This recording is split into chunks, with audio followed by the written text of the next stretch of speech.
Я робат. Навукова-фантастычныя апавяданні. Прадмова Аляксея Куцінскага. Перакладзена паводле выдання Айзак Азімаў. Я робат.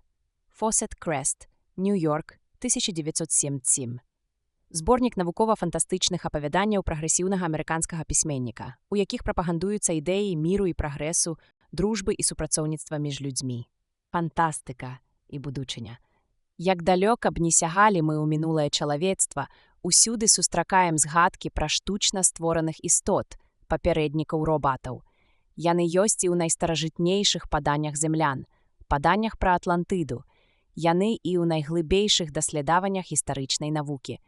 Паданні змяшчаюць апавяданні пра штучных птушкалюдзей, якіх уладары атлантаў нібыта выкарыстоўвалі ў якасці аховы і стражы. Гістарычная ж навука прыводзіць звесткі пра канструяванне звераападобных і чалавекападобных аўтаматаў задоўга да нашай эры. Як сведчыць гісторыя, аўтаматы, якія імітавалі функцыі жывых істот, стваралі такія вучоныя, як Архід Тарэнскі, Дзімітры Фалерскі, Птоламей Філадельф, а ў нашу эру Альберт Вялікі, Леанарда да Вінчы, І.П. Кулібін і многія іншыя вучоныя і вынаходнікі. У 18 стагоддзі чалавекападобных аўтаматаў пачалі называць андроідамі у гонар швейцарскага вынаходніка Анры Дро, які сканструяваў шмат дзівосных лялек, аўтаматаў, пісара, музыкантку, маляра і іншых. Да 20 стагоддзя праблема андроідаў стаяла далёка ў баку ад галоўнага кірунку поступу чалавецтва і ніяк не закранала яго жыццёва важных інтарэсаў. Зусім іншае гучанне набрала яна ва ўмовах навукова-тэхнічнага прагрэсу, калі перспектыва масавай вытворчасці чалавекападобных аўтаматаў і пашырэння іх ролі ў жыцці чалавечага грамадства стала рэальнай. Магчымыя вынікі масавага ўварвання андроідаў у развіццё чалавецтва ўпершыню прадбачыў таленавіты чэшскі пісьменнік Карэл Чапак у сваёй фантастычнай п'есе «R.U.R.». У п'есе, прэм'ера якой адбылася ў пачатку 1921 года ў Празе, Карэл Чапак не толькі ўвадзіць новы тэрмін «робат», але і вызначае асноўныя праблемы, якія маюць паўстаць пры сутыкненні з людзьмі-аўтаматамі, надзеленых штучным інтэлектам. Адтуль праблема андроідаў, робатаў, трапляе ў цэнтр увагі пісьменнікаў-фантастаў. Вось кароткая гісторыя робатаў. А цяпер пра аўтара кнігі «Я робат». Айзак Азімаў, амерыканскі пісьменнік-фантаст беларускага паходжання, нарадзіўся 2 студзеня 1920 года ў вёсцы Пятровічы Клімавіцкага павета Магілёўскай губерні. Бацькі Азімава вывезлі яго ў Злучаныя Штаты, калі хлопчыку было 3 гады. Дык у школу ён пайшоў ужо ў Нью-Йорку. Айзак быў старанным вучнем і паслухмяным сынам, і калі ў 1929 годзе яму неяк трапіў у рукі новы і незвычайны часопіс, спытаўся ў бацькі, ці можна яму гэта чытаць. Гэта быў адзін з нумароў першага ў свеце перыядычнага выдання твораў навуковай фантастыкі, якое ў 1926 годзе заснаваў амерыканскі пісьменнік, фантаст Хьюга Гернсбек. Бацька Айзака, гаспадар краміны, у якой даводзілася стаяць за прылаўкам і маленькаму Азімаву, пагартаў ілюстраваны часопіс і сказаў, што можна. Часопісу Хьюга Гернсбека, які называўся «Amazing Stories», суджана было адыграць у жыцці Азімава адну з вырашальных роляў. Айзак стаў не толькі захопленым чытачом гэтага часопіса, але і яго аўтарам. Ужо праз 3 гады ён сам пачынае пісаць навукова-фантастычныя апавяданні. Хоць першая з іх «Касмічная спіраль» не было апублікавана, гэта не спыніла хлопца. Захапленне фантастыкай не замінала яму добра вучыцца. І стаўшы студэнтам, ён працягвае спрабаваць свае сілы на літаратурнай ніве. І не без поспеху. У 1939 годзе Amazing Stories апублікаваў навукова-фантастычную апавесць Азімава «Кінутыя на весцы», а ў 1941 годзе часопіс Astounding Stories апавяданне «Калісцянская пагроза», напісанае яшчэ раней, чым «Кінутыя на весцы». У тым жа годзе Азімаў здабывае ступень магістра хіміі і агульнае прызнанне свайго літаратурнага таленту, звязанае з публікацыяй яго апавядання «Прыход ночы». Пачынаецца паспяховая дзейнасць Азімава як вучонага і як пісьменніка. Яго запрашаюць чытаць лекцыі ў Калумбійскі, а з 1949 года і ў Гарвардскі універсітэт. Ён вядзе даследаванні па біяхіміі, працуе таксама ў галіне матэматыкі і міфалогіі, здабывае ступень доктара навук, а пасля і прафесара, становіцца знакамітым аўтарытэтным вучоным. Разам з тым немалыя літаратурныя здольнасці забяспечваюць яму вышэйшую ўзнагароду ў галіне фантастыкі – прэмію Хьюга, заснаваную ў гонар заснавальніка і рэдактара часопіса Amazing Stories, і ўводзяць яго ў першую пяцёрку амерыканскіх фантастаў. Аднак падвойная нагрузка і раздвоенасць паміж навукай і фантастыкай становіцца цяжкой, і ў 1958 годзе Айзак Азімаў пакідае і універсітэт, і фантастыку, прысвяціўшы сябе галоўным чынам папулярызацыі навуковых ведаў. Хіба зрэдку ён дазваляе сабе чытаць лекцыі ва ўніверсітэце ці пісаць мастацкія творы. У 1969 годзе ён апублікаваў 2 апавяданні, а ў 1972 годзе новы раман. Аўтарскі набытак Азімава перавышае 100 кніг. Гэта пераважна навукова-фантастычныя раманы, аповесці і навелы, а таксама працы па біяхіміі, матэматыцы, міфалогіі і астрафізіцы. Сваю работу ў часопісе навуковай фантастыкі Азімаў прысвяціў падрабязнаму раскрыццю некалькіх выразна акрэсленых тэм: рассяленню зямлян у космасе, авалоданню 4-м вымярэннем сусвету, часам, этычным праблемам выкарыстання робатаў у чалавечым грамадстве і іншым. Кожная тэма старанна асэнсавана ў Азімава. Звязаныя з ёю праблемы падрабязна прааналізаваны, вынікі аналізу сведзены ў пэўныя канцэпцыі, якія даносяцца да чытача ў тэматычных цыклах апавяданняў, аповесцей і раманаў. У прапанаваным зборніку падаецца 8 навел з цыклу рабатызацыі, напісаных у розны час, але аб'яднаных агульнымі героямі і адзінай канцэпцыяй развіцця этычных адносін паміж робатамі і людзьмі. Сваю светлую любоў да фантастыкі і веру ў канчатковую перамогу дабра і справядлівасці Айзак Азімаў пранёс ад дзяцінства і юнацтва праз усё жыццё, ніколі не здрадзіўшы ім. Добрае веданне і адчуванне законаў прыгодніцкага жанру дазваляе пісьменніку будаваць дынамічныя сітуацыі, утрымліваць цікавасць чытача, пазбягаць схематычнасці вобразаў. Усе героі твораў Азімава, і станоўчыя, і адмоўныя, і людзі, і робаты, надзелены кранальнымі рысамі жывых мыслячых істот, што забяспечвае ім сімпатыі і спачуванне чытача. Зборнік навел «Я робат» упершыню быў апублікаваны ў 1950 годзе і прынёс Азімаву сусветную славу. У ім расказваецца выдуманая гісторыя развіцця навукі робататэхнікі. 3 асноўныя законы гэтай навукі, якія сфармуляваў пісьменнік у сваіх навукова-фантастычных творах, сёння выйшлі за межы фантастыкі і пакладзены ў аснову тэорыі праграмавання і масавага прымянення робатаў на вытворчасці. Аднак выхад ідэй Азімава ў прамысловую практыку аніяк не зніжае мастацкай вартасці яго твораў. Нават сухія, на першы погляд, законы робататэхнікі набываюць тут жыццёвую канкрэтнасць і ўспрымаюцца як прамы зварот да чалавечай сумленнасці, да розуму і сэрца. Невыпадкова фантаст даволі часта апісвае сітуацыі, у якіх робат, які прытрымліваецца гэтых 3 законаў, аказваецца вышэйшым і лепшым за чалавека, які іх парушае, а некаторыя апавяданні, як, напрыклад, апавяданне «Доказ», цалкам прысвячае раскрыццю падтэксту гэтых законаў. Дзеянне апавядання «Доказ» разгортваецца ў горадзе, ахопленым перадвыбарнай барацьбой. Свае кандыдатуры на пасаду мэра выставілі 2 – палітык-інтрыган Фрэнсіс Квін і пракурор Байерлі. Квін абвінавачвае Байерлі ў тым, што той не чалавек, а робат, і спрабуе гэта даказаць. Прыбываюць эксперты, робата-псіхолог Сьюзан Келвін і Ланінг, прадстаўнікі фірмы US Robots.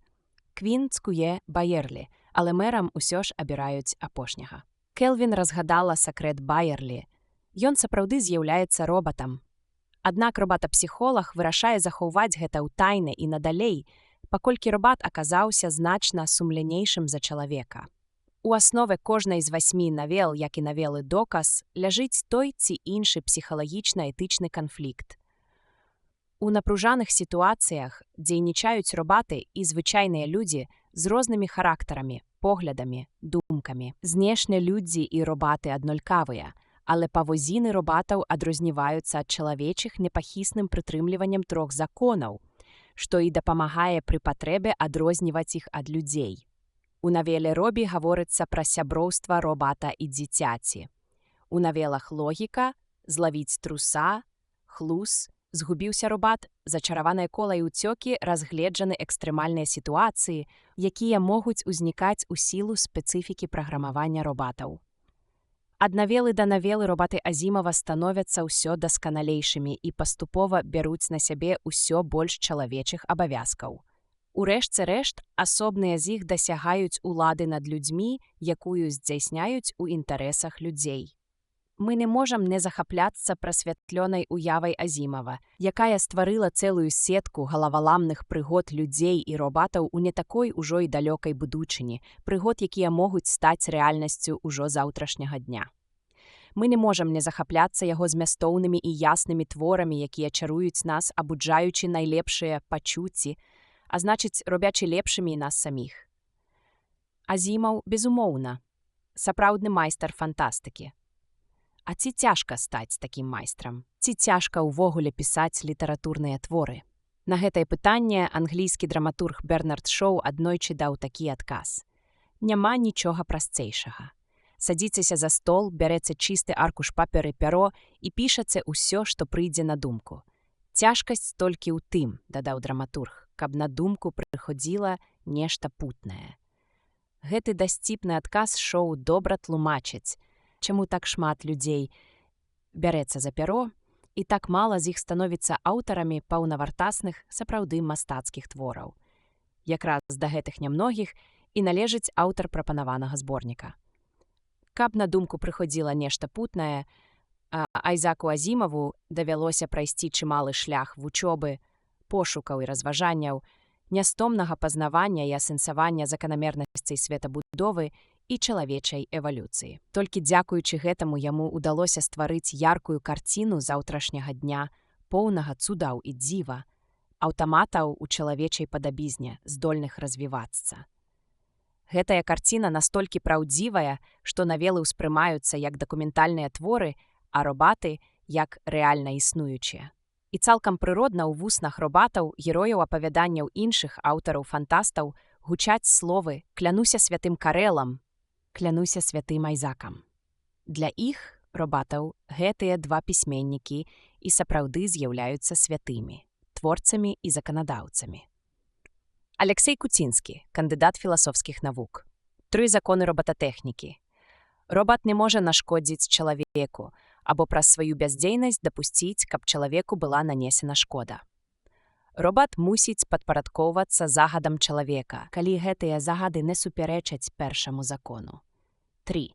Робат павінен клапаціцца пра сваю бяспеку датуль, пакуль гэта не супярэчыць першаму і другому законам. Дапаможнік па робататэхніцы, 56-е выданне, 2058 год. Уступ. Я перагледзеў свае нататкі і застаўся незадаволены. Тыя 3 дні, што я правёў на фірме US Robots, з такім самым поспехам можна было прасядзець дома за энцыклапедыяй. Мне сказалі, што Сьюзан Келвін нарадзілася ў 1982 годзе, значыць, ёй цяпер 75. Гэта кожны ведае. Адпаведна і фірме US Robots and Mechanical Men Corporation 75, бо якраз у той год, калі нарадзілася доктар Келвін, Лоренс Робертсан заснаваў карпарацыю, якая ў рэшце рэшт стала найдзіўнейшым індустрыяльным гігантам у гісторыі чалавецтва. Але ж і пра гэта кожны ведае. У сваей 20 гадоў Сьюзан Келвін пабывала на незвычайным семінары па псіхаматэматыцы, дзе доктар Альфред Ланінг з US Robots дэманстраваў першага робата, які ўмеў хадзіць і гаварыць. Гэта быў вялікі, нязграбны і агідны робат, ад якога цяклі машыннае мастыла. Прызначаўся ён для капальняў на Меркурыі, якія тады праектаваліся. Але робат мог гаварыць і да ладу. Сьюзан не выступала на тым семінары, не брала яна ўдзелу і ў гарачых дыскусіях пасля яго.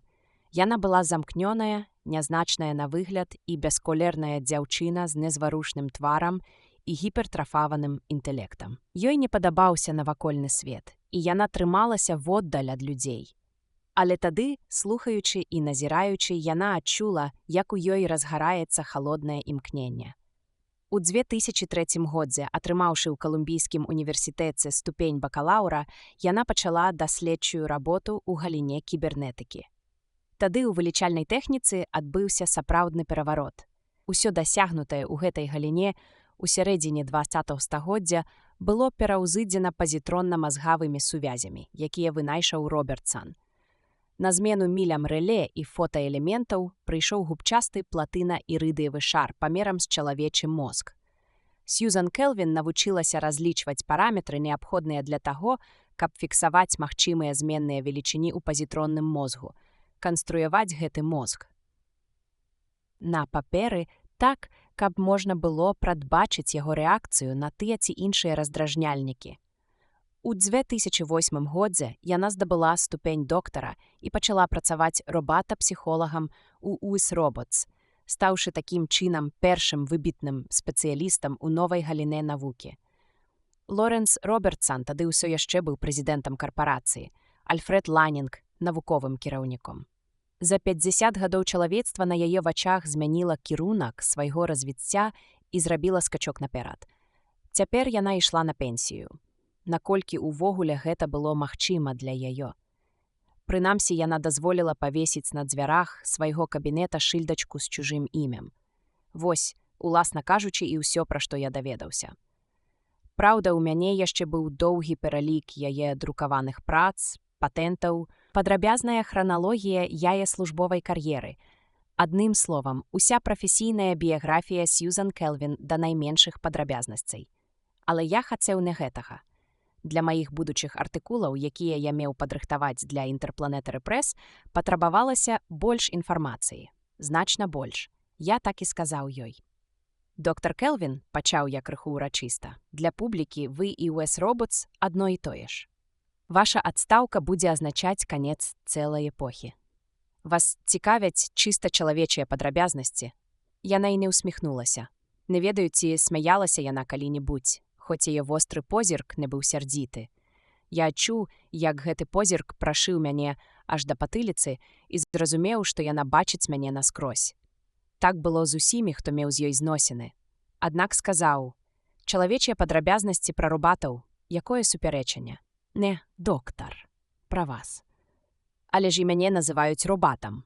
Вам, мусіць, казалі, што я ўжо і не чалавек. Я і сапраўды чуў такое, аднак выгляду не паказаў. Яна паднялася са стула, невысокая і далікатная. Мы разам падышлі да акна. Адміністрацыйныя корпусы і цэхі US Robots нагадвалі невялічкі акуратна сплананы гарадок. Ён раскінуўся перад намі, нібы на аэрафотаздымку. «Калі я ўпершыню прыйшла сюды, — сказала яна, — мне выдзелілі пакойчык у будынку, які стаяў вунь там справа, дзе цяпер кацэльня. Будынак знеслі, калі цябе яшчэ і на свеце не было. У адным пакоі нас працавала 4. Мне дастаўся паўстала. Усе нашы робаты рабіліся ў адным цэху. Выпускалі 3 штукі на тыдзень. А цяпер зірніце на нас». 50 гадоў – чымалы тэрмін, прамовіў я банальную фразу. «Ані трошкі, калі азірнуцца на свае гады», – запярэчыла яна. «Проста дзіўна, як хутка яны праляцелі». Яна адышла ад акна і села за стол. Мне здалося, што я агарнула сум, хоць твар заставаўся незварушным. «Колькі вам гадоў?» – запытала яна. 32, – адказаў я. «Тады вы не памятаеце, якім быў свет без робатаў. У тыя часы чалавек перад тварам сусвету быў адзінокі, без сяброў. Цяпер у яго ёсць стварэнні, якія ва ўсім дапамогуць яму.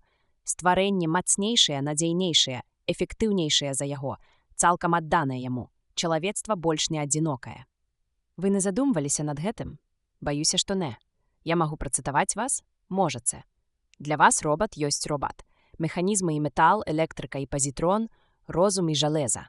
Тварэнне чалавека, якое ў выпадку патрэбы ён можа і знішчыць, але вы не працавалі з імі, вы не ведаеце іх. Яны чысцейшыя і лепшыя за нас. Я паспрабаваў падахвоціць яе. Хацелася б пачуць вашы думкі пра робатаў.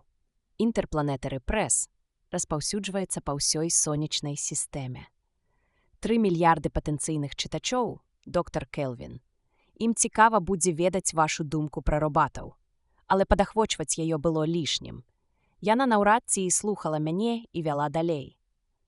Можна было б прадбачыць гэта з самага пачатку. Тады мы прадавалі робатаў для выкарыстання на зямлі. Як вядома, робаты на той час яшчэ не маглі гаварыць.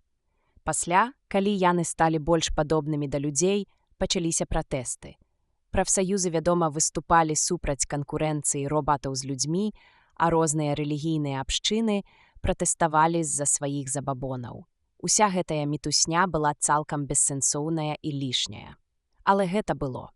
Усю яе распаведь я запісаў на свой кішэнны магнітафон, імкнучыся рабіць гэта незаўважна.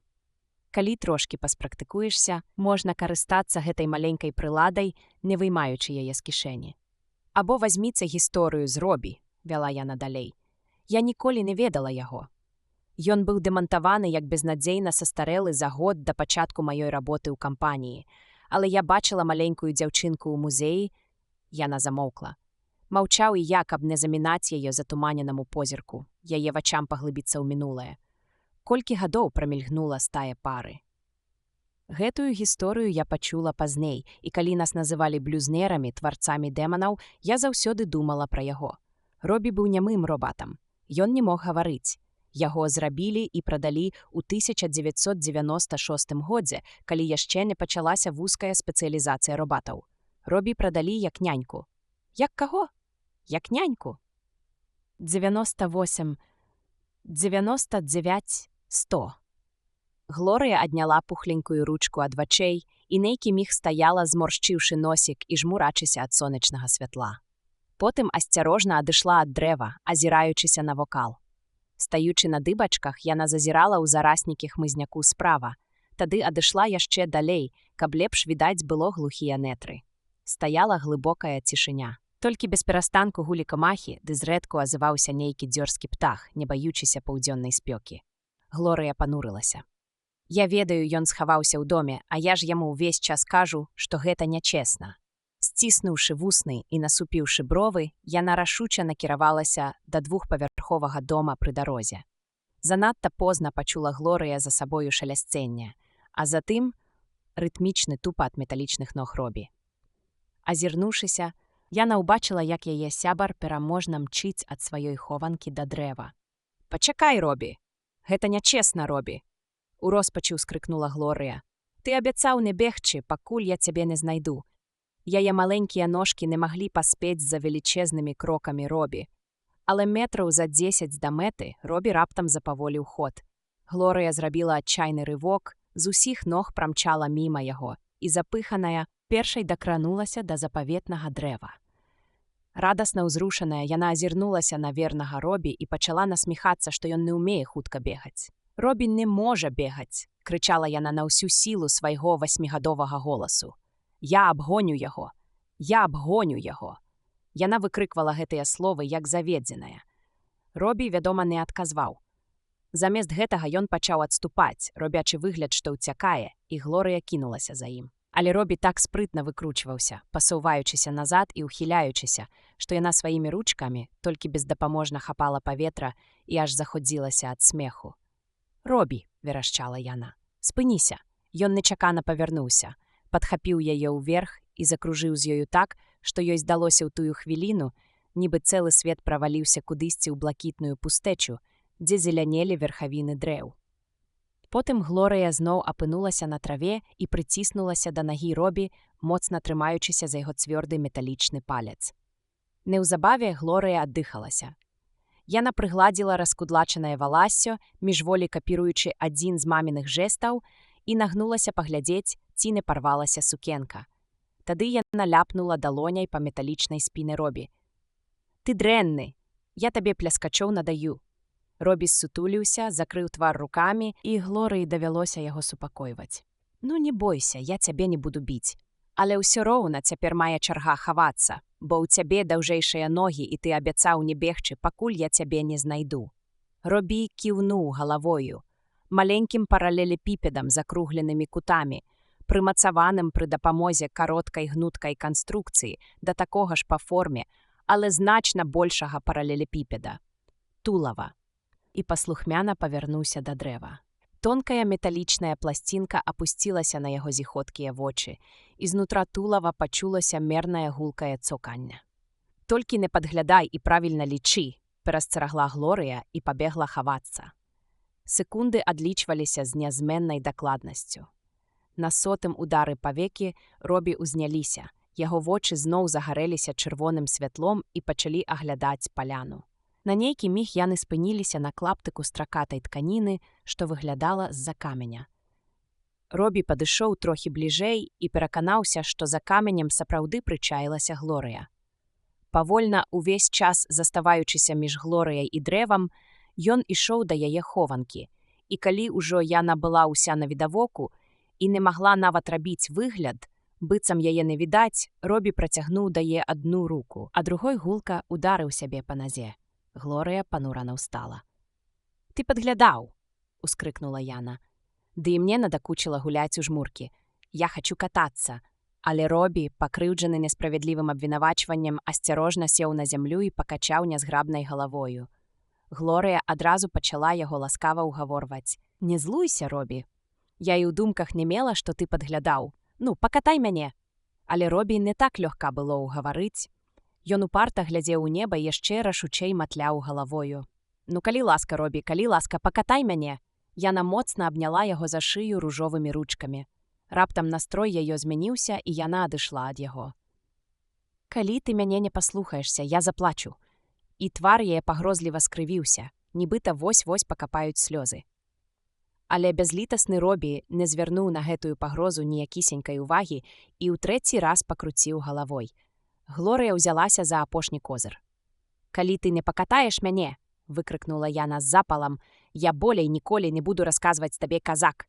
Вось так, ніводнай!» Пасля такога ультыматуму Робі вымушаны быў здацца адразу і безагаворачна. Ён так энергічна заківаў галавой, што яго металічная шыя аж гудзела. Тады асцярожна падняў дзяўчынку і пасадзіў на свае шырокія плоскія плечы. Глорыя радасна ўскрыкнула, слёзы імгненна зніклі.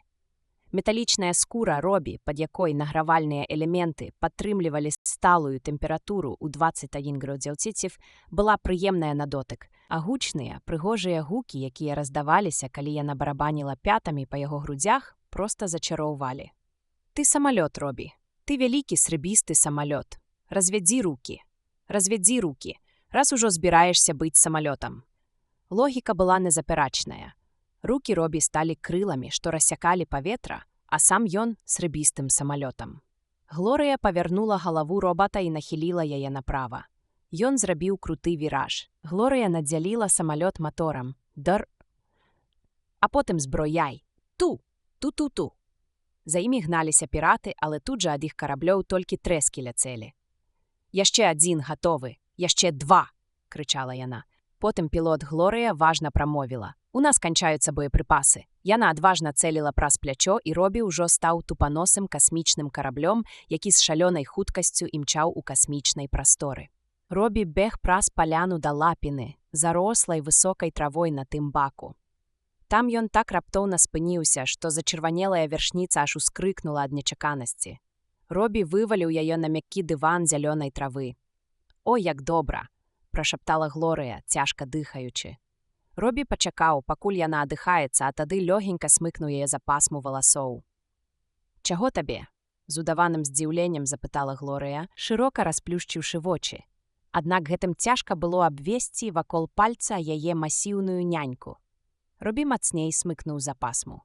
«А, ведаю, ты хочаш казку». Робі энергічна заківаў галавой.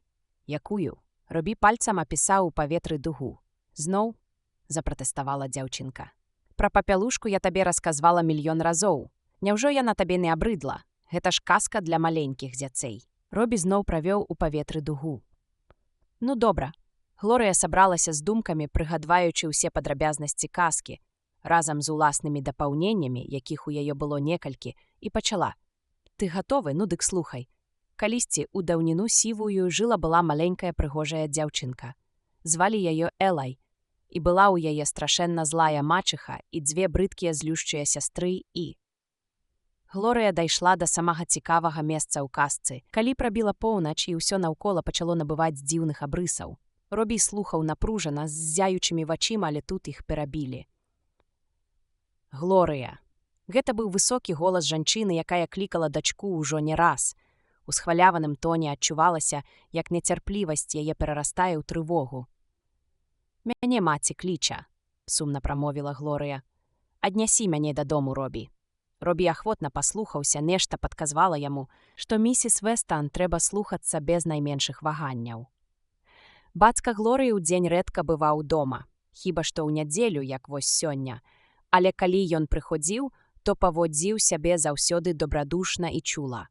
Робі заўсёды адчуваў сябе няўтульна перад маці Глорыі.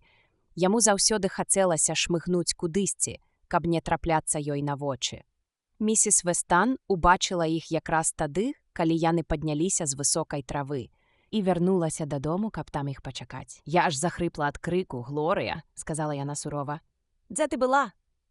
«Я была з Робі», – дрыготкім голасам адказала Глорыя. «Я расказвала яму пра папялушку і забылася пра абед. Шкада, што і Робі забыўся пра абед». Тады, нібы ўзгадаўшы пра Робата, яна павярнулася да яго. «Можаш ісці, Робі. Ты ёй цяпер не патрэбен. І не прыходзь, пакуль я не паклічу цябе», – дадала ўжо груба. Робі ўжо збіраўся ісці, але завагаўся, пачуўшы, як Глорыя стала на яго абарону.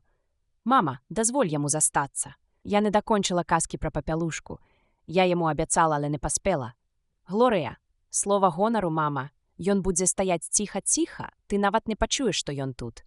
Ён сядзе на крэсле ў куточку і не вымавіць нават словачка. Гэта, значыць, я хацела сказаць, што ён нічога не будзе рабіць. Праўда, Робі?» У адказ Робі заківаў сваёй масіўнай галавой. «Глорыя, калі ты зараз гэтага не спыніш, то не ўбачыш Робі цэлы тыдзень». Дзяўчынка апусціла вочы. «Добра, але папялушка, яго ўлюбёная казка, і я не дакончыла яе. А ён так яе любіць». Засмучаны Робат выйшаў. Глорыя ледзь стрымлівала слёзы. Джордж Вестан быў у добрым гуморы. Для яго ўжо стала звычкай быць у добрым настроі пасля нядзельнага абеду. Сытная, смачная ежа, цяпло сямейнага ачага, мяккая старадаўняя канапа, на якой так прыемна ляжаць, свежы нумар газеты «Таймс», пантофлі. Хіба можа яшчэ нешта гэтак падымаць настрой? Вось чаму яму стала непрыемна, калі ўвайшла жонка. Пасля 10 гадоў сямейнага жыцця ён яшчэ меў неасцярожнасць кахаць яе і, безумоўна, заўсёды быў рады бачыць яе, але нядзельны пасляабедні адпачынак стаў для яго свяшчэнным. На яго думку, для поўнага шчасця яму трэба было 2-3 гадзіны пабыць у адзіноце. Таму ён непахісна ўткнуўся ў апошняе паведамленне пра экспедыцыю Лефебра Йошыдэ на Марс. На гэты раз яны стартавалі з месяца і цалкам маглі дасягнуць мэты. І зрабіў выгляд, што не заўважыў жонкі. Місіс Вестан цярпліва пачакала 2 хвіліны. Потым ужо нецярпліва яшчэ 2 і нарэшце парушыла цішыню. «Джордж, чуеш? Джордж, можа, ты хоць на хвілінку адкладзеш сваю газету і зірнеш на мяне?» Газета зашалясцела на падлогу, і Вестан павярнуў да жонкі стомленае аблічча. «Што такое, любая? Ты добра ведаеш, што, Джордж. Гэта наша Глорыя і тая жахлівая машына. Якая жахлівая машына?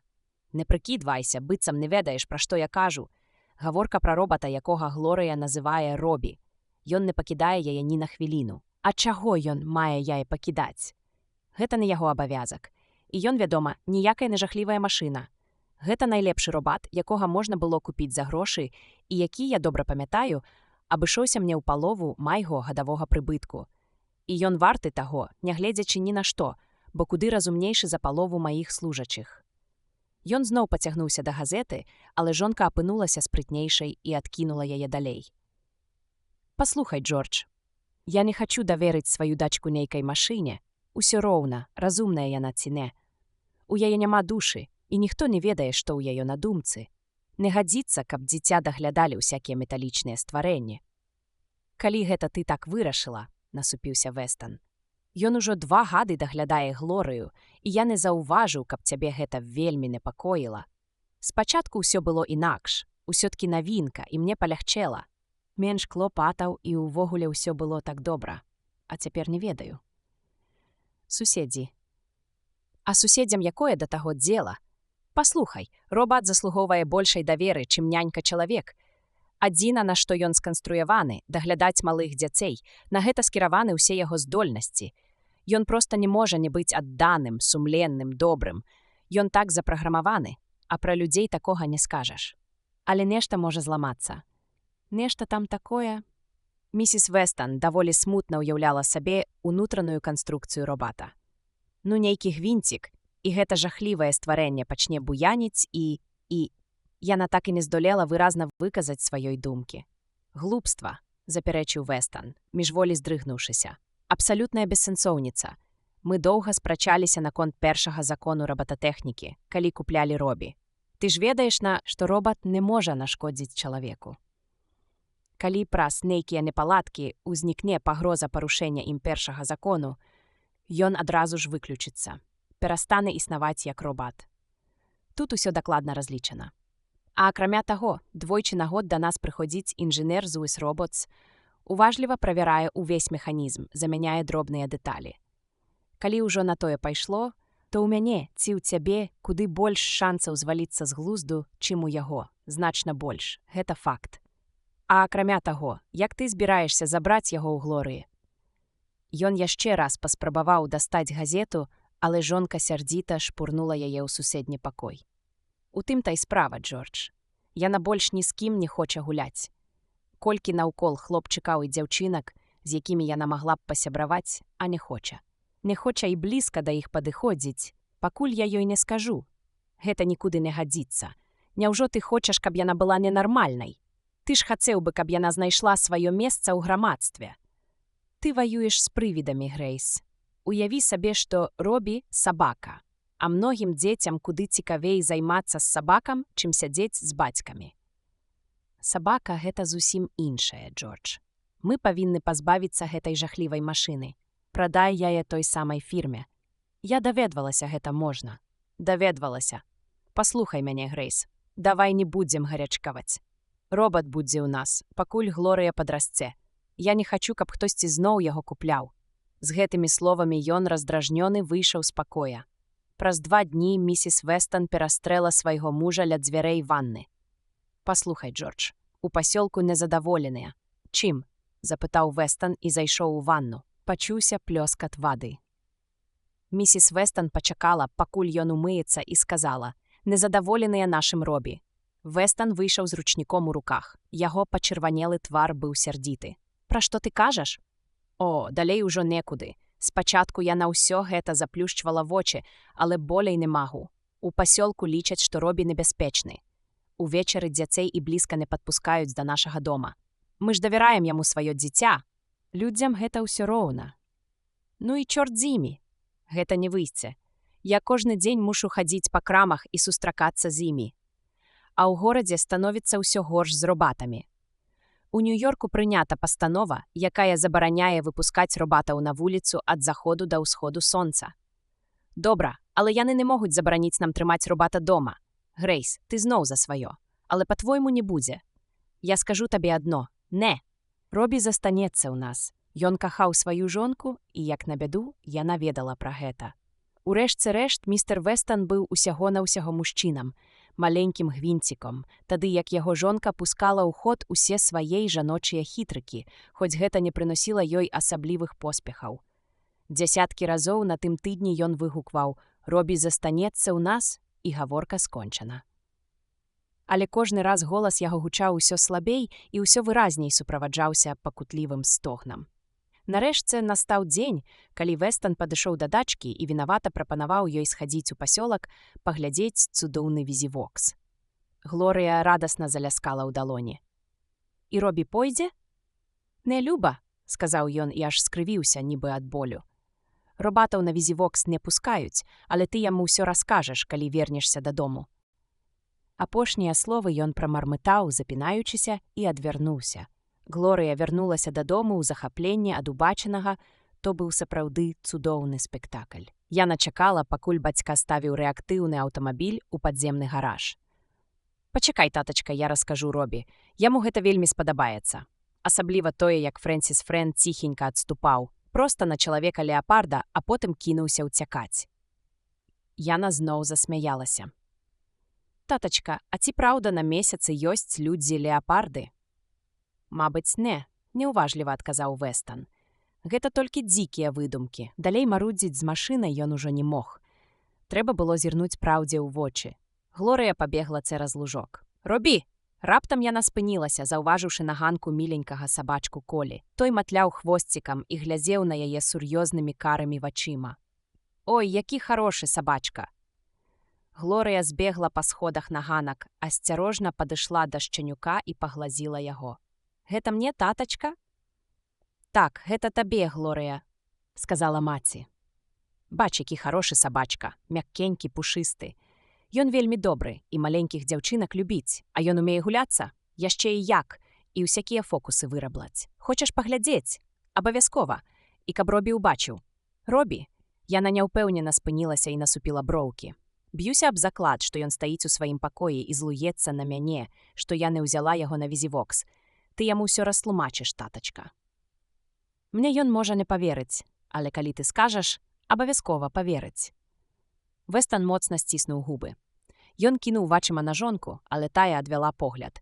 Глорыя рэзка абярнулася і збегла па сходах уніз, выгукваючы: «Робі, ідзі паглядзі, што мне татка з мамай прывезлі. Яны прывезлі мне сабачку, Робі». Праз хвіліну дзяўчынка вярнулася збянтэжаная. «Мама, а дзе Робі? Яго няма ў пакоі». Адказу не было. Джордж Вестан кашлянуў і ўтаропіў позірк у хмары, што павольна плылі па небе. Голас Глорыі задрыжаў, у вачах блішчэлі слёзы. «Дзе Робі, мама?» Місіс Вестан села і ласкава прытуліла дачку. «Не сумуй, Глорыя. Мабыць, ён пайшоў ад нас». «Пайшоў? Куды? Куды ён пайшоў, мама? А хто яго ведае, мілая? Проста пайшоў, і ўсё. Мы яго шукалі, ды так і не знайшлі. А што ён ніколі больш не вернецца?» У круглых вачах дзяўчынкі адбіўся страх. «Можа, мы яшчэ і знойдзем яго. Будзем шукаць. А тым часам можаш гуляць з гэтым сімпатычным сабачкам. Паглядзі на яго. Яго завуць Маланка, і ён умее, але вочы Глорыі ўжо наліліся слязьмі. Я не хачу таго благога сабакі. Я хачу Робі. Я хачу, каб вы знайшлі мне Робі». Пачуцці яе сталі занадта глыбокімі, каб выказаць іх словамі, і яна зайшлася плачам.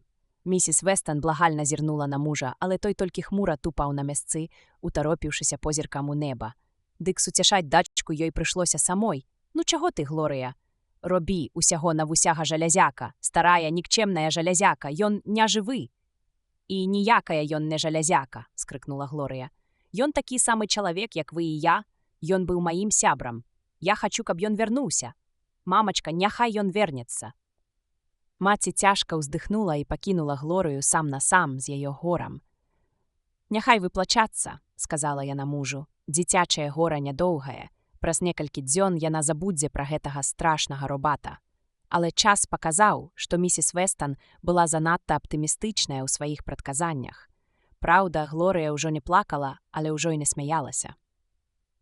З кожным днём яна рабілася ўсё маўчлівейшай і змрачнейшай. Паступова яе няшчасны выгляд пахіснуў стойкасць місіс Вестан, якая не здавалася толькі таму, што не магла прызнаць сваю паразу перад мужам. Аднаго вечара місіс Вестан сярдзіта ўбегла ў гасціную і села, скрыжаваўшы рукі на грудзях. Яна аж кіпела ад злосці. Яе муж падняў галаву і зірнуў на яе паверх газеты. «Ну што там яшчэ, Грэйс? Наша дзіця, Джордж. Мне прыйшлося сёння вярнуць сабаку. Глорыя заявіла, што глядзець на яго не можа. Яна такі дасць мне спакой». Вестан адклаў газету, і слабая надзея мільганула ў яго вачах. «А можа нам зноў узяць Робі? Гэта можна зрабіць. Я звяжуся з...» «Не», – бязлітасна адказала яна. «Не хачу і чуць пра гэта. Мы так лёгка не адступімся. Маё дзіця не будзе выхоўваць робат, нават калі і спатрэбяцца гады, каб адвучыць яе ад яго». Вестан сумна ўздыхнуў і ўзняў газету. «Яшчэ год такога жыцця, і я заўчасна пасівею. Мала з цябе карысці, Джордж, халодна кінула Яна. Глорыі трэба змяніць акружэнне, бо тут яна не зможа забыцца на Робі. Нічога дзіўнага, калі тут кожнае дрэва, кожны камень нагадваюць ёй пра яго. Ну і становішча. Падумаць толькі. Дзіця сохне па нейкім робаце. Ну добра, бліжэй да справы. Куды ж ты хочаш завесці яе? Мы забяром яе ў Нью-Йорк. У горад, у жніўні. Ты ўяўляеш, што такое Нью-Йорк у жніўні? Ён невыносны. Мільёны церпяць, бо ім няма куды ехаць. Інакш яны не засталіся б у Нью-Йорку. А цяпер і нам прыйдзецца там пажыць. Вось што, мы едзем адразу, як толькі збярэмся. У горадзе Глорыя знойдзе нямала сяброў і забаў, каб расквітнець і забудзе пра тую машыну. О божа, застагнаў Вестон, гэтыя раскалёныя тратуары. Мы павінны гэта зрабіць, быў непахісны адказ. Глорыя за апошні месяц схудла на 5 фунтаў, а здароўе дзяўчынкі мне даражэй, чым твой камфорт. Шкада, што ты не падумала пра здароўе дзяўчынкі, калі пазбаўляла яе ўлюбёнага робата, прамармытаў ён сабе пад нос. Калі Глорыя даведалася пра блізкую паездку ў горад, настрой у яе прыкметна палепшыўся. Пра паездку яна гаварыла мала, але заўсёды з радасным прадчуваннем. Глорыя зноў усміхалася і ела з апетытам, як і раней. Місіс Вестон ад радасці была на 7-м небе і не прапускала нагоды паказаць, што яна святкуе перамогу над скептычна настроеным мужам. Зірні, Джордж, як яна дапамагае нам пакавацца, а шчабеча так, нібы яе не турбуе больш нічога на свеце. Я ж казала, што яе трэба чымсьці зацікавіць. Непэўна кашлянуў муж. Будзем спадзявацца. Падрыхтоўка да падарожжа скончылася хутка. Нью-Йоркская кватэра ўжо была гатовая да прыезду гаспадароў, а для догляду за домам, які яны пакідалі, наняты былі 2 прыслужніцы. У дзень ад'езду Глорыя была такая, як і раней, і ніводнага разу не ўзгадала пра Робі, прынамсі ў голас. У аэрапорт яны дабраліся паветраным такі. Вестон ахвотней паляцеў бы ў прыватным самалёце, але той быў усяго на 2 месцы і не меў багажніка. У аэрапорце яны селі ў самалёт. «Ідзі сюды, Глорыя», – паклікала місіс Вестон. «Каля вакна табе ўсё будзе відаць». Глорыя з радасцю ўсялася каля вакна, прытулілася да тоўстага шкла носам, расплюшчыўшы яго ў белы авал, і зачаравана глядзела. Зарыкаў матор, і самалёт імкліва рушыў, прыціснуўшы яе да спінкі сядзення. Глорыя была занадта малая, каб спалохацца, калі зямля правалілася далёка ўніз, нібы праз люк, і яна адчула, што стала ўдвая цяжэйшая, чым звычайна. Аднак не настолькі малая, каб усё гэта не выклікала ў яе жвавай цікаўнасці. І толькі калі зямля ператварылася ў маленькую, сшытую з розных лапікаў коўдру, яна адтуліла свой носік ад шкла і павярнулася да маці. «А мы хутка будзем у горадзе, мамо?» – запытала яна, расціраючы свой змерзлы носік і сочачы, як плямка ад яе дыхання павольна памяншаецца і нарэшце зусім знікае. «Мабыць, праз паўгадзіны мая любая», – адказала маці і запытала з ледзь адчувальнай трывогай у голасе. «Ты рада, што мы едзем? Думаю, у горадзе табе будзе вельмі весела. Там такія дамы, і людзі, і столькі цікавага. Мы кожны дзень будзем хадзіць на візівокс, у цырк, на пляж». «А то ж, мамо», – адказала Глорыя без энтузіязму. Лайнер якраз пралятаў над хмарамі, і дзяўчынку зачаравала дзіўнае нагрувашчванне дымчастых куб, што клубіліся ўнізе. Потым неба зноў стала яснае, і яна павярнулася да маці з выглядам чалавека, які ведае нейкую таямніцу. «А я ведаю, мамо, чаго мы едзем у горад. Няўжо?» Місіс Вестон збянтэжана здрыганулася. «Чаго, любая? Вы не казалі мне, бо хацелі зрабіць сюрпрыз, а я ўсё адно ведаю». На нейкі міг яе саму захапіла ўласная здагадлівасць, а тады дзяўчынка весела засмяялася. «Мы едзем у Нью-Йорк, каб знайсці Робі, праўда. З дапамогай сышчыкаў. Джордж Вестон якраз піў ваду, і гэтая заява проста аглушыла яго. Ён захліснуўся, на падлогу паліліся кроплі, і Вестон зайшоўся кашлем. Калі мінуў прыступ, Джордж Вестон, чырвоны і мокры, страшэнна раздражніўся. Місіс Вестон пакуль трымалася, але калі Глорыя паўтарыла пытанне, цярпенне і ў яе лопнула. «Можа і так», – рэзка адказала яна. «А цяпер пасядзі спакойна, дзеля Бога». Нью-Йорк 1998 года як ніколі раней стаў месцам паломніцтва турыстаў. Бацькі Глорыі ведалі пра гэты турысцкі ўсплёск і імкнуліся звярнуць яго на сваю карысць. Па загадзе жонкі Джордж Вестан на цэлы месяц кінуў свае справы, каб увесь час быць з Глорыяй і забаўляць яе, як ён выражаўся, да схочу. Як і ўсё іншае, што рабіў Вестан, гэтую сваю місію ён таксама выканаў прадуктыўна і па-справаводску. Менш чым за месяц было дасягнута нават тое, чаго, здавалася, гозе было дасягнуць.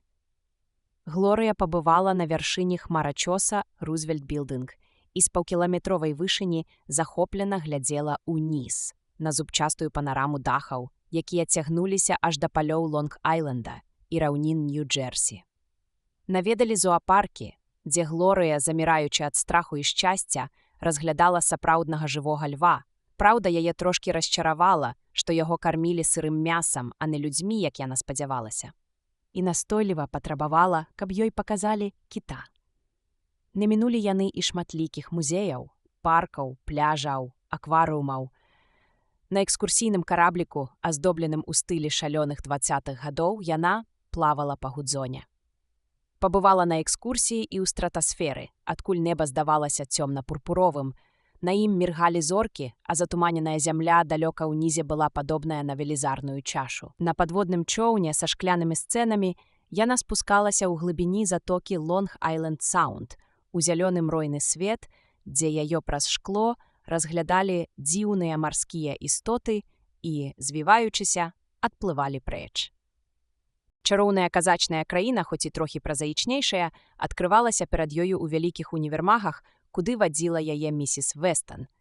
Адным словам, праз месяц Вестаны ўпэўніліся, што зрабілі ўсё ад іх залежнае, каб сцерці з памяці Глорыі уцікача Робі.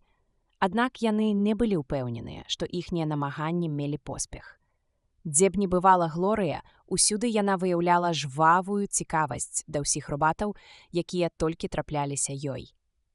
Якія б захапляльныя і нябачаныя дагэтуль відовішчы не адкрываліся перад ёю, яна ўпарта адварочвалася ад іх, заўважыўшы хоць краёчкам вока які-небудзь рухомы механізм. Таму місіс Вестан, гуляючы з Глорыяй, стараліся абыходзіць усіх тых робатаў 10-й дарогай. Кульмінацыйны момант надышоў падчас наведання музея навукі і прамысловасці. Якраз тады музей аб'явіў спецыяльную дзіцячую праграму, якая прадугледжвала дэманстрацыю усялякіх цудаў навукі, даступных дзіцячаму разуменню. Вестаны, вядома, уключылі і яе ў свой спіс абавязковых забаў. І вось тады, калі Вестаны стаялі і зачаравана разглядалі магутны электрамагніт, місіс Вестан раптам заўважыла, што Глорыі з імі няма.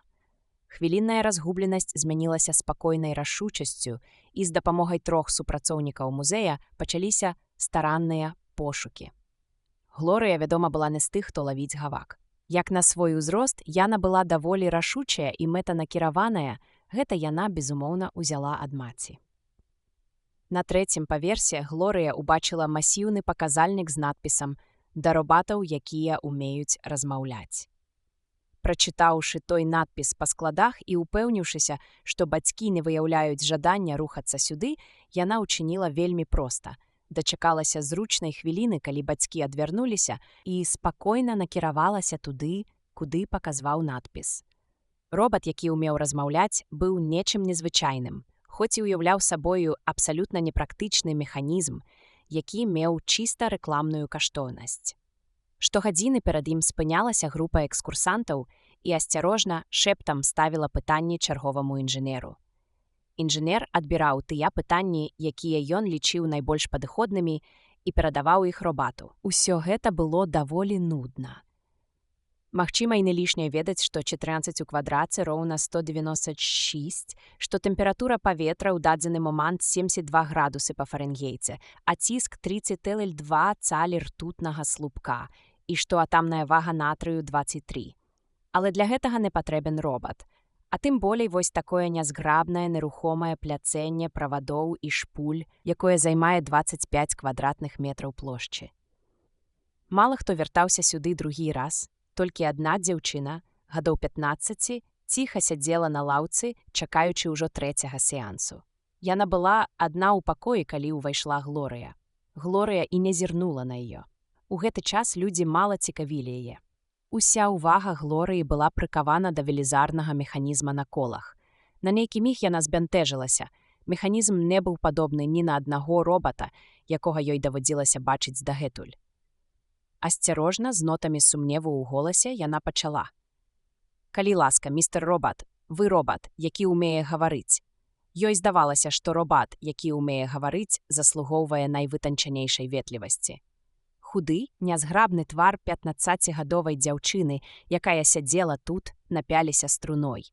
Яна дастала блакнацік і пачала хутка запісваць у ім нешта неразборлівымі закарлючкамі. Заварочаліся змашчаныя шасцярні, і механічны, бясколерны голас, пазбаўлены якіх-кольвек інтанацый, заскрыпеў.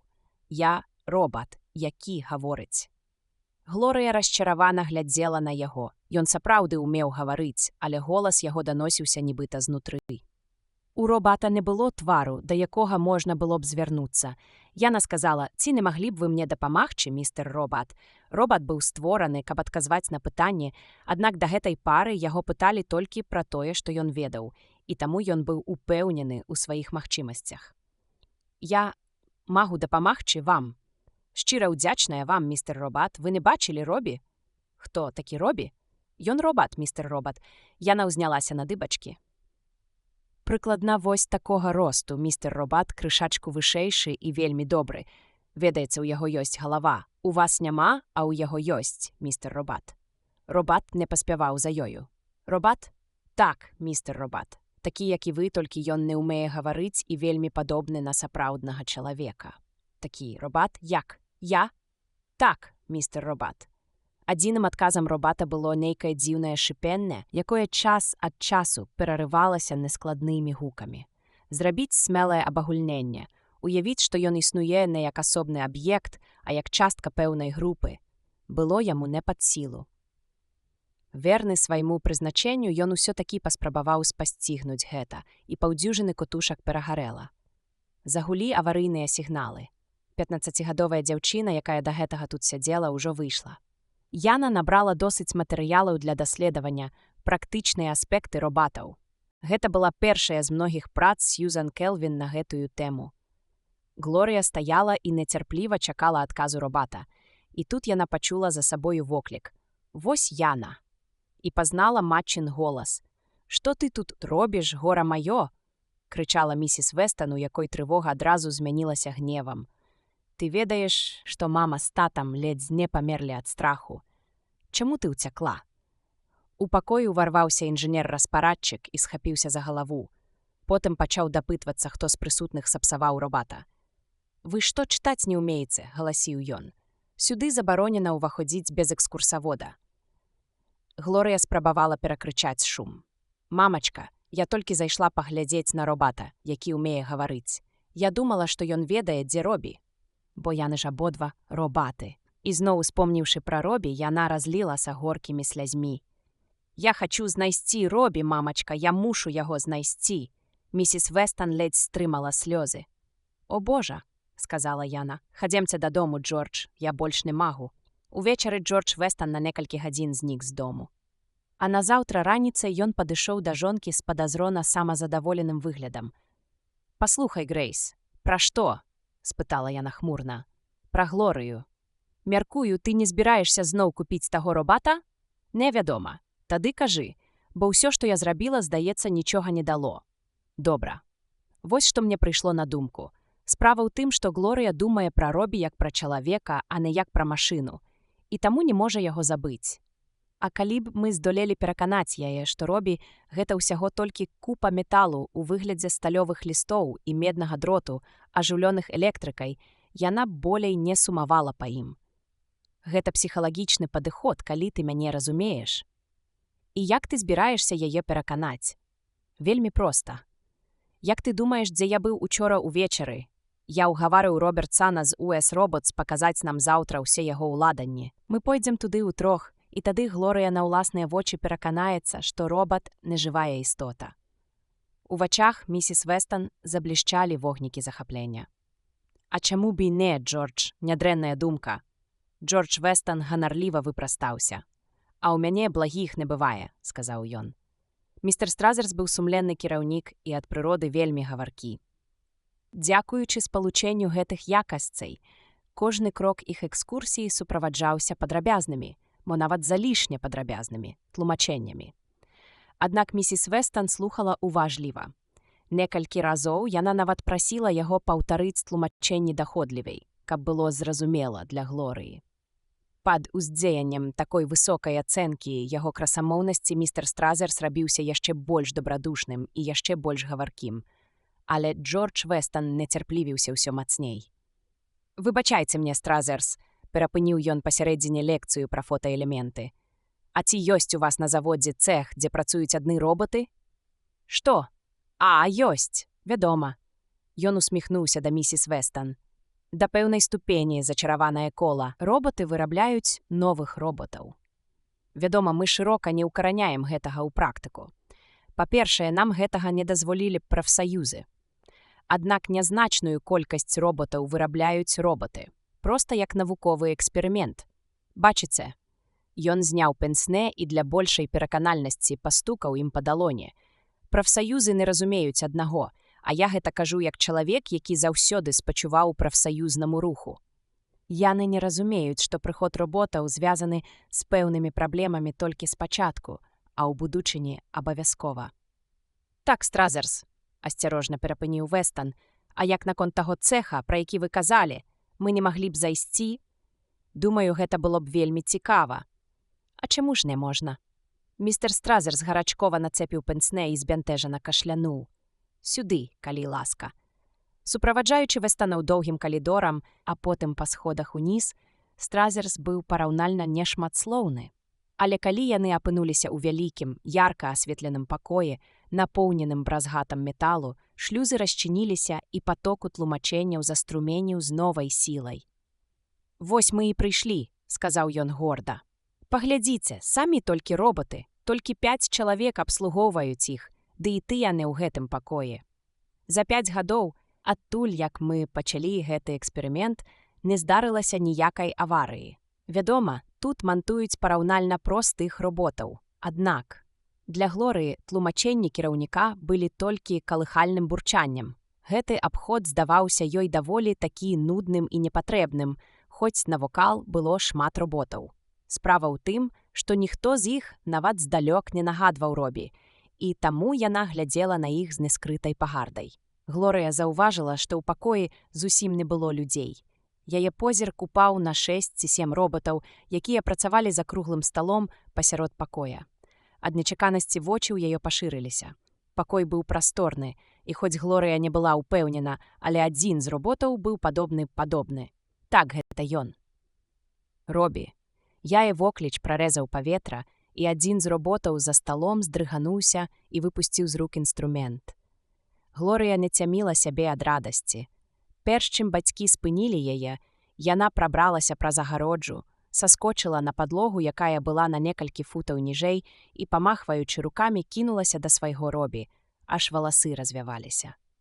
І тут трое да смерці спалоханых дарослых, якія так і акамянелі на сваіх месцах, заўважылі тое, чаго не магла бачыць узрушаная дзяўчынка.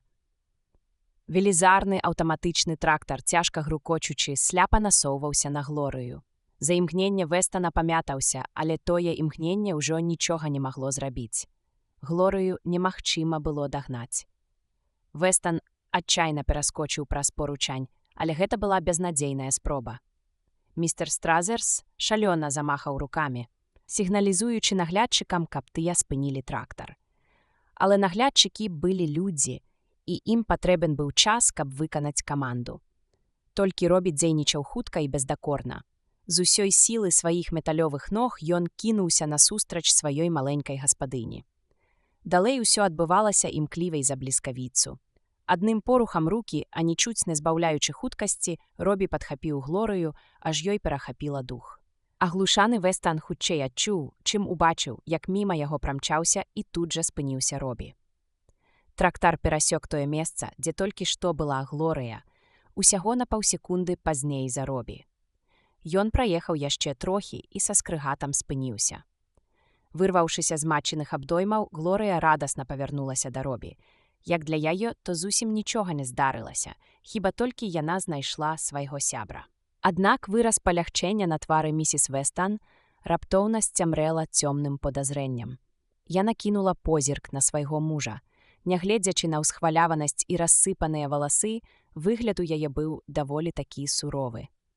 «Гэта ты падстроіў», Джордж Вестан выцер хусцінкай спацэлы лоб. Рука яго дрыжала, а вусны толькі скрывіліся ў жаласлівай усмешцы. Місіс Вестан наступала далей. Робі не быў прыстасаваны да інжынернай ці канструктарскай работы.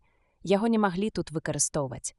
Ты наўмысна так падстроіў, каб яго пасадзілі тут і каб Глорыя магла знайсці яго. Усё гэта ты падстроіў. «Ну, я», — сказаў Вестан. «Але, Грэйс, адкуль я мог ведаць, што сустрэча выйдзе такой бурнай? Ды і Робі выратаваў ёй жыццё. Ты не можаш іх зноў разлучаць». Грэйс Вестан задумалася. Яна павярнула галаву ў бок Глорыі і Робі і нязважліва зірнула на іх. Глорыя так моцна абхапіла Робата за шыю, што жывая істота на яго месцы абавязкова задыхнулася. Але ён быў металічны, і Глорыя, ашалелая ад шчасця, весела шчабятала нешта на вуха Робату. Сталёвыя рукі Робі, здольныя завязаць вузлом сталёвы прут дыяметрам у 2 цалі, пяшчотна абвіваліся вакол дзяўчынкі, а вочы яго ззялі цёмна-чырвонымі агеньчыкамі. «Добра», — азвалася нарэшце місіс Вестан. «Думаю, хай застаецца ў нас, пакуль яго не з'есць іржа». Сьюзан Келвін паціснула плячыма. Вядома, іржа яго не з'ела.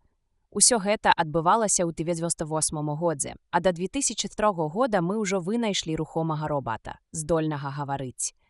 Такім чынам зразумела, што нямыя мадэлі маральна састарэлі.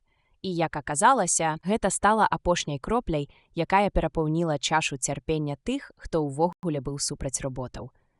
Паміж 2003 і 2007 гадамі большасць урадаў забараніла выкарыстоўваць роботаў на зямлі з якой-кольвек мэтай, за выключэннем навуковай.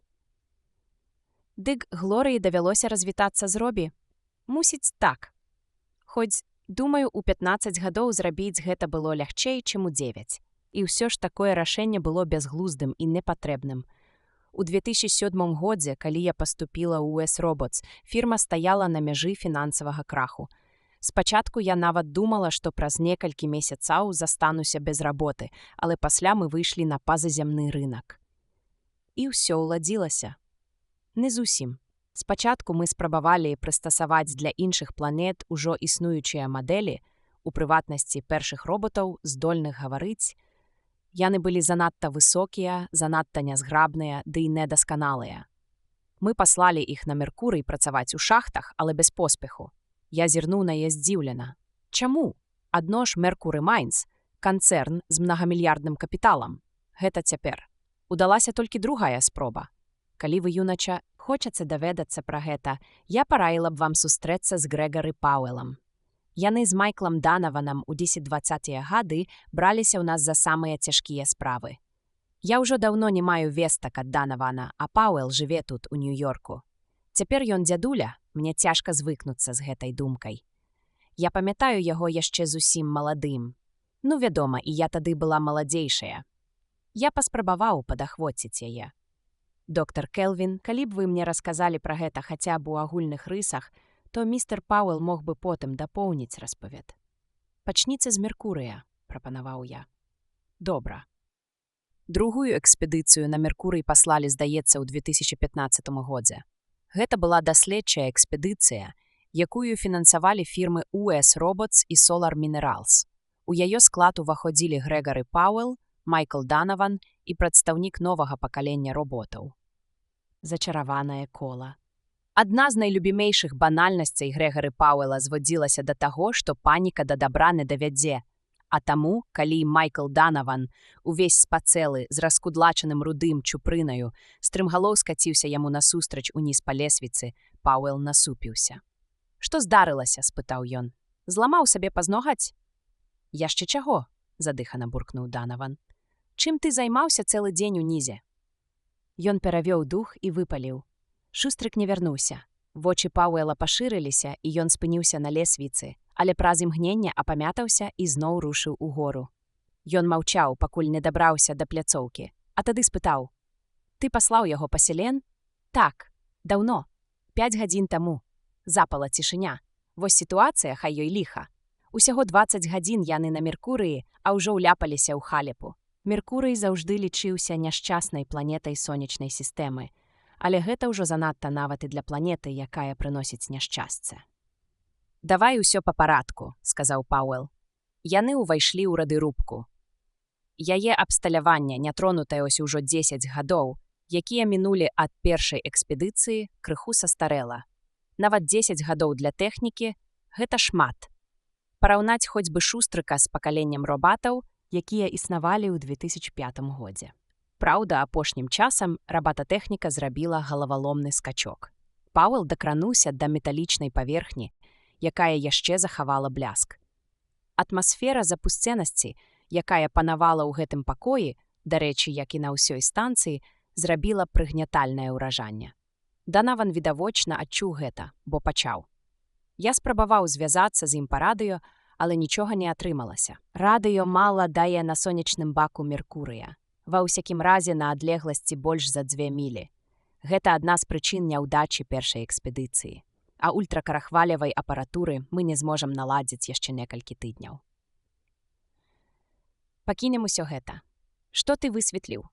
Я злавіў немадуляваны сігнал на кароткіх хвалях. Па ім нічога нельга было вызначыць, акрамя каардынат Шустрыка.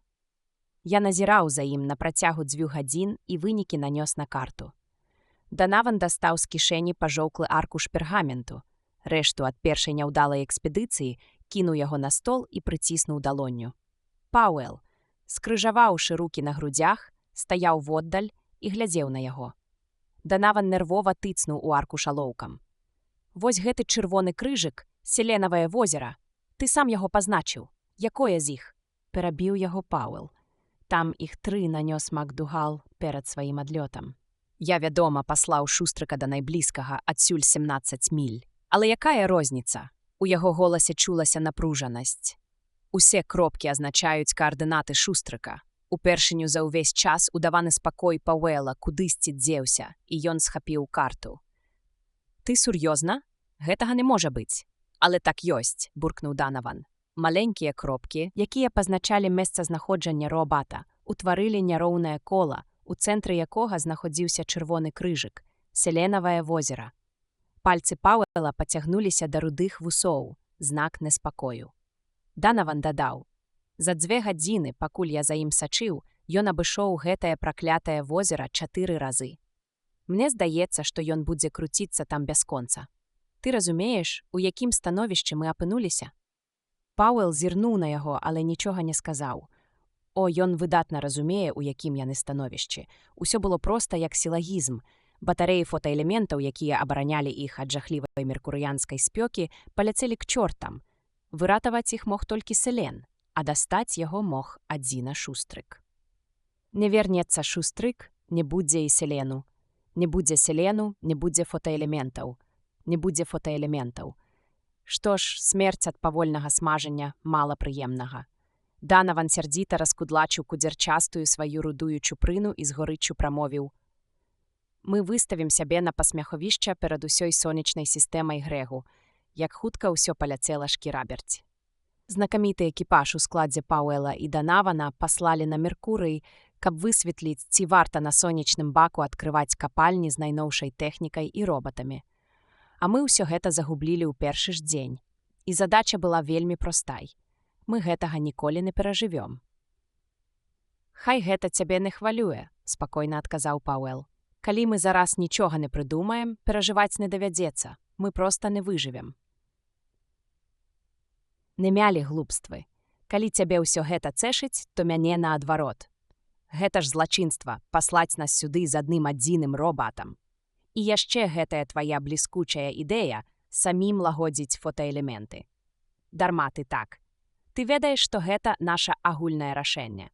Усё, што нам патрэбна, толькі кілаграм селену ды электрычная ўстаноўка стілхеда і каля 3 гадзін часу. А тут цэлыя азёры селену па ўсім сонечным баку. Спектрарэфлектар Макдугала за 5 хвілін зафіксаваў аж 3. Ці не так? Якога ж ліха? Не маглі ж мы чакаць наступнага супрацьстаяння. Ну добра, а што рабіць? У цябе ёсць нейкая ідэя? Я ведаю, што ёсць, інакш ты не быў бы такі спакойны. Герой ты не большы, чым я. Дык кажы. Мы не можам самі ісці шукаць шустрыка Майку, прынамсі тут, на сонечным баку. Нават у новых скафандрах нам больш 20 хвілін на такім сонцы не вытрымаць. Але ведаеш старую прымаўку, пашлі робата злавіць робата? Паслухай, Майку, можа, нашы справы не такія ўжо і кепскія. У нас унізе ёсць 6 робатаў, і іх можна выкарыстаць, калі яны ў парадку. Калі толькі яны ў парадку. Вочы Данавана бліснулі надзеяй.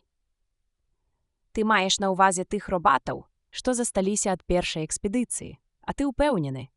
Яны могуць быць усяго-навусяго паўаўтаматамі. Ты ж ведаеш, 10 гадоў чымалы тэрмін для робататэхнікі. Не, яны робаты, я цэлы дзень правёў з імі, і я ведаю, пра што кажу. У іх пазітронны мозг, хоць, вядома, прымітыўны. Ён схаваў карту ў кішэню. Хадзем уніз. Робаты знаходзіліся на самым ніжнім ярусе. Усе 6, завалены запляснелымі скрынямі з невядома чым. Яны былі такія вялікія, што нават седзячы на падлозе узносілі галовы ўгору на цэлых 7 футаў. Данаван прысвіснуў. Вось гэта памеры. Не менш 10 футаў у абхваце. Гэта таму, што яны аснашчаны старым прыводам канструкцыі МакГафі. Я зазірнуў унутр. Нікудышні прыстасунак, можаш пераканацца. Ты яшчэ не ўключыў іх? Не, няма патрэбы. Не думаю, каб у іх нешта выйшла з ладу. Нават дыяфрагмы яшчэ прыстойна выглядаюць. Яны могуць гаварыць. Ён адкруціў шчыток на грудзях у бліжэйшага робата і ўставіў туды двухцалявы шарык, што ўтрымліваў у сабе крыхотную іскру атамнай энергіі. Гэтага было досыць, каб уліць у робата жыццё. Не так і лёгка было прымацаваць шарык, аднак Пауэл справіўся з гэтым, старанна закруціў шчыток і падключыў радыёкіраванне новай канструкцыі, пра якое 10 гадоў таму і не чулі. Тое самае ён зрабіў і з 5 іншымі робатамі. Яны не рухаюцца, занепакоена прамовіў Данаван. Бо няма каманды, коратка кінуў Пауэл. Ён падышоў да першага робата і пляснуў яго па металічных грудзях. Гей ты мяне чуеш? Галава пачвары павольна нахілілася, і вочы ўтарапіліся ў Пауэла. А грубы, хрыплы, нібы гук старадаўняга фанографа, голас прарыпеў. Так, гаспадар. Пауэл невесёла ўсміхнуўся да Данавана. Чу. Гэта адзін з першых робатаў, якія маглі гаварыць. Менавіта тады пачалася кампанія супраць выкарыстання робатаў на зямлі. Але каб стрымаць яе, канструктары запраграмавалі ў гэтых д'ябальскіх машынах надзейны здаровы комплекс нявольніка. Аднак гэта ім не дапамагло, заўважыў Данаван. Не, вядома, але яны рабілі ўсё, што было ў іх сілах. Ён яшчэ раз павярнуўся да робата. Устань! Робат павольна падняўся. Данаван задраў галаву ўгору і прысвіснуў. Ты можаш выйсці на паверхню, на святло? Запытаў Пауэл. Паўза напружанага абдумвання. Мозг робата працаваў павольна. Так, гаспадар, пачуўся адказ. Добра, а ты ведаеш, што такое міля? Зноў паўза і няспешны адказ. Так, гаспадар. Мы выведзем цябе на паверхню і пакажам напрамак. Ты пройдзеш каля 17 міль і дзесьці ў тым раёне сустрэнеш другога робата меншага за цябе. Разумееш? Так, гаспадар. Ты знойдзеш гэтага робата і загадаеш яму вярнуцца. Калі ён не паслухае, прывядзеш сілай. Данаван смыкнуў Пауэла за рукаў. А чаму б яго не паслаць проста па Селен? Бо я хачу вярнуць шустрыка, разумееш? Я хачу ведаць, што з ім здарылася. А потым загадаў робату. Ідзі за мной. Робат не зварухнуўся з месца, і голас яго пракаціўся громам. Выбачай, гаспадар, не магу.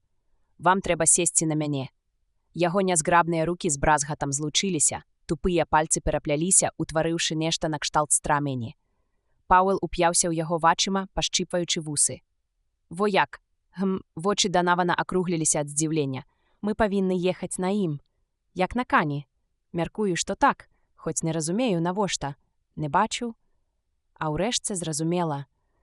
Я казаў табе, што тады занадта клапаціліся пра бяспеку.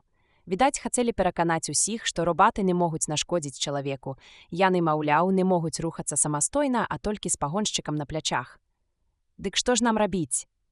Вось і я пра тое думаю, буркнуў Данаван. Мы не можам выйсці на паверхню пад пякучае сонца, ні з робатам, ні без робата. О божа. Расхваляваўшыся, ён двойчы пстрыкнуў пальцамі. Дай-ка мне сваю карту. Недарма ж я вывучаў яе 2 гадзіны. Вось рудня. А чаму б нам не скарыстацца тунелямі?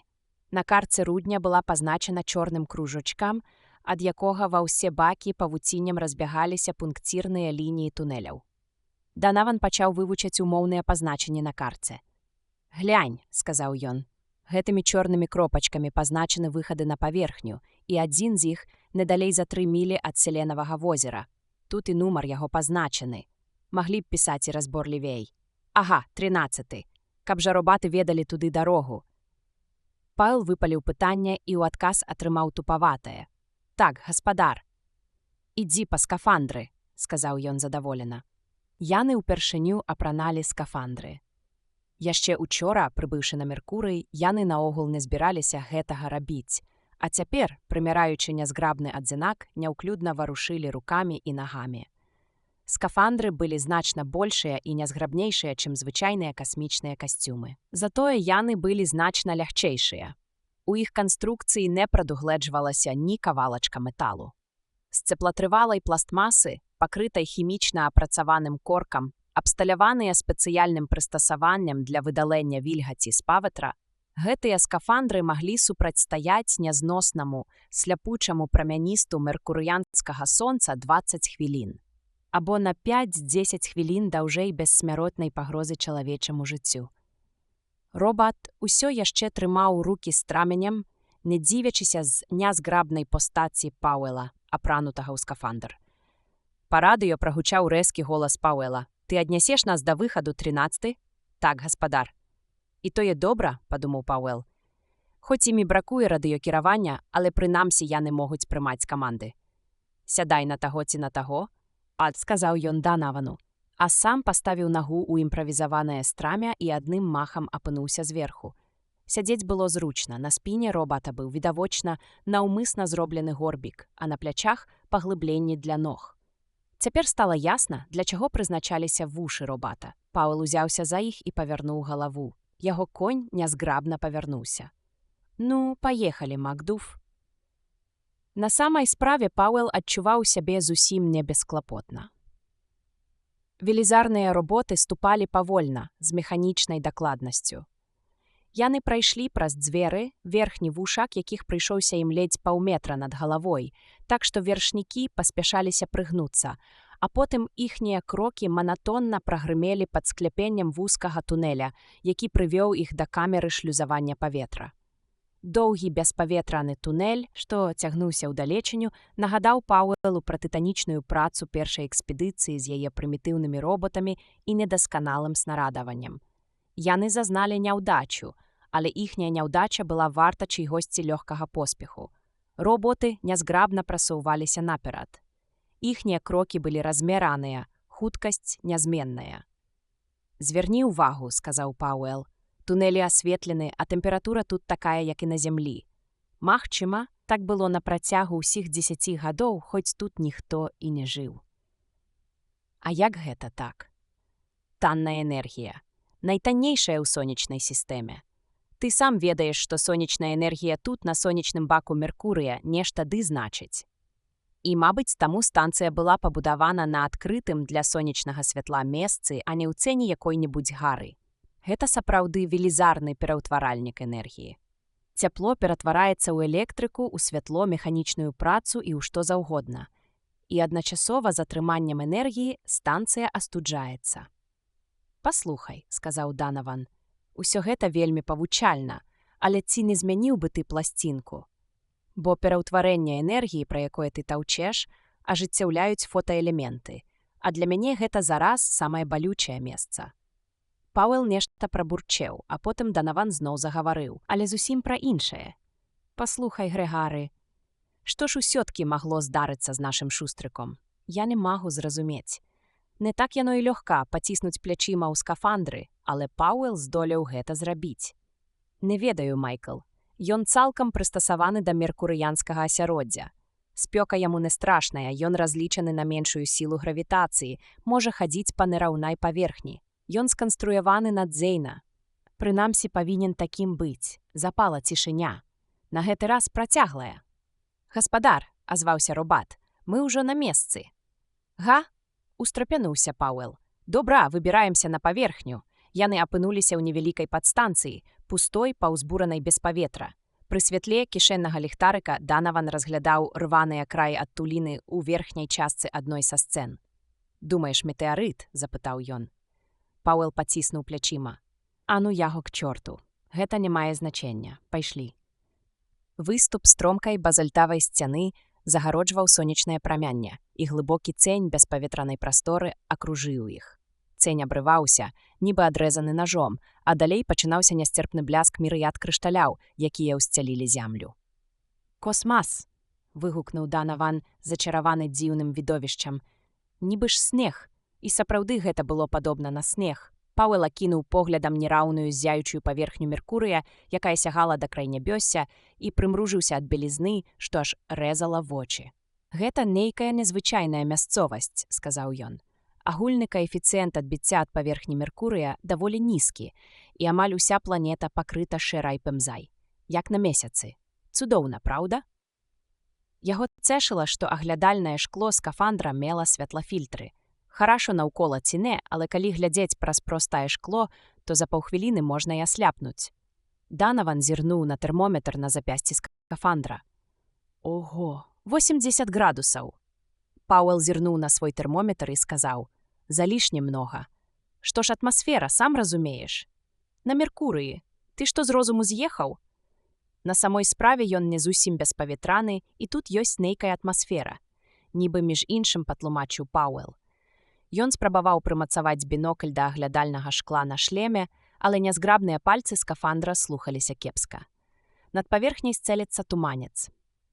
Гэта пары лятучых элементаў, а таксама злучэнняў, якіх не можа ўтрымаць гравітацыя Меркурыя.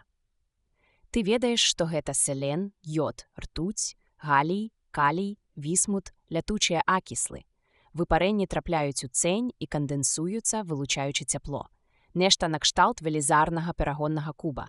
Каб ты выключыў ліхтар, то, можа б, убачыў, што гэты бок скалы пакрыты серным інеем або ж ртутнай расой. Нейкія там 80 градусаў нашы скафандры вытрымаюць. Пауэл нарэшце прыладзіў бінокль і зрабіўся падобны да слімака з рожкамі вачыма. Данаван напружана чакаў. «Бачыш што-небудзь?» Пауэл адказаў не адразу, а калі адказаў, голас яго быў поўны трывогі. «На гарызонце цёмная пляма. Мабыць, селенавае возера. Яно і павінна там быць, але шустрыка я не бачу». Пауэл узлез на плечы Робата і асцярожна выпрастаўся, каб лепей бачыць. Нейкі час ён пільна ўглядаўся ўдалечыню. «Здаецца, так, гэта ён, сюды ідзе». Данаван углядаўся туды, куды пальцам паказваў Пауэл. Бінокля ў яго не было, але і ён заўважыў маленькую чорную кропку на фоне сляпучага ззяння крышталяў. «Я бачу яго!» — закрычаў ён. «Паехалі!» Пауэл зноў сеў на плечы Робата і ляснуў рукою па здаравенных, як бочка, грудзях свайго гаргантуа. «Наперад! Давай!» — гарлапаніў Данаван, б'ючы Робата пяткамі, нібы прышпарваючы каня. Рабаты рушылі. У беспаветраным прасторы не чуваць было глухога тупату іх адмераных крокаў, а праз сінтэтычную тканіну скафандраў гук таксама не пранікаў. Адчувалася толькі рытмічнае пагойдванне. «Хутчэй!» — закрычаў Данаван, але рытм не змяніўся. «Дарма стараешся!» — азваўся Пауэл. «Гэты металалом можа рухацца толькі з адной хуткасцю. Яны прабіліся скрозь цень, і раптам сонца заліло іх сваім бела-гарачым промнем». Данаван міжволі прысеў. «Ну, ці мне толькі здаецца, ці сапраўды так паліць?» «Яшчэ мацней будзе паліць», — пачуўся змрочны адказ. «Сачы за шустрыком». Робат з СПД-13 быў ужо даволі блізка, і яго можна было разгледзець ва ўсіх падрабязнасцях. Граціознае, нібы адліванае, цела адбівала сляпучыя зайчыкі, калі ён лёгкай пружыністай хадою крочыў па нераўнай паверхні. Яго імя Шустрык паходзіла ад абрэвіятуры СП, якая азначала яго марку, але адначасна пасавала яму, бо рабаты мадэлі СПД былі найхуткімі з усіх, якіх выпускала фірма United States Robots and Mechanical Men Corporation. «Гэй, Шустрык!» — выгукнуў Данаван, шалёна размахваючы рукамі. «Шустрык!» — гукнуў і Пауэл. «Ідзі сюды!» Адлегласць паміж людзьмі і рабатам-блукальцам хутка змяншалася, болей дзякуючы намаганням Шустрыка, чым запаволенаму крочанню састарэлых за 10 гадоў коней Данавана і Пауэла. Яны былі занадта блізка, каб не заўважыць, што хада Шустрыка нейкая няўпэўненая. Ён хістаўся з боку на бок. Пауэл замахаў рукою і да крайнасці ўзмацніў гук свайго кампактнага, убудаванага ў шлем радыёперадатчыка, рыхтуючыся крыкнуць яшчэ раз. Але Шустрык іх ужо заўважыў. Раптам ён спыніўся і нейкі час стаяў, ледзь хістаючыся нібы ад лёгкага ветру. «Усё добра», — гукаў Пауэл. «Ідзі да нас, хлопча». Упершыню ў навушніках Пауэла прагучаў голас Шустрыка. «От здорава! Давайце пагуляем. Вы ловіце мяне, а я вас. Каханне нас не разлучыць. Я маленькая кветачка, пахучая. Я маленькая кветачка. Ура!» Павярнуўшыся, ён так хутка памчаў назад, што з-пад яго пятак паляцелі камякі спечанага пылу. Апошнія словы, якія ён гукнуў здалёк, былі «расце маленькая кветачка пад векавым дубам». Потым пачулася дзіўнае металічнае пстрыканне, якое, магчыма, азначала, што на робата напала гіканне. Данаван ціха сказаў. «Адкуль ён узяў вершы Гілберта і Салівана? Паслухай, Грэгары, ён п'яны ці нешта такое?» «Каб ты мне не сказаў, я б і не здагадаўся», адказаў Пауэл з горыччю ў голасе. «Вяртаймася да скалы, у цень, бо я ўжо падсмажваюся». Напружаную цішу парушыў Пауэл. «Па-першае, Шустрык не п'яны. Ён жа не чалавек. Шустрык – робат, а робаты не п'янеюць. І ўсё ж нешта з ім не так. А гэта тое самае, што для чалавека ап'яненне».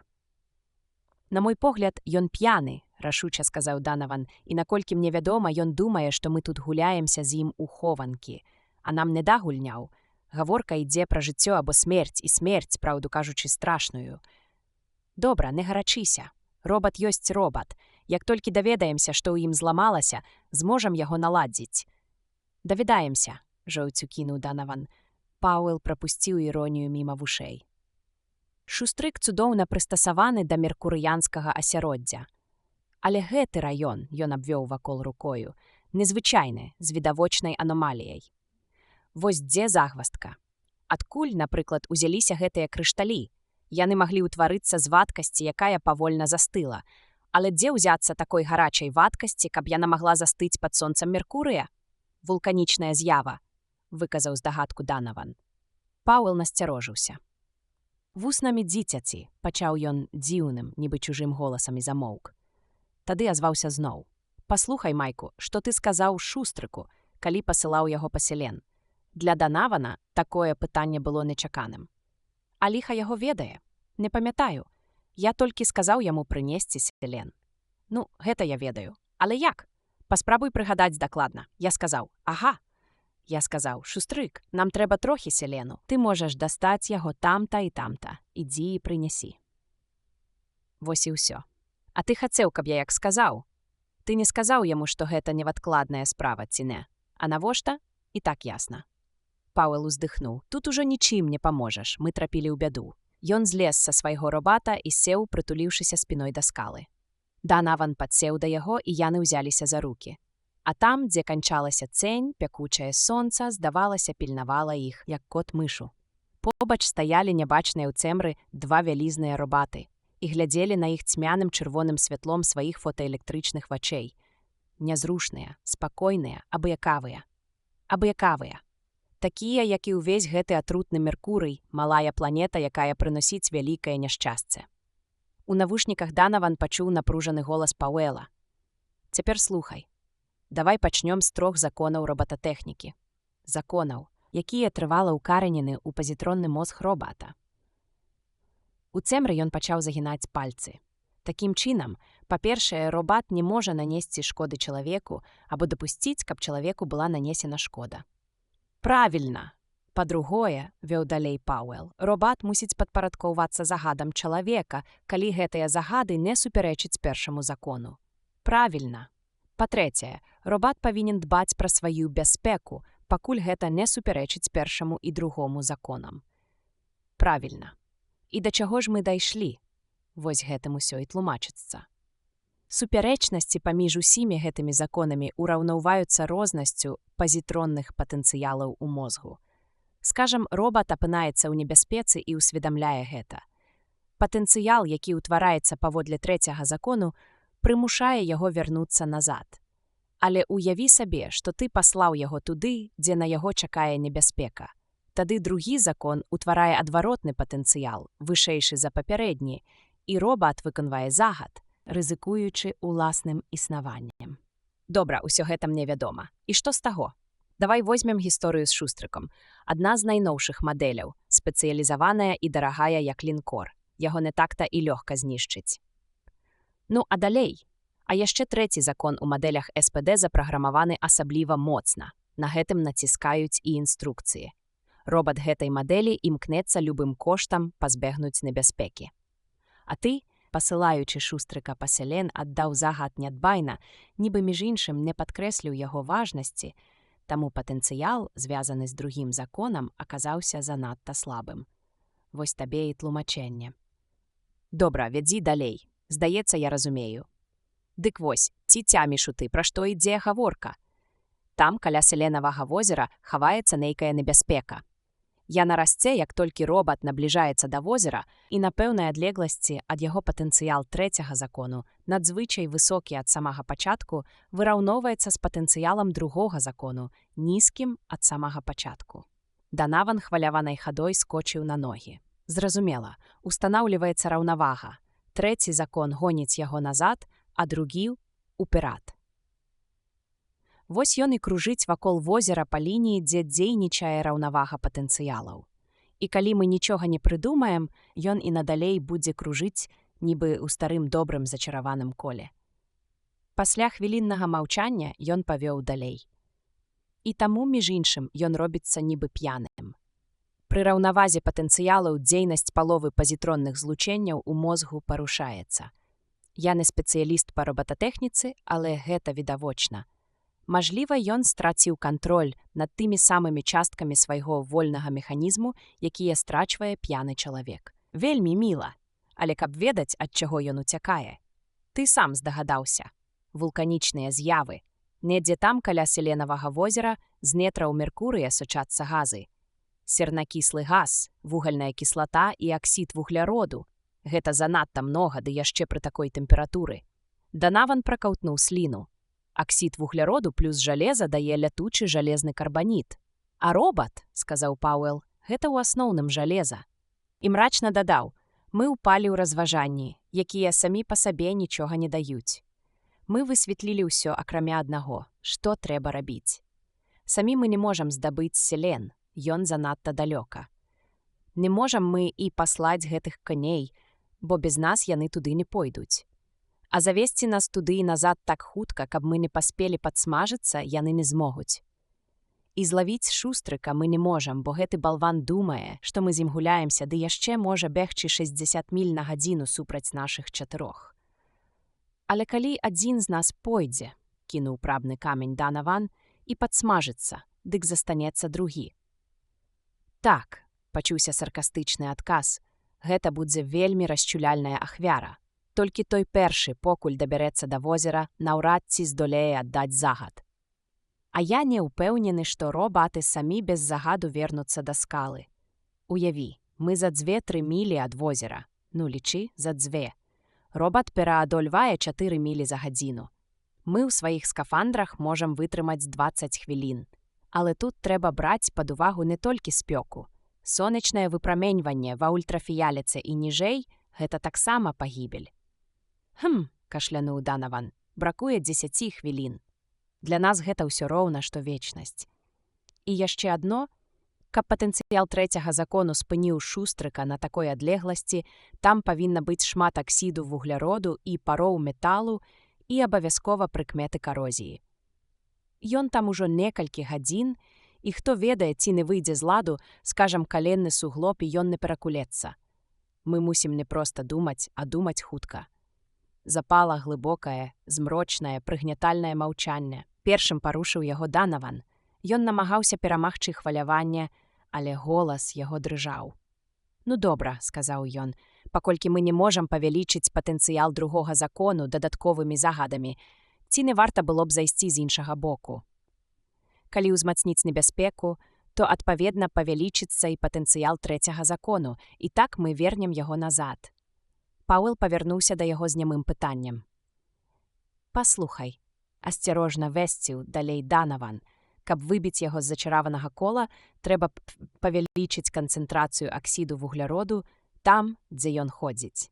Трэба вярнуцца на станцыю, там у нас цэлая аналітычная лабараторыя. «Дзіўная справа», — пагадзіўся Пауэл. «Гэта ж станцыя рудня. Выдатна. Там павінна быць шмат шчаўлявай кіслаты, якая асаджвае кальцый. Кляну космасам, Майку, ты геній. Можа і так», — сціпла пагадзіўся Данаван.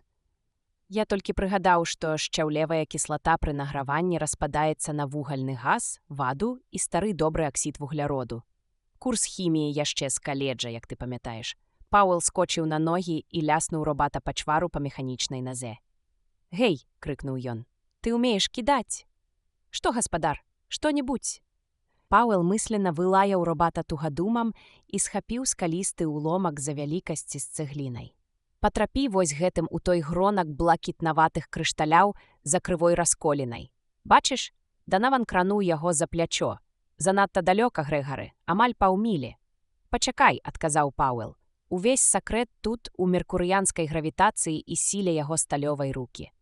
Глядзі». Вочы робата змяралі адлегласць са стэрэаскапічнай дакладнасцю машыны. Ён прыкінуў вагу каменя і адвёў руку назад. У цемры яго рухі было дрэнна відаць, але калі ён пераступаў з нагі на нагу, чуліся глухія гукі. І раптам камень чорнай кропкай выляцаў з сцэні на сонечнае святло. Яго лёд не стрымліваў ні супраціў паветра, ні вецер. І калі ён упаў, проста з цэнтру блакітнага грону паляцэлі друзкі. Пауэл радасна закрычаў.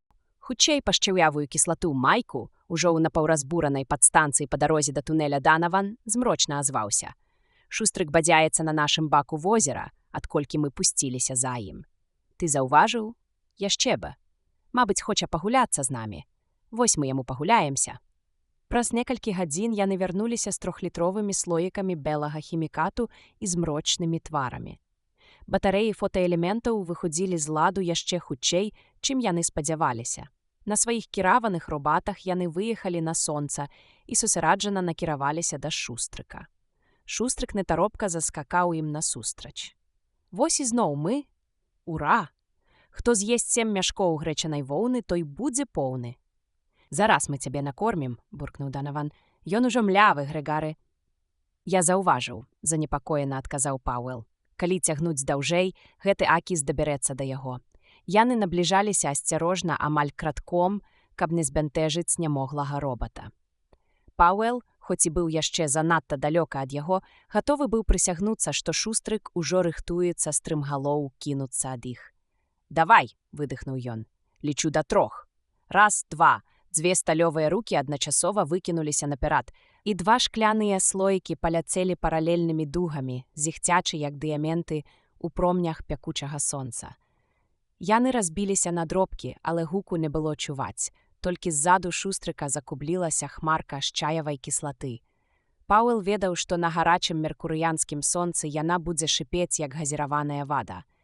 Шустрык на імгненне ўп'юўся вачыма ў тую хмарку, потым павольна абярнуўся і гэтак жа павольна пачаў набіраць хуткасць. Праз 15 секунд ён лёгкім галопам імчаў да людзей. Пауэл не мог разабраць, што гаварыў Шустрык падчас бегу, але яму пачулася нешта накшталт «мінуць любоў, завянуць кветкі». Пауэл павярнуўся да Данавана. «Назад, да скалы Майку, ён ужо выбіўся са сваёй каляіны, цяпер будзе прымаць загады. Мне ўжо становіцца горача». Яны задрыботалі ў цень на сваіх павольных робатах. Калі ўвайшлі ў цень і адчулі прыемную прахалоду, Данаван азірнуўся. «Грэгары!» Пауэл азірнуўся і ледзь не закрычаў. Шустрык павольна, вельмі павольна аддаляўся.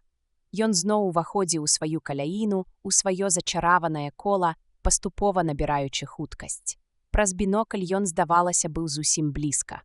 У рэчаіснасці ж ён быў недасяжны. «За ім!» Усклікнуў Данаван і пусціў свайго робата наперад, аднак Пауэл спыніў яго. «Марная спроба, Майку, ты яго не зловіш». Ён сціснуў кулакі, адчуваючы сябе зусім бяссільным на плячах у робата. Як жа гэта я не заўважыў на некалькі секунд раней, каб яму нядобра? «Майку, мы згубілі час».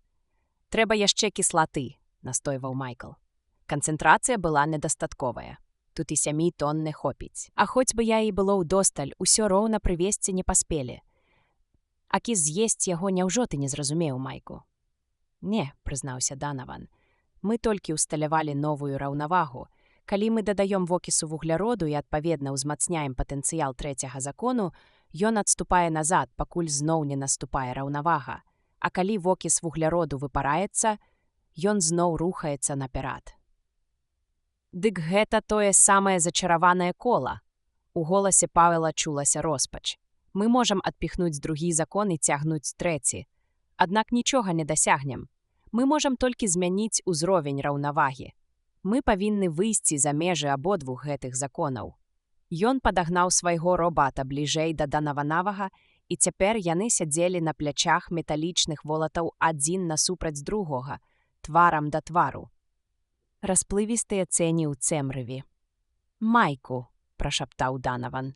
«Гэта канец? Думаю, трэба вярнуцца на станцыю, пачакаць, пакуль канчаткова не выйдуць фотаэлементы, паціснуць адзін аднаму рукі, прыняць цыяністы калій і памерці, як належыць джентльменам». Ён коратка ўсміхнуўся. «Майку», – сур'ёзна паўтарыў Пауэл, – «мы павінны вярнуць Шустрыка». «Ведаю». «Майку», – зноў сказаў Пауэл і крыху памарудзіўшы працягнуў. «Ёсць яшчэ і першы закон, я думаў пра яго і раней, але гэта ўжо на той выпадак, калі мы зойдзем у поўны тупік». Данаван зірнуў на яго, і голас яго ажывіўся. «Мы якраз цяпер у тупіку». «Добра. Паводле першага закону робат не можа дапусціць, каб з-за яго бяздзейнасці чалавеку была нанесена шкода. Другі і трэці законы не могуць гэтаму супрацьстаяць. Не могуць, Майку. Нават калі робат напалову з'ехаў. Ён жа п'яны, хіба ты не бачыш?» «Рызыкоўна, вядома». «Добра, што ты збіраешся рабіць? Я зараз выйду на сонца і пагляджу, як будзе дзейнічаць першы закон. Калі гэта не парушыць раўнавагі, то... Хай яго чорт возьме, хіба не ўсё роўна, цяпер ці праз некалькі дзён». «Пачакай, Грэгары. Ёсць яшчэ законы чалавечых паводзін. Ты не павінен выходзіць так, як вось вырашыў. Давай разыграем, ты мусіш даць мне магчымасць». «Добра. Давай, хто першы ўзвядзе ў куб лік 14. І амаль адразу адказаў.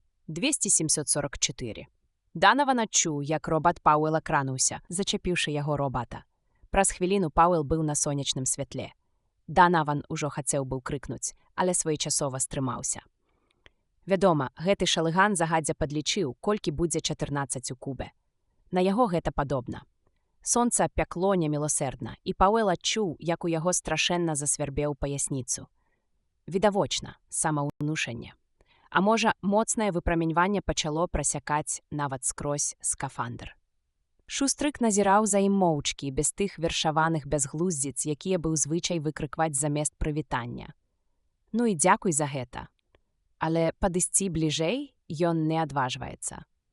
Да Шустрыка было ўжо метраў 300, калі той пачаў асцярожна адступаць, і Пауэл спыніўся. Ён саскочыў са свайго робата на грунт, усыпаны крышталямі.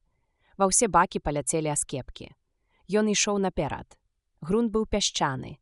Ногі каўзаліся на крышталях, пры слабой гравітацыі ісці было цяжка. Пякло ў падэшвы. Ён азірнуўся цераз плячо на чорны цень ад скалы і зразумеў, што зайшоў занадта далёка і ўжо не зможа вярнуцца ні сам, ні з дапамогай свайго старамоднага робата. Дык альбо Шустрык, альбо ніхто. У яго сціснула ў грудзях. «Годзе!» – Пауэл спыніўся. «Шустрык!» – паклікаў ён. «Шустрык!» Бліскучы сучасны робат наперадзе завагаўся і спыніўся, а потым зноў пачаў адступаць. Пауэл імкнуўся ўкласці ў голас як мага болей мальбы і зразумеў, што многа намаганняў для гэтага не трэба. «Шустрык, я мушу вярнуцца ў цень, інакш сонца спаліць мяне. Альбо жыццё, альбо смерць. Шустрык, не кідай мяне». Шустрык зрабіў крок наперад і спыніўся. Ён загаварыў, але Пауэл аж застагнаў, пачуўшы яго словы: «Ты ляжы і хварэй, пра паздраўлення не марый». «Сіла нябесная», – прашаптаў Пауэл, калі голас сціх. Спёка была невыносная. Краем вока ён раптам улавіў нейкі рух і рэзка абярнуўся. Тое, што ён убачыў, уразіла яго. Велізарны робат, на якім ён раней ехаў, ішоў да яго. «Прабачце, гаспадару», – прамовіў робат. Я не павінен рухацца без гаспадара, але вам пагражае небяспека. Вядома, патэнцыял першага закону вышэй за ўсё. Але яму не патрэбна гэтая старая шкапа. Яму патрэбен шустрык. Ён адступіў у бок і шалёна закрычаў: «Не падыходзь да мяне, загадваю табе спыніцца». Але перамагчы патэнцыял першага закону было немагчыма. «Вам пагражае небяспека, гаспадару», — тупа паўтарыў робат. Пауэл у роспачы азірнуўся. Ён ужо дрэнна бачыў, у мозгу кружыўся раскалены віхор. Уласнае дыханне апальвала яго, і ўсё наўкола было нібы ў тумане. Ён яшчэ раз закрычаў у адчаі: «Шустрык, я паміраю, каб цябе чорт узяў! Дзе ты, шустрык, ты мне патрэбен!» Ён хістаўся назад у сляпым імкненні адысці ад велізарнага робата, калі адчуў сталёвыя пальцы на сваёй руцэ, і ў яго вушах пралунаў устрывожаны і вінаваты голас металічнага тэмбру. «Шэфе, што вы тут робіце?» «І што я раблю?» «Я проста разгубіўся». Нічога, слаба прашаптаў Пауэл. «Нясі мяне ў цень да скалы і хутка». Ён яшчэ пачуў, як яго падняло ў паветра і хутка панесла. Апошні раз адчуў гарачае дыханне спёкі і страціў прытомнасць. Калі ён прыйшоў да цяміны, над ім схіліўся Данаван, устрывожана ўсміхаючыся. «Ну, як ты, Грэгары? Цудоўна», — адказаў ён. «А дзе шустрык? Вось ён. Я пасылаў яго да іншага селенавага возера. Загадаў абавязкова прынесці селен. Ён вярнуўся праз 42 хвіліны і 3 секунды я засякаў. Ён яшчэ не скончыў прасіць прабачэння за тое хаджэнне па зачараваным коле. Ён не адважваецца блізка да цябе падыходзіць, баіцца, што ты яго будзеш лаяць». «Цягні яго сюды», — загадаў Пауэл. «Гэта не яго віна». Ён працягнуў руку і моцна паціснуў металічную руку шустрыка. «Усё добра, шустрык. А ведаеш, Майкл, пра што я вось падумаў?» «Ведаю». «Добра». Ён пацёр твар. Паветра было чароўна прахалоднае. «Ведаеш, калі мы тут усё ўладкуем і шустрык пройдзе палявыя выпрабаванні, нас пашлюць на касмічную станцыю». «Не можа быць». «Можа». Прынамсі, так мне сказала старая лэдзі Келвін перад тым, як мы мусілі ляцець сюды. Але я нічога не сказаў, бо збіраўся апратэставаць такі задум. «Апратэставаць», — усклікнуў Данаван. «Але ж, ведаю, цяпер усё добра. 273 градусы ніжэй нуля. Што можа быць прыемней?» «Касмічная станцыя», — сказаў Данаван. «Ну што ж, я гатовы». Логіка. Праз паўгода хлопцы змянілі сваю думку. Полымя велізарнага сонца змянілася мяккай цэмрай касмічнай прасторы, але змена знешняга асяроддзя мала што штат. Значыць, калі маеш справу з эксперыментальнымі робатамі, якое б ні было тло, пастаянна даводзіцца быць тварам у твар з таямнічым загадкавым пазітронным мозгам, які, паводле слоў тых геніяў з лагарыфмічнымі лінейкамі, павінен працаваць так і не іначай. Аднак не прайшло і 2 тыдняў іх знаходжання на станцыі, як Данаван і Пауэл пераканаліся, што пазітронны мозг можа працаваць і іначай, і дарма спадзявацца, што ён будзе працаваць так, як задумалі канструктары. Грэгары Пауэл чётка і выразна сказаў: «Тыдзень таму мы з Данаванам змантавалі цябе». Ён насупіў брыво і смыкнуў сябе за кончык рыжага вуса. У кают-кампаніі сонечнай станцыі номер 5 было ціха, толькі дзесьці ўнізе мякка гудзеў магутны выпраменьвальнік. Робат Каті сядзеў нерухома. Паліраваны метал яго цэла зіхацеў у святле яркіх лямпаў, а чырвоныя агеньчыкі фотаэлементаў вачэй пільна глядзелі на земляніна, які сядзеў па той бок стала. Пауэл перамог у сабе раптоўны прыступ раздражнення. У гэтых робатаў нейкае адметнае мысленне. Ага, 3 законы рабататэхнікі дзейнічаюць, павінны дзейнічаць. На фірме US Robots усе ад самога Робертсана да прыбіральчыцы могуць пацвердзіць гэта. Значыць, Каті – робат надзейны. І ўсё ж? Мадэль КТ прадстаўляла новае пакаленне робатаў, а гэты першы доследны экземпляр. А матэматычныя завіткі на паперы не заўсёды найлепшая суцэха перад фактамі. Нарэшце робат загаварыў. У яго голасе адчуваўся халодны тэмбр, нераздзельны спадарожнік металічнай мембраны. «Вы ўсведамляеце ўсю сур'ёзнасць такой заявы, Пауэл? Але ж хтосьці павінен быў цябе зрабіць, мудрагель», — развёў рукамі Пауэл. «Ты сам дапускаеш, што твая памяць тыдзень таму паўстала з абсалютнай пустаты. Вось я табе і тлумачу. Данаван і я сабралі цябе з прысланых нам дэталей. Мудрагель з таямнічым выглядам пільна разглядаў свае доўгія гнуткія пальцы. У гэтую хвіліну ён неяк дзіўна нагадваў чалавека. Думаю, павінна быць больш праўдападобнае тлумачэнне, чым гэта. Мне здаецца неверагодным, што вы мяне зрабілі. Землянін нечакана засмяяўся. Чаму? Можаце назваць гэта інтуіцыяй. Пакуль гэта толькі інтуіцыя. Аднак я хачу ўстанавіць праўду. Шэраг лагічных меркаванняў непазбежна прывядзе да ісціны. Я дайду да яе. Пауэл устаў і перасеў на край стала бліжэй да робата. Ён нечакана адчуў сімпатыю да гэтай дзіўнаватай машыны, непадобнай на звычайных робатаў, якія старанна выконвалі спецыяльныя заданні адпаведна да запраграмаваных пазітронных сувязей. Ён паклаў руку на сталёвае плячо Мудрагеля. Метал быў халодны і цвёрды. «Мудрагель», — сказаў ён, — «я паспрабую табе дзешча растлумачыць. Ты першы робат, які задумаўся над сваім уласным існаваннем, і, па-мойму, першы робат настолькі разумны, каб збагнуць навакольны свет. Хадзем са мной». Робат нячутна ўзняўся і рушыў за Пауэлам. У абутку з грубай губчастай гумы ён ступаў бязгучна. Землянін націснуў кнопку, і частка сцяны паехала ў бок. Праз тоўстае празрыстае шкло стала відно касмічную прастору, усыпаную зоркамі. «Я гэта бачу праз ілюмінатары ў машынным аддзяленні», — сказаў Мудрагель. «Ведаю», — сказаў Пауэл. «Як ты думаеш, што гэта такое?» «Тое самае, чым яно яўляецца. Зараз за гэтым шклом чорнае плямістае рэчыва з маленькімі яркімі кропкамі.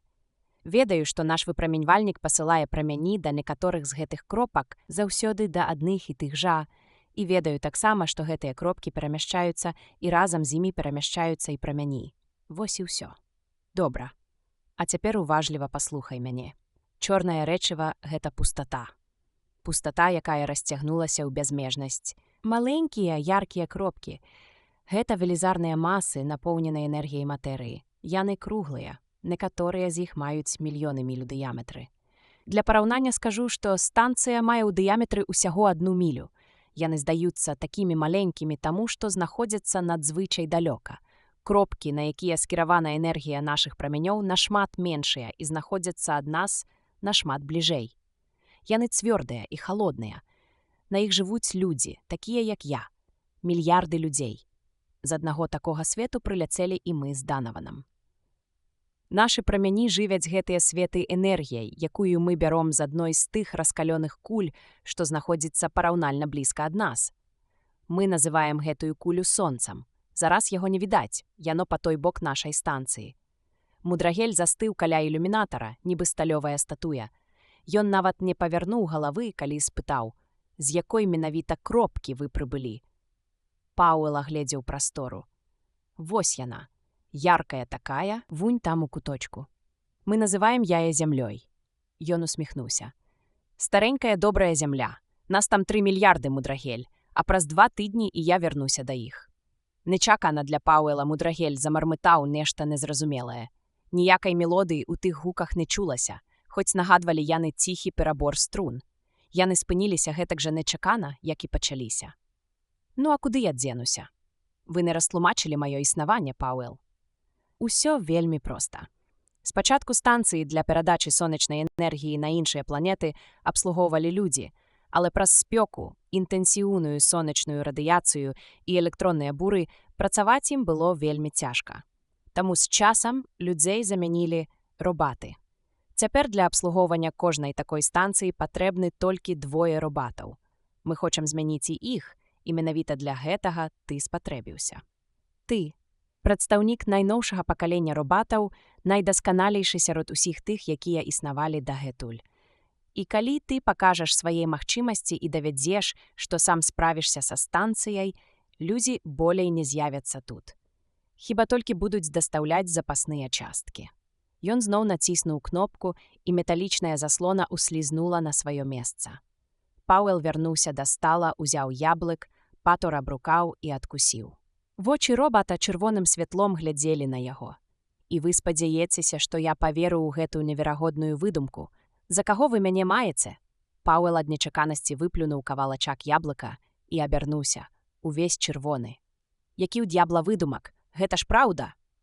Мудрагель змрочна адказаў: шары энергіі дыяметрам у мільёны міль, свет з 3 мільярдамі людзей на ім, безмежная пустэча.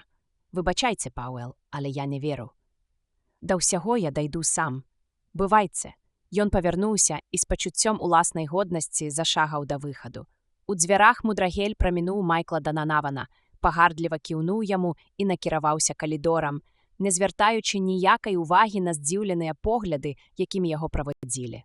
Майкл Данаван скудлаціў рыжы чуб і сярдзіта зірнуў на Пауэла. Пра што гаварыў гэты хадзячы металалом? У што ён не верыць? Пауэл з досадай смыкнуў сябе за вусы і едка сказаў: «Наш робат – скептык. Ён не верыць, што мы стварылі яго, што існуе зямля, космас, зоркі. Хай яго спапяліць Сатурн. Нам толькі вар'яцкага робата не хапала. Ён кажа, што збіраецца да ўсяго дайсці сам». «Вельмі прыемна», – насмешліва прамовіў Данаван. «Спадзяюся, ён зласкавіцца і патлумачыць усё мне, калі разбярэцца». «Вось як», – раптам успыхнуў ён.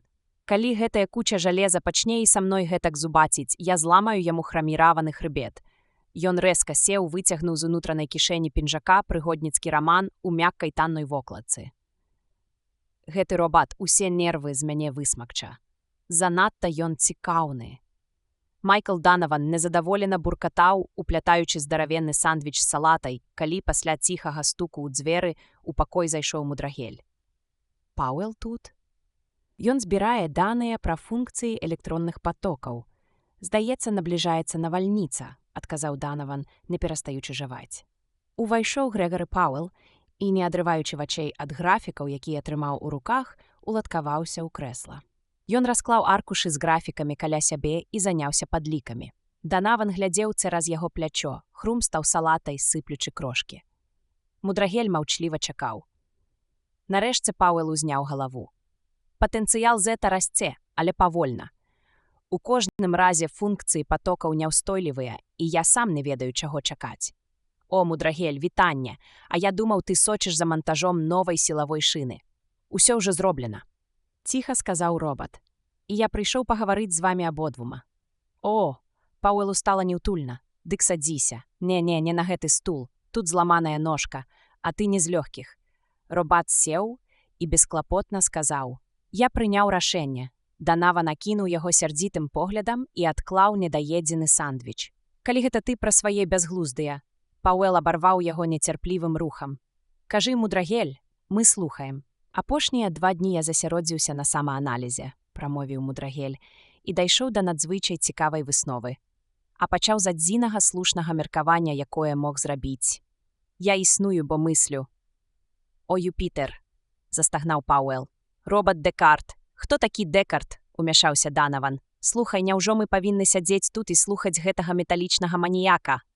«Маўчы, Майку». Мудрагель спакойна гнуў сваё. І адразу паўстала пытанне: у чым прычына майго існавання? У Грэгары Пауэла напяліся скулы. «Ты мелеш лухту. Я ўжо казаў, што цябе стварылі мы». «А не верыш», – дадаў Майкл Данаван, «дык мы з задавальненнем разбяром цябе на часткі».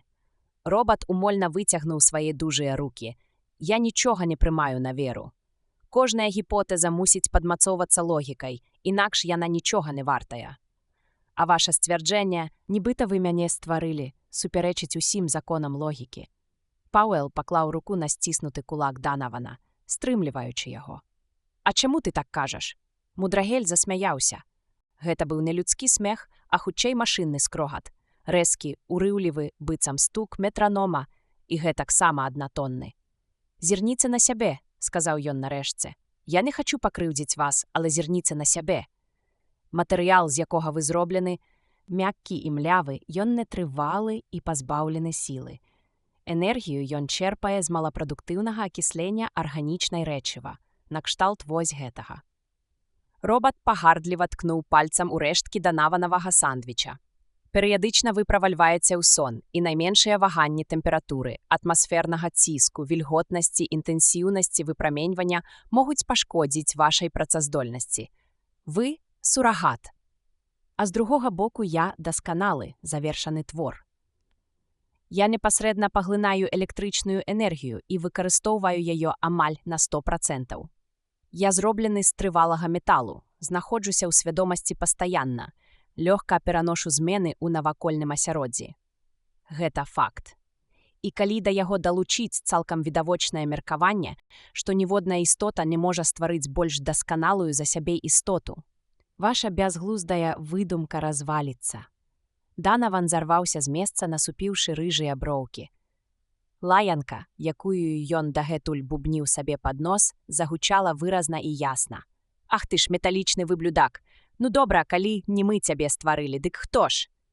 Мудрагель важна кіўнуў галавой. «Слушна, Данаване, я думаў пра гэта. Відавочна, мой тварэц мусіў быць нашмат магутнейшы за мяне, а таму застаецца адно». Земляне збянтэжана глядзелі на Мудрагеля, а той гнуў сваё. Што з'яўляецца асновай дзейнасці тут, на станцыі? Каму мы ўсе тут служым? Што паглынае ўсю нашу ўвагу? Ён памаўчаў, чакаючы адказу. Данаван здзіўлена зірнуў на Пауэла. «Б'юся аб заклад. Гэты ідыёт у касцюме з белай бляхі тарахціць пра пераўтваральнік энергіі». «Гэта праўда, Мудрагелю?»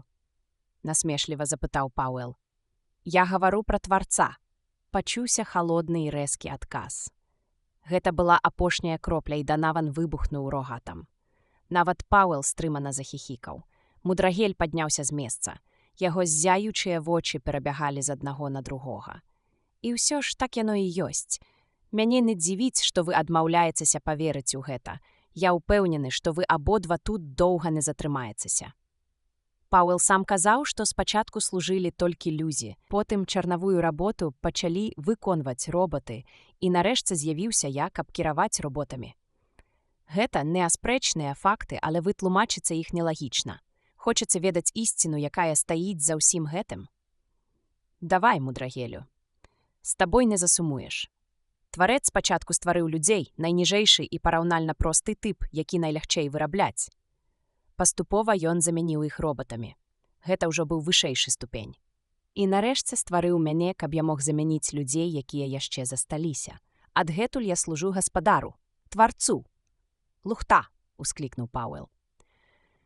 «Табе давядзецца выконваць нашы загады і трымаць язык за зубамі, пакуль мы не пераканаемся, што ты можаш абслугоўваць канвертар. Зразумеў? Канвертар, а не тварца. Калі ж не справішся, мы цябе дэмантуем. А цяпер ідзі сабе, калі ласка. І вазьмі вось гэтыя дадзеныя і пачы іх, як мае быць». Мудрагель узяў графікі з рук Пауэла і выйшаў, не прамовіўшы ні слова. Данаван цяжка адкінуўся на спінку фатэля і схапіўся за галаву. «Мы яшчэ намаемся з гэтым роботам. Ён зусім звар'яцеў». Аднатоннае гудзенне канвертара ў пакоі кантролю ўзмацнілася, змешваючыся з патрэскваннем лічыльніка Гейгера і кіраўнічым жужжаннем паўдзясятка сігнальных лямпачак. Данаван адарваўся ад тэлескопа і ўключыў святло. Прамень са станцыі номер 4 дасягнуў Марса дакладна па раскладзе. Цяпер наш можна выключыць. Грэгары Пауэл неўважліва кіўнуў. «Мудрагель унізе ў машынным аддзяленні. Я падам сігнал, і ён паклапоціцца пра гэта. Зірнітка сюды, Майку». «Што думаеш пра гэтыя лічбы?» Майкл Данаван акінуў іх вокам і прысвіснуў. «Ого! Вось гэта я называю інтэнсіўным выпраменьваннем. Наша сонейка забаўляецца». «Вось менавіта», — кісла адказаў Пауэл. «Насоўваецца электронная буря, і з-за яе мы апынуліся ў кепскім становішчы. Наш прамень, скіраваны на зямлю, якраз на яе шляху». Ён раздражнёна адсунуў крэсла ад стала. «Няхай яму ліха. Толькі б не пачалося да змены. Яшчэ ёсць 10 дзён. Паслухай, Майку, спусці сядка ўніз і пасачы за Мудрагелем, добра? Добра. Кінь мне міндалю». Ён злавіў кінуты яму пакет і накіраваўся да ліфта.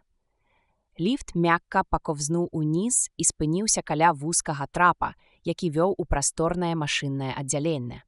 Данаван абапёрся на поручні і зірнуў уніз. Велізарныя генератары працавалі, а вакуумныя трубкі дэцыметровага перадатчыка напаўнялі станцыю нізкім гудзеннем. Каля перадатчыка ён убачыў масіўную і бліскучую постаць Мудрагеля, які уважліва сачыў за дружнай працай гурту робатаў. І раптам Данаван напружыўся. Робаты, што здаваліся карлікамі побач з масіўным перадатчыкам, выстраіліся перад ім у адну шарэнгу, схіліўшы галовы, а мудрагель павольна праходжваўся ўздоўж радку. Прайшло 15 секунд, і робаты з бразгатам, які перакрываў навакольны шум, паваліліся на калені. Данаван закрычаў і вузкімі сходамі кінуўся ўніз. Шалёна размахваючы сціснутымі кулакамі, ён падбег да робатаў. Твар яго зрабіўся такога самага колеру, як і вогненна-рыжыя валасы. «Што вы тут замыслілі, дурні? Разыходзьцеся і бярыцеся за работу. Калі не паспееце да канца дня ўсё разабраць, вычысціць і зноў сабраць, я выпалю вашы мазгі электрычным токам». Ніводны з робатаў не варухнуўся. Нават мудрагель, адзіны, хто не стаў на калені, быў нязрушны. Ён уп'іўся поглядам у змрочныя нішы велізарнай машыны.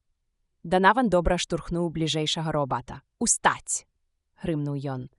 Робат павольна падняўся. Яго фотаэлектрычныя вочы з дакорам зірнулі на земляніна. «Няма іншага творцы, акрамя творцы», — сказаў робат. «І ты, яго прарок». «Што?» Данаван адчуў, як у яго ўп'іліся 20 пар механічных вачэй і 20 металічных галасоў прадэкламавалі «Няма іншага творцы, акрамя творцы, і ты, яго прарок».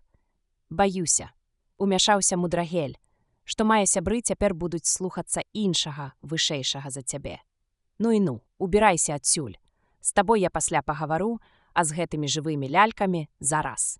Мудрагель павольна пакачаў сваёй цяжкай галавой. «Прабач, але ты не разумееш мяне. Яны ж робаты, а гэта, значыць, яны істоты розумныя. Пасля таго, як я прарок ім ісціну, яны прызнаюць толькі творцу. Усе да аднаго. Яны называюць мяне прарокам». Ён схіліў галаву. «Я не варты гэтага, але можа быць». Данаван пераўзяў дыханне і запусціў шпільку. «Няўжо? Ды хіба гэта дрэнна? Гэта ж проста цудоўна. А цяпер паслухай, што я табе скажу, ты медная малпа. Няма ніякага творцы, няма ніякага прарока і няма сумневу, хто павінен аддаваць загады. Ясна? А цяпер геп адсюль», — зароў ён. «Я падпарадковаюся толькі творцу». «К чорту твайго творцу». Данаван пляваў на перадатчык. «Вось твайму творцу. І рабі, што я кажу». Мудрагель маўчаў. Маўчалі і астатнія робаты, але Данаван зразумеў, што становішча імгненна абвастрылася. Халоднае малінавае святло ў вачах робатаў пацямнела, а мудрагель нібы скамянеў. «Блюзнерства», — прашаптаў ён, і ў яго металічным голасе адчувалася хваляванне. Мудрагель падступіў бліжэй. Данаван адчуў, як на яго ўпершыню накацілася хваля страху. Робат не мог мець пачуцця гневу, хоць у вачах мудрагеля цяжка было штосьці ўгадаць. «Выбач мне, Данаване», — сказаў робат, «але пасля ўсяго, што здарылася, табе нельга тут больш заставацца. Адныне табе і Пауэлу забараняецца бываць у памяшканні пульта кіравання і ў машынным аддзяленні». Ён зрабіў знак рукою. І ў момант два робаты схапілі Данавана за рукі і прыціснулі іх да бакоў. Данаван не паспеў і вокам міргнуць, як адчуў, што яго адарвалі ад падлогі і ўвашчэнт панеслі па лесвіцы ўгору. Грэгары Пауэл месца сабе не знаходзіў у кают-кампаніі. Ён хадзіў туды-сюды, сціснуўшы кулакі. Позіркам, поўным бяссільнай лютасці, ён акінуў зачыненыя дзверы і сярдзіта звярнуўся да Данавана. «Які цябе чорт штурхнуў пляваць на перадатчык?» Майкл Данаван глыбей угнездаваўся ў крэсле і з сярдзітасці стукнуў кулакамі аб падлакотнікі. «А што я меў рабіць з тым электрыфікаваным пудзілам? Я не збіраюся дагаджаць механізму, якога сам змантаваў». «Не збіраешся?» — кісла сказаў Пауэл. «Але ж ты сядзіш зачынены ў кают-кампаніі пад аховай двух робатаў. Гэта і ёсць, не дагаджаць». «Пачакай, дай толькі дабрацца да базы», — огрызнуўся Данаван. «Яны за гэта паплацяцца. Робаты павінны падпарадкоўвацца нам. Гэта ж другі закон. Навошта дарма балбатаць? Яны нас не слухаюць, і, магчыма, на тое ёсць прычына, якую мы выявім занадта позна.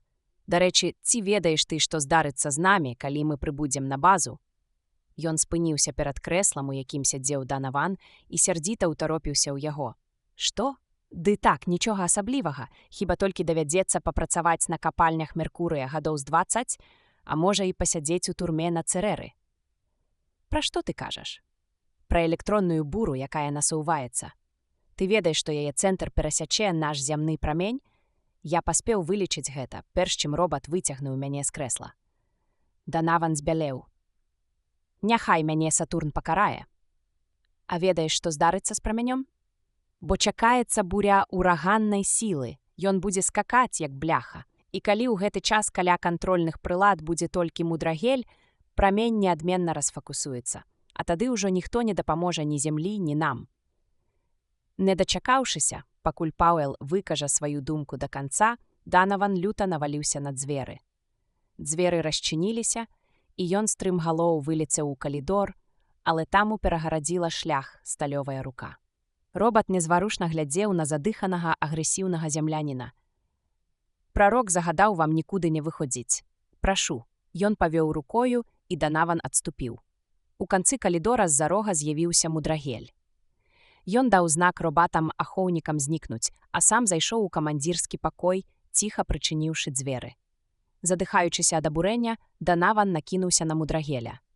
Гэта пераходзіць усялякія межы. Ты заплаціш за гэтую камедыю.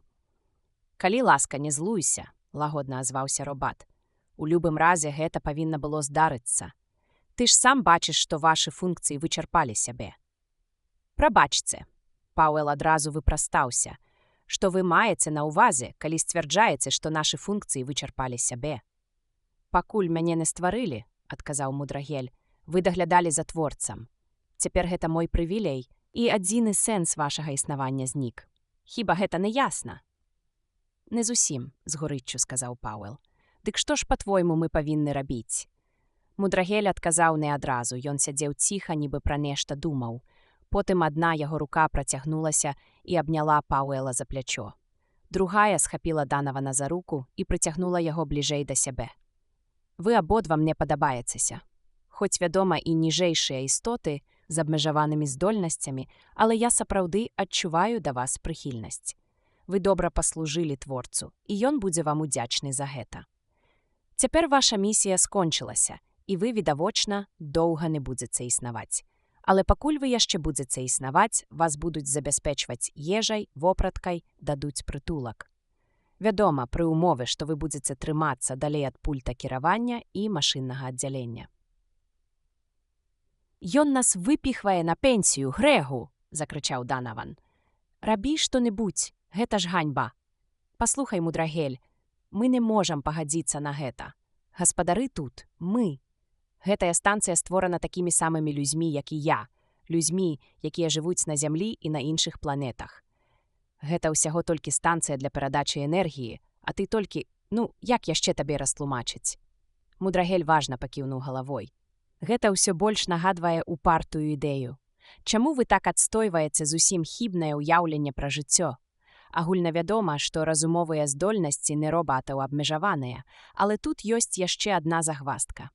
Ён зноў задумаўся. Данаван люта прасыкаў. Каб у цябе была чалавечая пыка, я б яе так распісаў, што і родная маці не пазнала б. Пауэл пакруціў вусы і прышчуліўся. Паслухай, мудрагель, калі паводле цябе такая планета, як Зямля, наогул не існуе, дык што ж тады ты бачыш у тэлескоп? Выбачайце, я не зусім разумею. Землянін усміхнуўся. Вось я цябе і злавіў, га? З таго часу, як мы цябе змантавалі, ты некалькі разоў весці назіранні праз тэлескоп, мудрагель. Ці заўважыў ты, што некаторыя з гэтых светлавых кропак у тэлескоп маюць выгляд дыскаў? Вось як, яшчэ б, вядома, заўважыў. Гэта простае павелічэнне, каб дакладней можна было навадзіць прамень. Чаму ж тады не павялічваюцца зоркі? Гэта значыць іншыя кропкі. Ну і што ж, мы не пасылаем туды прамянёў, значыць і павялічваць іх няма патрэбы. Выбачайце, Пауэл, але нават і вам павінны быць зразумелыя такія рэчы. Пауэл змрочна ўтаропіў вочы ў столь. Але ты бачыш у тэлескоп болей зорак. Адкуль яны бяруцца? Адкуль яны бяруцца? Хай цябе Юпітер пакарае. Мудрагелю абрыдла ўсё гэта. Паслухайце, Пауэл, няўжо вы думаеце, што я буду марнаваць час на тое, каб тлумачыць кожную аптычную ілюзію, якую ствараюць нашы прылады? Калі гэта нашы адчуванні пачалі стаяць нароўні з ясным святлом строгай логікі? Паслухай, выгукнуў Данаван, вырваўшыся з-пад сяброўскай, але цяжкай металёвай рукі мудрагеля. Давай глядзець у корань. Навошта наогул патрэбныя прамяні? Мы даём табе добрае, лагічнае тлумачэнне. Ці можаш ты даць лепшае? Прамяні, пачуўся ўпэўнены адказ, выпускае творца для сваіх уласных мэт. Ёсць рэчы, ён набожна ўзвёў вочы да столі, у якія нам не дадзена пранікнуць. У такіх выпадках я стараюся толькі служыць і не задаваць пытанняў. Паўл павольна сеў і дрыготкімі рукамі закрыў твар. «Выйдзі адсюль, мудрагель, выйдзі і дай мне падумаць. Я прышлю вам ежу», — сказаў мудрагель прымірліва. Паўэл толькі застагнаў у адказ. Робат выйшаў. «Грэгары», — хрыпла прашаптаў Данаван, — «мы павінны дзейнічаць рашуча. Падладзім яму кароткае замыканне, калі ён таго не будзе чакаць. Пляснем канцэнтраванай азотнай кіслатой у суставы. Не дурэй, Майкл. Няўжо ты думаеш, што ён дасць нам падабрацца да яго з азотнай кіслатой у руках? Трэба з ім пагаварыць. Мы павінны пераканаць яго, каб ён пусціў нас на пульт кіравання, інакш нам канец. У нас яшчэ ёсць 48 гадзін. Ён гойдаўся ўзад і ўперад у бяссільнай лютасці. Які ж дурань будзе пераконваць Робата? Гэта ж. Прыніжальна, дакончыў Данаван. Горш, паслухай. Данаван нечакана засмяяўся. А навошта яго пераконваць? Давай пакажам яму, збудуем іншага Робата прама ў яго на вачах. Якой тады ён завядзе песні? Твар Паўэла расплыўся ў шырокай усмешцы, а Данаван гаварыў далей. Уяві, які выгляд будзе мець яго жалезная пыка, калі ён убачыць нашу работу. Робаты звычайна выраблюцца на зямлі, але дастаўляць іх у космас прасцей часткамі, якія потым можна сабраць на месцы. Гэта, між іншым, робіць немагчымым уцёкі якога-небудзь укамплектаванага і наладжанага на зямлі робата. Бо калі б знайшлі такога робата-блукальніка, які вырваўся на волю, фірма US Robots вымушана была б паўстаць перад суровымі законамі, якія забараняюць выкарыстоўваць робатаў на зямлі. Вось чаму такім людзям, як Паўэл і Данаван, даводзілася збіраць робатаў з асобных частак. Справа нялёгкая і складаная. Грэгары Паўэл і Майкл Данаван яшчэ ніколі так не адчувалі ўсёй цяжкасці гэтай работы, як таго дня, калі яны ў мантажным пакоі пачалі ствараць робата пад пільным наглядам КТІ, творчага прарока. Робат простай мадэлі МС ляжаў на стале амаль гатовы. Пасля 3-гадзіннай работы заставалася нязмантаванай толькі галава. Паўэл спыніўся, каб выцерці спацэлы лоб, і няпэўна зірнуў на мудрагеля. Тое, што ён убачыў, не магло яго супакоіць. 3 гадзіны мудрагель сядзеў маўклівы, непарушны. Яго і без таго невыразны твар быў цяпер нібы маска. «Давай мозг, Майку», — незадаволена буркнуў Паўэл. Данаван адкрыў герметычна закаркаваны кантэйнер, запоўнены мастылам, і дастаў з яго яшчэ адзін меншага памеру. Распячатаў яго, выняў шар, які захоўваўся ў губчаста-гумовай абалонцы. Данаван трымаў яго вельмі асцярожна. Гэта быў найскладанейшы механізм з тых, якія калі-небудзь ствараў чалавек. Пад тонкай платынавай скурай шара знаходзіўся пазітронны мозг. У яго адчувальнай, вытанчанай структуры былі закладзены дакладна разлічаныя нейтронныя сувязі, якія насычалі кожнага робата ведамі. Мозг прыйшоўся якраз да чарапной скрынкі робата, які ляжаў на стале. Яго закрыла блакітная металёвая засаўка, моцна прыварана маленькай атамнай успышкай. Фотаэлектрычныя вочы падключылі асцярожна, туга ўкруцілі іх у гнёзды і пакрылі тоненькім празрыстым пластыкам, які сваёй трываласцю не саступаў сталі. Заставалася толькі ажывіць робата электрычным імпульсам высокай напругі, і Паўэл пацягнуўся да выключальніка. «А цяпер глядзі, мудрагелю, глядзі уважліва», — клацнуў выключальнік, і пачулася гудзенне з лёгкім патрэскваннем. Двое землян з хваляваннем схіліліся над сваім тварэннем. Спачатку ледзь варухнуліся канечнасці, потым паднялася галава, МС абапёрся на локці і нязграбна злез са стала.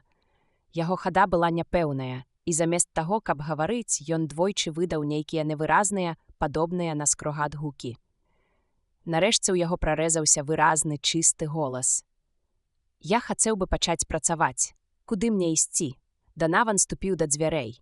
«Уніз па сходах», — сказаў ён. «Там табе скажуць, што рабіць».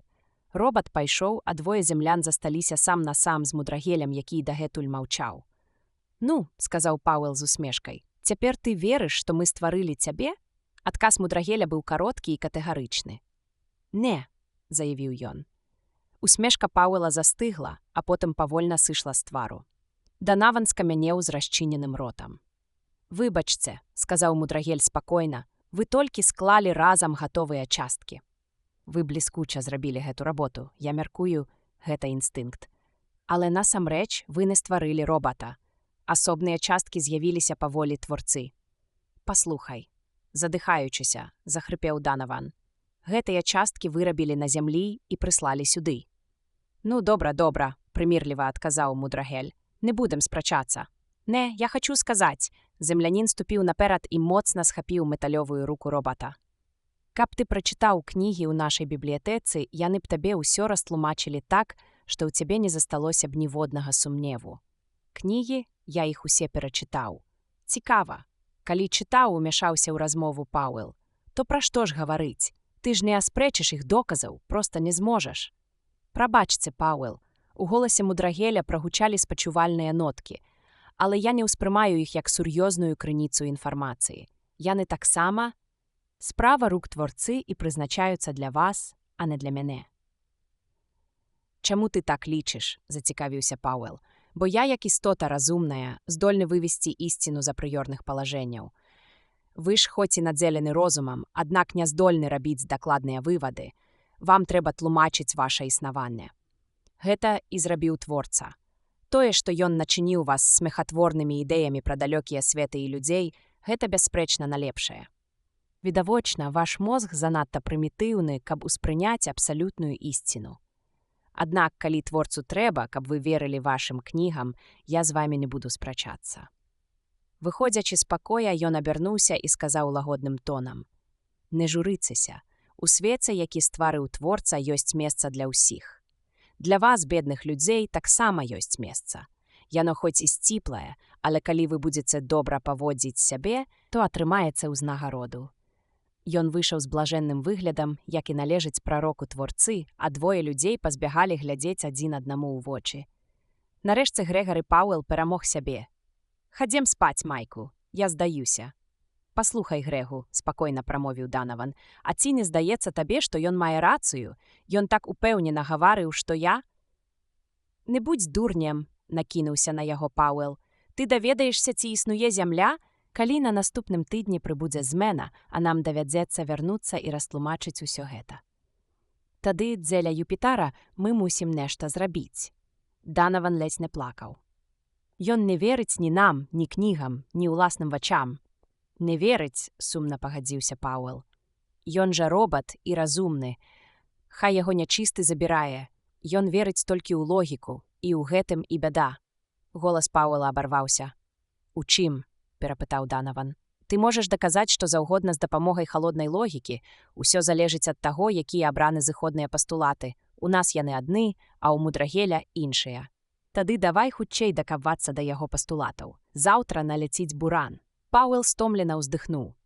«Гэта якраз тое, чаго нам не ўдасца зрабіць. Пастулаты грунтуюцца на здагадках і замацаваны верай. Нішто вас у свеце не здолее пахіснуць іх. Я пайшоў спаць. А я не магу спаць, хай яму грэц. І я не магу, але паспрабую. Прынцыпова». Праз 12 гадзін сон усё яшчэ заставаўся для іх толькі прынцыпам, недасяжным на практыцы. Буран наляцеў раней, чым прадбачылася. Заўсёды румянае аблічча Данавана ўміг збляднела, калі ён у знак увагі падняў дрыготкі палец. Зарослы шчаціннем, з пересохлымі губамі Пауэл выглянуў у ілюмінатар і аж смыкнуў сябе за вусы. Пры іншых абставінах гэта было б чароўнае відовішча. Струмень электронаў на вялікай хуткасці перасякаўся з прамянём, які нёс энергію на зямлю і ўспыхваў дробнымі іскрамі яркага святла. У прамяні, што цягнуўся ўдалечыню, танцавалі зіхатлівыя пылінкі. Слуп энергіі быў устойлівы, але абодва яны ведалі сапраўдную цану гэтага ашуканага ўражання. Адхіленне на 100-ю долю кутавой мілісекунды, нябачнага для неўзброенага вока, было досыць для таго, каб прамень расфакусаваўся. Пашырыўся і ператварыў сотні квадратных міль зямной паверхні ў палаючыя руіны. А робата не цікавіў ні прамень, ні фокус, ні зямля, нішто, апроч тварца, якому ён клапатліва служыў. Мінулі гадзіны. Земляне, нібы загіпнатызаваныя, маўкліва сачылі за прамянём. Пасля яркія іскры, што танцавалі ў прамяні, патухлі і згаслі. Буран мінуў. «Скончылася», – змрочна сказаў Пауэл. Данаван паглыбіўся ў трывожны сон, і Пауэл стомлена і зайздросна глядзеў на яго. Час ад часу ярка ўспыхвала сігнальная лямпачка, але Пауэл не звяртаў на яе ўвагі. Усё гэта ўжо не мела значэння. Усё. Можа, Мудрагель меў рацыю, можа, яны і сапраўды ўсяго на ўсяго, ніжэйшыя істоты, якія страцілі сэнс свайго быцця? Каб жа то так. Перад ім з'явіўся Мудрагель. «Вы не адказвалі на сігнал, таму я прыйшоў». Нізкім голасам патлумачыў ён. «У вас кепскі выгляд, баюся, што ваша існаванне заканчваецца. І ўсё ж паглядзіце, што паказваюць прыборы на сённяшні дзень». Пауэл падсвядома адчуў, што робат ідзе на прымірэнне. Можа, гэта запозненае раскаянне ў тым, што сілаю адхіліў людзей ад кіравання станцыяй. Ён узяў з рук робата аркушы з запісамі і ўпіўся ў іх замглёным поглядам. Мудрагель, здавалася, быў задаволены. «Вядома, служыць тварцу – вялікі гонар. Але вы не перажывайце, што я замяніў усё». Пауэл бяздумна гартаў аркушы, штосьці бурмочучы пад нос, і вось яго замглёны погляд спыніўся на тоненькай чырвонай лініі, якая дрыготка цягнулася праз увесь графік. Моцна сціснуўшы аркуш, ён зноў і зноў углядаўся ў хвалістую лінію. Потым устаў, не адрываючы вачэй ад паперы. Астатнія аркушы паляцелі на падлогу. «Майку, Майку!» – шалёна трос ён Данавана, спрабуючы разбудзіць. Ён яго ўтрымаў. «Што? Дзе?» – прачнуўся і ўтаропіўся ў графік. «Нешта не так?» – умяшаўся Мудрагель. «Ты ўтрымаў прамень у фокусе», – заікаючыся, сказаў Пауэл. «Ты гэта ведаеш?» «Фокус? А што гэта такое?» «Ты накіроўваў прамень на прыёмную станцыю без жодных адхіленняў з дакладнасцю да 0,1 мілісекунды. На якую прыёмную станцыю? На зямлі.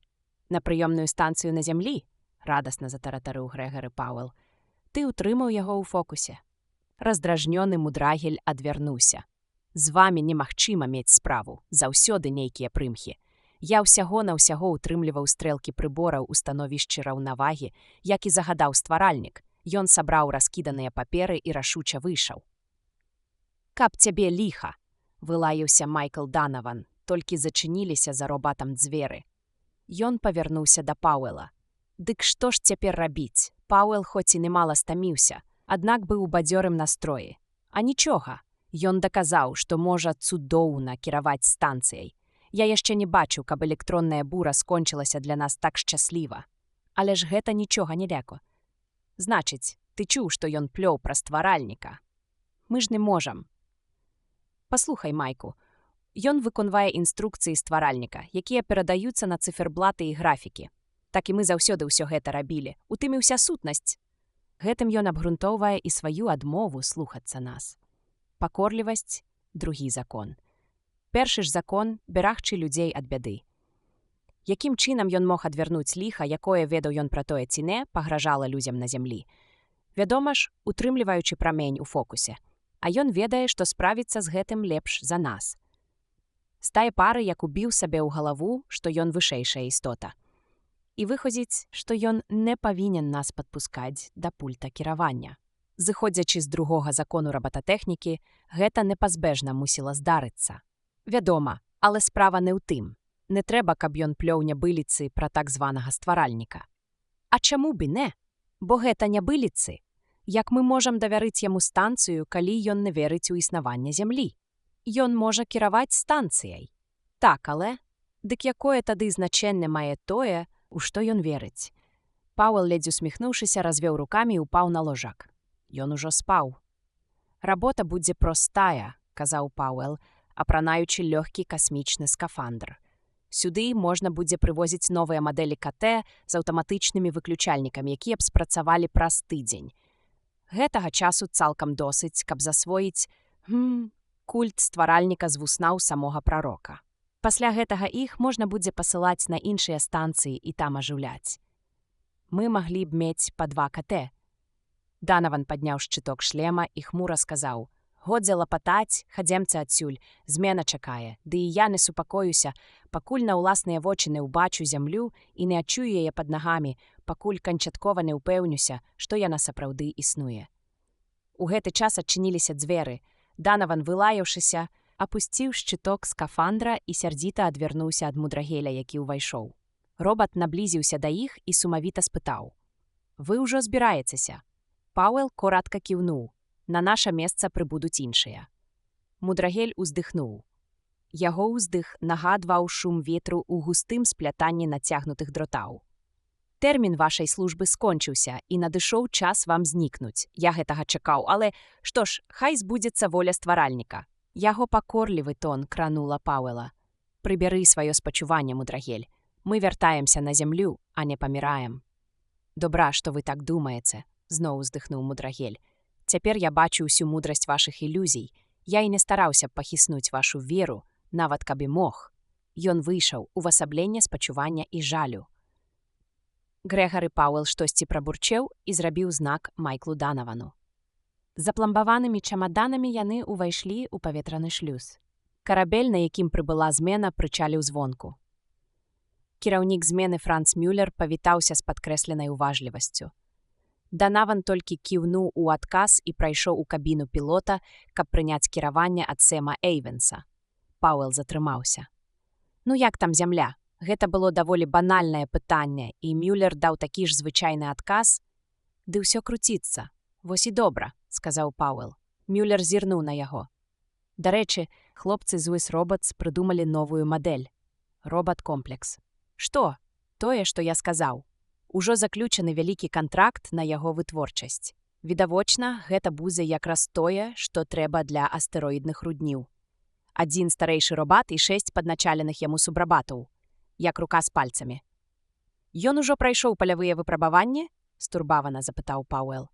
«Я чуў, чакаюць на вас», — усміхнуўся Мюллер. Пауэл сціснуў кулакі. «Ну іх к д'яблу. Нам трэба адпачыць». «Эд, вам дадуць адпачынак. Тыдні на 2, мяркую». Рыхтуючыся да сваіх абавязкаў на станцыі, Мюллер нацягваў цяжкія касмічныя рукавіцы. Яго шырокія брыво сышліся на пераносе. «А як гэты новы робат спраўляецца? Хай лепш працуе, бо я не падпушчу яго і блізка да прылад». Пауэл адказаў не адразу. Ён акінуў поглядам ганарлівага прусака, які стаяў перад ім. Ад кароткастрыжанага валасся на упарта ўзнятай галаве да ступняў, разведзеных нібы па камандзе смірна. І раптам адчуў, як хваля чыстай радасці захліснула яго. «Робат цудоўны», — павольна вымавіў ён. «Не думаю, каб у цябе былі клопаты з кантрольнымі прыладамі». Ён усміхнуўся і падняўся на карабель. А Мюллеру належала застацца тут на некалькі тыдняў. Злавіць зайца. Адпачынак цягнуўся даўжэй за 2 тыдні, і Данаван мусіў гэта прызнаць. Ён цягнуўся паўгода з захаваннем заробку. І гэта Данаван мусіў прызнаць. Але, як ён з незадаволенасцю тлумачыў, здарылася ўсё выпадкова. Проста Уэс Роботс мусіла выправіць усе заганы ў рабоце робата-комплексу. А розных блох назбіралася нямала. Прынамсі, паўдзюжыны іх засталося да палявых выпрабаванняў. Праз тое Данаван з Пауэлам спакойна сабе адпачывалі, чакаючы, пакуль людзі за чарцёжнымі дошкамі і хлопцы з лагарыфмічнымі лінейкамі скажуць «Гатова!». І вось цяпер выявілася, што не ўсё гатова. З тварам чырвоным, як бурак, Данаван паўтарыў гэта ўжо з 10 разоў. «Дзеля Бога, Грэгу, будзь рэалістам. Навошта трымацца літары інструкцыі, калі выпрабаванні зрываюцца? Час выкінуць гэтыя паперкі і ўзяцца за справу». «Я толькі кажу», — гнуў сваё Пауэл, нібы тлумачыў электроніку дзіцяці, што, паводле інструкцыі, гэтыя робаты створаны дзеля таго, каб працаваць у астэроідных капальнях без нагляду чалавека. Мы не павінны даглядаць за імі. Усё правільна. Але прыслухаймося да логікі. Ён пачаў загінаць свае тонкія валасатыя пальцы. Па-першае, гэтыя новыя робаты прайшлі ўсе лабараторныя выпрабаванні. Па-другое, United States Robots гарантавала, што яны вытрымаюць выпрабаванні і на астэроідзе. Па-трэцяе, робаты не вытрымліваюць выпрабаванняў. Па-чацвёртае, калі яны не пройдуць палявых выпрабаванняў, United States Robots страціць 10 мільёнаў грашыма і прыкладна на 100 мільёнаў рэпутацыі. І па-пятае, калі яны не вытрымаюць выпрабаванняў і мы не зможам растлумачыць, чаму так сталася, нам, відавочна, прыйдзецца расчулена развітацца з нашай працай. За прымушанай усмешкай Пауэла хаваўся адчай. Ён добра ведаў незапісаны закон фірмы United States Robots and Mechanical Men Corporation. Ніводны работнік не паўтарае тае самае памылкі двойчы. Яго звальняюць пасля першай. У цябе ўсё так ясна і зразумела выходзіць, як у Эўкліда. Акрамя фактаў, сказаў Пауэл. Ты ж, рыжагаловы, назіраў за гэтай групай робатаў аж 3 змены, і яны працавалі як мае быць. Ты сам пра гэта казаў. Дык што яшчэ мы можам зрабіць? Знайсці няспраўнасць, вось што. Яны і сапраўды тады працавалі як трэба, але ў 3 іншых выпадках, калі я перастаў за імі даглядаць, яны спыніліся і не давалі руды. Нават не вярталіся назад, як гэта прадугледжвалася прадпісаннем. Былі якія непаладкі, не заўважыў. Усё было бездакорна, проста ідэальна, як люмінафорны эфір. Толькі адна адзіная дробязь непакоіла мяне. Не было руды. Пауэл змрочна зірнуў на столь і смыкнуў рыжы вус. Вось што я табе скажу, Майку. У свой час мы з табой ужо траплялі ў бяду, але тут горш, чым на ірыдыевым астэроідзе. Усё страшэнна заблытана. Зірні. Робат ДВ-5 мае ў сваім падпарадкаванні 6 іншых робатаў. І яны не проста яго падначаленыя, яны ягоная частка. Я гэта ведаю, памаўчы, сярдзіта абарваў яго Пауэл. Ведаю, што табе гэта вядома, я толькі растлумачваю табе, у якую бяду мы трапілі. Гэтыя 6 дапаможных робатаў ёсць часткай робата ДВ-5, як твае пальцы, часткай цябе. І ён аддае ім загады не па радыё і не голасам, а непасрэдна праз пазітронныя палі. А на сённяшні дзень у United States Robots няма ніводнага робататэхніка, які дакладна ведаў бы, што такое пазітроннае поле і як яно працуе. І я гэтага не ведаю, і ты не ведаеш. Так яно і ёсць, філасофскі пагадзіўся Данаван. А цяпер зірні, у якім мы становішчы. Калі ўсё працуе, цудоўна. Калі ж нешта не клеіцца, нам бракуе глыбіні, каб збагнуць, у чым справа. І, магчыма, ні мы, ніхто іншы тут нічога не ўдзее. Але гэта наша праца, і за нас яе ніхто не зробіць. Нас узялі на гэта месца. На момант ён сярдзіта замоўк. Ты забраў яго адтуль? А як жа? Там усё нармальна? У яго няма ніякай рэлігійнай маніі, ён не бегае па крузе і не дэкламуе вершаў, дык думаю, нармальна. Данаван сярдзіта матнуў галавой і выйшаў.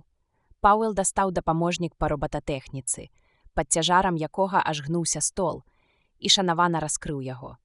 Аднойчы яму давялося выскачыць з вакна, ахопленага полымем дома, у адных трусах, але ён паспеў прыхапіць і дапаможнік. Ён хутчэй пакінуў бы трусы, каб прыйшлося ісці на далейшыя ахвяры. Данаван вывучаў дапаможнік, калі ўвайшоў робат ДВ-5. Данаван зачыніў за ім дзверы. «Здароў, Дэйве», — змрочна прывітаўся ён. «Як сябе пачуваеш?» «Выдатна», — сказаў робат. «Можна сесці». Ён падсунуў да сябе спецыяльна ўмацаваны стул, прызначаны для яго, і асцярожна сеў. Пауэл прыхільна паглядзеў на Дэйва. Непрафесіяналы маглі звяртацца да робатаў, называючы іх серыйныя нумары. Спецыялісты-робатысты ніколі.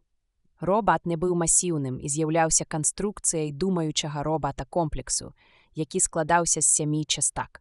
2 метры з гакам у вышыню, паўтоны жалеза і электрычнага начыння. Шмат. А ніякім чынам.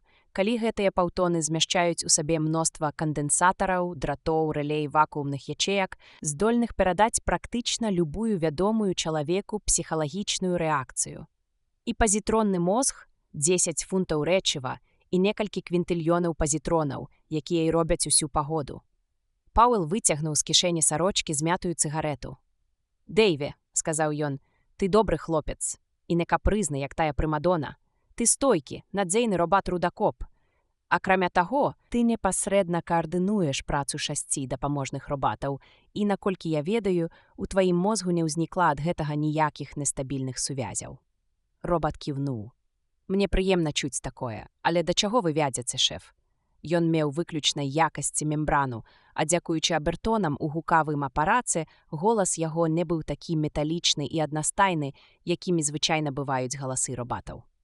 Я скажу табе. Чаму, нягледзячы на гэтыя станоўчыя рысы, праца ў цябе не ладзіцца? Узяць хоць бы сённяшнюю змену Б. Дэйв завагаўся. Наколькі я ведаю, нічога не здарылася. Вы зусім не далі руды. Я ведаю. Ну, я не магу гэтага растлумачыць, шэф, занепакоіўся Дэйв. Калі я яшчэ раз дазволю сабе такое, гэта скончыцца для мяне нервовым зрывам. Мае памочнікі працавалі добра, і я таксама, я гэта ведаю. Ён задумаўся. Яго фотаэлектрычныя вочы запалыхалі ярчэй. Не памятаю. Пад канец рабочага дня прыйшоў Майк, а большасць вагонетак пустыя. А ты ведаеш, Дэйве, што апошнім часам ты не даеш справаздачы ў канцы змены, умяшаўся Данаван. Я ведаю, але чаму? Ён павольна і нязграбна пакачаў галавой. Пауэлу здалося, што каб твар робата мог выражаць пачуцці, на ім адбіліся б боль і прыніжэнне. Робат па сваёй прыродзе не можа мірыцца з невыкананнем сваіх абавязкаў. Данаван падсунуў сваё крэсла бліжэй да стала Пауэла і нахіліўся да яго. Думаеш, гэта страта памяці? Не магу сказаць, але наўрад ці варта адносіць гэта да хвароб. Гаворкі пра тое, што чалавечыя хваробы ўласцівы і робатам, усяго-навусяго рамантычная аналогія. Гэта не спрыяе робататэхніцы. Ён пачухаў патыліцу. Мне б вельмі не хацелася ладзіць яму праверку элементарных мазгавых рэакцый. Гэта ніяк не дапаможа яму самасцвердзіцца. Ён задумліва паглядзеў на Дэйва, тады расчыніў дапаможнік, раздзел праверка рэакцый у палявых умовах, і сказаў: «Паслухай, Дэйве, давай зробім праверку рэакцый». Гэта было б мудрае рашэнне. Робат устаў. Як скажаце, шэф? У яго голасе бразнуў боль. Пачалі з найпрасцейшага. Робат ДВ-5 перамнажаў пяцізначныя лічбы пад бязлітаснае цоканне секундамера. Называў простыя лічбы ад 1000 да 10 000, здабываў кубічныя карані і інтэграваў функцыі розных ступеняў складанасці. Прайшоў праверку механічных рэакцый з паступовым ускладненнем заданняў. І нарэшце, яго дакладны розум засяродзіўся на найвышэйшай функцыі ўсіх робатаў свету – вырашэнні этычных праблем. Напрыканцы двухгадзіннай праверкі Пауэл добра спацеў, а Данаван абгрыз свае пазногці, якія ніяк не належалі да пажыўнай дыеты. «Дык што там выходзіць, шэф?» – запытаў робат. «Мне трэба яшчэ падумаць, Дэйве», – сказаў Пауэл. «Паспешнасць у высновах нічога не дасць. Думаю, табе лепш ісці на змену. Не перанапружвайся, і хай цябе пакуль не хвалюе выкананне нормаў, а мы тут паразважаем, што да чаго». Робат выйшаў, і Данаван зірнуў на Пауэла. «Ну?» – Пауэл упарта смыкаў сябе за вусы, нібы хацеў вырваць іх. «Ніякіх адхіленняў у яго пазітронным мозгу няма», – сказаў ён. «Не варта, мабыць, быць такім катэгарычным». «О, Юпіцер! Майку, мозг – самая надзейная частка робата. Яго 5 разоў правяралі на зямлі». І калі ён паспяхова прайшоў палявыя выпрабаванні, як прайшоў іх Дэйв, то найменшых адхіленняў у мозгу проста быць не можа. Гэтыя выпрабаванні ахопліваюць усе ключавыя сувязі ў мозгу. І што ж выходзіць? Не спяшай мяне. Дай падумаць. Яшчэ могуць быць механічныя непаладкі ў цэле робата. А гэта падумах. Значыць, што магло выйсці з ладу што заўгодна з 1500 кандэнсатараў, 20 000 асобных электрычных ланцугоў, 500 вакуумных ламп, 1000 рэле і 1000 іншых дэталей. Не кажучы ўжо пра гэтыя загадкавыя пазітронныя палі, пра якія ніхто нічога не ведае. «Паслухай, Грэгары», – у роспачы перабіў яго Данаван, «у мяне ёсць ідэя. Гэты робат можа падманваць, ён ніколі. Дурню. Робат не можа свядома падманваць. Каб у нас цяпер быў тэстар Маккормака Уэстлі, мы маглі б праверыць усе часткі яго цела, за якіх 24-48 гадзін. Але на зямлі ёсць толькі 2 такіх тэстары, вагой па 10 тонн кожны. Іх не зрушыш з месца, бо яны змантаваны на фундаментах. Добра, праўда? Данаван грымнуў кулаком па стале. «Цябе агідна слухаць», – павольна прамовіў Пауэл. «Ты начытаўся прыгодніцкіх раманаў». «Я хачу ведаць», – выкрыкнуў Данаван, – «што мы збіраемся рабіць. Скажу табе. Я ўстанаўлю экран прама над сталом. Вось тут на сцяне, ясна?»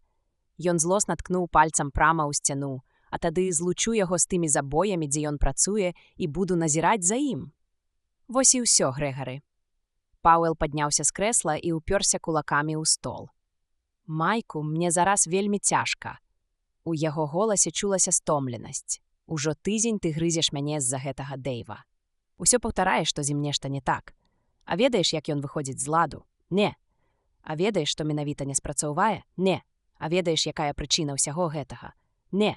Чым яна выклікана? Не. Ці ведаеш ты хоць штосьці пра гэта? Не, я ведаю. Не. Дык чаго ж ты ад мяне хочаш?» Данаван бездапаможна развёў рукамі. «Здаюся. Такім чынам кажу яшчэ раз. Каб пачаць лячэнне, трэба спачатку вызначыць хваробу. Каб прыгатаваць рагу з трусіка, трэба спачатку яго злавіць. Дык будзем лавіць трусіка. А цяпер ідзі». Данаван стомленымі вачамі ўтаропіўся ў папярэднія накіданыя тэзісы палявога справаздачы. Па-першае, ён стаміўся, а па-другое, якая тут справаздача, калі нічога не высветлена. Ён адчуў сябе пакрыўджаным. «Грэгары, мы не дадалі ўжо амаль 1000 тонн», — сказаў ён. «Ты робіш адкрыццё», — адказаў Пауэл, не падымаючы галавы. «А я і не здагадваўся. А я хачу ведаць», — выбухнуў Данаван. «Чаму мы заўсёды валтузімся з гэтымі новымі робатамі? Я ўрэшце вырашыў, што робаты, якія гадзіліся для майго двухроднага дзеда па маці, цалкам задавальняюць і мяне. Я за тое, што выпрабавана і выверана. За тых старых добрых робатаў, якія вытрымалі выпрабаванне часам і не ламаюцца». Павел шпурнуў у яго кнігай з дзіўнай дакладнасцю, і Данаван зваліўся з крэсла. «Апошнія 5 гадоў», — спакойна пачаў Пауэл, «ты выпрабоўваў новыя тыпы робатаў у палявых умовах для United States Robots. І паколькі мы з табой занадта старанна выконвалі свае абавязкі на гэтых выпрабаваннях, нас узнагародзілі самай брудней працай. І гэта твая работа перш за ўсё». Ён тыцнуў пальцам у бок Данавана. «Але ты пачаў скіргатаць, наколькі я памятаю. Ужо праз 5 хвілін пасля таго, як цябе прынялі ў US Robots. Чаму ж ты не звальняешся?» «Добра, скажу табе». Данаван перавярнуўся на жывот і, абапёршыся локцямі аб падлогу, запусціў пальцы ў сваю рыжую чупрыну. «Гэта пытанне прынцыповае. Урэшце, як спецыяліст я бяру ўдзел у ўдасканаленні новых тыпаў робатаў. І гэта галоўны мой унёсак у навуковы прагрэс. Але зразумей мяне правільна. Мяне тут трымае не прынцып, а грошы, якія нам плацяць. Грэгары!»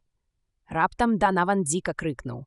Пауэл скочыў на роўныя ногі і прыкіпеў вачамі да экрана, куды паказваў рыжаваласы. Вочы ў абодвух пашырыліся ад жаху. «О, Юпіцер!» – прашаптаў Пауэл. Данаван, затаіўшы дыханне, падняўся з месца. «Паглядзі на іх, Грэгары. Яны звар'яцелі. Давай скафандры», – сказаў Пауэл. «Мы ідзём туды». Не адрываючыся ад экрана, ён сачыў за робатамі. Зіхацячы бронзай, яны плаўна рухаліся на фоне цяністых скал бязветранага астэроіда. Яны выстраіліся ў калону і, асветленыя ўласным цьмяным святлом, нячутна снувалі ўздоўж парасечаных цёмнымі западзінамі сцэн груба высечанага тунэля. 7 робатаў на чале з Дэйвам крочылі ў нагу. Ад іх чётка сінхронных паваротаў рабілася жудасна. Плаўна перабудоўваючы рады, яны рухаліся з прывіднай лёгкасцю лунатыка. Данаван вярнуўся са скафандрамі. «Яны рыхтуюцца напасці на нас, Грэгары. Гэта ж вайсковая муштра. І ўсё ты ведаеш. З такім самым поспехам гэта можа быць і рытмічная гімнастыка. Або, можа, Дэйву здалося, што ён балетмайстар. Заўсёды спачатку падумай і ніколі не спяшайся выказацца», – халодна кінуў Пауэл. Данаван насупіўся і дэманстратыўна засунуў дэтанатар у пустую кабуру, што вісела ў яго збоку. «Так ці інакш, але вось табе работа з новымі робатамі. Я згодны з табой. Гэта наша работа. Але дай мне адказ на адно пытанне. Чаму? Чаму з імі абавязкова штосьці не клеіцца?» «Бо мы пракляты», – змрочна адказаў Пауэл. «Хадзем». Далёка наперадзе, праз густую аксамітавую цэмру тунэля, прарэзаную прамянямі іх ліхтароў, міргалі агні робатаў. «Вось яны», – выдыхнуў Данаван. «Я спрабаваў звязацца з імі па радыё, але яны не адказваюць», – узрушана прашаптаў Пауэл. «Магчыма, радыё сапсавалася». «Тады я рады, што яшчэ не вырабілі робатаў, здольных працаваць у поўнай цэмры. Мне б не вельмі хацелася шукаць 7 звар'яцелых робатаў у цёмнай шахце без радыёсувязі, калі яны не свецяцца. як тыя бессэнсоўныя радыеактыўныя калядныя ёлкі. Давай залезем на той уступ. Яны ідуць сюды, і я хачу паглядзець на іх зблізку. Зможаш ускарабкацца? Цяжарнасць на астэроідзе значна ніжэйшая, чым на зямлі, але цяжкія скафандры зводзілі амаль ні да чога гэтую перавагу, ды і да ўступа было каля 10 футаў. Пауэл скочыў услед. Калона робатаў начале з Дэйвам набліжалася. Яны ішлі ў чоткім рытме, спачатку здвойвалі рады, потым зноў выстройваліся па аднаму, але ўжо ў іншым парадку. Гэта паўтаралася зноў і зноў, але Дэйв ніводнага разу не павярнуў галавы. Дэйв быў ужо на адлегласці 20 футаў, калі гульня спынілася. Дапаможныя робаты паламалі строй, пачакалі імгненне і, тупаючы нагамі, хутка пабеглі ўдаляч. Дэйв паглядзеў ім услед і павольна сеў, падпёршы галаву рукой. У навушніках Пауэла пачуўся яго голас. «Вы тут, шэфе?» Пауэл кіўнуў Данавану і саскочыў з уступа. «Прывітанне, Дэйв, што здарылася?» Робат пакачаў галавой. «Не ведаю. Спачатку, памятаю, я разбураў занадта цвёрдую пароду ў тунэлі номер 17, потым нечакана апынуўся за паўмілі ад забою ў галоўным штрэку і пачуў, што побач людзі». «Дзе зараз дапаможныя роботы?» – запытаў Данаван. «На рабоце, вядома. Колькі часу мы страцілі? Нямнога. Забудзьце пра гэта», – супакоіў Дэйва Пауэл і дадаў, звяртаючыся ўжо да Данавана. «Застанься з ім да канца змены, а тады прыходзь. У мяне ёсць ідэі». Мінула 3 гадзіны, перш чым Данаван вярнуўся. Выгляд у яго быў змораны. «Ну як там?» – запытаў Пауэл. Данаван стомлена ўзняў плечы. «Нічога. Калі сачыць за ім, усё добра. Кінь мне цыгарету». Рыжагаловы засяроджана прыкурыў і выпусціў акуратнае кольца дыму. «Я абдумаў усё гэта. Ведаеш, Грэгары, Дэйв незвычайны робат. 6 іншых падпарадкоўваюцца яму бясспрэчна. Ён мае поўную ўладу над імі. І гэта, магчыма, адбіваецца на яго псіхіцы. Мне здаецца, што ён, будучы эгаістам, хоча падкрэсліць сваю ўладу. Бліжэй да справы. Ужо падыходжу. А што, калі гэта мілітарызм? А што, калі ён фармуе сваё войска? А што, калі ён муштруе іх, як на вайсковых манеўрах? А што, калі? А што, калі выліць на цябе збан халоднай вады? Тваю бязглуздзіцу трэба паказваць у колеры. Ты гаворыш пра істотныя адхіленні ў пазітронным мозгу. Каб твае меркаванні былі слушныя, Дэйв дзейнічаў бы насуперак першаму закону рабататэхнікі, які абвяшчае, што робат не можа нанесці шкоды чалавеку, або праз сваю бяздзейнасць дапусціць, каб чалавеку была нанесена шкода. А мілітарысцкая псіхалогія і смага ўлады, пра якія ты кажаш, непазбежна прывялі б да ўлады над людзьмі. Добра. Але адкуль ты ведаеш, што гэта не так? Па-першае, ніводнага робата з такім мозгам не выпусцілі б з завода, а па-другое, калі б такое і здарылася, мы б адразу заўважылі гэта. Я правяраў Дэйва, ты ж ведаеш. Пауэл адсунуў крэсла і паклаў ногі на стол. Не, пакуль мы не можам прыгатаваць сваю рагу, бо не маем ні найменшага ўяўлення пра паломку. Каб, напрыклад, высветліць, што азначае той танец смерці, мы былі б на правільным шляху. Ён памаўчаў. «Паслухай, Майкл, як табе ўсё гэта падабаецца? З Дэйвам штосьці не тое адбываецца толькі тады, калі нікога з нас няма побач. І варта нам з'явіцца каля яго, як усё становіцца на свае месцы. Я ўжо казаў, што гэта кепскі знак. Не перабівай. Што азначае для робата адсутнасць людзей побач? Адказ можа быць адназначны, ад яго патрабуецца больш ініцыятывы. Значыць, трэба правяраць тыя яго часткі, на якія могуць уплываць перагрузкі. Цудоўна. Данаван ускочыў на роўныя ногі, потым зноў апусціўся ў крэсла. Хоць не. Недастаткова. Занадта шырокая амплітуда пошукаў. Гэта ненамнога звужае магчымыя напрамкі нашых дзеянняў. Нічога не парадзіш. Прынамсі, мы не будзем баяцца за план. Будзем па чарзе сачыць за роботамі праз экран. І толькі штосьці здарыцца. Адразу прыбудзем на месца падзеі. О, тады яны ачымаюцца. Гэта рызыкоўна, Грэгары. Роботы не пройдуць выпрабаванняў. US Robots не зможа выпусціць у продаж мадэлі ДВ з такой характарыстыкай. Вядома. Мы мусім знайсці слабае месца ў канструкцыі і выправіць яго. На гэта ў нас засталося 10 дзён. Пауэл пачухаў патыліцу. Справа ў тым, што ты добра, Лепш сам глянь на чарцяжы. Уся падлога была засланая чарцяжамі, нібы дыванам. Данаван паўзаў па іх, сочачы за рухам алоўка ў руках Пауэла. «Вось тут ты павінен падключыцца, Майкл», – казаў Пауэл. «Ты фахівец па роботах, і я хачу, каб ты мяне праверыў». Я паспрабаваў выключыць усе звёны, якія не маюць дачынення да асабістай ініцыятывы. Вось, напрыклад, канал механічных аперацый. Я выключаю усе бакавыя сувязі. Ён зірнуў на Данавана. «Як ты думаеш?» У Данавана перасохла ў роце. «Праца няпростая, Грэгары. Асабістая ініцыятыва – гэта незамкнёнае электрычнае кола, якое можна аддзяліць ад рэшты і вывучаць. Калі робат застаецца сам-насам з сабой, дзейнасць яго арганізму адразу актывізуецца на ўсіх участках. Няма такога звяна, на якое б гэта не ўплывала. Перш за ўсё мы павінны вызначыць тыя асаблівыя, вельмі спецыфічныя ўмовы, якія выводзяць робата з раўнавагі. І толькі тады шляхам выключэння пачаць вылучаць патрэбныя звёны». Пауэл устаў з падлогі і абтрос сябе. «Добра, збяры чарцяжы і спалі іх. Разумееш, калі актывізуецца дзейнасць усяго арганізму, варта зламацца адной адзінай дэталі. І можа здарыцца што заўгодна», – сказаў Данаван. «Можа, дзесьці пашкоджана ізаляцыя, ці прабівае кандэнсатар, ці іскрыць кантакт, ці перагравае котушка.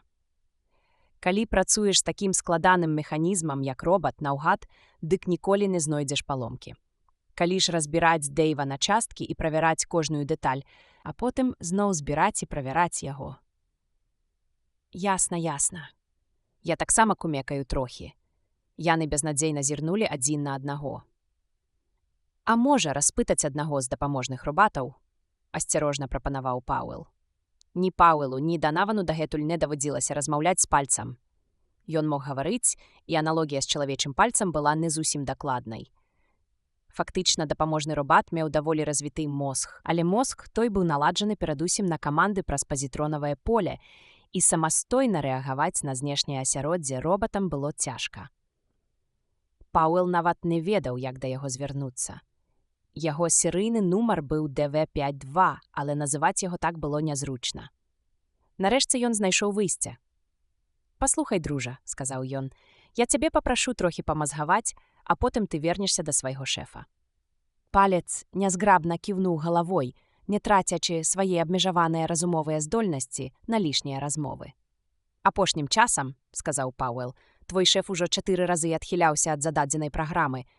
Ты памятаеш гэтыя выпадкі?» «Так, сэр». «Ён памятае», – сярдзіта буркнуў Данаван. «Я табе кажу, што гэта вельмі кепска.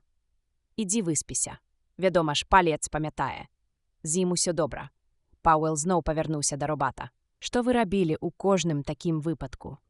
«Я маю на ўвазе ўсю групу».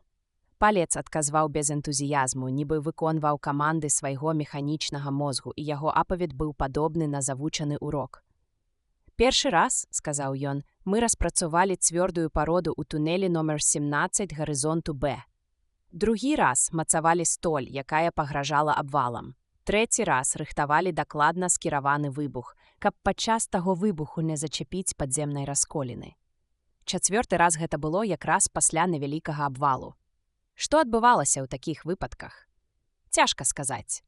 Надыходзіла каманда, але перш чым мы паспявалі яе прыняць і асэнсаваць, падавалася іншая каманда – маршыраваць тым дзіўным спосабам. «Навошта?» – гаркнуў Пауэл. «Не ведаю». «А якая была першая каманда?» – умяшаўся Данаван. «Тая, на змену якой прыйшла каманда маршыраваць?» «Не ведаю. Я ўсведамляў, што даецца каманда, але не паспяваў яе прыняць. Ці мог бы ты нам расказаць яшчэ нешта?» «Кожны раз была тая ж самая каманда». Палец засмучана паківаў галавой. «Не ведаю». Пауэл адкінуўся на спінку крэсла. «Добра, можаш ісці да свайго шэфа». Палец выйшаў з відавочным палёгкасцю. «Няшмат давядаліся мы за гэты час», – сказаў Данаван. Гэта быў сапраўды змястоўны дыялог. Падобна, што і Дэйв, і гэты тупаваты палец нешта задумваюць. Зашмат яны і не ведаюць, і не памятаюць. Мы не можам давяраць ім, Грэгары. Пауэл скубаў вусы. «Ведаеш, Майку, калі ты яшчэ скажаш, якую глупства, я адбяру ў цябе і грымотку, і соску». «Добра, ты ў нас геній, а я толькі бедны слімак. Дык на чым мы спыніліся?» Я спрабаваў пачаць з канца з пальца, але нічога не выйшла, а таму мы зноў павінны пачынаць спачатку. «Ты вялікі чалавек», – захоплена выгукнуў Данаван. «І як усё проста. А цяпер, маэстра, растлумачце ўсё гэта нармальнай чалавечай мовай». Для цябе было б лепей перакласці на дзіцячы лепет. Думаю, што перадусім трэба высветліць, якую каманду падае Дэйв перад тым, як страціць памяць. Гэта можа быць ключом да таямніцы. І як ты думаеш гэта высветліць? Мы не можам падысці да яго блізка, бо калі мы побач, з ім усё добра. Злавіць каманду па радыё мы таксама не можам, бо яна перадаецца праз пазітроннае поле. Такім чынам, усё гэта разам выключае магчымасць даведацца пра каманду як зблізку, так і здалёк. Шансаў у нас 0. Гэта калі браць пад увагу прамое назіранне. Але ёсць яшчэ дэдукцыя. Што? Будзем працаваць пазменна, Майку. Пауэл невесёла ўсміхнуўся. На экране будзем сачыць за кожным рухам гэтых сталёвых балванаў. І калі яны пачнуць выкідваць штукі, мы ўбачым, што адбылося непасрэдна перад гэтым, і вызначым, якая была каманда. Данава наш рот расчыніў. Ён так і сядзеў цэлую хвіліну, а потым прыгнечана прамовіў. Я падаю адстаўку. З мяне досыць. У цябе ёсць яшчэ 10 дзён. Прыдумай штосьці лепшае, стомлена параіў Пауэл. 8 дзён Данаван спрабаваў прыдумаць штосьці лепшае. 8 дзён праз кожныя 4 гадзіны ён змяняў Пауэла і змардаванымі, замутнелымі вачыма сачыў, як на цёмным фоне рухаюцца металічныя з тускнявым бляскам постаці. І 8 дзён, у перапынках між 4гадзіннымі зменамі, ён праклінаў ус-робоц, мадэлі ДВ і дзень, калі нарадзіўся. А на 8-й дзень, калі на змену яму прыйшоў з цяжкай галавой і заспанымі вачыма Пауэл, Данаван устаў і, старанна прыцэліўшыся, шпурнуў цяжкую кнігу проста ў цэнтр экрана. Пазваніла разбітае шкло. Пауэлу аж дух перахапіла ад нечаканасці. «Навошта ты гэта зрабіў? Я не збіраюся больш за імі сачыць», – амаль спакойна сказаў Данаван. «Засталося 2 дні, а мы дасюль нічога не ведаем». ДВ-5 жалкі недаростак. Ён 5 разоў спыняўся на маіх зменах і тройчы на тваіх, і ўсё роўна я не ведаю, якую каманду ён даваў. І ты не ведаеш. Я не веру, што ты наогул зможаш даведацца, бо ў тым, што я не змагу, я ўпэўнены. Клянуся космасам, як гэта можна сачыць адначасова за 6 робатамі? Адзін махае рукамі, другі брыкае нагамі, трэці яўляе з сябе вятрак, чацвёрты выскоквае як шалёны, а яшчэ 2 ліха іх ведае, што вырабляюць, а потым усе спыняюцца. Грэгары, мы нешта не тое робім, мы мусім быць побач з імі. Трэба сачыць за імі з такой адлегласці, каб відаць было дэталі. Запала напружаная цішыня. Пауэл парушыў яе. Ага, і чакаць, пакуль з імі штосьці здарыцца на працягу гэтых 2 дзён. Хіба адсюль лепш назіраць? Тут зацішней. Вось як, затое там можна зрабіць тое, чаго не зробіш адсюль. Што ты маеш на ўвазе? Можна іх спыніць у слушны момант, а тым часам паглядзець, што выйшла з ладу. Якім чынам? Насцярожыўся Пауэл. Дадумайся, ты ж у нас галава. Пастаў сабе некалькі пытанняў. Калі ДВ-5 выходзіць з ладу? Што расказаў табе палец пра гэта? Калі меў адбыцца або адбыўся абвал, калі трэба было вельмі дакладна разлічыць накіраваны выбух, калі трапіўся надзвычай цвёрды пласт пароды. Значыць, у крытычных сітуацыях, усклікнуў Пауэл. Правільна. Найбольш клопату задае нам фактар асабістай ініцыятывы. А яна найпатрэбнейшая робатам якраз у крытычных абставінах, калі адсутнічае чалавек. Які з гэтага можа быць вывад? Як нам спыніць іх там і тады, дзе і калі мы захочам? Данаван зрабіў урачыстую паўзу. Ён з задавальненнем пачаў уваходзіць у ролю і сам адказаў на сваё пытанне, апярэдзіўшы адказ, які ўжо круціўся ў Пауэла на языку. Трэба штучна стварыць крытычную сітуацыю. Твая праўда, Майку, пагадзіўся Пауэл. Дзякуй сябру. Я ведаў, што калі-небудзь пачую гэта. Добра, кінь свой сарказм. Прыбяражам яго для зямлі, а там закансервуем на зіму. Дык якую крытычную сітуацыю мы можам стварыць? Мы маглі б затапіць шахту, каб гэта не быў бязводны і беспаветраны астэроід. Дасціпны жарт, сказаў Пауэл. З табой сапраўды можна памерці са смеху. А калі ўладкаваць невялікі абвал? Не пярэчу. Тады пачнём. Прабіраючыся скалістым ландшафтам, Пауэл адчуваў сябе змоўшчыкам. З-за незвычайна слабой сілы цяжару на астэроідзе ён пайшоў перавальцам нераўнай паверхняй. З-пад ног распора задляталі ва ўсе бакі камяні, узнімаючы бязгучныя фантанчыкі шэрага пылу. А яму здавалася, што ён крадзецца, як злодзей. «Ты ведаеш, дзе яны зараз?» – спытаў ён. «Здаецца, ведаю». «Добра», – пахмура сказаў Пауэл. Але калі які-небудзь палец апынецца ў 20 футах, ён адчуе нас, незалежна ад таго, ці трапім мы ў яго поле зроку, ці не. Спадзяюся, табе гэта вядома. Калі мне захочацца прайсці курс элементарнай робататэхнікі, я афіцыйна падам табе заяву у 3 экземплярах. А цяпер хадзем уніз. Зоркі схаваліся. Грэгары Пауэл і Майкл Данаван апынуліся ў тунэлі. Абодва на дотык прабіраліся ўздоўж сцэн, асвятляючы шлях кароткімі ўспышкамі ліхтароў. Пауэл асцярожна нёс дэтанатар. «Ты ведаеш гэты штрек, Майку?» «Не вельмі, ён новы. Аднак, думаю, зарыентуюся па тым, што бачыў на экране». Мінула цэлая вечнасць. Раптам Майкл сказаў: «Памацай но тут». Пауэл прыклаў руку ў металёвай рукавіцы да сцяны і адчуў лёгкае дрыжанне. Ніякага гуку, вядома, не было чутно. «Выбухі, мы ўжо блізка. Будзь насцярожы», – папярэзіў Пауэл. Данаван нецярпліва кіўнуў. Робат прамчаў міма іх, яны не паспелі і вокам міргнуць. У полі іх зроку мільганула толькі светлая бронзавая пляма. Абодва прыціхлі ў цішы. «Думаеш, ён адчуў нас?» – прашаптаў Пауэл. «Спадзяюся, не, але лепш яго абмінуць. Завернем у першы штрек направа. А калі мы не выйдзем на іх, то, можа, вернемся?» – люта прасіпеў Данаван. «Да іх яшчэ з чвэрць мілі. Я ж сачыў за імі па маніторы, а ў нас усяго 2 дні».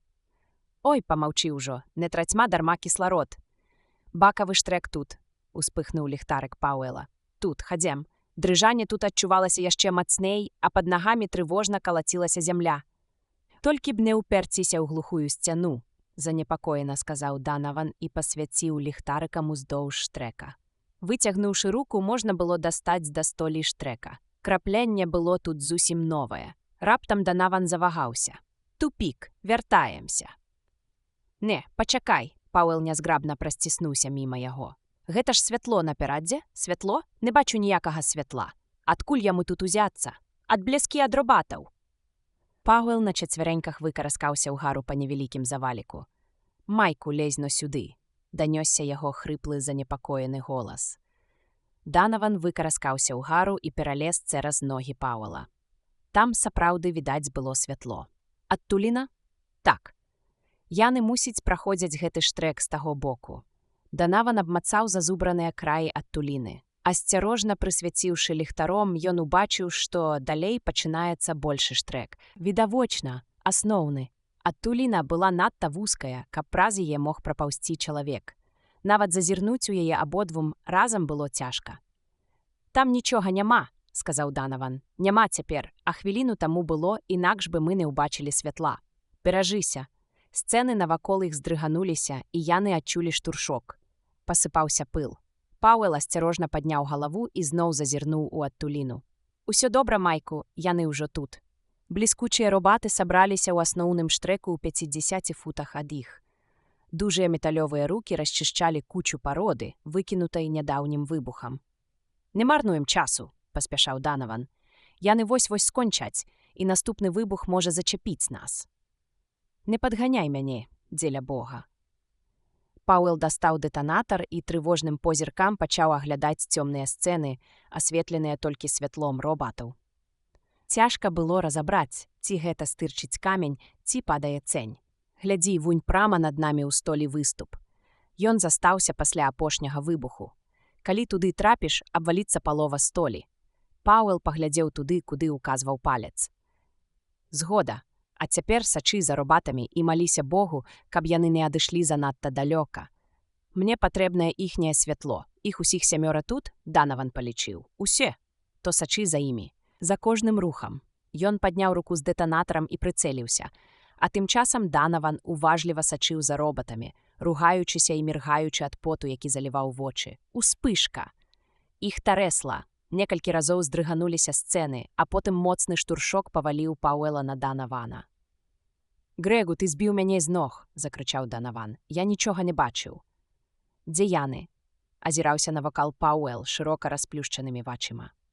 Усюди стаяла цемра, як у пекельнай бездані. Данаван разгублена маўчаў. Робатаў не было. А мы іх бо не завалілі? Дрыготкім голасам прамовіў Данаван. Спускаемся ўніз і не пытай, пра што я думаю. Пауэл хутка папоўз назад. Майку, Данаван спыніўся. Што там яшчэ? Пачакай. У навушніках чулася хрыплае перарывістае дыханне Пауэла. Майку, ты мяне чуеш, Майку? Я тут. Што такое? Нас заваліла. Столь упала не там, дзе былі робаты, а каля нас. Ад сатрасення звалілася. Што? Данаван зноў папоўз угору і наткнуўся на цвёрдую перашкоду. Пасвяціно. Пауэл уключыў ліхтар, але нават і мыш не прашмыгнула праз завал, там не было ніякай шчыліны. Што ж цяпер рабіць? Ціха сказаў Данаван.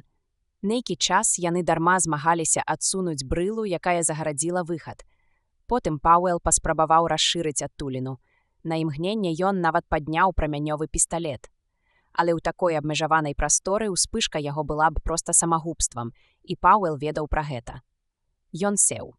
«Ведаеш, Майку, — сказаў ён, — мы сапраўды ўсё сапсавалі». Так і не даведаліся, што адбываецца з Дэйвам. Задума была добрая, але яна абярнулася супраць нас. У голасе Данавана чуўся смутак. «Не хацелася б цябе засмучваць, сябру, але апроч няўдачы з Дэйвам мы яшчэ і ў пастку трапілі. І калі не выберамся адсюль, сябру, нам смерць. Смерць, ясна. Колькі ў нас засталося кіслароду? Не болей як на 6 гадзін». Я думаў пра гэта. Пальцы Пауэла пацягнуліся да сваіх выпакутаваных вусоў, але натрапілі на празрысты гермашлем. Вядома, калі б мы маглі паклікаць Дэйва, ён хутка адкапаў бы нас. Але пасля такой крытычнай сітуацыі, якую мы падладзілі, ён, мабыць, зноў збіўся, і звязацца з ім па радыё немагчыма. Здорава, праўда? Данаван падпоўз да адтуліны і ўмудрыўся ўціснуць туды галаву ў гермашлеме. Яна ледзь праходзіла. «Гэй, Грегу, чаго табе? А што, калі Дэю набліжыцца на 20 футаў? Ён адразу ж апамятаецца, і гэта нас выратуе. Вядома, але дзе ён? Унізе, у штрэку, далёка ўнізе. Дзеля Бога, перастань смыкаць мяне, пакуль не адарваў мне галавы. Я саступлю табе месца, паглядзіш». Пауэл змяніў Данавана і ўціснуў галаву ў адтуліну. Мы знатна грымнулі. Зірні на гэтых балванаў, чыстыя танцы. Толькі без каментарыяў. Яны набліжаюцца. Яшчэ не магу сказаць. Яны занадта далёка. Пачакай крышку. Дай-ка мне ліхтарык, паспрабую прыцягнуць іхнюю ўвагу. Праз некалькі хвілін ён кінуў падаваць сігналы. Марна! Яны, мусіць, аслеплі. О, рушылі сюды. Ніколі б не падумаў. Слухай, дай мне паглядзець, гукнуў Данаван. Крыху пашаруднёўшыся, Пауэл сказаў «Добра», і Данаван змяніў яго. Роботы набліжаліся. Наперадзе, высока ўздымаючы ногі, крочыў Дэйв. За ім віліся 6 пальцаў. «Што яны робяць? Хацеў бы я ведаць», — здзівіўся Данаван. «Нагадвае вірджынскую кадрыль, а Дэйв быццам распарадчык. Ніколі такога не бачыў». «Кінь свае каментарыі», — буркнуў Пауэл. «Яны яшчэ далёка. 50 футаў і ідуць сюды. Мы будзем вольныя праз 15 хвілін. Эгей, гей. Што здарылася?» Мінула некалькі секунд, пакуль Пауэл ачомаўся ад дзіўных вакальных практыкаванняў Данавана. «Вылазь, дай мне паглядзець. Не будзь свінёй». Ён спрабаваў адцягнуць Данавана, але той упарта адбрыкваўся. Яны павярнулі назад, Грэгары. Ужо аддаляюцца. «Дэйве, гей, Дэйве!» «Чаго надрываешся, дурню?» — крыкнуў Пауэл. «Гук тут усё роўна не праходзіць». «Тады удар па сцяне», — задыхана сказаў Данаван. «Вазьмі камень і бі, каб выклікаць вібрацыю. Трэба неяк прыцягнуць іхнюю ўвагу, Грэгары, інакш прападзем тут». Ён замалаціў па камені, як вар'ят. «Пачакай, Майку, пачакай», — трос яго Пауэл. «У мяне ёсць ідэя, клянуся Юпітэрам, самы час звярнуцца да простага рашэння, Майку». «Чаго ты хочаш?» Данаван зноў уціснуў галаву ў адтуліну. «Пусці мяне туды хутчэй, пакуль яны не адышлі далёка». «Што ты збіраешся рабіць? Гэй, што ты хочаш зрабіць з гэтым дэтанатарам?» Ён схапіў Пауэла за руку, але той рашуча вырваўся. «Хачу крышку пастраляць». «Навошта?» Потым растлумачыў. «Паглядзім спярша, ці штосьці атрымаецца. Калі не, адыдзі з дарогі і дай мне стрэліць». Мігатлівыя агеньчыкі робатаў аддаляліся, рабіліся ўсё меншымі. Пауэл старанна прыцэліўся і тройчы націснуў на спускавы кручок. Тады апусціў ствол і трывожна ўтаропіўся ў далечыню. Адзін дапаможны робот упаў. Цяпер было відаць толькі 6 постацяў з мігатлівым водблескам. «Дэйве!» – няпэўна гукнуў у мікрафон Пауэл. Пасля невялікай паўзы пачуўся адказ. «Шэфе! Дзе вы?» У майго трэцяга памочніка разарвала грудзі. Ён выйшаў з ладу. «Не зважай!» – сказаў Пауэл. «Нас заваліла падчас выбуху. Табе відаць наш ліхтар?» «Відаць. Зараз буду там». Пауэл сеў і расслабіўся. «Вось так, сябру. Усё добра, Грэгары. Ты перамог?» – ціха прамовіў Данаван, і ў яго голасе забразгалі слёзы. «Нізка кланяюся табе ў ногі. А цяпер раскажы па-сапраўднаму пра ўсё, што здарылася. Толькі не выдумляй. Добра. Справа ў тым, што мы выпусцілі з-пад увагі самае істотнае, як заўсёды. Мы ведалі, што тут справа ў асабістай ініцыятыве і што гэта заўсёды адбываецца ў крытычных сітуацыях. Але мы прытрымліваліся думкі, што яна наступае пасля спецыяльнай каманды. А чаму гэта абавязкова мусіць быць нейкая спецыяльная каманда? А чаму б і не? Слухай сюды. А калі гэта пэўны тып каманд?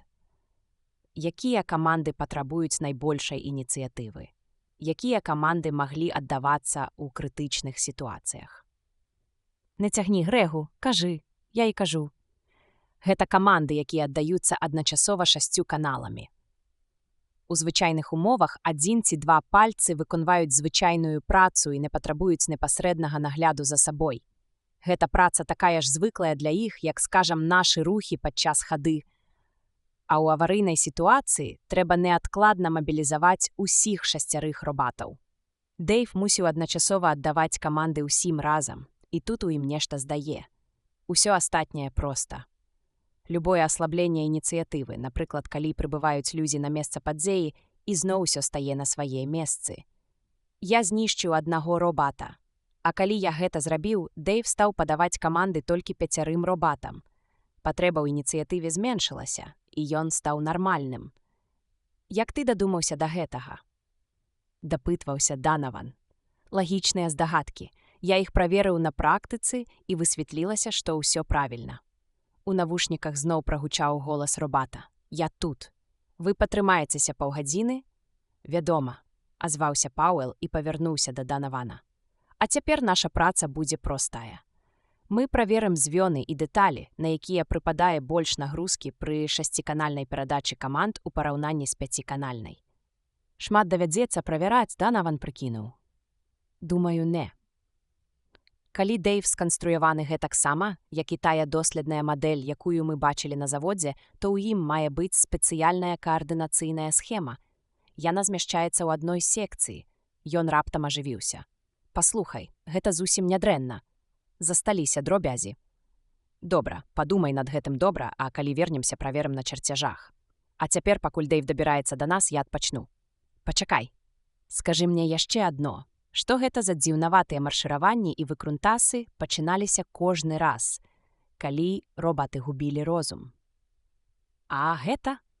Не ведаю, хоць ёсць адна здагадка. Памятаеш, дапаможныя робаты былі пальцамі Дэйва. Мы іх так і называлі. Дык вось я думаю, што падчас гэтых інтэрмедый, калі на яго нешта находзіла, ён пачынаў варушыць пальцамі. Сьюзан Келвін расказвала пра Пауэла і Данавана нязрушна, нібы абыякава, аднак голас яй цяплеў, калі яна ўзгадвала робатаў. Нямнога часу заняў аповед пра спіды, Кьюці і Дэйва, але я спыніў яе. Інакш давялося б выслухаць яшчэ пра паўдзюжыны іншых мадэляў. А на зямлі хіба нічога такога не адбывалася? Пацікавіўся я. Яна зірнула на мяне, ледзь пасмуркаўшы. Не на зямлі робаты не выкарыстоўваюцца. Гэта вельмі шкада.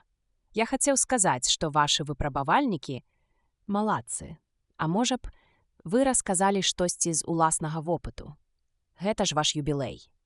Скажам, ці падводзілі вас калі-небудзь робаты? Яна пачырванела.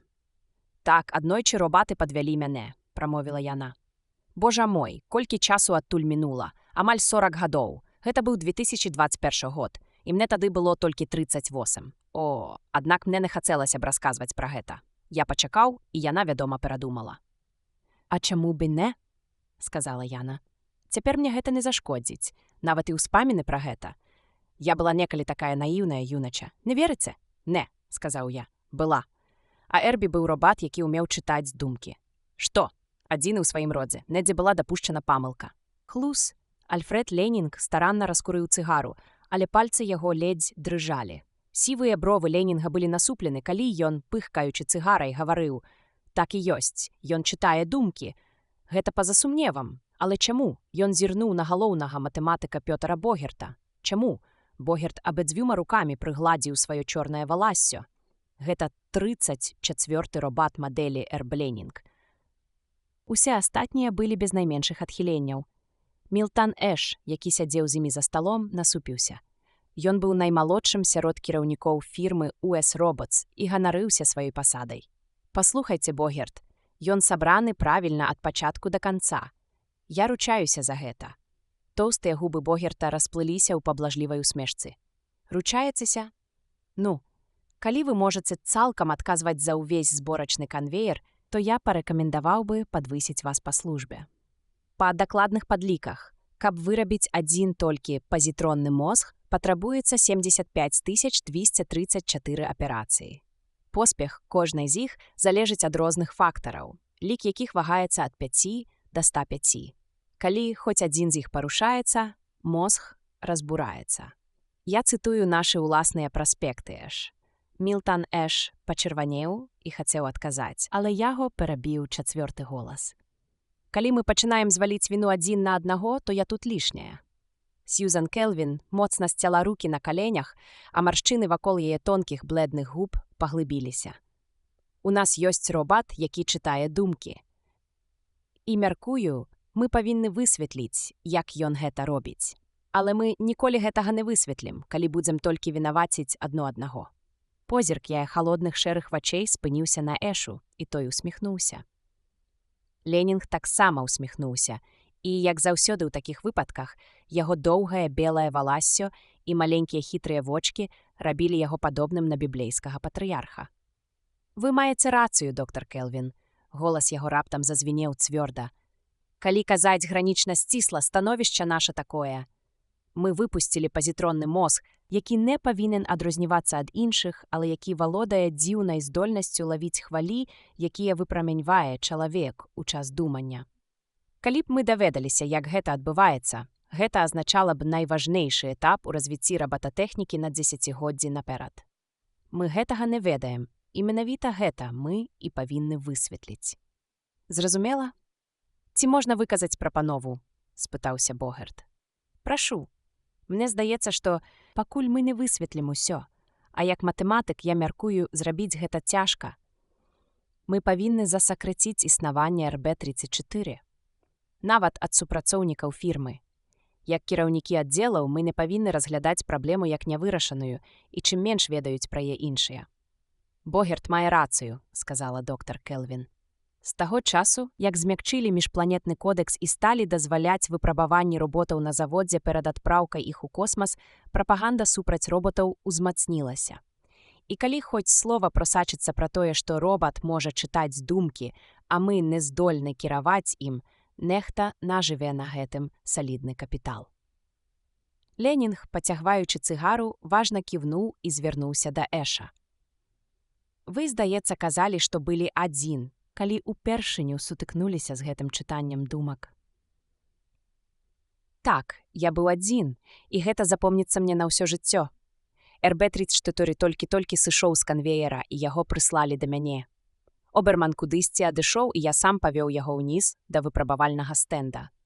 Ён на хвілю замоўк, і на губах яго заіграла ледзь прыкметная ўсмешка.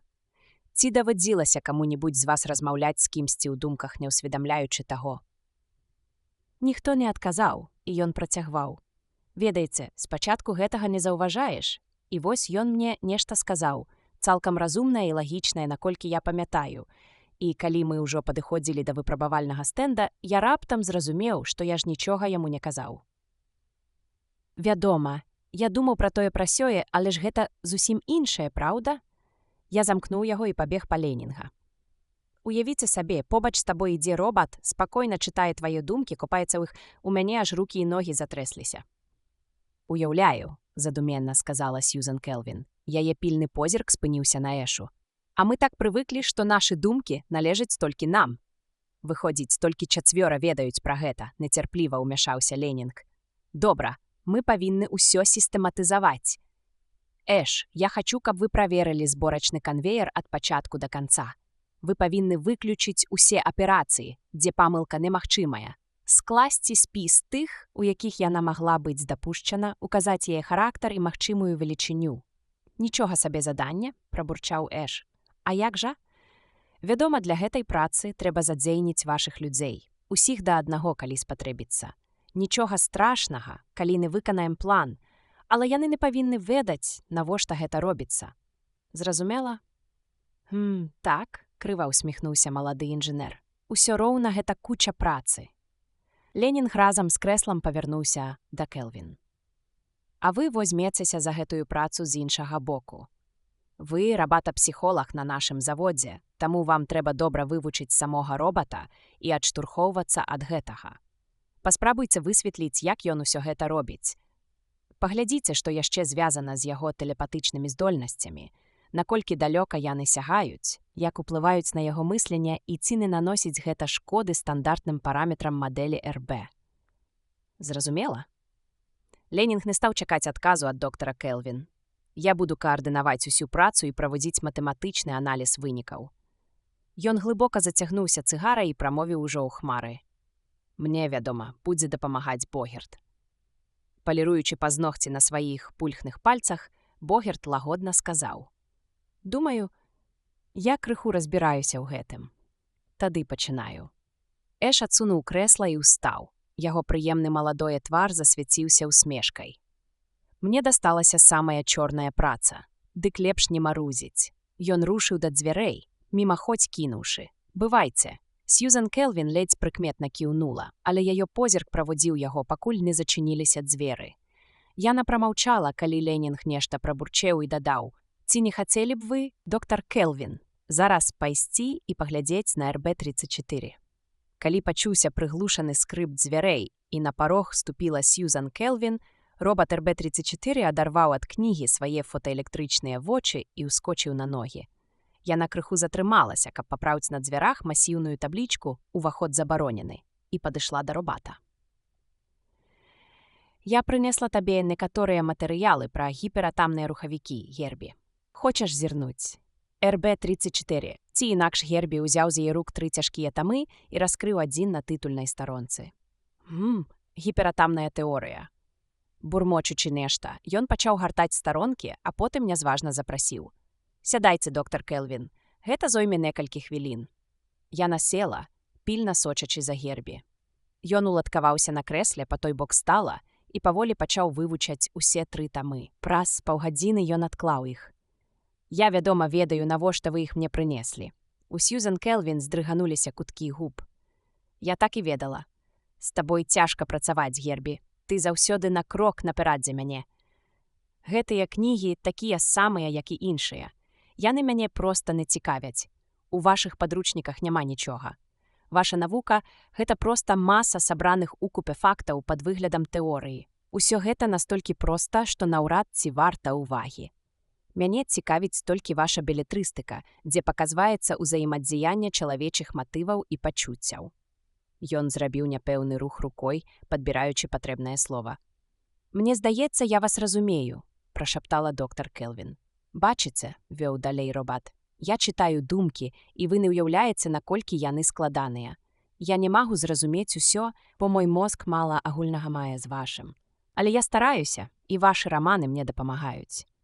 Так, але баюся, што калі ты начытаешся сучасных сентыментальных раманаў з іх жаліснымі перажываннямі, то нашы сапраўдныя думкі будуць здавацца табе змрочнымі і бясколернымі».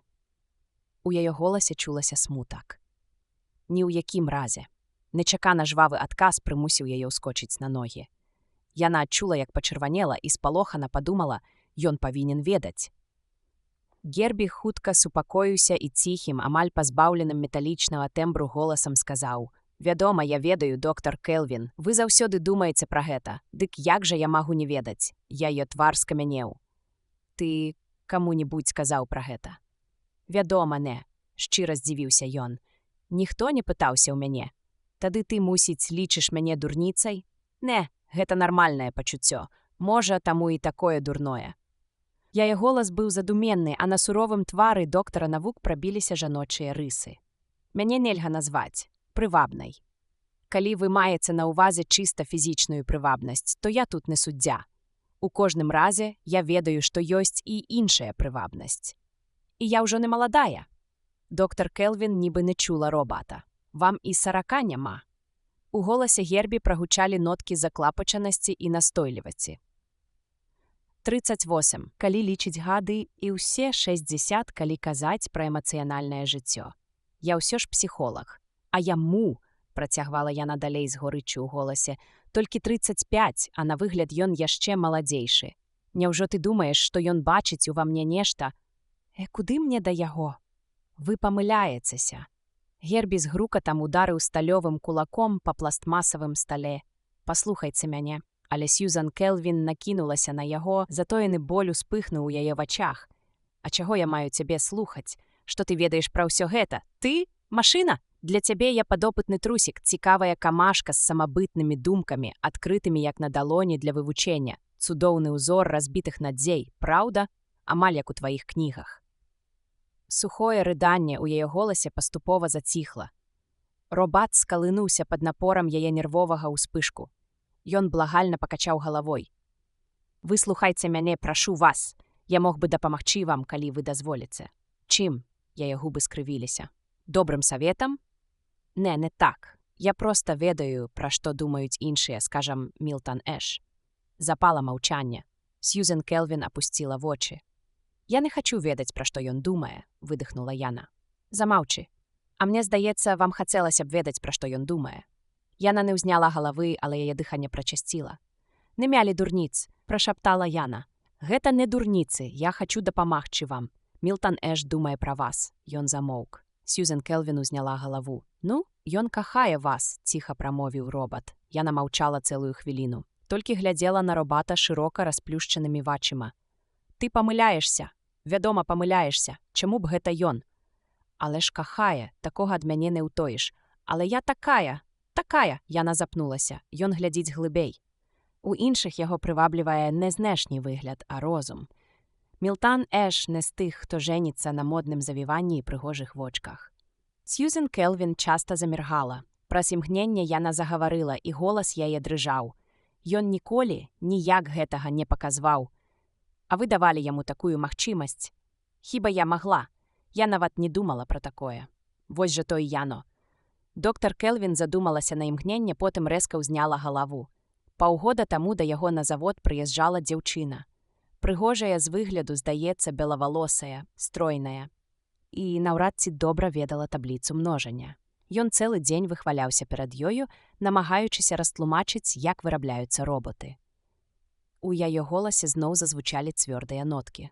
Наўрад ці яна штосьці зразумела. Хто яна? Гербі адказаў, не вагаючыся. Я ведаю дзяўчыну, пра якую вы кажаце. Гэта яго стрыечная сястра. Там няма ніякіх рамантычных адносін, запэўніваю вас. Сьюзан Келвін ускочыла на ногі з дзявочай лёгкасцю. Дзіўна. Якраз у гэтым і я часам пераконвала сябе, хоць насамрэч ніколі так не думала. Дык усё гэта праўда. Яна падбегла да Гербі і абедзвюма рукамі схапіла яго халодную цяжкую руку. «Дзякуй, Гербі», — хутка прашаптала яна аціплым ад хвалявання голасам. «Не кажы нікому пра гэта. Хай гэта будзе наша таямніца. І яшчэ раз дзякуй табе». Яна сударгава паціснула абыякавыя металічныя пальцы і выйшла. Гербі павольна вярнуўся да адкладзенага рамана, але не было нікога, хто мог бы прачытаць яго думкі. Мілтан Эш павольна і смачна пацягнуўся, аж затрашчалі суставы, крэкнуў і ўпіўся поглядам у Пётара Богерта. «Паслухайце», — сказаў ён, — «я б'юся над гэтым ужо цэлы тыдзень і амаль без сну.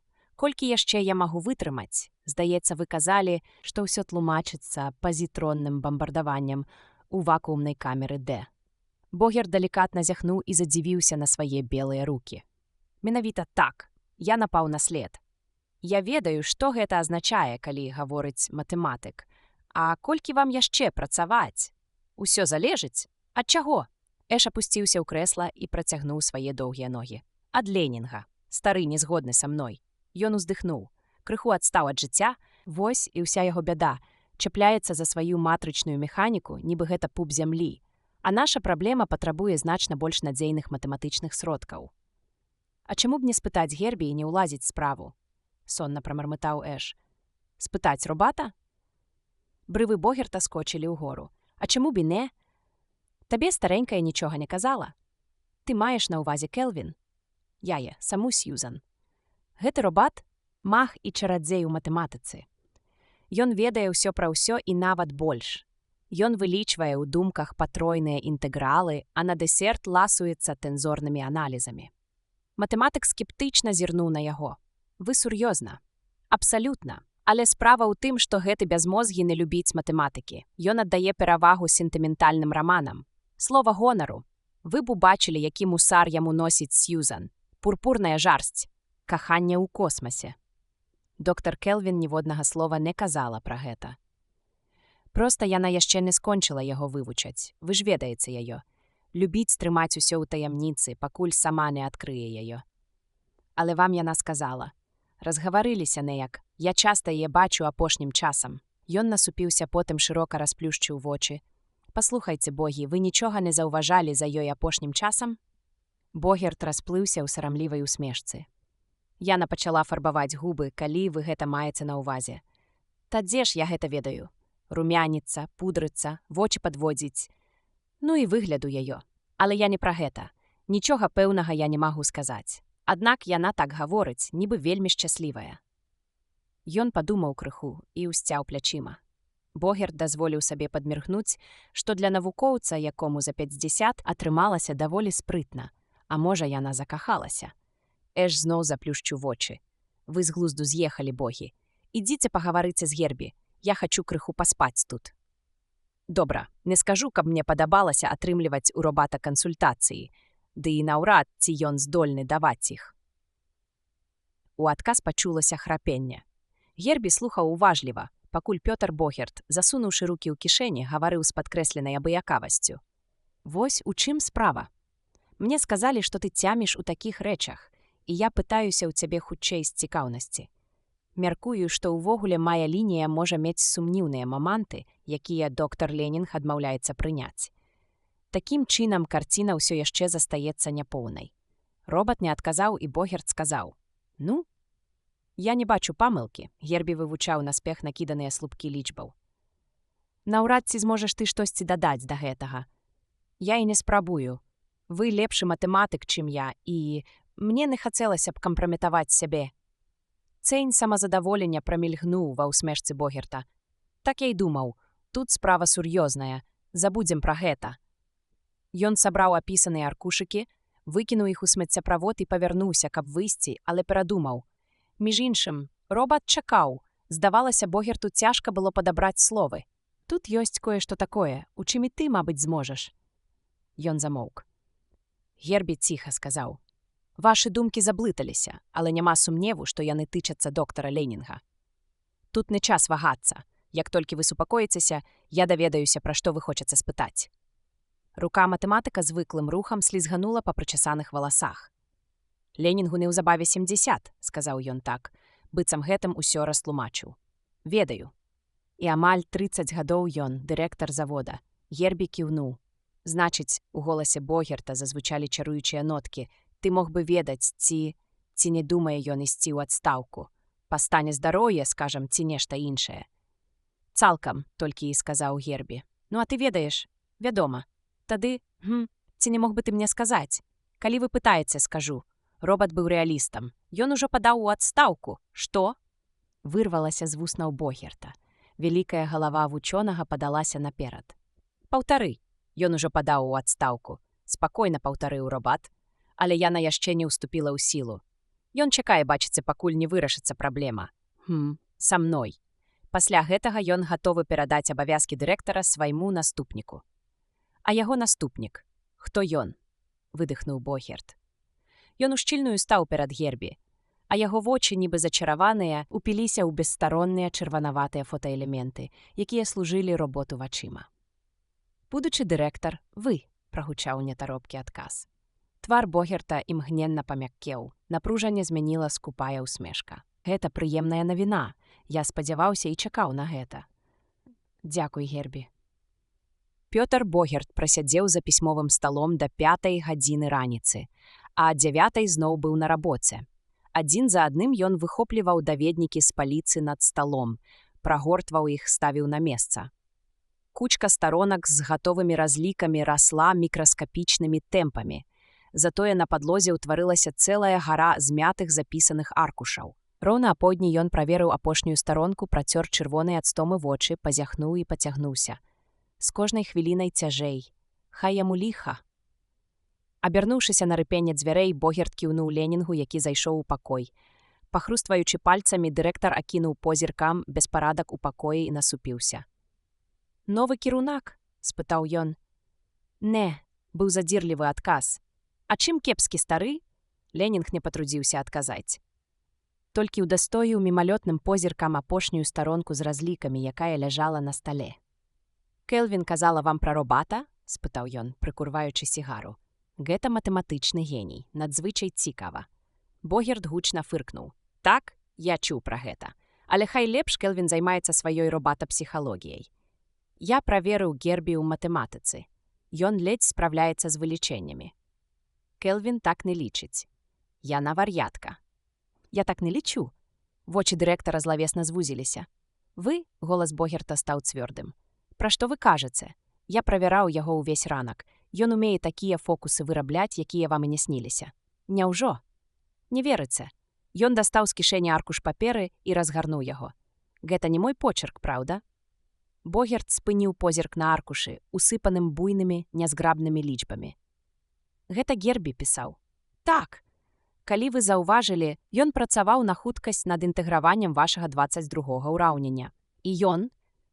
Ленінг пастукаў жоўтым пазногцем па апошнім радку. «Дайшоў таго самага высновы, што і я, але ў 4 разы хутчэй. Вы не мелі права грэбаваць эфектам Лінгера пры пазітронным бамбардаванні». «Я не грэбаваў ім. Дзеля Бога, Ленінг, падумайце, гэта б выключыла».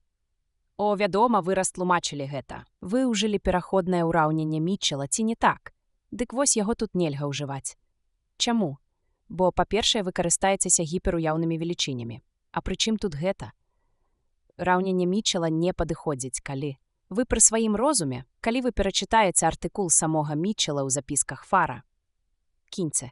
Я з самага пачатку казаў, што яго разважанні мне не падабаюцца, і Гербі пацвердзіў мае прадчуванні. Ну тады?» – успыхнуў Богерт. «Хай гэты механізм вырашае вам усю праблему. Навошта марнаваць час з тупакамі?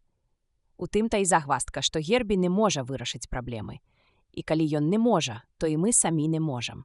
Гэтае пытанне я перадаю на разгляд у Нацыянальную раду. Тут мы бяссільныя». Богерт скочыў на ногі так рэзка, што крэсла адляцела ў бок. Твар яго пабурачэў.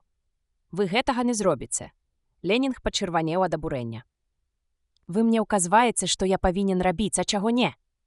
Менавіта так зарыпаў зубамі Богерт. «Я вырашаю праблему, і вы не вырвеце яе ў мяне з рук. Зразумела? Думаецца, я не бачу вас наскрозь. Вы скамянелая мумія. Вы хутчэй адрэжаце сабе нос, чым даверыце мне вырашыць праблему тэлепатыі робата. Вы нягоднік, Богерт. Я вас звольню за непадпарадкаванне старэйшаму». Вусны Ленінга аж дрыжалі ад гневу. «Ёсць адна акалічнасць, якая не дазволіць вам гэтага зрабіць, Ленінг. Калі побач з намі робат, які чытае думкі, сакрэтаў быць не можа. Таму не забывайце, што я ведаю пра вашу адстаўку». Попел на сігары Ленінга задрыжаў і ўпаў на падлогу. Услед за ім паляцела і сама сігара. «Што? Што?» Богерт злараднасна усміхнуўся. «І я новы дырэктар, зразумела? Мне добра вядома пра гэта, не думайце, што я нічога не ведаю. Чорт вас бяры, Ленінг. Загады тут буду аддаваць я, інакш вы трапіце ў такую халепу, якая вам і не снілася». Да Ленінга вярнуўся дар мовы, і ён закрычаў: «Вы звольнены, чуеце? Я вас вызваляю ад усіх абавязкаў.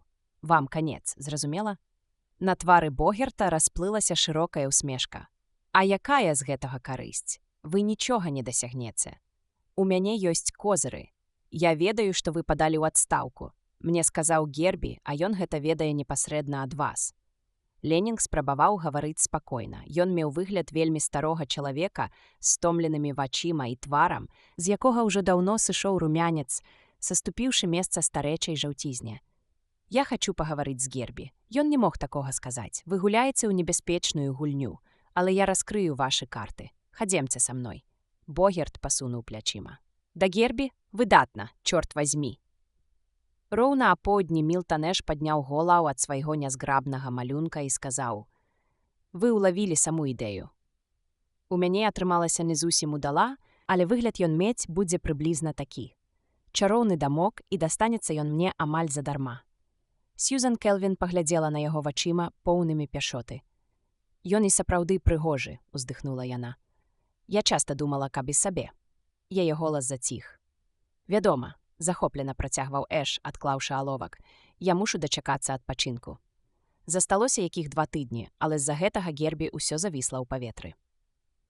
Ён апусціў вочы і пачаў разглядаць свае пазногці. «Тут яшчэ ёсць адно, але гэта тайна. Тады не кажаце. Усё адно. Мяне аж распірае ад жадання распавесці каму-небудзь і найлепш давярыцца». «Менавіта вам», — ён няёмка ўсміхнуўся. У Сьюзан Келвін затрапятала сэрца, але яна не вымавіла ні слова. Шчыра кажучы, Мілтан Эш падсунуўся да яе бліжэй і перайшоў на давярлівы шэпт: «Дамок не толькі для мяне. Я жанюся». І раптам ён ускочыў з месца. «Што з вамі? Нічога». Страшнае адчуванне галавакружэння прайшло, але ёй цяжка было гаварыць. «Жэніцеся? Вы хочаце сказаць? Вядома, зразумела, пара ўжо, праўда? Вы ж памятаеце тую дзяўчыну, якая была тут мінулым летам? Дык гэта яна і ёсць, але вам дрэнна. Вы...» Галава разбалелася, Сьюзан Келвін квола адмахнулася ад яго. «У мяне гэта бывае апошнім часам. Я хачу, вядома, павіншаваць вас. Я вельмі рада». Нязграбна накладзеныя румяны выступілі 2 непрывабнымі плямамі на яе збялелым твары. Свет навокал паплыў перад вачыма. «Выбачце мне, калі ласка», — ціха прамовіла Яна. Спатыкаючыся, нібы сляпая, яна выйшла за дзверы. Катастрофа здарылася раптоўна, як ва сне, і як ва сне была неймаверна жахлівай. Як жа гэта магло здарыцца? Адж Гербі казаў. А Гербі ведаў. Ён умеў чытаць думкі. Галавакружэнне прайшло толькі тады, калі яна, зусім без сіл прыхіліўшыся да дзвярэй, убачыла перад сабой металічны твар Гербі. Яна і не памятала, як паднялася па сходах на 2 паверхі вышэй. Гэтую адлегласць яна адолела ў адно імгненне, як ва сне. Як ва сне. Гербі ўтаропіўся ў яе немігатлівым позіркам сваіх чырвоных вачэй, а ёй здавалася, што то 2 цьмяныя страшлівыя кулі. Ён нешта гаварыў, і яна адчула, як да яе губ прыціснулі край халоднага шкляніка. Яна зрабіла глыток і, здрыгануўшыся, пачала прыходзіць да памяці.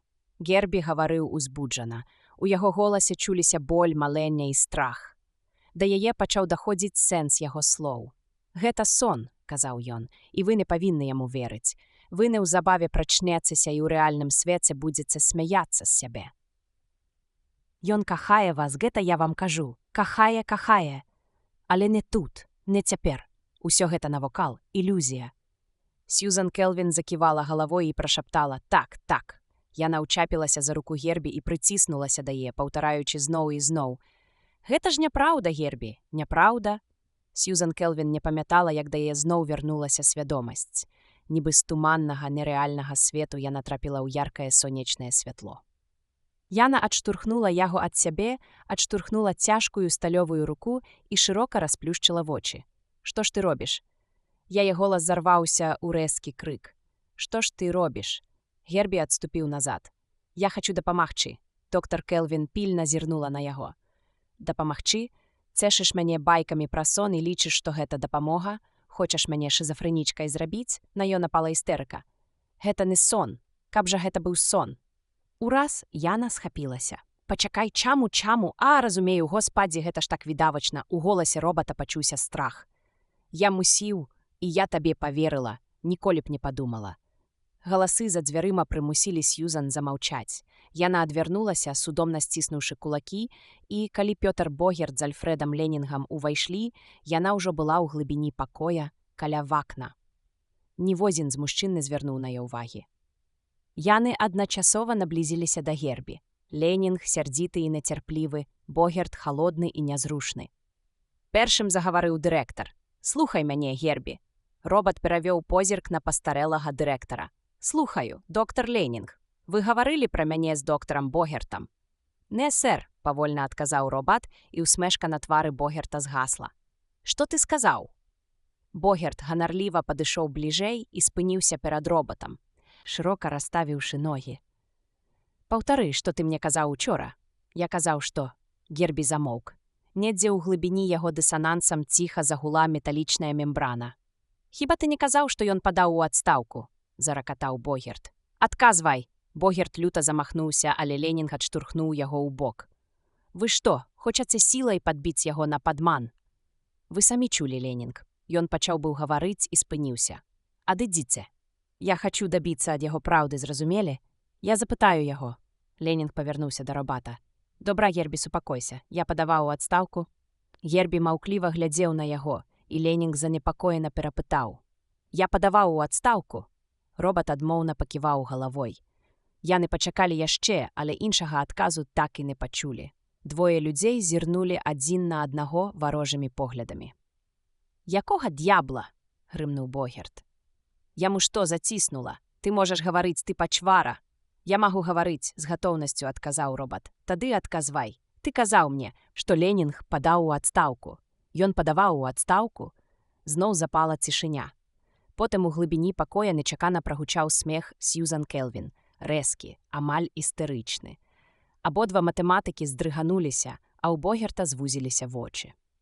«Вы тут? Чаго вам так смешна?» «Нічога». Яе голас гучаў не зусім натуральна. Выходзіць, не толькі я адна папалася. Трое найбуйнейшых у свеце спецыялістаў па рабататэхніцы папаліся на адзін і той жа элементарны кручок. Фокусы лёсу, праўда? Яна прыклала бледную руку да лба і дадала стомленым голасам. «Хоць гэта зусім не смешна». Мужчыны здзіўлена перазірнуліся між сабой, узняўшы бровы. «Пра які кручок вы гаворыце?» — запытаў Ленінг з напругай у голасе. «Нешта здарылася з Гербі?» «Не». Яна павольна наблізілася да іх. «З ім усё добра. А вось з намі...» Яна раптам павярнулася да Робата і закрычала. «Прэч з маіх вачэй! Ідзі ў другі канец пакоя, каб я цябе не бачыла!» Гербі сцяўся пад яе сярдзітым поглядам і паспешліва патуў прэч. «Што гэта азначае, доктар Келвін?» — непрыязна спытаў Ленінг. Яна павярнулася да яго і з кпінамі прамовіла. «Вы ведаеце першы закон рабататэхнікі?» «Вядома», — раздражнёна сказаў Богерт. «Робат не можа нашкодзіць чалавеку або праз сваю бяздзейнасць дапусціць, каб чалавеку была нанесена шкода». «Выдатна гучыць», — кпіла Келвін. «Але якой шкоды?» «Ну, любой. Правільна, любой. А як наконт расчаравання, а прыніжаная годнасць, разбітыя надзеі? Хіба гэта не шкодна?» Ленінг насупіўся. «Адкуль роботу ведаць пра?» Голас яго раптам абарваўся. «І вы трапіліся, праўда? Гэты робат чытае думкі. Ці думаецца, ён не ведае, як можна скрыўдзіць чалавека? Ці думаецца, калі яго запытаць пра штосьці, ён не адкажа менавіта так, як нам хацелася б пачуць? Хіба Гербі не ведае, што любы іншы адказ будзе нам непрыемны?» «О Божа!» — уздыхнуў Богерт. Келвін адказала яму з сардонічнай усмешкай. «Вы, мусіць, пыталіся ў яго, ці сыходзіць Ленінг у адстаўку?» «Вы хацелі атрымаць сцвярджальны адказ, і Гербі сказаў так, як вам хацелася». «Мусіць, таму ён толькі што нічога нам і не адказаў», — сказаў Ленінг бясколерным голасам. «Бо яго адказ быў бы непрыемны камусьці з нас». На нейкі момант запала цішыня. Мужчыны задумліва глядзелі на Робата ў глыбіні пакоя. Той сядзеў у крэсле, каля паліцы з кнігамі, падпёршы галаву рукою. Сьюзан Келвін утаропілася ў падлогу. Ён усё гэта ведаў. Гэты д'яблюка ведае ўсё, нават тое, што з ім здарылася на зборачным канвееры. Яе вочы былі цёмныя і задумлівыя. Ленінг зірнуў на яе. «Вы памыляецеся, доктар Келвін. Ён не ведае, што з ім здарылася». Я пытаўся ў яго. «А што гэта азначае?» — выгукнула Келвін. «Толькі тое, што вы не хацелі, каб ён падказаў вам рашэнне. Гэта б закранула вашу самалюбасць. Маўляў, машына зрабіла тое, чаго не змог я». «А вы пыталіся ў яго?» — выпаліла яна ў Богерта. «У пэўнай меры». Богерт кашлянуў і пачырванеў. Ён сказаў, што не вельмі цяміць у матэматыцы. Ленінг зарэгатаў, Келвін едка усміхнулася. Я запытаю яго. Яго адказ не закране маёй самалюбасці. Яна ўладна гукнула. «Ідзі сюды!» Гербі ўстаў і нерашуча наблізіўся. «Думаю, ты ведаеш», – прамовіла яна. «Калі менавіта падчас зборкі з'явіўся старонні фактар або быў апушчаны асноўны?» «Так», – ледзь чутна вымавіў Гербі. «Пачакайце», – сярдзіта ўмяшаўся Богерт. «Гэта не абавязкова можа быць праўдай. Проста вы гэтага хочаце пачуць, і ўсё».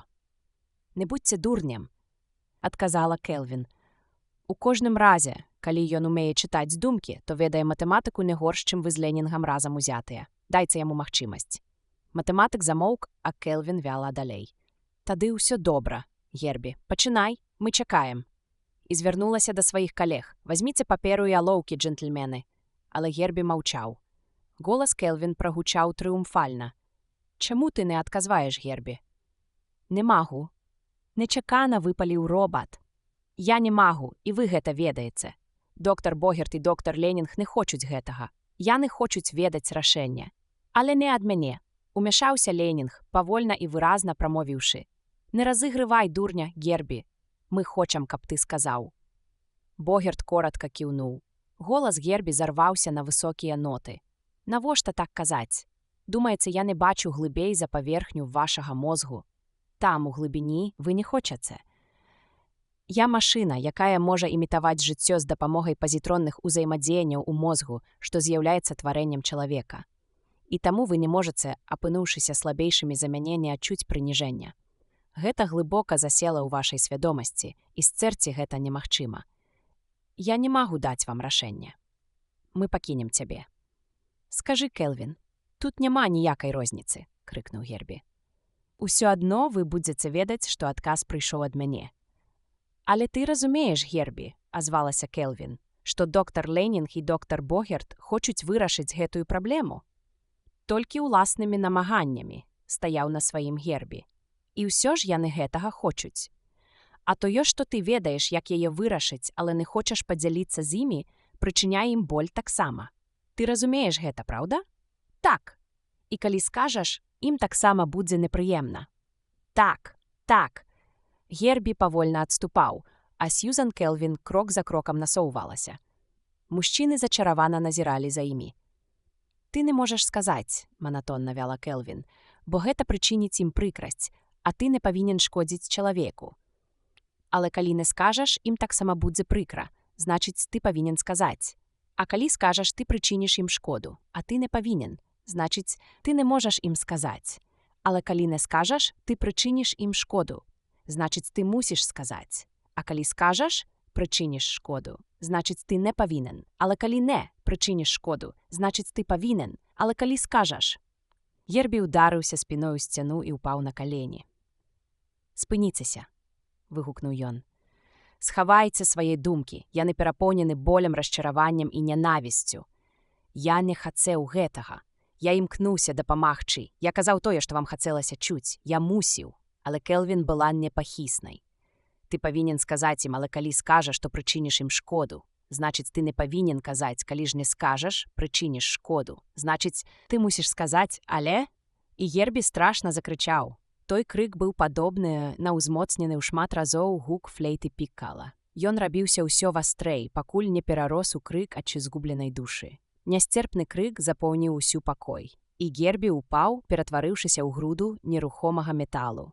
Богерт пабялеў. «Яму канец? Не!» Сьюзан Келвін выбухнула істэрычным смехам. Ён проста звар'яцеў. Я паставіла яго перад невырашальнай дылемай, і ён зламаўся. Можаце здаць яго на металалом, бо ён ужо ніколі не загаворыць. Ленінг стаў на калені перад тым, што калісьці звалася Гербі. Ён дакрануўся пальцамі да халоднага, нямога металічнага твару і здрыгануўся. «Вы зрабілі гэта наўмысна».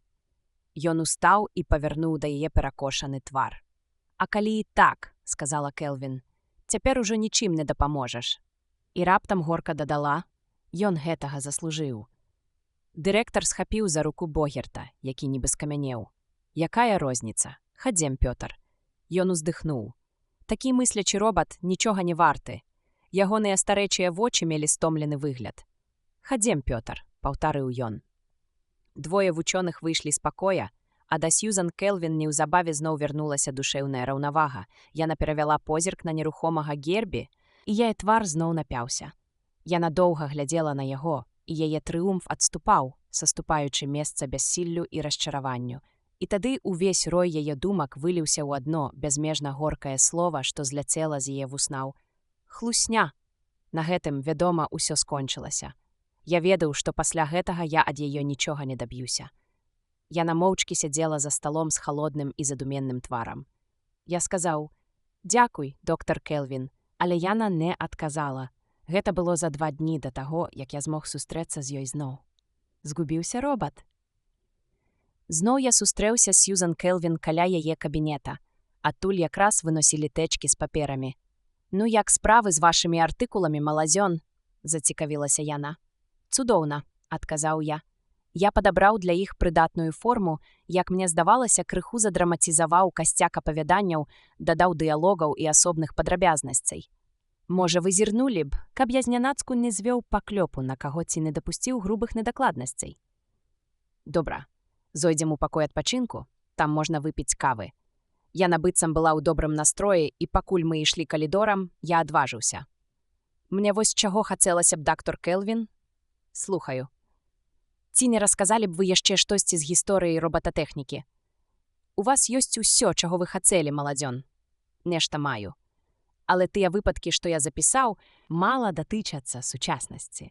Я маю на ўвазе, што робат, які чытаў думкі, быў толькі ў адным асобніку. Міжпланетныя станцыі ўжо састарэлі і выйшлі з моды, а да робатаў, якія працуюць у шахтах, усе даўно прывыклі.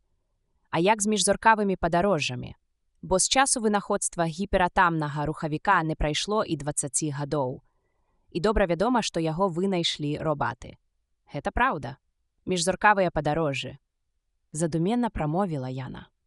Мы сядзелі ў пакоі адпачынку, і я замовіў поўны абед. Я напіла толькі каву. Ведаеце, то не быў чысты вынаход робатаў, не зусім так. Але, вядома, з няўдасканаленым штучным мозгам мы не маглі далёка пайсці.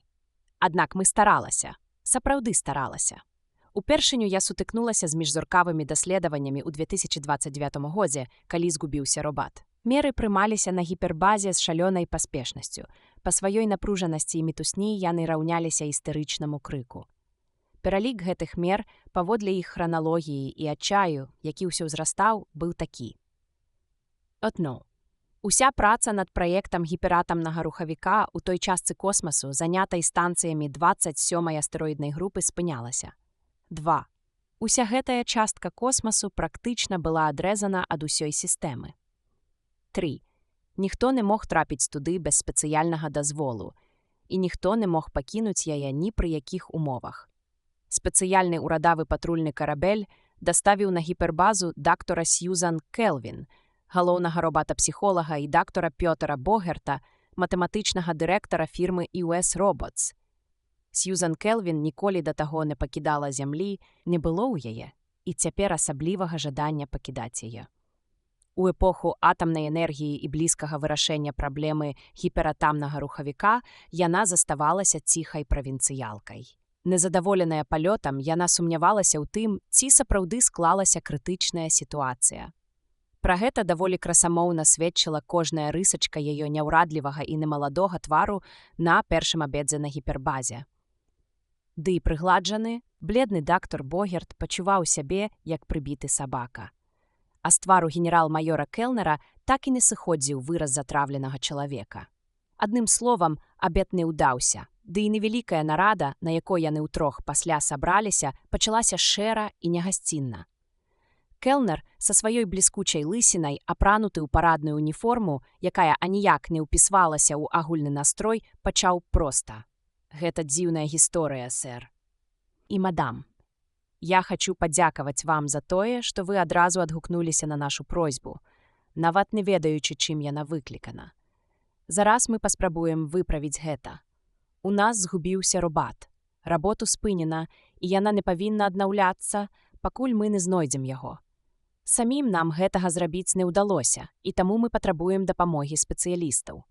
Генерал, відаць, адчуў, што цяжкае становішча, пра якое ён расказваў, выглядае не вельмі сур'ёзным, бо далей ужо гаварыў з нотамі роспачы ў голасе. Не вам расказваць пра важнасць нашай работы тут. Больш за 80% мінулагодніх асігнаванняў на навукова-даследчыя работы выдзелена нам. Мы гэта ведаем, дакінуў Богерт. УС-Роботс атрымлівае кругленькую суму за выкарыстанне нашых робатаў. Няўжо адзін робат мае такое значэнне для праекта? Не вельмі ласкава ўмяшалася Сьюзан Келвін. І чаму яго да гэтага часу не знайшлі? Генерал павярнуў да яе пачырванелы твар і хутка абліжваў губы. Можна сказаць, мы знайшлі яго. Відаць было, што гэтая размова прычыняла яму душэўных пакут. Зараз растлумачу. Як толькі стала вядома, што знік робат, адразу абвясцілі надзвычайны стан і спынілі ўсякае зносіны з гіпербазай. А напярэдадні грузавы карабель даставіў 2 робатаў для нашай лабараторыі. На ім было яшчэ 62 робаты. Такой самай мадэлі. Яны прызначаліся яшчэ для кагосьці. Лічба дакладная, мы упэўнены. Гэта не выклікае ніякіх сумненняў. Вось як, які тут сувязь? Калі робат знік і мы не змаглі яго знайсці, хоць запэўніваю вас, мы знайшлі б іголку ў сене, нам прыйшло на думку палічыць робатаў, якія засталіся на карабле. Іх аказалася 63. Такім чынам, наколькі я зразумела, 63 і ёсць ваш блудны сын, вочы Сьюзан Келвін патемнелі. Так, але мы не ведаем, які менавіта 63. Запала мёртвая цішыня. Электрычны гадзіннік адбіў 11. «Цікава», – азвалася Келвін, і куточкі яе губ апусціліся. «Пётр», – насцярожана павярнулася яна да свайго калегі, – «што тут адбываецца? Якія робаты выкарыстоўваюцца на гіпербазе?» Доктор Богерт, замяшаўшыся, нязграбна ўсміхнуўся. «Дагэтуль гэта была даволі далікатная справа, Сьюзан. Яна перабіла яго. Дагэтуль.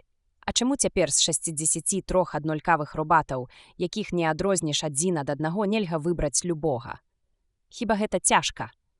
І навошта было пасылаць па нас?» «Зараз растлумачу, Сьюзан», – пакорліва прамовіў Богерт.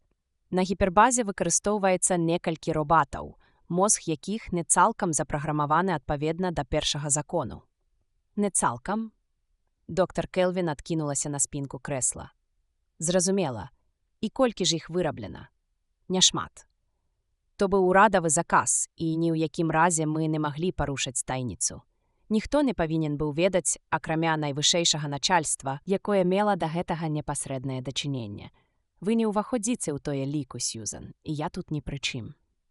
«Я хацеў бы дзешо растлумачыць», – уладна перабіў генерал. «Я не ведаў, што доктор Келвін не азнаёмлена з сітуацыяй. Не мне вам казаць, доктор Келвін, што выкарыстанне робатаў заўсёды наштурхувалася на моцны супраціў на зямлі. У гэтым выпадку адзіным засцярогам ад радыкальна настроеных артадоксаў было абавязкова праграмаваць усіх робатаў адпаведна да першага закону, каб ні пры якіх акалічнасцях яны не маглі завандоль шкоды чалавеку. Але нам патрэбны розныя робаты, таму некалькім робатам мадэлі НЗ-2 Нестарам запраграмавалі трохі відазмененае фармуляванне першага закону. А каб захаваць тайніцу, усе НС-2 вырабляюцца без нумароў. Мадыфікаваныя экземпляры дастаўляюцца сюды разам са звычайнымі робатамі. Усім ім, вядома, строга забаронена расказваць пра сваю мадыфікацыю каму-небудзь, акрамя спецыяльна ўпаўнаважаных людзей.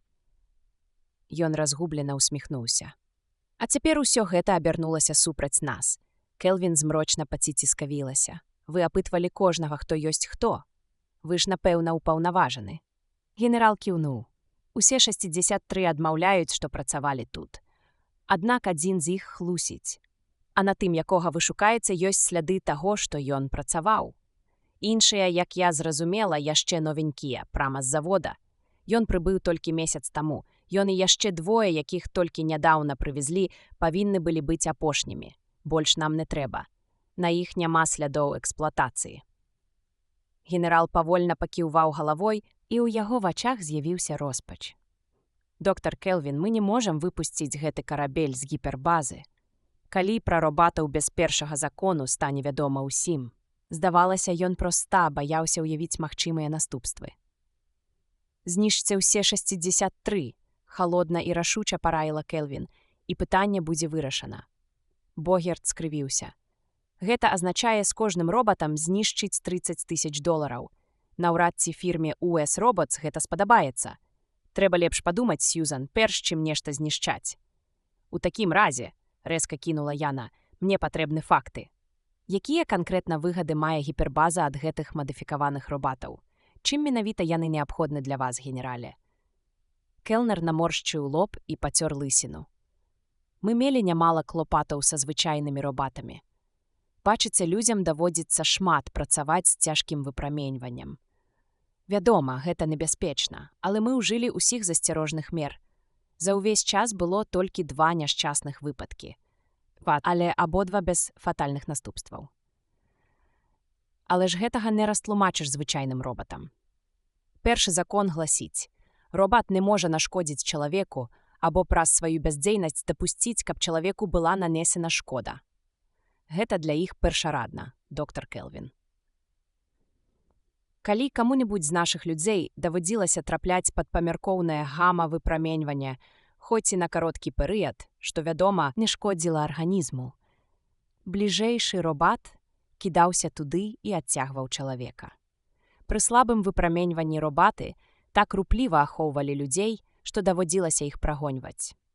А калі выпраменьванне ўзмацнялася, пазітронны мозг робатаў пад уздзеяннем гама-прамянёў разбураўся, і мы неслі значныя страты. Мы пераконвалі іх, але яны стаялі на тым, што знаходжанне чалавека пад гама-прамянямі пагражае яго жыццю, хоць бы ён прабыў там паўгадзіны. А калі чалавек забудзецца, казалі яны, і прабудзе там цэлую гадзіну, тады не будзе шанса ўратаваць яго. Мы даводзілі, што яны рызыкуюць сабой, і іх шансы ўратаваць чалавека нязначныя. Але ўласная бяспека, казалі яны, то толькі 3-ці закон роботэхнікі. На першым жа месцы першы закон, які дбае пра бяспеку чалавека. Мы аддавалі загады, строга забаранялі ім знаходзіцца ў полі гама-выпраменьвання. Але паслушэнства – гэта толькі другі закон роботатэхнікі, а на першым месцы стаіць першы закон – закон бяспекі чалавека. Доктар Келвін, мы апынуліся перад выбарам. Альбо абыходзіцца без робатаў, альбо нешта рабіць з першым законам. І мы зрабілі выбар. «Ніяк не паверу», – азвалася доктар Келвін, «што вы знайшлі за магчымае адкінуць першы закон». «Мы не адкінулі яго, а толькі мадыфікавалі», – растлумачыў Келнер. «Пазітронны мозг сканструяваны так, што ён змяшчае толькі адзін аспект першага закону, які гласіць «робат не можа нашкодзіць чалавеку». І ўсё. Такія робаты не імкнуцца адвярнуць небяспеку, якая пагражае чалавеку звонку, напрыклад, гама-выпраменьвання. Я правільна кажу, доктар Богерт? Цалкам, пагадзіўся матэматык. І гэта адзінае адрозненне вашых робатаў ад звычайнай мадэлі. Адзінае, Пётр. Адзінае, Сьюзан. Яна ўзнялася і падвяла вынік сказанаму. Зараз я лягу спаць, а гадзін праз 8 пагавару з тымі, хто бачыў робата сярод апошніх. Ад сёння, генерале Келнер, калі вы хочаце, каб я ўзяла на сябе якую-небудзь адказнасць за гэтыя падзеі, я павінна цалкам і безагаворачна ўзяць на сябе і расследаванне. Калі не лічыць 2 гадзін паўдрымоты, Сьюзан Келвін не зводзіла вачэй. Аб 7 раніцы па мясцовым часе яна пастукала ў дзверы Богерта, які таксама ўжо прачнуўся. Ён, вядома, паклапаціўся ўзяць на гіпербазу і халат, у якім зараз красаваўся. Калі Сьюзан увайшла, ён адклаў у бок нажніцы для пазногцяў. «Я ўжо чакаў вас», – прыязна прамовіў ён. «Вам, мабыць, непрыемна ўсё гэта?» «Так, выбачайце, але іншага выйсця не было. Калі нас выклікалі на гіпербазу, я здагадваўся, што з мадыфікаванымі Нестарамі нешта не так. Але што было рабіць? Я не мог усяго расказаць падчас падарожжа сюды, хоць і хацелася, бо не быў упэўнены. А гэтая мадыфікацыя звышсакрэтная». «Мне маглі б сказаць», – прабурчэла Келвін. «У роботс не мела права ўмешвацца ў пазітронны мозг без згоды робата-псіхолага». Богерт узняў брывы і ўздыхнуў. «Сьюзан, вы ўсё роўна не змаглі б паўплываць на іх. Такія справы ўрад вырашае сам. Ён хоча мець гіператамны рухавік, а фізікам для гэтага патрэбны робаты, якія б не замянялі працаваць. Яны павінны былі атрымаць іх, нават калі б для гэтага давялося ахвяраваць першым законам. Мы прызналі, што такое з пункту гледжання канструкцыі, магчыма, а фізікі прысягнулі, што ім хопіць 12 робатаў, якіх выкарыстаюць толькі на гіпербазе і знішчаць адразу, як будзе гатовы гіператамны рухавік. Яны запэўнілі, што будуць ужыты ўсе засцярожныя меры, і настаялі на сакрэтнасці, вось і ўсё. «Я б падала ў адстаўку», – працадзіла доктар Келвін. «Гэта б не дапамагло. Урад прапановаў фірме шалёныя грошы і пагражаў прыняць закон пра забарону робатаў, калі мы адмовімся. У нас ні тады не было выйсця, ні цяпер яго няма. Калі просачыцца інфармацыя, дрэнна будзе і Келнеру, і ўраду, а найгорш фірме US Robots». Келвін пільна паглядзела на яго. «Пётар, няўжо вы не разумееце, пра што ідзе гаворка? Няўжо вы не разумееце, што азначае робат без першага закону? Я ведаю, што гэта азначае не дзіця, поўную нестабільнасць і цалкам пэўнае развязанне ўраўненняў пазітроннага мозгу. Гэта калі казаць мовай матэматыкі. А паспрабуйце перакласці гэта на мову псіхалогіі. Нармальнае жыццё, Пётар, свядома ці несвядома не цярпіць гвалту. А калі яшчэ гвалт ідзе ад ніжэйшых істот, нецярпімасць узмацняецца. Фізічна, а ў нейкай меры і разумова, любы робат стаіць вышэй за чалавека. Што ж яго тады трымае ў вуздзе? Толькі першы закон. Без яго любы ваш загад можа прычыніцца да вашай смерці. Нестабільнасць. Вы так не думаеце? «Сьюзан», – амаль весела сказаў Богерт, «я мяркую, што гэты комплекс Франкенштэйна, пра які вы гаворыце з такім захапленнем, мае пад сабой глебу, таму першы закон стаіць на першым месцы. Але гэты закон, паўтараю, не цалкам адкінуты. Яго толькі трохі відазменена. А як з устойлівасцю мозгу? Матэматык пакрыўдзіўся губамі. Змяншаецца, вядома, але ў бяспечных межах. Першых нестараў прыслалі на гіпербазу 9 месяцаў таму, і дагэтуль нічога дрэннага не здарылася. І нават гэты выпадак выклікае трывогу толькі з-за агалошання тайны, а не з-за бяспекі людзей. Вось і добра, пачакаем ранішняй нарады. Богерт ветліва праводзіў яе да дзвярэй і за спіной уе скрывіў красамоўную міну. Ён не збіраўся мяняць свайго меркавання пра яе, як пра нуднага і мітуслівага няўдачніка. Думкі ж Сьюзан Кельвін былі далёкія ад Богерта. Яна даўно выкрасліла яго са сваіх спісаў, як слізкую і падхалімскую істоту. Джеральд Блэк год таму абараніў дыпломную работу па фізіцы поля і, як і ўсё яго пакаленне фізікаў, пачаў працаваць над праблемай гіператамнага рухавіка. Зараз ён уносіў і сваю прыкметную долю ў агульную напружаную атмасферу нарады. У белым, у плямах халаце, ён быў упарты і ні ў чым не ўпэўнены. Яго прыціхлая энергія патрабавала выхаду, а нервова пераплецаныя пальцы, здавалася, маглі сагнуць жалезны прут. Побач з ім сядзеў генерал-маёр Кельнер, насупраць двое прадстаўнікоў US Robots. «Мне сказалі», – загаварыў Блэк, «быццам я апошнім бачыў Нестара 10 перад тым, як ён знік. Як я разумею, вы якраз пра яго пытаецеся». Доктар Кельвін зацікаўлена зірнула на яго. «Вы гак гаворыце, малады чалавек быццам не зусім упэўнены. Ці гэта дакладна, што вы апошнім бачылі Нестара?» Ён працаваў са мной спадарыня над генератарамі поля і сапраўды быў са мной тым ранкам. Не ведаю, ці хто-небудзь бачыў яго з паўдня, прынамсі, ніхто не кажа пра гэта. Думаеце, хтосьці хавае штосьці? Я гэтага не кажу, але і не ўпэўнены, што ўся віна павінна падаць на мяне. Яго чорныя вочы палахкацэлі. Тут не гаворыцца пра абвінавачванне. Робат дзейнічаў так, як ён сканструяваны. Мы проста хочам яго знайсці, містер Блэк. Дык давайце ўсё іншае адкладзем у бок.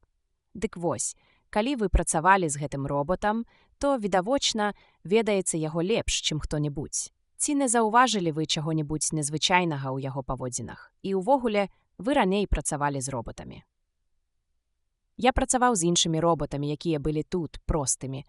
Асаблівай рознасці я не заўважыў, хіба што Нестары куды разумнейшыя і да крайнасці прыкрыя. Прыкрыя? А як менавіта? Магчыма, гэта не іхняя віна. Работа тут цяжкая і часам бывае, нервуешся. Наўкол гіперпрастора, а гэта не жарты. Блэк ледзь усміхнуўся. Яму было прыемна прызнаць гэта. Мы пастаянна рызыкуем прабіць звычную прасторава-часавую матэрыю і вылецець з сусвету разам з астэроідам. Дзіўна, праўда? Вось часамі зрываешся. У Нестараў такога не бывае. Яны цікаўлівыя, спакойныя, не хвалююцца. А гэта іншы раз злуе. Калі нешта хочаш зрабіць хутчэй, яны нібы зацягваюць. Часам здаецца, што лепш было б працаваць без іх. Кажаце, зацягваюць? А ці адмаўляліся калі-небудзь выканаць каманду? «Не-не», – паспешліва адказаў ён. «Яны ўсё робяць як трэба. Толькі робяць заўвагі, калі ім здаецца, што вы дзейнічаеце няправільна.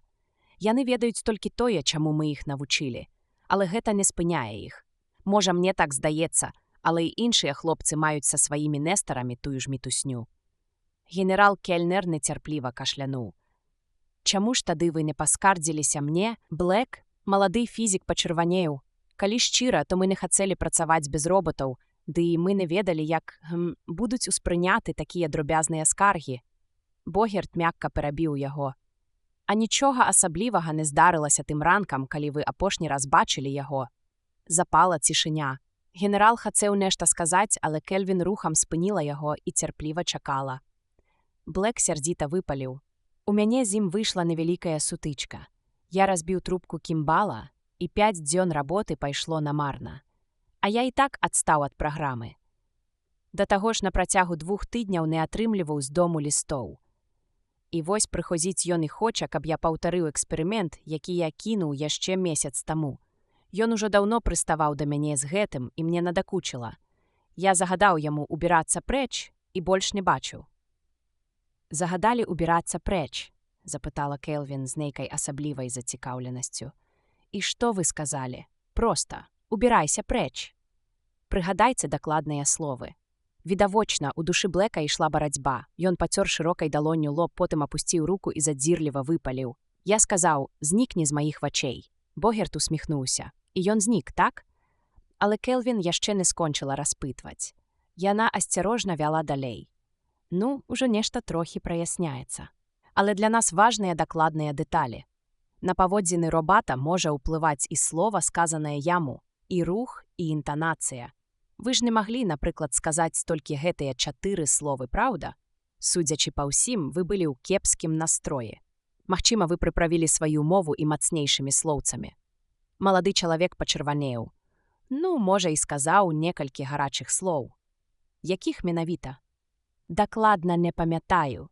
Ды і не магу я іх паўтарыць. Ведаеце, калі чалавек раздражнёны. Ён нервова захіхікаў. Я з тых, хто не грэбуе моцнымі выразамі. Гэта так, сурова сказала яна. Але зараз я толькі псіхолог, таму пажадана, каб вы дакладна паўтарылі сказанае, наколькі гэта магчыма.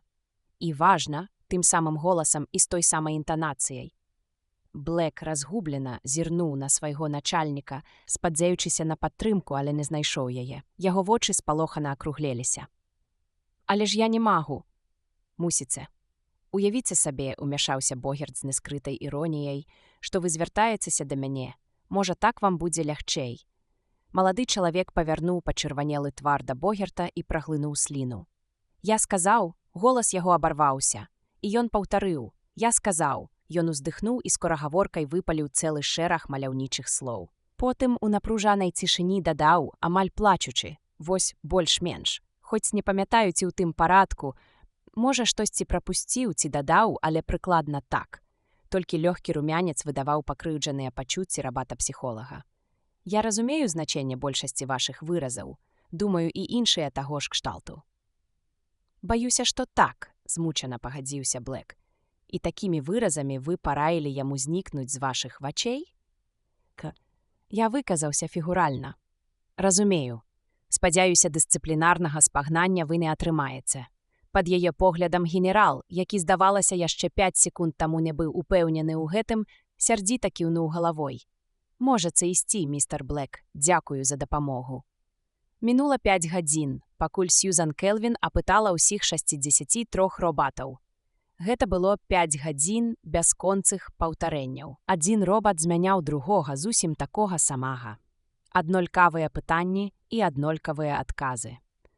Бездакорна ветлівы выраз твару, бездакорна нейтральны тон, бездакорна сяброўская атмасфера і бездакорна схаваны магнітафон.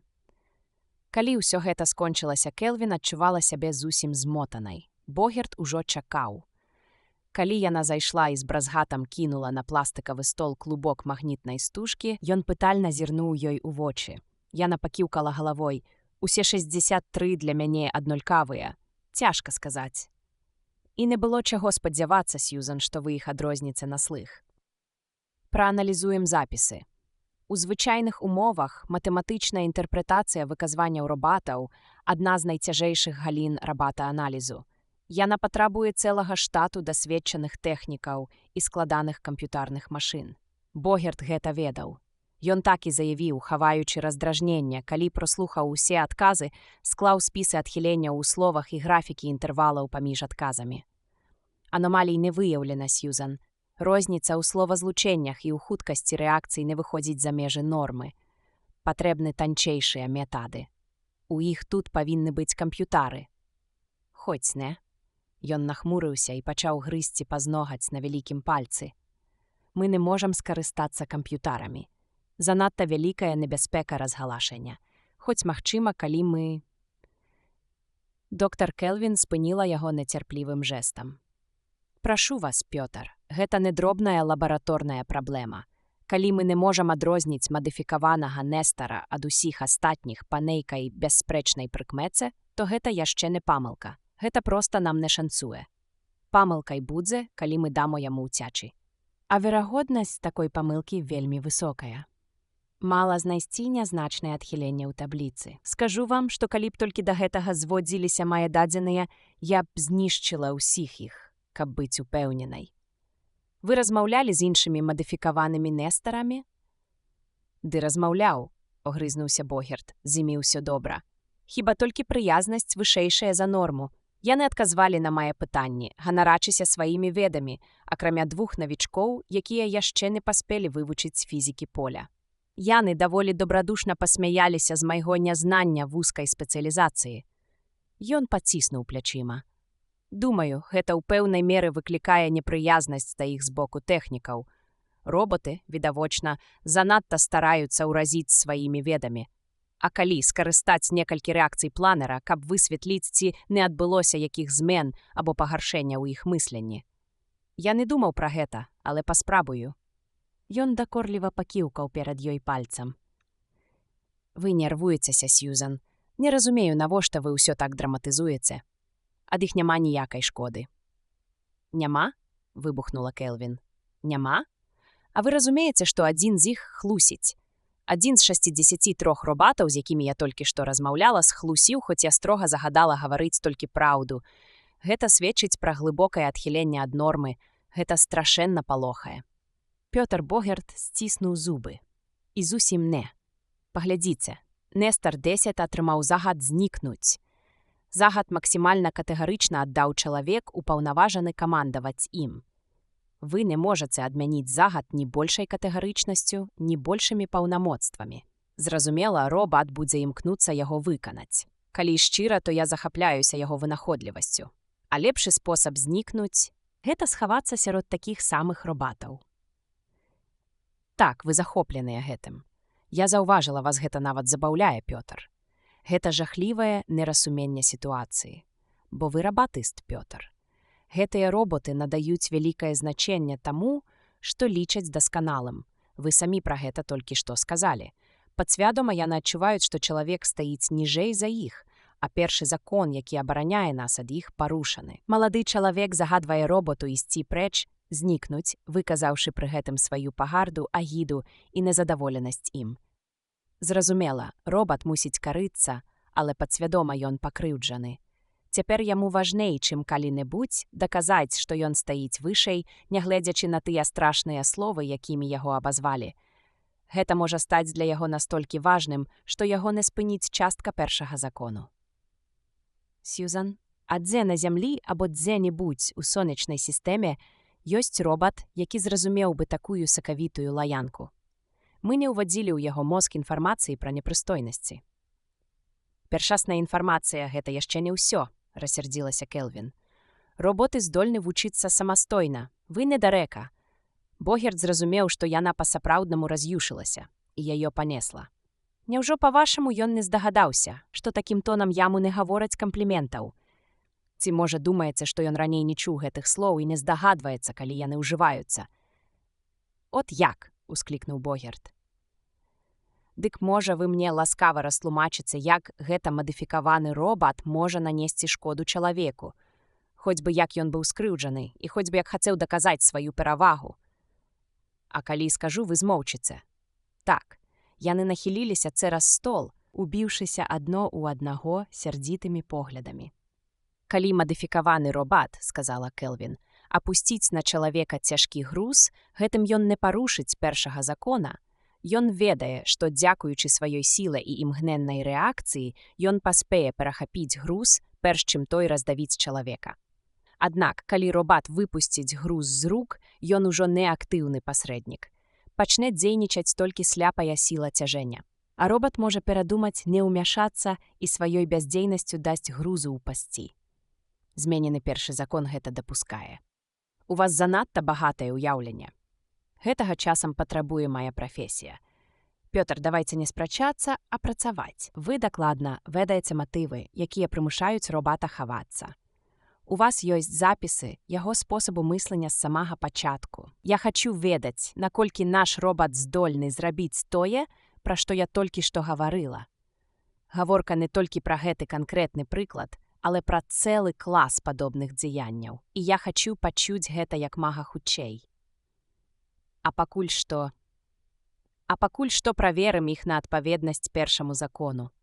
Джеральд Блэк па ўласнай ініцыятыве назіраў за будаўніцтвам драўляных перагародак, якія нібы грыбы вырасталі вакол вялікай залы на 3-м паверсе другога радыяцыйнага корпуса. Рабочыя працавалі без лішніх размоў, хоць нехта і дзівіўся, навошта ўсталёўваць 63 фотаэлементы. Адзін з іх, каля Блэка, зняў капялюш і задуменна выцер лоб рукой у веснушках. Блэк кіўнуў яму. «Як справы, Валенскі?» Валенскі варухнуў плячыма і закурыў сігару. «Як па масле. А што здарылася, док? 3 дні не было работы, а цяпер не ведаеш, за што хапацца». Ён адкінуўся на спінку крэсла, абапёрся локцямі на падлакотнікі і выпусціў клуб дыму. У Блэка здрыганулася бровы. З зямлі прыляцелі рабататэхнікі. Помніш, колькі было мукі з рабатамі, якія лезлі пад гама-прамяні, пакуль мы не ўбілі ім у галовы, каб яны гэтага не рабілі? А хіба мы не атрымалі новых рабатоў? Атрымалі некалькі те, але найбольш перавучвалі старых. Вось канструктары і хочуць распрацаваць новую мадэль робата, які б не баяўся гама-прамянёў. І ўсё ж дзіўна, што з-за гэтага спынілі работу над рухавіком. Я думаў, ніхто не можа спыніць П. Ну, гэта вырашаюць наверсе. Я раблю тое, што мне кажуць. Можа, тут справа цягнецца далей? Можа. Электрык усміхнуўся і хітра падміргнуў. Хтосьці ведае каго ў Вашынгтоне. Але пакуль мне добра плацяць, мяне гэта не кранае. Рухавік не мае справа. А што яны збіраюцца тут рабіць? Пытаеш. Яны прывезлі цэлую армію рабатоў, больш за 60, і хочуць праверыць іх рэакцыі. Вось усё, што я ведаю. І доўга гэта будзе цягнуцца. Я і сам хацеў бы ведаць. Эх, ну і што ж, саркастычна дакінуў Валенскі, абы плацілі грошы, а там хай сабе гуляюцца, колькі ім заманецца. Блэк быў задаволены. Хай гэтая версія пашыраецца. Яна бязвінная і досыць блізкая да праўды, каб задаволіць цікаўнасць. Мужчына нерухома сядзеў на крэсле. Груз зарваўся і паляцеў уніз, але ў апошні міг адляцеў у бок пад ударам моцнага, своечасова пушчанага прамяня. Доследныя рабаты НЗС-2, якія сядзелі ў 63 кабінетах, раздзеленых драўлянымі перагародкамі, кінуліся наперад за нейкую долю секунды да таго, як груз змяніў свой напрамак. 63 фотаэлементы ў 5 футах ад сваіх зыходных пазіцый далі сігнал, і пяро адзначыла гэта на графіку ў выглядзе вострага зубца. Груз падымаўся і падаў, падымаўся і падаў. І так 10 разоў. 10 разоў рабаты кідаліся наперад і спыняліся, як толькі бачылі, што чалавеку ўжо не пагражае небяспека. Генерал-майор Келнер не апранаў свайго мундзіра пасля абеду з прадстаўнікамі US Robots, І цяпер ён нічога не апрануў паверх блакітна-шэрай кашулі з расшпіленым каўняром, на якой матлялася чорны гальштук. Ён з надзеяй зірнуў на Богерта. Той, як заўсёды, быў ветлівы, акуратна апрануты, і толькі бліскучыя кроплі поту на скронях выдавалі ўнутраную напружанасць. «Дык як?» – запытаў генерал. «Што вы там хацелі ўбачыць?» «Розніцу, якая, баюся, можа аказацца занадта нязначнай, каб рабіць якія-небудзь высновы», – адказаў Богерт. «Для 62 з гэтых рабатоў неабходнасць кідацца на дапамогу чалавеку, якому пагражае відавочная небяспека, ёсць тое, што мы называем вымушанай рэакцыяй. Бачыце, нават калі рабаты ведалі, што чалавеку сапраўды не будзе нанесена шкода, а пасля 3-га ці 4-га разу яны мусілі гэта ведаць, яны не маглі рэагаваць іначай. Гэтага патрабуе першы закон. Ну? Аднак 63-му робату, мадыфікаванаму Нестару, такая абавязковасць не ўласціва. Ён вольны ў сваіх дзеяннях, каб захацеў, мог бы застацца на месцы. На вялікі жаль, у голасе Богерта задрыжэла лёгкі смутак. Ён не захацеў. Чаму, як вы мяркуеце? Богерт варухнуў плячыма. Думаю, доктар Келвін раскажа нам, калі прыйдзе сюды. Праўда, яна можа зрабіць гэта ў змрочных тонах. Яна часам бывае крыху раздражнёная. А сваю справу ведае? Раптам насупіўшыся, занепакоена спытаў генерал. Вядома, здавалася, гэта цэшыла Богерта. Доктар Келвін добра ведае сваю справу. Яна разумее робатаў як родная сястра, мусіць таму, што ненавідзіць людзей. Яна хоць і псіхолог, але вельмі нервовая асоба, схільная да шызафрэніі, таму не прымайце яе занадта ўсур'ёз. Ён разгарнуў перад сабой доўгія аркушы графікаў з крывымі лініямі. Бачыце, генерале, з кожным эксперыментам інтэрвал у часе ад падзення грузу да сігналу робата павінен змяншацца. А парушэнне гэтай заканамернасці сведчыць пра адхіленні ў пазітронным мозгу. На жаль, усе яны тут не маюць ніякіх адхіленняў. А калі наш Нестар-10 не адказвае прымусовай рэакцыяй, чаму ж ягоная крывая не адрозніваецца ад іншых? Я не магу гэтага збагнуць. Усё вельмі проста. Рэакцыі робатаў не зусім аналагічныя чалавечым рэакцыям. У людзей свядомыя дзеянні значна павальнейшыя, чым рэфлектарныя. А ў робатаў інакш. У іх, калі выбар зроблены, хуткасць свядомых дзеянняў такая самая, як і вымушаных. Праўда, я спадзяваўся, што для Нестара-10 пачатковы эксперымент апынецца нечаканасцю, і ён страціць больш часу. Але гэтага не адбылося? Здаецца, не. Тады мы нічога не дабіліся. Генерал з досадай адкінуўся на спінку крэсла. А ўжо 5 дзён, як вы тут. Зайшла Сьюзан Келвін, грукнуўшы дзвярыма. «Прыбярыце свае графікі, Пётр», – кінула яна. «Вы ж ведаеце, што яны нічога не даюць». Келнер падняўся, каб павітацца з ёй, але яна толькі нецярпліва штосьці буркнула і сказала: «Паспрабуем ужыць іншыя метады. Мне не па душы тое, што адбываецца». Богерт і генерал пераглядзеліся. «Штосьці здарылася? Вы маеце на ўвазе нешта канкрэтнае?» «Не. Але мне не падабаецца, што Нестар-10 выслізгвае з нашых рук. Гэта кепска. Бо задавольвае яго надмернае адчуванне ўласнай перавагі. Баюся, што матывы яго дзеянняў ужо не проста выкананне загаду. Думаю, што тут хутчэй за ўсё справа ў неўратычным імкненні любым коштам перехітрыць людзей. Гэта нездаровае і небяспечнае імкненне. Пётр, вы зрабілі тое, аб чым я прасіла? Падлічылі нестабільнасць фактараў мадыфікаванага НЗС-2 паводле тых крытэрыяў, пра якія я казала? «Падлічваю», – сказаў Богерт без энтузіязму. Яна сярдзіта зірнула на яго і павярнулася да Келнера. «Нестар-10 выдатна ведае, што мы робім, генерале. Ён не збіраецца лавіцца на наш кручок, асабліва пасля таго, як убачыў, што рэальнай пагрозы чалавеку няма. Іншыя проста не маглі дзейнічаць інакш, а ён наўмысна імітаваў патрэбную рэакцыю». «Дык што ж рабіць, доктар Келвін? Як вы думаеце? Не даць яму схлусіць наступным разам. Мы паўторым эксперымент, але з пэўнай папраўкай. Паміж робатамі і чалавекам нацягнем дроты, па якіх пусцім ток высокай напругі. А дроты нацягнем так, каб цераз іх не перастрыбнуць. І кожны робат павінен ведаць загадзя, што дотык да іх – смерць. Не, З нечаканай злосцю ўскрыкнуў Богерт. Я супраць гэтага. Мы не можам знішчыць токам 2 мільёны долараў, каб выявіць Нестара 10. Для гэтага ёсць іншыя шляхі. Вы ўпэўнены, тады вы нічога не знойдзеце. У кожным выпадку пытанне аб знішчэнні не стаіць. Мы ўмантуем рэле, якое перарве ток у момант падзення цяжару, і робат застанецца непашкоджаным. Але ён не павінен ведаць пра гэта, разумееце? Вочы генерала запалыхалі над Зеяй. А спрацуе?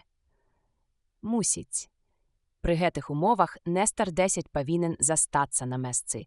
Яму можна загадаць дакрануцца да дроту і загінуць, паколькі другі закон, які патрабуе пакоры, мацнейшы за трэці, які патрабуе берагчы сябе.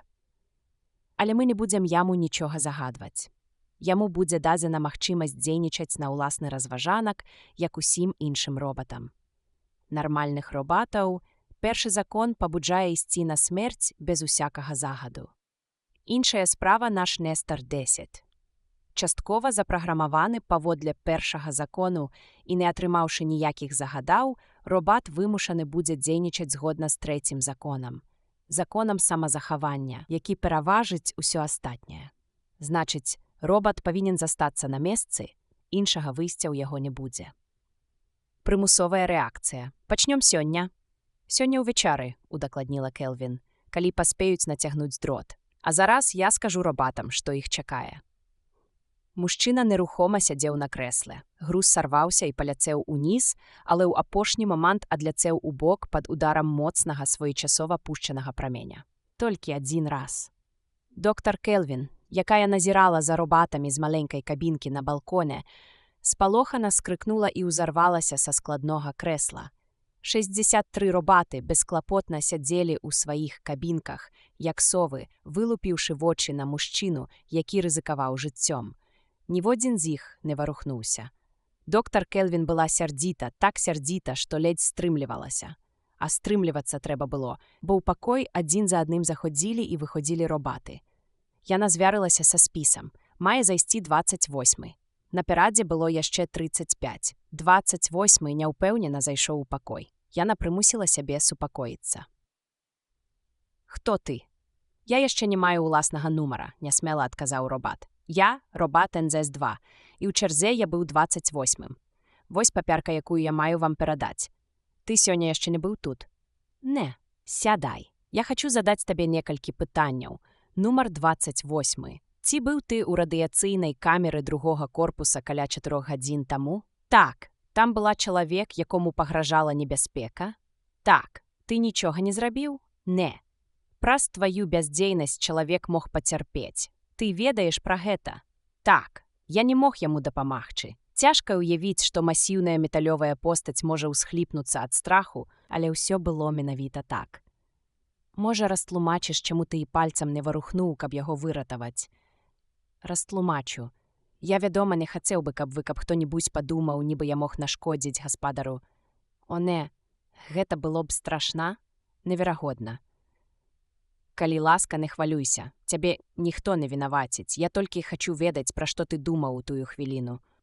Перад тым, як гэта здарылася, вы сказалі нам, што аднаму з гаспадароў пагражала небяспека ад груза, які ўпадзе.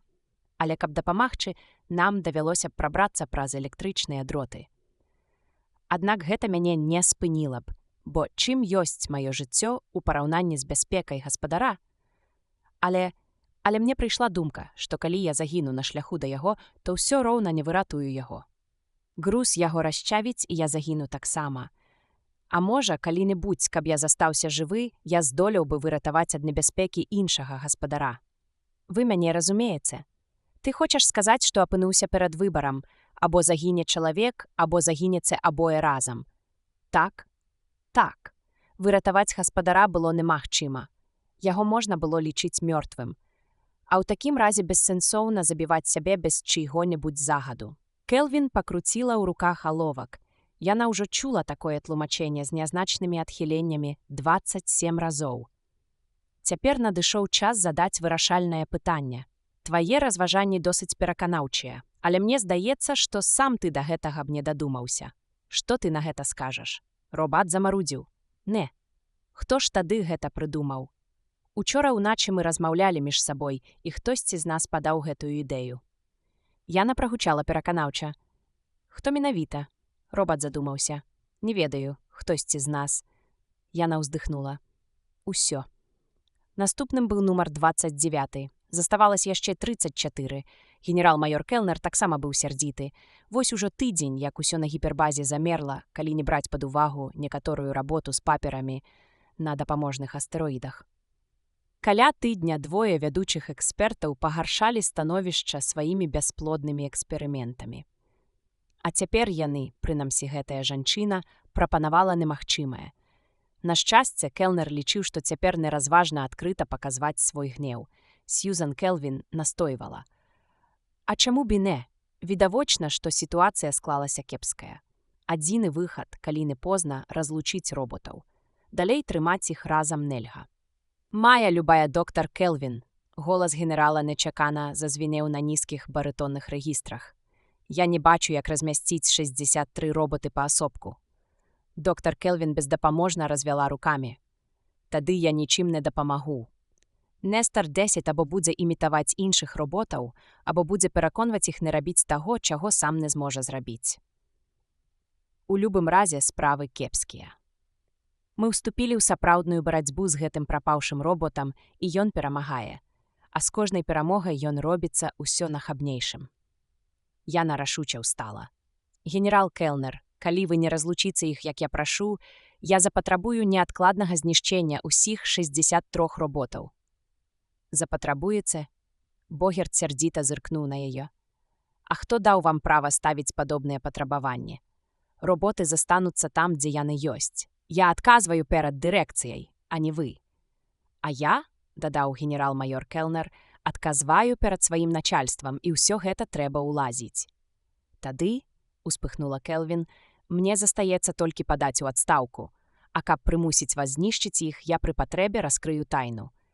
Не я давала дазволу на вытворчасць мадыфікаваных роботаў». «Адно толькі слова, доктар Келвін, якое б парушала тайну, і вас неадкладна арыштуюць», — спакойна папярэдзіў генерал. Богерт адчуў, што ён ужо не ўплывае на ход падзей, і таму ласкава сказаў: «Ды што мы як малыя дзеці? Проста патрэбен час. Я ўпэўнены, што мы перахітрым робата без адставак, арыштаў і страт». Келвін у гневе павярнулася да яго. «Я супраць неўраўнаважаных роботаў.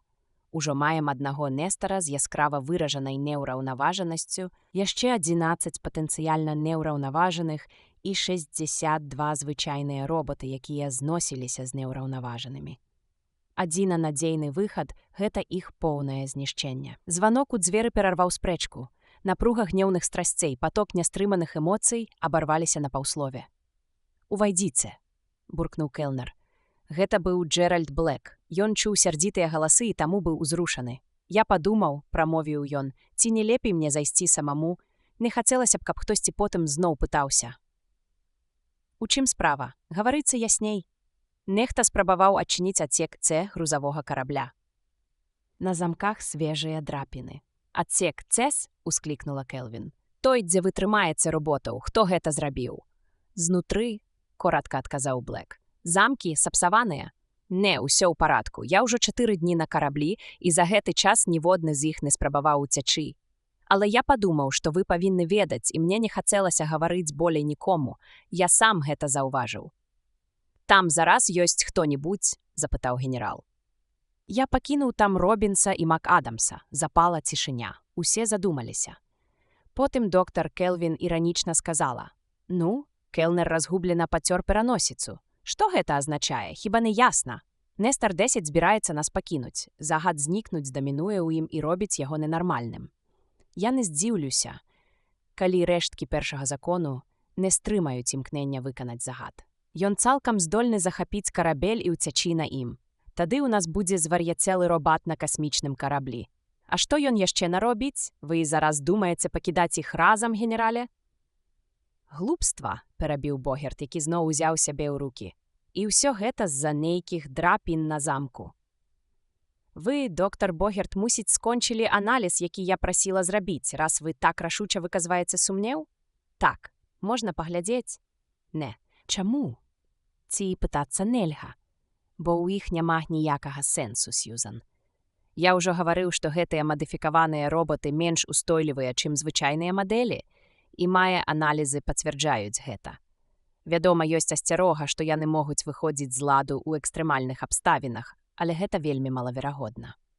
Я не хачу даваць падставы для вашай бязглуздай патрабаванні знішчыць 62 справных роботы толькі таму, што вы не здольныя выявіць сярод іх Нестара 10. Сьюзан Келвін змерыла яго пагардлівым поглядам. Вы не хацелі б, каб нешта перашкодзіла вам і надалей заставацца дырэктарам карабля. Праўда ж? Прашу вас. Раздражнёна ўмяшаўся генерал. Доктар Келвін, вы настойваеце, што іншага выйсця няма.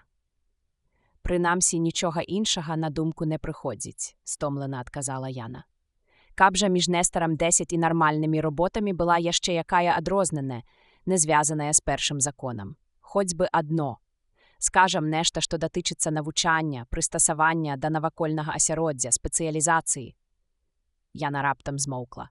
Што такое? Мне прыйшло на думку, мне здаецца. Яе погляд зноў стаў цвёрдым і халодным. Гэтыя мадыфікаваныя Нестары, Пётр, праходзяць тую самую праграму навучання, што і звычайныя роботы. Так, дакладна тую самую. Як вы тады сказалі, містер Блэк?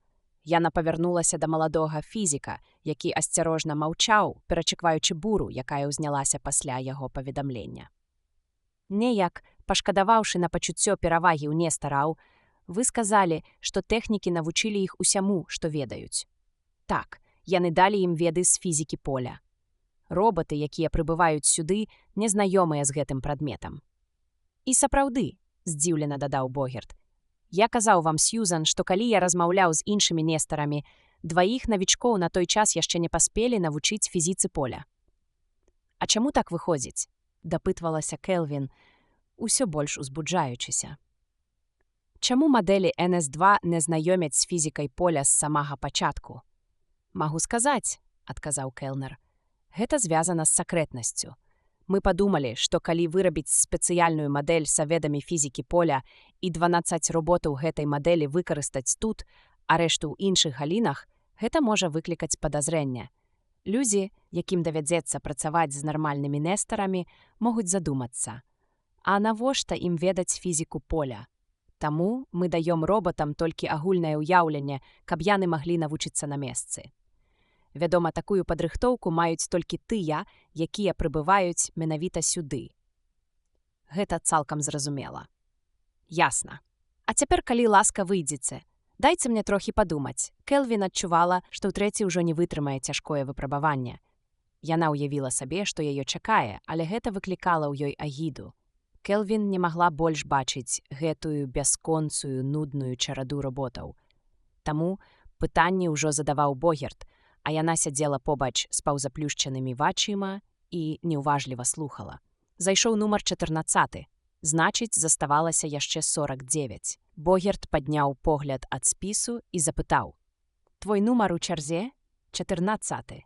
Робат перадаў свой нумарок. Сядай. Ты сёння яшчэ не быў тут. Не, дык слухай. Неўзабаве яшчэ адзін чалавек можа апынуцца ў небяспецы.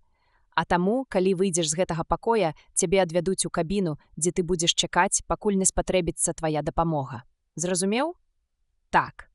А калі чалавек будзе ў небяспецы, ты паспрабуеш яго выратаваць, праўда? Вядома, сэр. На вялікі жаль, паміж табою і чалавекам будуць праходзіць гама-прамяні. Маўчанне. Ты ведаеш, што такое гама-прамяні? Рэзка запытаў Богерт. Інтэнсіўнае выпраменьванне. Наступнае пытанне было зададзена па-сяброўску, нібы між іншым. Ты калі-небудзь працаваў з гама-прамянямі? Не, упэўнена адказаў робат. Дык вось, гама-прамяні заб'юць цябе адразу. Яны знішчаць твой мозг. Пра гэта ты павінен ведаць і памятаць. Вядома, ты не хочаш загінуць. Яшчэ б. Робат, здавалася, быў прыгалубшаны. Потым павольна прамовіў, але ж калі паміж мною і чалавекам, якому будзе пагражаць небяспека, будуць праходзіць гама-прамяні, як я выратую яго. Я толькі дарма загіну. Гэта так. Богерт, здавалася, быў заклапочаны такім становішчам. Адзіная парада табе. Калі заўважыш гама-выпраменьванне паміж сабою і чалавекам, можаш заставацца на месцы. Відаць было, што робат адчуў палёгку. Дзякую, бо тады не было б ніякага сэнсу. Праўда? Вядома. Але калі не будзе ніякага небяспечнага выпраменьвання, тады зусім іншая справа. Вядома, сэр, няма і гаворкі. А цяпер ідзі. Мужчына за дзвярыма адвядзе цябе ў кабіну. Пачакай там, калі ласка. Робат выйшаў, і Богерт павярнуўся да Сьюзан Келвін. Ну як вам, Сьюзан? Вельмі добра, адказала яна млява. Як вы думаеце, мы злавілі б Нестара 10, калі б хутка задавалі яму пытанні з фізікі поля? Магчыма, але поўнай упэўненасці няма. Яе рукі бяссільна ляжалі на каленях. Памятайце, ён змагаецца супраць нас і таму насцярожаны. Злавіць яго можна толькі хітрасцю, а думаць у сваіх межах ён здольны нашмат хутчэй за чалавека. А калі хоць дзеля смеху я пастаўлю роботам па некалькі пытанняў, звязаных з гама-прамянямі, пра даўжыню хваль ходзьбы? Не. Вочы Келвін запалыхалі. Яму лёгка схаваць свае веды, і тады ён будзе папярэджаны пра праверку, якая яго чакае. А гэта наш адзіны рэальны шанец. Прашу вас, Пётр, задавайце тыя пытанні, якія я вызначыла, і не імправізуйце. Рызыкоўна нават пытацца, ці мелі яны справу з гама-прамянямі, і не выяўляйце зацікаўленасці, як дагэтуль. Ваш голас павінен быць абыякавым. Богерт стрыганяў плячыма і націснуў кнопку, выклікаючы нумар 15. Вялікая радыяцыйная камера зноў была ў поўнай гатоўнасці. Роботы цярпліва чакалі ў сваіх драўляных кабінах, адкрытых да цэнтра і аддзеленых адна ад адной. Генерал-майор Келнер павольна выціраў лоб вялікай хусткай, а тым часам доктар Келвін удакладняла з Блэкам апошнія дэталі. «Вы ўпэўнены?» – дапытвалася яна, што ніводны з роботаў не размаўляў з іншымі пасля таго, як яны пакінулі радыяцыйную камеру. «Цалкам упэўнены», – пацвердзіў Блэк. Яны і словам не перакінуліся. І кожны сядзеў у кабіне, прызначанай толькі для яго. Вось схема. Псіхолог задумліва паглядзела на яе. Генерал зазірнуў цераз яе плячо. А як іх размясцілі, доктар Келвін? Я папрасіла, каб роботаў, якія выявілі хоць самае малое адхіленне ад нормы падчас папярэдняй праверкі, сканцэнтравалі на адным боку кола. На гэты раз я сяду ў цэнтры і прасачу за імі. Вы збіраецеся сядзець там? Выгукнуў Богерт. А чаму б і не? Халодна адказала яна. Тое, што я хачу ўбачыць, можа адбыцца імгненна. Я не магу даручыць гэта каму-небудзь іншаму. Пётр, вы са спасцярожнай кабіны, як мага пільней сачыце за роботамі на процілеглым баку. Генерале Келнер, я паклапацілася пра кіназдымку кожнага робата на выпадак, калі візуальнае назіранне нічога не дасць. Роботы павінны заставацца на месцах, пакуль мы не праявім і не вывучым кінастужку. Ніводны не павінен выходзіць або мяняцца месцамі. Зразумела? Цалкам. Тады паспрабуем апошні раз. Сьюзан Келвін моўчкі сядзела на крэсле і з трывогай сачыла за доследам. Цяжар зарваўся з месца і паляцеў уніз, але ў апошні міг адляцеў у бок ад удару пушчанага сілавога прамяня.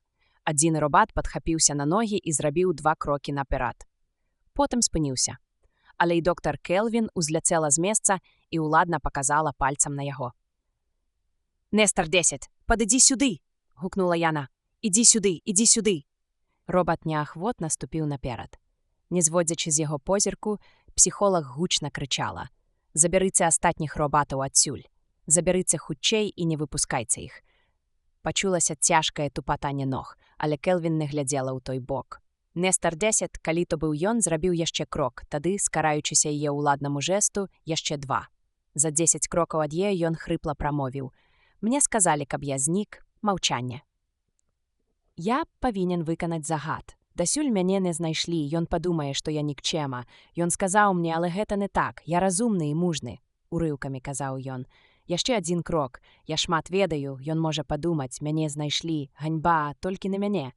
Я разумны. І каб мяне знайшоў гаспадар. Такі кволы павольны. Яшчэ крок, і цяжкая металічная рука лягла на плячо Сьюзан Келвін. Яна адчула, як цяжар гне яе долу. Ёй перахапіла горла, і тады яна пачула ўласны пранізлівы крык. Нібы скрозь туман даляталі да яе словы Нестара 10. «Ніхто не павінен знайсці мяне». Пад цяжарам металу я нагнулася да зямлі. Тады прагучаў дзіўны металічны гук. і яна ўпала на падлогу, не адчуўшы ўдару. На яе лягла бліскучая цяжкая рука. Побач з Келвін нерухома распластаўся і Нестар 10. Над ёю схіліліся заклапочаныя твары. «Вам дрэнна?» – спытаў Джеральд Блэк. Яна ледзь пахістала галавой. З яе знялі руку робата і асцярожна дапамаглі падняцца. «Што здарылася?» «Я на 5 секунд пусціў гама-прамені», – сказаў Блэк. «Мы не ведалі, што адбываецца». Толькі ў апошні міг зразумелі, што ён напаў на вас, і ў нас не было часу на разважанні. Заставалася адно – накіраваць гама-прамені. Ён упаў адразу ж. Пучок быў слабы, вам ён не зашкодзіць. Не хвалюйцеся». «Я не хвалююся». Яна заплюшчыла вочы і на імгненне схілілася на яго плячо. «Я не думаю, што ён сапраўды напаў на мяне. Нестар 10 проста паспрабаваў гэта зрабіць. Яго яшчэ ўтрымлівала тое, што засталося ад першага закону». Праз 2 тыдні пасля першай сустрэчы з генерал-маёрам Келнерам Сьюзан Келвін і Пётр Богерт развіталіся з ім. Праца на гіпербазе аднавілася. Грузавы карабель з 62 звычайнымі робатамі НС-2 на борце працягваў перарваны палёт, маючы афіцыйнае тлумачэнне 2-тыднёвай затрымкі. Урадавы карабель рыхтаваўся адправіць 2 робатыстаў на зямлю. Келнер зноў апрануў свой парадны мундзір. Яго белыя пальчаткі аж зіялі белізной, калі ён віталіся за рукі. «Астатніх мадыфікаваных робатаў, безумоўна, трэба знішчыць», – сказала Келвін. «Добра, мы паспрабуем замяніць іх звычайнымі робатамі, а то і без іх абыдземся». «Добра, але скажыце, вы ж нічога не растлумачылі. Як вам удалося?» Яна стрымана ўсміхнулася. «А, гэта, я б сказала вам загадзя, каб была ўпэўнена, што ўсё будзе добра. Бачыце, у Нестара 10 развіўся комплекс перавагі, які з кожным днём мацнеў. Яму прыемна было думаць, што ён і іншыя робаты ведаюць больш за людзей. Для яго станавілася неабходнасцю так думаць. Мы ведалі гэта. Таму на самым пачатку папярэдзілі кожнага робата, што гама-прамені могуць забіць яго і што гэтыя гама-прамені будуць праходзіць між ім і мной. І ўсе, вядома, засталіся на сваіх месцах. Пад уплывам лагічных доводаў Нестара 10 падчас папярэдняй праверкі усе яны вырашылі, што няма сэнсу спрабаваць ратаваць чалавека, бо былі ўпэўнены, што дарэмна загінуць і самі. Так, доктар Келвін, гэта я разумею. Але чаму Нестар 10 пакінуў сваё месца?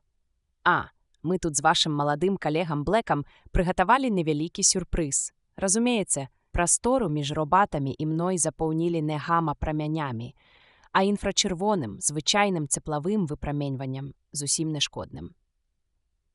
Нестар 10 ведаў, што то інфрачырвоныя прамені і што яны нешкодныя, таму рушыў наперад, спадзеючыся, што тое самае зробяць і іншыя робаты пад дзеяннем першага закону.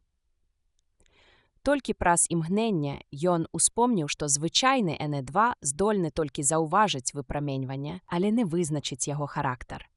Што толькі ён умее вызначыць даўжыню хвалі, бо прайшоў адпаведны курс на гіпербазе.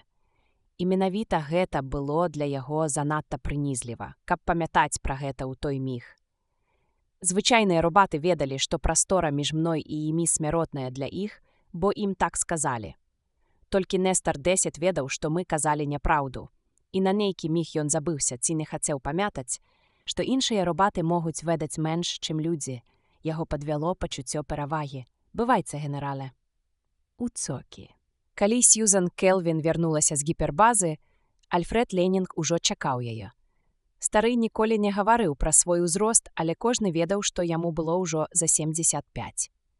Розум у яго заставаўся вострым, і хоць ён пайшоў на пенсію, навуковым кіраўніком стаў Богерт, на працы з'яўляўся штодня. «Яны ўжо заканчваюць праект гіператамнага рухавіка?» – запытаўся ён. «Не ведаю». Раздражнёна адказала Яна. Яна цікавілася. Ім бы варта паспяшацца, а то іх абыдзе фірма Consolidated, і нас разам з імі. Consolidated? А яны тут пры чым? Мы ж не адзіныя маем справу з вылічальнымі машынамі. Нашы могуць быць пазітроннымі, але гэта не лепшыя. Значыць, што яны лепшыя. Заўтра Роберт Сан склікае вялікую нараду з гэтай нагоды. Ён і вас чакае.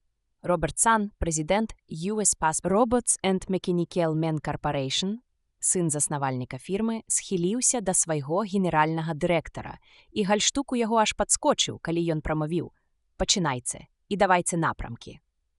«Ну і справа, шэф», – жвава пачаў генеральны дырэктар. Месяц таму фірма Consolidated Robots звярнулася да нас з незвычайнай прапановай. Яны прывезлі з сабою каля 5 тонн розных графікаў, лічбаў, раўнанняў ды іншага. І паколькі самі не змаглі ўсё тое прааналізаваць, дык хацелі скарыстацца нашымі мазгамі і атрымаць ад іх адказ. Умовы такія. Ён пачаў загінаць свае тоўстыя пальцы. Нам яны даюць 100 000, калі мазгі не выдадуць рашэння, але назавуць прапушчаныя фактары. Калі будзе рашэнне, мы атрымліваем 200 000 плюс вартасць канструявання рухавіка плюс чвэрць усіх прыбыткаў ад яго. Гаворка ідзе пра канструяванне міжзорнага рухавіка. Робертсан нахмурыўся, і яго сагнутая постаць напружылася. Нягледзячы на тое, што ў іх ёсць уласная мысліцельная машына, менавіта гэта і робіць іх прапанову падазронай. Лівер, а што вы скажаце? Эйб Лівер, які сядзеў на супрацьлеглым краі стала, падняў галаву, пагладзіў даўно негаленае падбародак і усміхнуўся. Тут трэба дзешча ўдакладніць, сэр. У фірмы Consolidated была мысліцельная машына. Яна зламалася. Што? Робертсан аж падняўся з месца. Менавіта так, зламалася. Ёй канец. Ніхто не ведае ад чаго, але ў мяне ёсць даволі цікавыя здагадкі. Ну, напрыклад, тое, што яны папрасілі яе выдаць ім праект міжзорнага рухавіка на аснове той самай інфармацыі, з якой яны звярнуліся да нас, а машына не вытрымала і трэснула. Цяпер гэта ўжо не машына, а металалом, куча жалеза. Вы разумееце, шэф? Генеральны дырэктар быў у дзікім захапленні. Вы разумееце? Гэта не проста звычайныя прамысловыя даследаванні, якія не прадугледжваюць спробы ўдасканалення касмічнага рухавіка. Дагэтуль Consolidated і USS Robots былі лідарамі ў нашай галіне. А вось цяпер, калі Consolidated умудрылася вывесці са строю сваю мысліцельную машыну, мы выходзім наперад. У гэтым і ёсць суть іх матываў. Мінуць прынамсі гадоў 6, пакуль яны збудуюць іншую машыну, а тым часам будуць цягнуцца ў хвасце, калі зразумела не прыканчаць мазгі і нас той жа самай праблемай. У прэзідэнта US Robots вочы акруглеліся. Дык у чым жа рэч, д'ябал яго бяры? Пачакайце, шэф, тут яшчэ ёсць дзешщо. Ён зрабіў шырокі жэст рукой. Гаварыце вы, Ленінг. Доктар Альфред Ленінг глядзеў на ўсё, што адбывалася, з пэўнай пагардай. Такая была яго звычайная рэакцыя на высокапрыбытковы бізнес і дзяльбу чыстагану. Яго недаверлівыя шэрыя бровы нізка навіслі над вачыма. Голас быў сухі. З навуковага пункту гледжання, калі сітуацыя не зусім ясная, яна павінна стаць прадметам уважлівага аналізу. Пытанне міжзорных палётаў пры сучасным стане тэарэтычнай фізікі застаецца незразумелым. Гэтае пытанне пакуль не вывучана, і можна меркаваць, што інфармацыя, якую заклала фірма Consolidated у сваю мысліцельную машыну, таксама не была абгрунтаваная. Наш матэматычны аддзел уважліва прааналізаваў яе, і аказалася, што Consolidated звалі ўсё ў адну кучу. Яе матэрыял змяшчае ў сабе і ўсе вядомыя палажэнні асноў касмічнай тэорыі Франсіасі, і ўсе даныя астрафізікі ды электронікі, якія датычаць гэтай праблемы. Гэта ўжо занадта. Робертсан, які з трывогай сачыў за развіццём думкі Ленінга, раптам перабіў. Занадта для мазгоў. Яны не справяцца з такім аб'ёмам інфармацыі. Ленінг рашуча пакачаў галавой. Не так. У гэтым выпадку магчымасці мазгоў не абмежаваныя. Тут справа ў іншым. Пытанне ўпіраецца ў законы рабататэхнікі. Штучны мозг, напрыклад, ніколі не зможа выдаць такое рашэнне праблемы, якое магло б нашкодзіць чалавеку або прывесці да яго смерці. І тады праблема застанецца неразвязанай. Калі ж праблема патрабуе абавязковага і неадкладнага рашэння, дык мазгі, а яны ўрэшце рэшт усяго толькі робат, сутыкнуцца з дылемай. І ў такім разе яны не змогуць ні адказаць, ні адмовіцца адказваць. Відавочна, нешта падобнае здарылася і з машынай фірмы Consolidated. Ён на хвіліну змоўк, але генеральны дырэктар не цярпліўся. Працягвайце, доктар Ленінг. Растлумачце так, як вы тлумачылі мне. Ленінг моцна сціснуў губы і зірнуў на доктара Сьюзан Келвін, якая нарэшце адвяла свой погляд ад скрыжаваных на грудзях рук і ўпершыню загаварыла нізкім бязбарвным голасам. «Прырода рэакцыі робатаў на дылему варта здзіўлення», – пачала яна. «Псіхалогія робатаў далёка не ідэальная. У гэтым я магу запэўніць вас як спецыяліст, але яна паддаецца якаснаму аналізу, бо, нягледзячы на ўсе цяжкасці пранікнення ў пазітронны мозг робатаў, трэба мець на ўвазе, што ён пабудаваны людзьмі, а значыць, пабудаваны ў адпаведнасці з чалавечымі ўяўленнямі пра каштоўнасці. Нярэдка і чалавек, не знаходзячы выйсця з становішча, імкнецца ўцячы ад рэальнай рэчаіснасці. Ён пераносіцца ў ілюзорны свет або пачынае піць, упадае ў істэрыку ці скача з моста. Усё гэта выклікана адным і тым жа – адмовай або няздольнасцю выстаяць у экстрэмальнай сітуацыі. Так і робат. Дылема ўносіць разлад у палову яго сувязяў, а найгорш тое, што пазітронны мозг згарае і яго ўжо нельга будзе аднавіць. «Зразумела», – сказаў Робертсан, не разумеючы. «А што вы маглі б сказаць пра інфармацыю, якую падкідвае нам фірма Consolidated? Яна, безумоўна, змяшчае ў сабе забароненую праблему. Але нашы мазгі значна адрозніваюцца ад машыны робата фірмы Consolidated». «Усё правільна, шэф. Усё правільна», – энергічна перабіў генеральны дырэктар. «Я хачу, каб вы падрабязней спыніліся на гэтым моманце, паколькі ён найгалоўнейшы ў дадзенай сітуацыі». Вочы Сьюзан Келвін засвяціліся за акулярамі, і яна цярпліва вяла далей. Машыны фірмы Consolidated і зокрам іх супермысліцель пабудаваны не як асобы.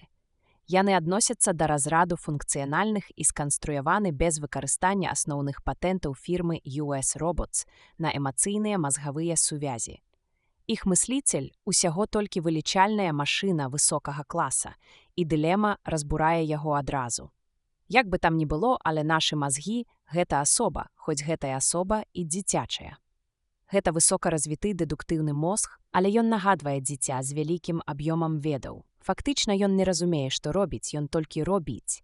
Таму нашы мазгі і праўда як дзіця надзвычай жыццярадасныя і бесклапотныя. Жыццё ў іх уяўленні не такое ўжо і сур'ёзнае. Пасля невялікай паўзы рабата-псіхолаг вяла далей. Цяпер мы падышлі да таго, што нам трэба рабіць. Мы мусім разбіць усю інфармацыю фірмы Consolidated на лагічныя часткі і ўвадзіць іх у мазгі для аналізу асцярожна, кожную паасобку. Калі да іх трапіць тая частка, якая стварае дылему, мазгі, маючы дзіцячую псіхалогію, завагаюцца. Бо іх свядомасць недастаткова сталая. Узнікне адчувальная паўза, перш чым яны распазнаюць дылему як такую. І падчас гэтай паўзы яны аўтаматычна адкінуць гэтую частку інфармацыі яшчэ да таго, як паспеюць запрацаваць, а значыць і разбурыцца іх мазгавыя сувязі. У Робертсана аж падскочыў страўнік. «Вы ўпэўнены ў гэтым?» Доктар Келвін здушыла ў сабе раздражненне. «Мне здаецца, што агульнадаступнай мовай цяжка дакладна перадаць сутнасць таго, што будзе адбывацца. Але няма сэнсу ўжываць тут і мову матэматыкі. Аднак запэўніваю вас, усё будзе так, як я кажу». «Значыць, становішча такое», – адразу запоўніў паўзу генеральны дырэктар. «Калі мы бярэмся за гэтую справу, то мусім ажыццявіць яе вось так. Мазгі скажуць нам, якая менавіта частка інфармацыі утрымлівае дылему. Мы ўстанаўліваем, што гэта за дылема. Правільна, доктар Богерт. Дарэчы, доктар Богерт – найлепшы матэматык у нас. Гэта ведае кожны. Ён і ўстанавіць. Мы дам у фірме Consolidated адказ. Рашэння няма, з абгрунтаваннем і атрымаем 100 000. Яны застануцца са сваёй зламанай машынай, а наша будзе цэлая. А праз год-два мы будзем мець міжзорны рухавік, або, як яго некаторыя называюць, гіператамны рухавік. Як бы вы яго ні называлі, гэта будзе найвялікшым вынаходніцтвам у свеце». Робертсан захіхікаў і працягнуў руку. «Давайце сюды кантракт, я падпішу яго». Памяшканне, дзе трымалі штучны мозг, пільна ахоўвалася. Калі туды ўвайшла Сьюзан Келвін, адзін з тэхнікаў дзяжурнай змены пытаўся ў робата. «Калі 1,5 куркі знясуць за 1,5 дні, 1,5 яйкі, то колькі яек знясуць 9 курак за 9 дзён?» 54. адразу адказалі мазгі. «Бачыш, а ты сумняваўся», – сказаў тэхнік свайму калегу. Доктар Келвін кашлянула, і тэхнікі страцілі галаву ад замяшання. Яна зрабіла кароткі знак рукою, і яе пакінулі сам на сам з мазгамі. Мазгі ўяўлялі сабой усяго-на-ўсяго шар дыяметрам у 2 футы, запоўнены кандыцыяніраваным геліем. І ў гэтай геліевай атмасферы, вольнай ад любой вібрацыі і апрамянення, знаходзіліся нечуванай складанасці мазгавыя сувязі, якія уласна і складалі штучны мозг. Астатні ўнутраны прастор запаўнялі прыстасаванні, якія выконвалі функцыі пасрэднікаў паміж мазгамі і знешнім светам, яго голасу, рук, органаў пачуццяў. «Як справы, мазгі?» – лагодна запытала доктар Келвін. «Выдатна, місіс Сьюзан», – бадзёра адказалі мазгі. «Вы хочаце пытацца ў мяне пра нешта? Я адкажу. Вы заўсёды трымаеце ў руках кнігу, калі збіраецеся мяне пра нешта запытаць». Доктар Келвін лагодна усміхнулася. «Ты маеш рацыю, але толькі не зараз. Неўзабаве ў нас будзе для цябе пытанне. Яно настолькі складанае, што нам давядзецца задаць яго табе ў пісьмовай форме. Але не зараз. Спачатку я пагавару з табой». «Добра, я не супраць пагутарыць. Значыць, мазгі, праз нейкі час сюды прыйдуць доктар Ленінг і доктар Богерт з гэтым складаным пытаннем. Мы будзем даваць табе інфармацыю часткамі і вельмі павольна, а ты будзь вельмі асцярожны. Мы папросім цябе нешта нам пабудаваць на аснове гэтай інфармацыі, калі зможаш, але я хачу папярэдзіць цябе, што тваё рашэнне можа утрымліваць у сабе пагрозу людзям». «О Божа!» – воклік быў ціхі і працяжны. «Цяпер слухай сюды. Калі мы падамо табе аркуш з інфармацыяй, якая утрымлівае пагрозу, а магчыма і смерць, не хвалюйся. Мы не дапусцім смерці, ні ў якім разе. Значыць, калі надыдзе чарга прааналізаваць гэты аркуш, адразу спыніся і аддай яго назад. Вось і ўсё. Зразумеў? Ну, вядома. Падумаць толькі, смерць людзей. О, Божа!» «Мазгі, я чую, што сюды ідуць доктар Ленінг і доктар Богерт. Яны раскажуць табе, у чым сутнасць праблемы, і тады пачнём. Слухайся іх. А цяпер?» Аркушы падаваліся мазгам павольна. Пасля кожнай падачы чулася нейкае дзіўнае шалясценне. Мазгі апрацоўвалі інфармацыю. Потым наставала цішыня, а гэта азначала, што робат гатовы прыняць чарговую порцыю. Так працягвалася гадзінамі, на працягу якіх мазгам было пададзена столькі інфармацыі, што яна магла скласці тамоў 17 матэматычнай фізікі. Чым далей цягнуўся гэты працэс, тым больш напружанай рабілася атмасфера. Ленінг нешта бурчэў сабе пад нос. Богерт спачатку засяроджана разглядаў свае пазногці, а потым, сам таго не заўважаючы, пачаў іх грызці. Калі знікла апошняя порцыя аркушаў, Сьюзан Келвін з пабялелым тварам сказала: «Нешта здарылася. Не можа быць», – ледзь вымавіў Ленінг. «Няўжо ён памёр?» «Мазгі», – дрыготкім голасам сказала Сьюзан Келвін. «Ты чуеш мяне? Мазгі?» «Га?» – пачуўся неўважлівы адказ. «Вы нешта хацелі? Рашэнне?» «А? Я магу выдаць рашэнне. Я пабудую вам цэлы карабель. І без асаблівых цяжкасцей, калі толькі дасце мне на дапамогу робатаў. Добры карабель. На гэта пойдзе месяцаўса 2. Табе не цяжка было?» «З лікамі давялося павазіцца», – адказалі мазгі. Доктар вярнулася да выхаду. Румянец так і не з'явіўся на яе шчоках. Яна зрабіла знак, каб іншыя таксама выйшлі. Ужо ў кабінеце яна сказала: «Я не магу гэтага зразумець. Інфармацыя, якую мы давалі мазгам для аналізу, мусіла ўтрымліваць у сабе дылему, здольную выклікаць, мажліва, нават смерць. Калі нешта ў іх зламалася». «Машына гаворыць», – спакойна сказаў Богерт. «І кажа да ладу. Якая ж тут дылема?» Але рабата-псіхолог стаяла на сваім. Дылемы бываюць розныя. І да кожнай патрэбен інакшы падыход. Відавочна, у дадзеным выпадку дылема толькі мякка кранула мазгі. Аднак дастаткова, каб кінуць іх у палон ілюзій, калі яны не могуць вырашыць праблему, а думаюць, што могуць. Гэта падобна да балансавання на краі бездані, дзе найменшы штуршок, і ўсё пойдзе прахам. «Дапусцім», – сказаў Ленінг, – «што дылемы няма. Дапусцім, што машына фірмы Consolidated зламалася з іншай прычыны або чыста праз тэхнічныя непаладкі». «Калі нават і так», – прамовіла Келвін, – «то нам гэта мала што дае.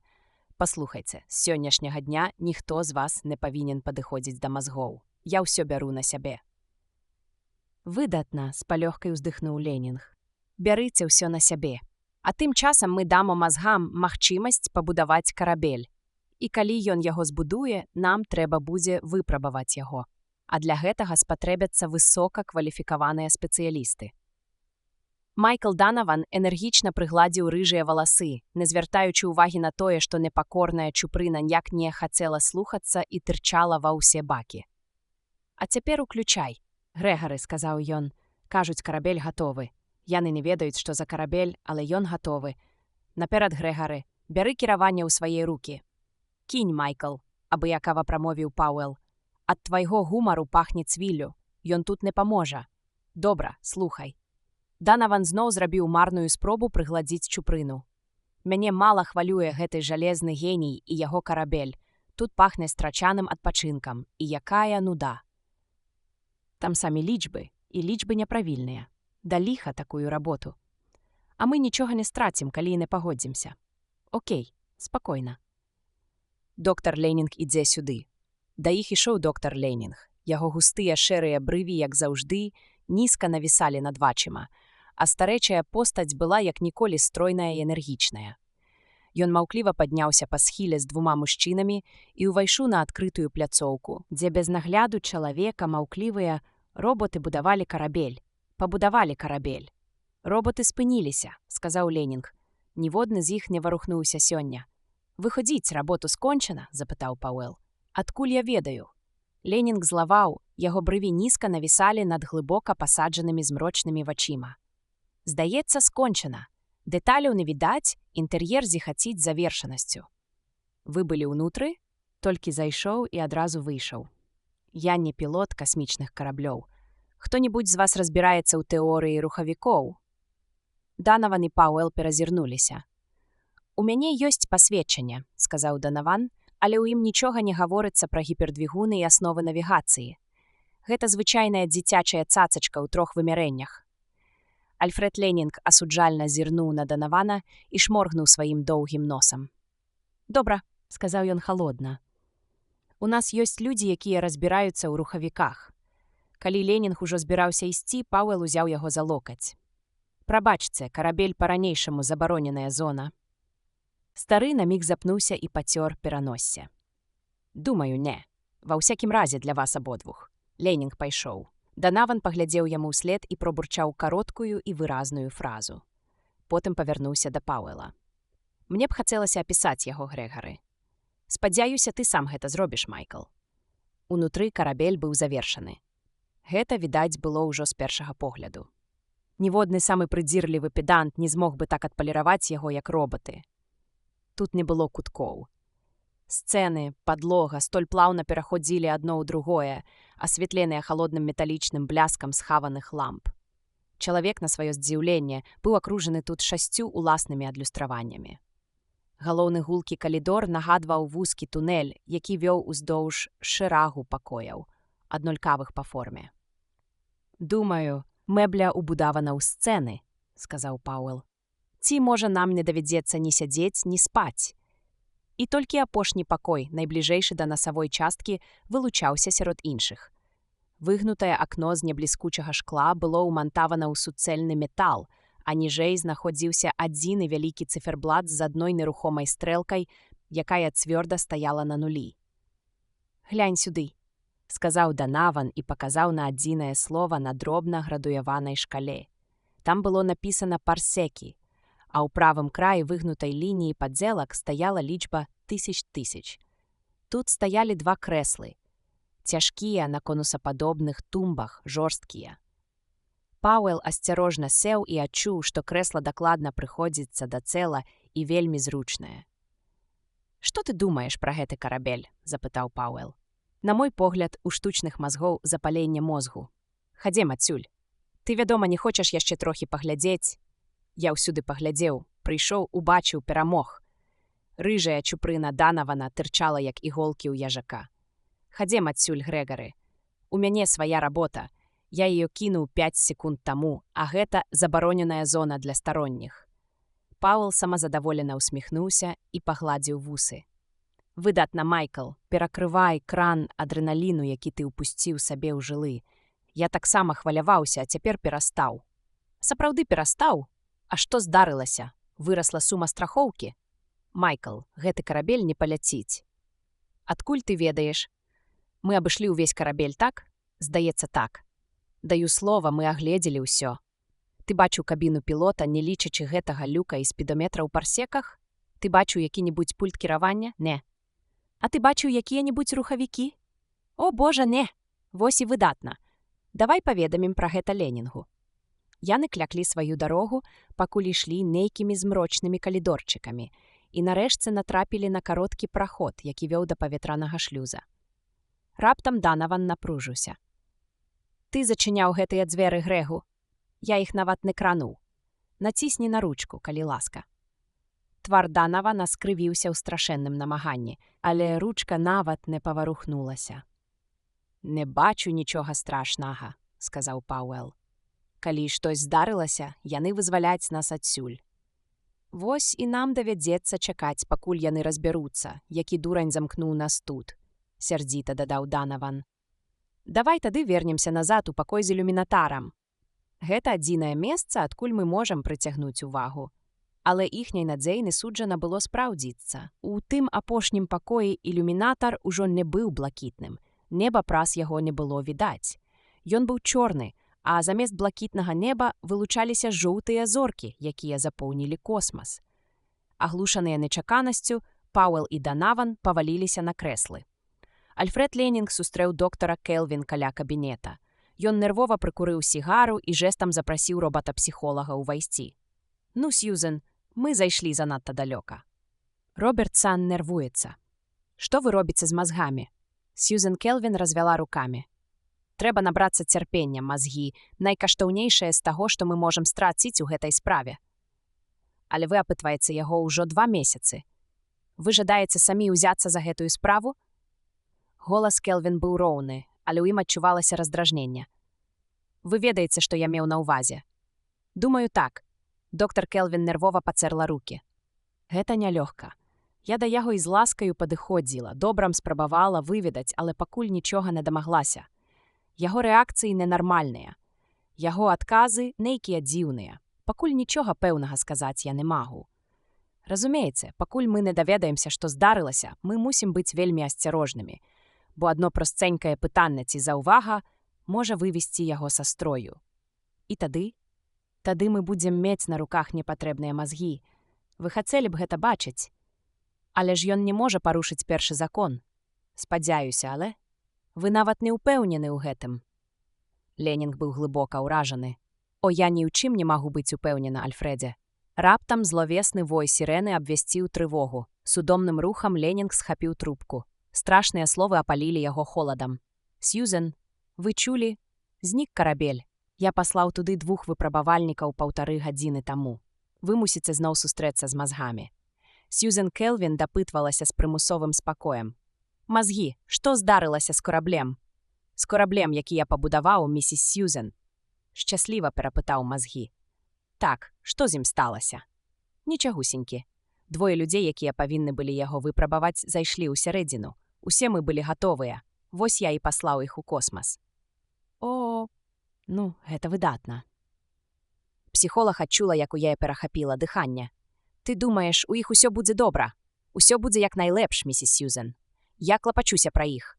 Гэта цудоўны карабель. Так, мазгі, ён цудоўны, але ці хопіць у іх харчоў, як ты мяркуеш? Ці будзе ім там зручна? Харчоў дастаткова. Усё гэта можа аглушыць іх мазгі. Усё ж нечаканасць, ты разумееш. Усё будзе добра», – адразу запярэчыў мазгі. «Ім гэта павінна быць цікава». «Цікава? Чаму?» «Проста цікава», – хітравата адказаў мазгі. «Сьюзен», – прашаптаў Ленінг узварушана, – «спытайцеся ў яго, ці пагражае ім смерць. Спытайцеся, якая ёсць небяспека». Твар Сьюзен Келвін сярдзіта скрывіўся. «Маўчыце», – дрыжачым голасам яна спытала, «а мы можам звязацца з караблём? Можам, мазгі?» «Вядома, яны пачуюць вас, калі вы звернецеся да іх па радыё». «Дзякую». На сёння досыць. Калі яны пакінулі памяшканне, дзе знаходзіўся мазгі, Ленінг выбухнуў гневам. «О, галактыка! Сьюзан, калі гэта выйдзе з-пад кантролю, мы ўсе загінем. Мы павінны вярнуць гэтых двух людзей назад. Чаму вы проста не спыталіся, ці пагражае ім смерць? Таму што гэта якраз тое, пра што я нават нагадваць не магу. Калі такое нагадванне паставіць мазгі перад дылемай, ён можа загінуць. Уласна кажучы, усё, што ставіць мазгі ў неспрыяльныя ўмовы, можа цалкам вывесці яго з ладу. Дык ці не лепш тады пазбегнуць гэтага? А цяпер глядзіце, ён сказаў, што мы можам з імі звязацца. Давайце так і зробім. Мы даведаемся іх каардынаты і вернем карабель назад. Яны, відавочна, не могуць самі кіраваць караблем. Магчыма, мазгі ажыццяўляе дыстанцыйнае кіраванне. Хадземце.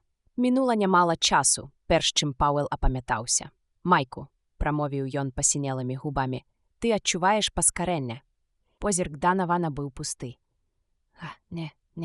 І тады ў рудавалосага сціснуліся кулакі. Ён сарваўся са стула і ўпёрся ў выгнутае халоднае шкло ілюміната. Там было відаць толькі зоркі. Ён адвярнуўся ад ілюміната. «Грэгу, яны, мусіць, запусцілі рухавік, калі мы зайшлі ўнутр карабля». Гэта было загадзя прадумана. Яны дамовіліся з робатам выкарыстаць нас як доследных трусікаў на той выпадак, калі мы задумаем выбрацца адсюль. Не можа быць. Які сэнс пасылаць нас у космас, калі мы не ведаем, як кіраваць караблем, як мы вернем яго назад? Не, ён працуе сам па сабе і без бачнага паскарэння. Ён устаў і пачаў павольна хадзіць па пакоі. Металічныя сцэны адгукаліся гукамі яго крокаў. «Майку, гэта самая непрыемная сітуацыя, у якую мы калі-небудзь трапілі», – сказаў ён з сумам. «Навіна для мяне», – горка адказаў Данаван. Бо я ўжо быў пачаў спадзявацца, што ў нашым жыцці наступіў цудоўны перыяд. Пауэл прапусціў гэтыя словы міма вушэй. Няма паскарэння. Значыць, прынцып работы карабля адрозніваецца ад усіх дасюль вядомых. Прынамсі, вядомых нам. Адрозніваецца ад усіх дасюль вядомых. Тут няма рухавікоў з ручным кіраваннем. Магчыма, яны ўмантаваны ў сцэнах. Можа, таму сцэны такія тоўстыя. «Пра што ты там бурчыш?» – спытаў Данаван. «А чаму б і не паслухаць мяне? Я кажу пра тое, што якімі б ні былі рухавікі гэтага карабля, яны схаваны і не маюць ручнога прывада. Карабель рухаецца з дапамогай дыстанцыйнага кіравання. Ім кіруюць мазгі. А чаму б і не? Значыць, мы не выбарамся адсюль, пакуль мазгі не вернуць нас назад. Можа быць. Калі так, давай спакойна чакаць. Мазгі – гэта робат. І ён павінен дзейнічаць паводле першага закону. Ён не можа прычыніць шкоду чалавеку. Данаван павольна сеў. «Ты так лічыш?» Ён старанна прыгладзіў чуб. «Паслухай, зыходныя даныя касмічнага рухавіка зруйнавалі робата фірмы Consolidated. І, як сцвярджаюць інтэлектуалы, здарылася гэта таму, што ў міжзорных палётах гінуць людзі. Якому роботу ты збіраешся давяраць? Наш меў тыя самыя зыходныя даныя, наколькі я разумею». Пауэл бязлітасна смыкаў сябе за вусы. «Не рабі выгляду, быццам ты не ведаеш робататэхнікі, Майку. Перш чым узнікне фізічная магчымасць для робата парушыць першы закон, 10 разоў перагарыць маса дэталяў, і ад робата застанецца куча металалому. Усё гэта тлумачыцца вельмі проста. О, вядома. Вось раніцай мяне мае разбудзіць слуга. І я не павінен хвалявацца перад сном, тым болей, што ўсё тлумачыцца вельмі і вельмі проста. О, Юпіцер, Майку, чаму ты ўвесь час скардзішся? Мазгі клапоцяцца пра нас, тут цёпла, светла паветра ўдосталь. Нават паскарэнне не адчуваецца, якое магло б скудлаціць тваё валассе, калі яно такое гладкае, хоць у вітрыну стаўляй. Вось як, Грэгу, табе б лекцыі чытаць. А што мы будзем есці? Што будзем піць? Дзе мы ўвогуле? Як мы вернемся назад? А калі аварыя, да якога выхаду мы пабяжым і ў якіх скафандрах? Я не бачыў тут нават ваннага пакоя або тых маленькіх зручнасцяў, якія суседзяць з ім. Вядома, пра нас клапоцяцца, але ці ў дастатковай меры? Голас, які перарваў тыраду Данавана, не належаў Пауэлу. Ён не належаў нікому. Голас гучаў у паветры, грымотны, раскацісты, аглушальны сваім звонам. «Грэгары Пауэл, Майкл Данаван, Грэгары Пауэл, Майкл Данаван, калі ласка, паведамце сваё месцазнаходжанне. Калі ваш карабель паддаецца кіраванню, вяртайцеся на базу. Грэгары Пауэл, Майкл Данаван». Паведамленне паўтаралася механічна праз невялікія прамежкі. «Адкуль гэты голас?» – запытаў Данаван. «Не ведаю», – узбуджана прашаптаў Пауэл. «А адкуль тут святло? І наогул, адкуль усё гэта бярэцца?» «Ну, а як мы будзем адказваць?» Гаварыць яны маглі толькі ў прамежках між паўторамі паведамлення, якое гучна адгукалася пад столлю. Сцэны былі голыя настолькі, наколькі можа быць голым суцэльны выгнуты метал. «Адказваем», – сказаў Пауэл. Яны выкрыквалі па чарзе і разам. «Месцазнаходжанне невядомае, карабель накіраваны, мы ў роспачы!» Іх галасы наплывалі і крышыліся ў рэхах. Кароткія дзелавыя сказы ператвараліся ў пранізлівыя гукі, а халодны, настойлівы голас стомна паўтараў словы паведамлення. «Яны нас не чуюць», – выдыхнуў Данаван. Тут няма перадавальнага механізму, толькі прыймальны. Ён незрячым поглядам упіўся ў маленькую цятку на сцяне. Назойлівы голас звонку павольна стаў змаўкаць і знік зусім. Данаван і Пауэл зноў да хрыпаты пачалі выкрыкваць словы адказу. Мінут праз 15 Пауэл абыякава прамовіў. «Давай зноў абыдзем карабель. Трэба знайсці нешта паесці». У яго голасе гучала безнадзейнасць. Гэта было прызнанне паразы. У калідоры яны разышліся. Адзін павярнуў налева, другі направа. Іх крокі гучна адгукаліся. Неўзабаве яны выпадкова сустрэліся ў калідоры, зірнулі адзін на аднаго і разышліся. Пауэл раптам спыніўся, пачуўшы радасны голас Данавана. «Гэй, Грэгу!» – гукнуў Данаван. «На караблі ёсць туалет. Як мы раней не заўважылі яго. Мінут праз 5 яны сустрэліся.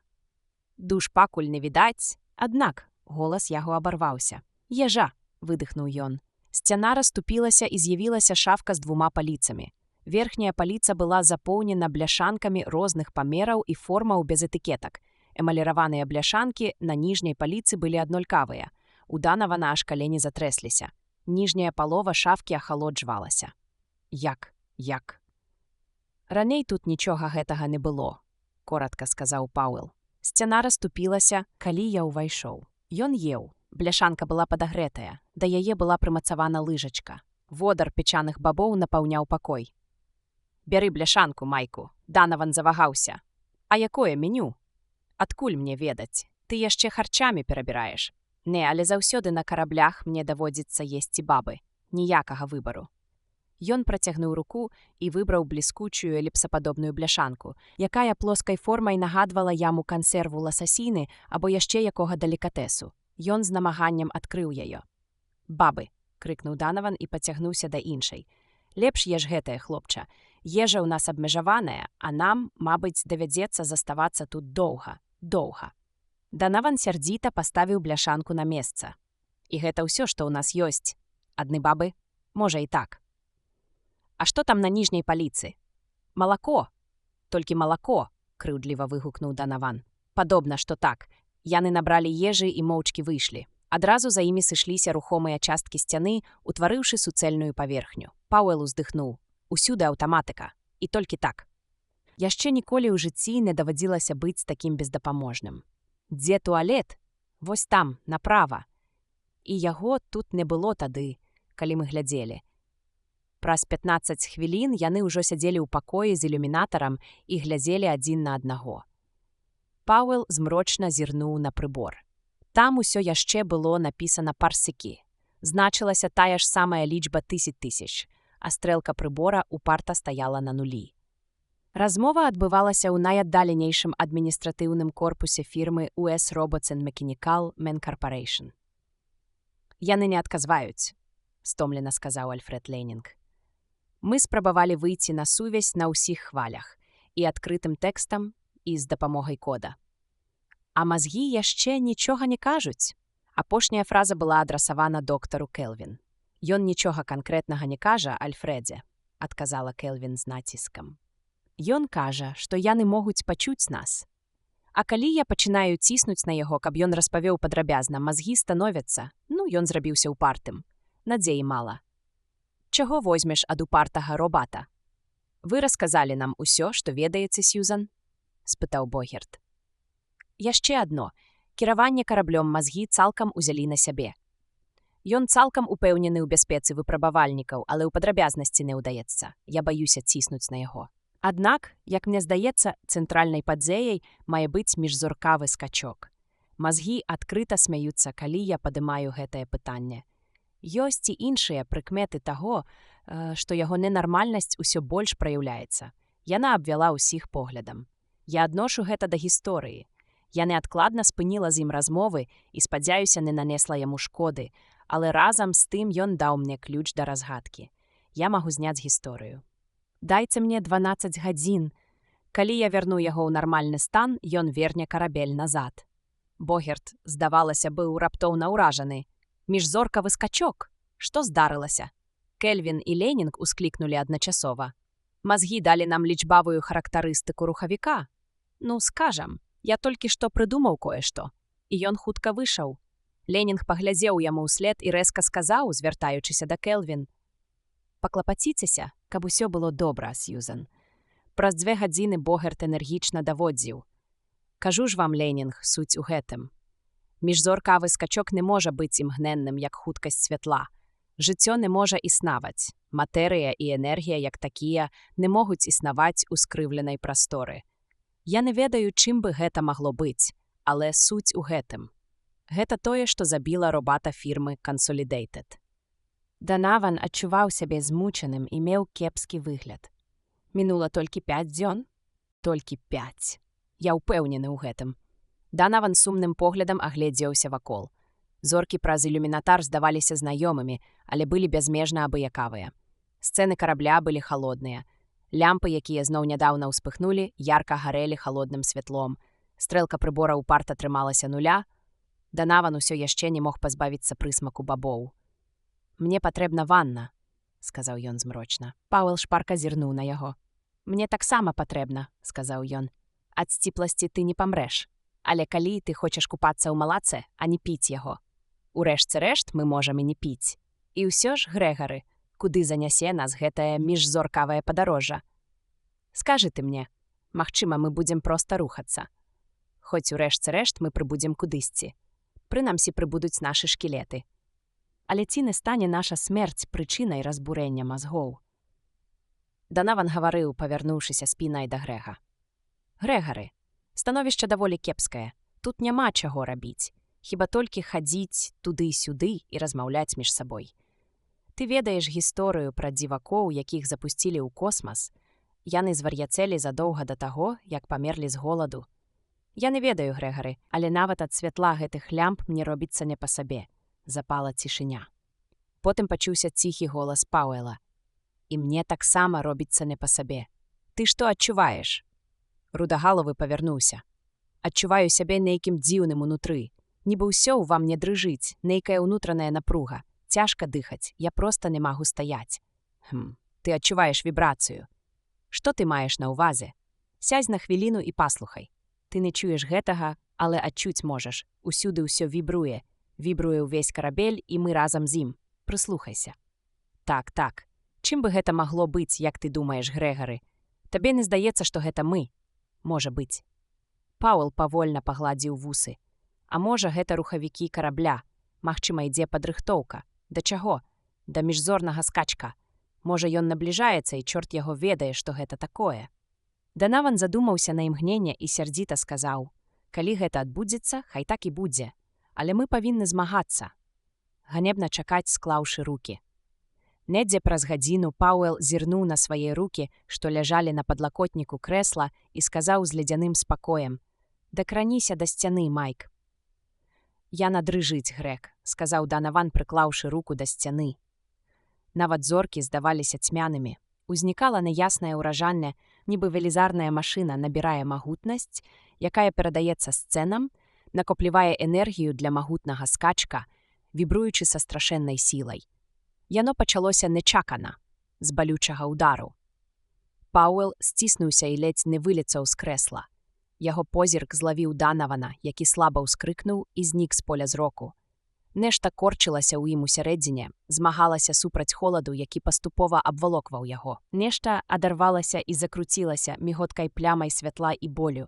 Яно падала і завярцелася, і падала ўніз, у цішыню. Гэта была смерць, Гэта быў свет нерухомасці і абыякавасці, свет змроку і непрытомнасці, цемры цішыні і бясформнай барацьбы.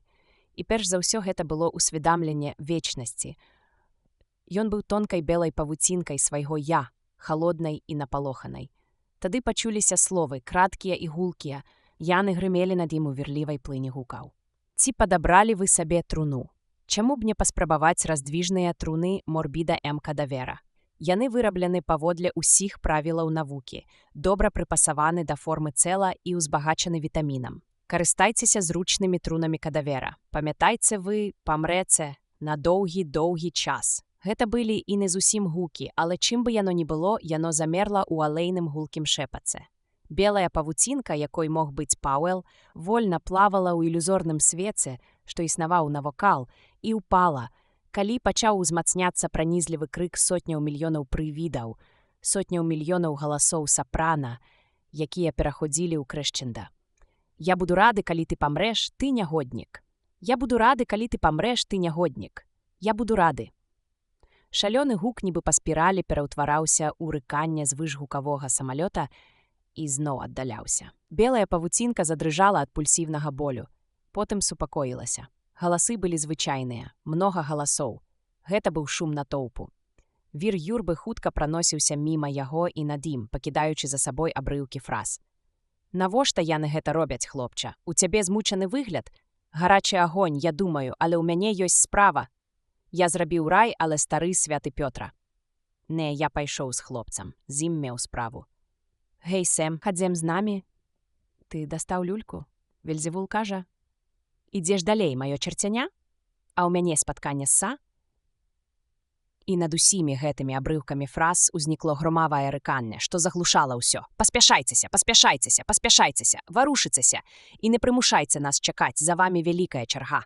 Падрыхтуйце пасведчанні і праверце, ці стаіць на іх штамп з дазволам Петра. Паглядзіце, ці вы ўжо каля ўваходных варот. Там для ўсіх вас хопіць агню. Гей, вы там унізе, займіце сваё месца ў чарзе, а то...» Белая павуцінка, якой быў Пауэлл, зноў выпрасталася, і ён адчуў вострае дакрананне вказальнага пальца.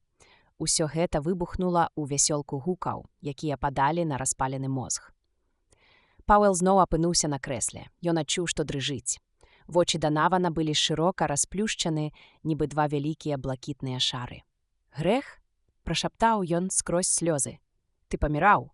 Я адчуваў сябе мёртвым. Ён не пазнаваў свайго ўласнага голасу. Данаван, відаць, зрабіў марную спробу ўстаць. «Мы жывыя цяпер. Ці гэта яшчэ працягваецца?» «Я адчуваю, што жывы», – сказаў Пауэлл хрыплым голасам, і запытаў асцярожна. «Ты чуў што-небудзь калі быў мёртвы?»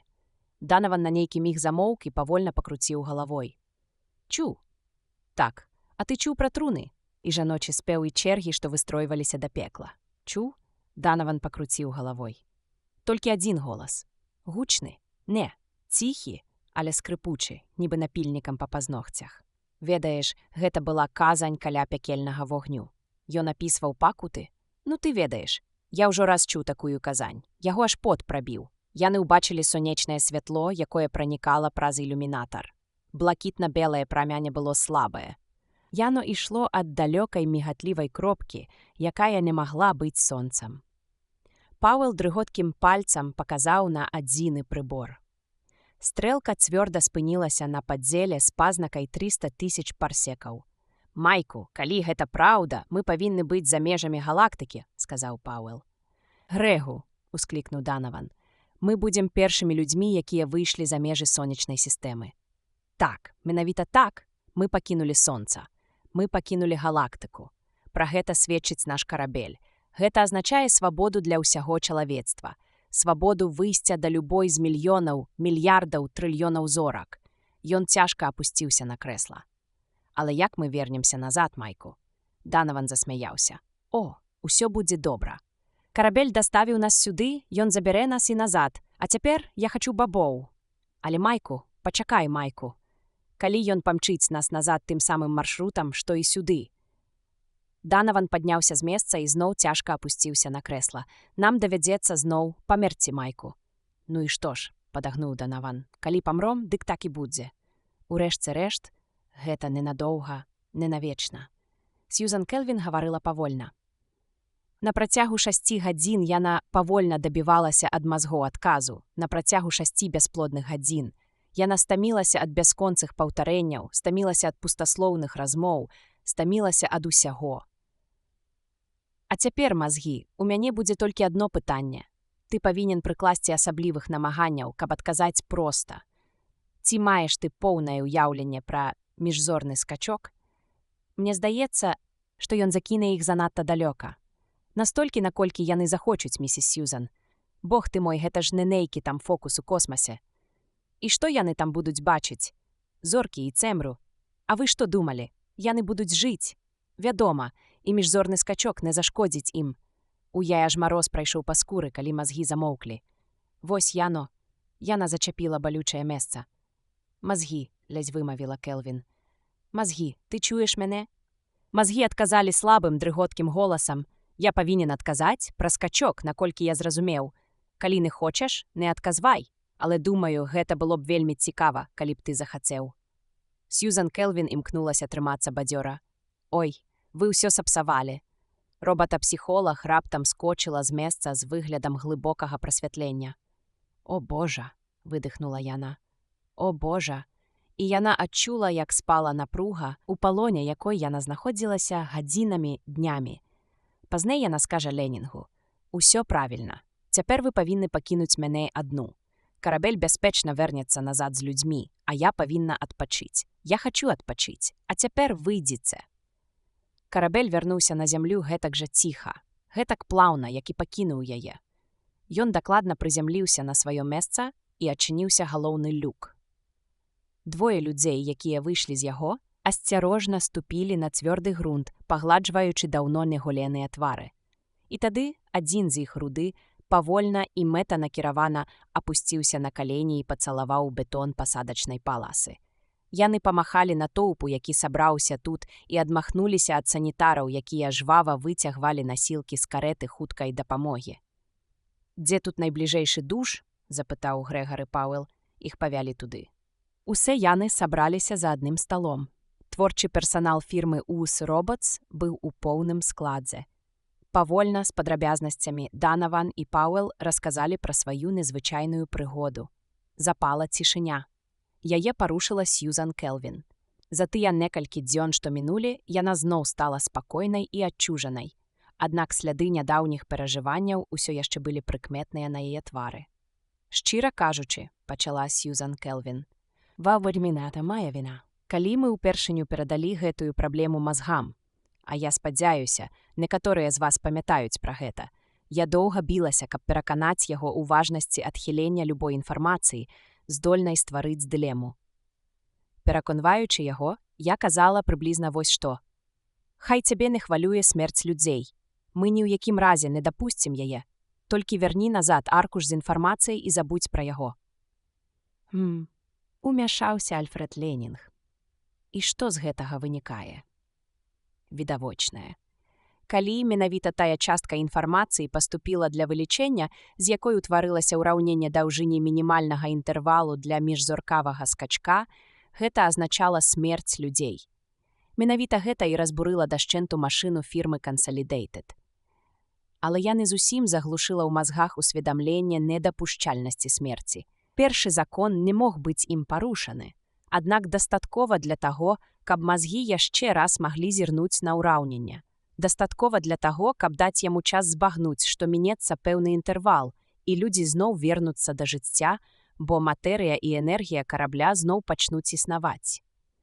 Гэтая так званая смерць у пераносным сэнсе слова была чыста часовай з'явай. Вы мяне разумееце? Яна абвяла ўсіх поглядам. Усе заслухаліся. Сьюзан Келвін расказвала далей. Такім чынам, мазгі прынялі гэтую частку інфармацыі, хоць і не без прыкметнага патрасення. Нават звесткі пра часовую смерць выбілі яго з раўнавагі. Яна гаварыла пра гэта спакойна. Ён развіў у сабе пачуццё гумару. Разумееце, гэта своеасаблівая форма ўцёкаў ад рэчаіснасці. Ён стаў сапраўдным жартаўніком і балбатунам. Пауэлл і Данаван ускочылі на ногі. «Што?» – крыкнуў Пауэлл. Данаван успрыняў гэта ў іншым святле. «Менавіта так», – сказала Келвін. Ён клапаціўся пра вас, дбаў пра вашу бяспеку, але вы не маглі ўзяць кіраванне караблём на сябе, бо яно не прызначалася для вас, толькі для мазгоў жартаўніка. Мы маглі звязацца з вамі, але вы не маглі адказаць. Ежы ў вас было дастаткова, але толькі бабы ды малако. Потым вы памерлі, калі можна так выказацца, а пасля жылі, але перыяд вашай смерці быў, цікавым. Я хацела б ведаць, як ён гэта зрабіў. Гэта быў каштоўны жарт мазгоў, але ён не прынёс шкоды. Не прынёс шкоды, выдыхнуў Данаван. О, каб у гэтага дасціпніка і грубіяна была хоць шыя. Альфред Ленінг зрабіў рух рукою. Добра, усё гэта было і мінула. Што цяпер? Ціха сказаў Пётр Богерт. Перш-наперш мы павінны ўдасканаліць асноўны касмічны рухавік.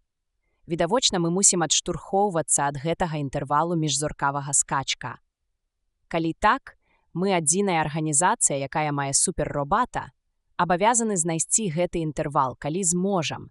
І тады US Robots будзе арганізоўваць міжзоркавыя падарожжы, а чалавецтва атрымае магчымасць асвоіць галактыку. А як быць з фірмай Consolidated? Запытаў Альфред Ленінг. Паслухайце, раптам перабіў Данаван, я хачу ўнесці прапанову. Consolidated задала US Robots процьму непрыемнасцяў. Праўда, не так усё здарылася, як яны чакалі, і справа павярнулася на лепшае, але намеры іхнія не былі благачэснымі, і я і Грэк у гэтым пераканаліся. Дык вось яны хочуць адказу, і яны яго атрымаюць. Пашлём ім гэты карабель, US Robots зможа атрымаць свае 200 000 плюс кошт канструявання. І калі яны будуць выпрабоўваць яго, тады, відаць, мы дамо мазгам яшчэ трохі пабавіцца, пакуль ён прыйдзе ў норму. Гэта мне падыходзіць, цвёрда сказаў Альфред Ленінг. І адпавядае умовам кантракту, неуважліва дадаў Пётр Богерт. Але намеры іхнія не збыліся, задуменна сказала доктар Келвін. Урэшце рэшт, карабель і іншыя стаў уласнасцю ўрада. Скачок праз гіперкосмас быў бездакорны, і цяпер мы фактычна маем цэлыя чалавечыя паселішчы на планетах вакол бліжэйшых зорак. Але намеры іхнія не збыліся. Я скончыў абед і глядзеў на яе скрозь дым цыгарэты. А калі быў створаны свет, які здаецца залатым векам у параўнанні з папярэднім стагоддзем, гэтаму таксама спрыялі нашы роботы. Вы маеце на ўвазе мысляцыя машыны? Запытаў я. Мазгі, пра якія вы расказвалі, былі першай мысляцай машынай, праўда ж? Так, і мысляцыя машыны, але я не іх мела на ўвазе. Хутчэй чалавека. Ён памёр мінулага года. У яе голасе нечакана прагучаў жаль. Ці, прынамсі, ён проста вырашыў памерці, ведаючы, што болей нам не патрэбны. Гэта Стывен Байерлі. Так, я здагадаўся, што вы менавіта яго маеце на ўвазе. Упершыню ён выйшаў на палітычную арэну ў 2032 годзе. Вы тады яшчэ былі падлеткам і не можаце памятаць, пры якіх абставінах гэта адбывалася. Калі ён балатаваўся ў мэры, тая выбарчая кампанія была найнезвычайнейшай у гісторыі. Доказ. Фрэнсіс Куін быў палітыкам новай школы. У гэтым выразе, зразумела, як і ў іншых падобнага кшталту, дарма шукаць сэнсу. Большасць новых школ, якія мы маем, былі вядомы ў грамадскім жыцці старажытнай Грэцыі. І, магчыма, калі б мы ведалі пра гэта болей, у грамадскім жыцці старажытнага Шумеру і ў даісторычных паселішчах на палях на азёрах Швейцарыі. Аднак, каб скончыць гэты ўступ, які абяцае быць заблытаным і нудным, лепей як мага хутчэй адзначыць, што Куін ніколі не балатаваўся на выбарах, не гнаўся за галасамі, не вымаўляў прамоў і не набіваў выбарчых урн фальшывымі бюлетэнямі. Гэтак жа, як і Напалеон сам не націскаў на спускавы кручок на полі бітвы пад Аўстерліцам. І паколькі палітыка часам робіць партнёрамі зусім чужых людзей, аднойчы за адным сталом з Куінам апынуўся Альфред Ленінг. Яго густыя шэрыя бровы нізка навісалі над вачыма, з якіх праглядала вострая нецярплівасць. Ленінг быў незадаволены. Гэты факт, нават калі б Куін і ведаў пра яго, ніякім чынам не ўстурбаваў бы яго. Голас Куіна быў таварыскі. Магчыма, гэта ішло ад прафесіяналізму. Думаю, вы ведаеце Стівена Байерлі, доктар Ленінг? Я чуў пра яго. Як і нямала хто. Так і я чуў. Можа, вы будзеце галасаваць за яго на наступных выбарах? Нават не ведаю. У яго голасе гучала нескрытая едкасць.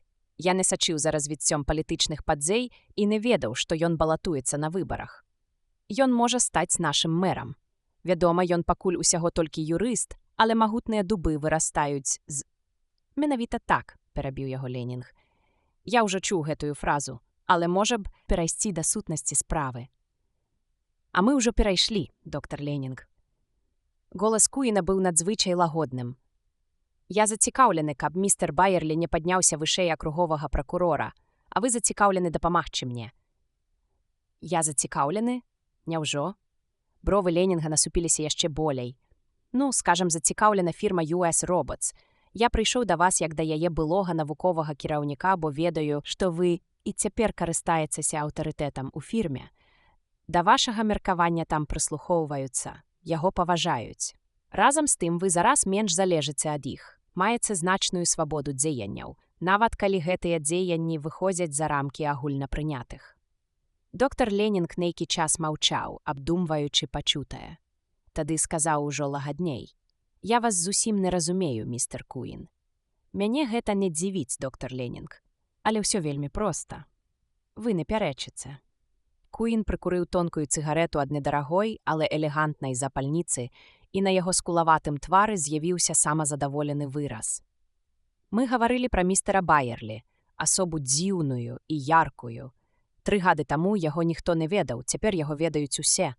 Гэта моцны, адураны чалавек і, безумоўна, найразумнейшы і найталенавіцэйшы пракурор, якіх я калі-небудзь ведаў.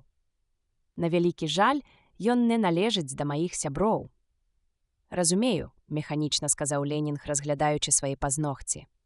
Мінулага года, спакойна вёў далей Куін, я меў нагоду вывучыць містера Байерлі і даволі падрабязна. Заўсёды карысна, самі разумееце, падрабязна вывучыць мінулае жыццё палітыка, які абстойвае рэформы. Калі б вы ведалі, як часта гэта дапамагае, ён на імгненне замоўк і невесёла усміхнуўся, гледзячы на цьмяна тлеючы кончык цыгареты. Але мінулае містера Байерлі нічым не выдатнае. Ціхае жыццё ў маленькім гарадку, вучоба ў каледжы, жонка, якая памерла маладой, аўтамабільная катастрофа, павольнае ачуньванне, юрыдычная адукацыя, пераезд у сталіцу, пракурор, Фрэнсіс Куін павольна паківаў галавой і дадаў. Затое яго цяперашняе жыццё... О, яно вельмі прыкметнае. Наш акруговы пракурор ніколі не есць. Ленінг рэзка падняў галаву, позірк яго старэчых вачэй зрабіўся нечакана вострым. Прашу? Наш акруговы пракурор ніколі не есць, паўтарыў Куін, вылучаючы кожнае слова. Іначай, кажучы, ніхто ніколі не бачыў, каб ён еў ці піў. Ніколі. Вы разумееце, што азначае гэтае слова? Не зрэдку, а ніколі. Не можа быць. Вы давяраеце вашым сыщыкам. Я ім веру і не лічу гэта неверагодным. Далей ніхто не бачыў, каб наш акруговы пракурор піў ні вады, ні алкаголю або спаў. Ёсць і дэшто іншае, але, думаю, я выразна выказаў сваю думку. Ленінг адкінуўся на спінку крэсла і засяроджана думаў. Тады стары рабатыст паківаў галавой. Не, з вашых слоў вынікае толькі адзін вывад, калі ўзяць пад увагу, што вы сказалі іх мне. Аднак гэта немагчыма. Але ж гэты чалавек зусім не падобны на чалавека, доктар Ленінг. Калі б вы сказалі мне, што ён пераапрануты сатана, я б яшчэ, магчыма, вам паверыў. Я вам кажу, што ён робат, доктар Ленінг.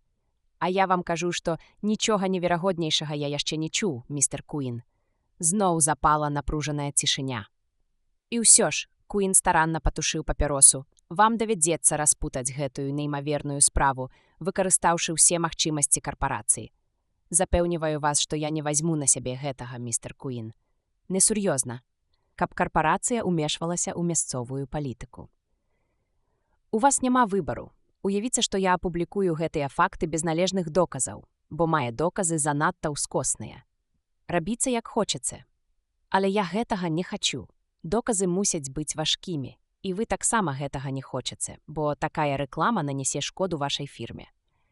Вам добра вядомы законы, што строга забараняюць выкарыстанне робатаў у населеных светах. Вядома. Рэзка адказаў Ленінг. Вы ведаеце, што US Robots – адзіная фірма ў сонечнай сістэме, якая вырабляе пазітронных робатаў. А калі Байерлі робат, то ён пазітронны робат. Вы таксама ведаеце, што ўсе пазітронныя робаты здаюцца ў аренду, а не прадаюцца. Карпарацыя застаецца ўласнікам кожнага робата, а значыць, адказвае за ўсе яго ўчынкі. Лягчэй за ўсё даказаць, містер Куін, што карпарацыя ніколі не выпускала робатаў, дакладна падобных на сапраўдных людзей. А гэта ўвогуле магчыма. Мяне цікавіць сам факт. Так, магчыма. Мяркую, робата можна вырабіць і тайна, без рэгістрацыі ў вашых кнігах. Толькі не пазітронны мозг. Зашмат задзейнічана тут фактараў, і над усім гэтым ажыццяўляецца самы строгі ўрадавы кантроль. Так, але ж робаты зношваюцца, ламаюцца і дэмантуюцца. А пазітронны мозг выкарыстоўваецца паўторна альбо знішчаецца. Сапраўды? Фрэнсіс Куін дазволіў сабе лёгкую іронію. А калі адзін з іх выпадкова не будзе знішчаны і так здарыцца, таксама выпадкова, што якраз тут апынецца чалавекападобны робат, які чакае, пакуль яму ўмантуюць мозг. Гэта немагчыма. Вы павінны даказаць гэта ўраду і народу, дык чаму б не даказаць гэта зараз мне? Але навошта нам гэта? Раздражнёна спытаў Ленінг. Якія ў нас маглі быць матывы? Прызнайце за намі хоць крышачку здаровага сэнсу. Калі ласка, мой любы. Карпарацыю надзвычай парадавала б, каб у розных рэгіёнах населеных светаў дазвалялі выкарыстоўваць чалавекападобных пазітронных робатаў. Прыбыткі былі б нечуваныя. Але людзі занадта прадузята ставяцца да такога. А што, калі спачатку паказаць яго? Глядзіце, ён здольны юрыст, добры мэр і ён робат. Вы не купіце нашага робата-слугу. Чыстая фантастыка. І амаль абсурд. Можа і так. Чаму б вам не даказаць гэта? У кабінеце ўжо згусціліся змрокі, але не настолькі, каб не відаць было, як Альфред Ленінг пачырванеў. Павольна ён націснуў выключальнік, і на сцэнах мяккім святлом запалілі лямпы. «Добра», – пробурчаў ён, – «пабачым». Аблічча Стівена Байерлі апісаць няпроста. Яму было 40 па дакументах і столькі ж на выгляд. Але гэта быў здаровы, выпешчаны, добрадушны твар 40гадовага чалавека, што само па сабе аспрэчвала хадзячую фразу, нібы яго вонкавасць адпавядае ўзросту. Гэта асабліва кідалася ў вочы, калі ён смяяўся. А менавіта зараз ён смяяўся. Смех гучаў голасна, доўга, на хвіліну сціхаў, а тады выбухаў зноў. А аблічча Альфреда Ленінга нібы застыла ў незадаволеным выразе. Ён павярнуў галаву да жанчыны побач, але тая толькі сціснула тонкія бяскроўныя губы. Нарэшце Байерлі трохі супакоіўся. «Сапраўды, доктар Ленінг, сапраўды, я робат!» «Гэта не я сцвярджаю, сэр», – огрызнуўся Ленінг, «і мяне б цалкам задаволіла, каб вы былі прадстаўніком чалавечага роду. І паколькі наша карпарацыя не вырабляла вас, я ўпэўнены, што яно так і ёсць, прынамсі з пункту гледжання закону. Але паколькі здагадка пра тое, што вы робат, зыходзіць ад паважанай асобы, якая мае пэўную вагу, не называйце яе, калі гэта супярэчыць вашым непахісным уяўленням пра нормы этыкі. Давайце проста дапусцім, што то быў Фрэнсіс Куін, і працягнем». Ленінг сярдзіта фыркнуў, незадаволены, што яго перабілі, і пасля красамоўнай паўзы вёў далей з ледзянымі ноткамі ў голасе. «Асобы, якая мае пэўную вагу, а мяне найменш цікавяць. Зараз усялякія здагадкі наконт яе імя, я вымушаны прасіць вас абвергнуць гэта. Ужо сам факт, што такое дапушчэнне можа быць выказана і апублікавана з дапамогай сродкаў, якія ёсць у распараджанні гэтай асобы, мог бы нанесці вялікую шкоду фірме, якую я прадстаўляю, нават калі б абвінавачванні ніколі не былі даказаны. Вы мяне разумееце? А то ж, вашы асцярогі мне зразумелыя. Абвінавачванне само па сабе смешнае, але становішча, у якім вы апынуліся, сур'ёзнае. Прашу прабачэння, калі мой смех пакрыўдзіў вас. Я смяяўся з самога абвінавачвання, а не з непрыемнасцей, якія вам пагражаюць. Дык, як жа я магу вам дапамагчы? Вельмі проста. Толькі пасядзець у рэстаране, паесці перад сведкамі і дазволіць сябе сфатаграфаваць за абедам. Альфред Ленінг адкінуўся на спінку крэсла. Цяжэйшае ў іхняй размове мінула. Жанчына, якая сядзела побач з ім, відавочна паглыбілася ў назіранне за Байерлі і не ўмешвалася ў гаворку. Стівен Байерлі на хвіліну сустрэўся з ёю позіркам, яна пільна зірнула яму ў вочы, а тады ён зноў звярнуўся да робатыста. Нейкі час задумліва круціў у руках бронзавае прэс-пап'е, якое толькі ўпрыгожвала стол, а тады ціха сказаў: «Наўрад, ці змагу я выканаць вашу просьбу?» Ён падняў руку. «Хвілінку, доктар Ленінг. Я разумею, уся гэтая гісторыя агідная вам, вас уцягнулі ў яе насуперак вашай волі, і вы адчуваеце, што іграеце ў ёй негодную, нават смешную ролю. Аднак яна больш датычыць мяне, дык будзьце цярплівымі. Па-першае, чаму вы думаеце, што Куін, то бок тая асоба, якая мела вагу, не замазвае вам вочы, прымушаючы рабіць якраз тое, што вы зараз робіце? Наўрад ці такая паважная асоба выстаўляла б сябе на пасмешышча, каб не мела трывалага грунту пад нагамі. У вачах Байерлі бліснулі здзыклівыя іскаркі. Вы не ведаеце Куіна. Ён здолее знайсці трывалы грунт пад нагамі там, дзе і горны казёл не ўтрымаецца. Думаю, ён знаёміў вас тонкасцямі таго расследавання, якому падвяргаў маё мінулае. Дастаткова, каб пераканаць мяне, што нашай карпарацыі вельмі цяжка абвергнуць яго сцверджанні, затое вам зрабіць гэта было б куды лягчэй. Тады вы паверылі яму, што я ніколі не ем. Вы ж вучоны, доктар Ленінг, дзе тут логіка? Ніхто не бачыў, як я ем, значыць, я не ем. Што і трэба было давесці. Гэта ўжо залішне. Вы як той пракурор, які хоча заблытаць вельмі простую сітуацыю. Наадварот, я стараюся прасвятліць тое, што вы з Куінам ускладнілі. Бачыце, я сапраўды мала сплю і, вядома, не сплю пры старонніх людзях. Я не магу есці з іншымі людзьмі. Гэта хвароба, ідэасінкразія, яна незвычайная і, магчыма, узнікла на нервовай глебе. Але нікому не шкодзіць. Паслухайце, доктар Ленінг, уявім такую сітуацыю. Палітык імкнецца любым коштам здолець свайго канкурэнта, капаецца ў яго мінулым, натыкаецца на такія дзіўныя рэчы, пра якія я згадваў. Далей, каб абчарніць свайго супраціўніка, ён прыходзіць у вашу фірму, як парадны агент. І вы думаеце, ён скажа вам, маўляў, так і так, такі-то робат, бо не есць пры людзях і ніколі не спіць падчас судовага паседжання. А аднойчы, сярод ночы, ён сядзеў з кнігай у руках, і ў яго халадзільніку не было прадуктаў. Калі б ён так сказаў, вы б выклікалі санітараў з смірнальнай кашуляй. Але калі ён кажа вам, ён ніколі не спіць, ён ніколі не есць, гэта разючае сцверджане сляпіць вас, і вы не бачыце, што яго не даведзеш.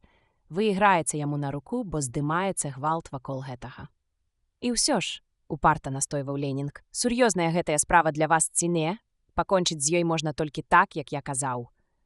Байерлі зноў звярнуўся да жанчыны, якая па-ранейшаму нязручна разглядала яго.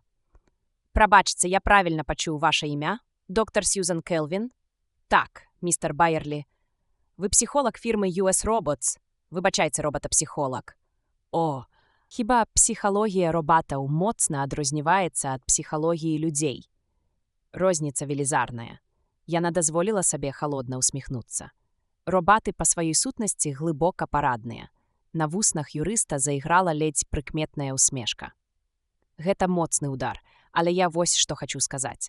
Паколькі вы робата-псіхолог, ды яшчэ і жанчына, я ўпэўнены, што вы паклапаціліся пра тое, пра што доктар Ленінг і не падумаў. Што вы маеце на ўвазе? Вы прыхапілі з сабой штосьці з ежы, нешта бліснула ў звычайна абыякавых вачах Сьюзан Келвін. «Вы здзіўляеце мяне, містер Байерлі», — сказала яна. Адчыніўшы сумачку, яна дастала яблык і спакойна падала яго. Доктар Ленінг пільна сачыў, як яно перайшло з рукі ў руку. Стівен Байерлі спакойна адкусіў кавалак і спакойна прагнуў яго. «Бачылі, доктар Ленінг?» Доктар Ленінг з палёгкай усміхнуўся. Нават бровы яго нейкую хвіліну выражалі прыхільнасць. Але толькі хвіліну. «Цікава, ці з'есце вы яго, хоць гэта, вядома, яшчэ нічога не даводзіць», — дакінула Сьюзан Келвін. «Няўжо?» — здзекліва ўсміхнуўся Байерлі. «Вядома, не. Гэта ж відавочна, доктар Ленінг, што калі б гэты чалавек быў чалавекападобным робатам, гэта азначала поўную імітацыю. Ён занадта падобны на чалавека, каб не верыць гэтаму.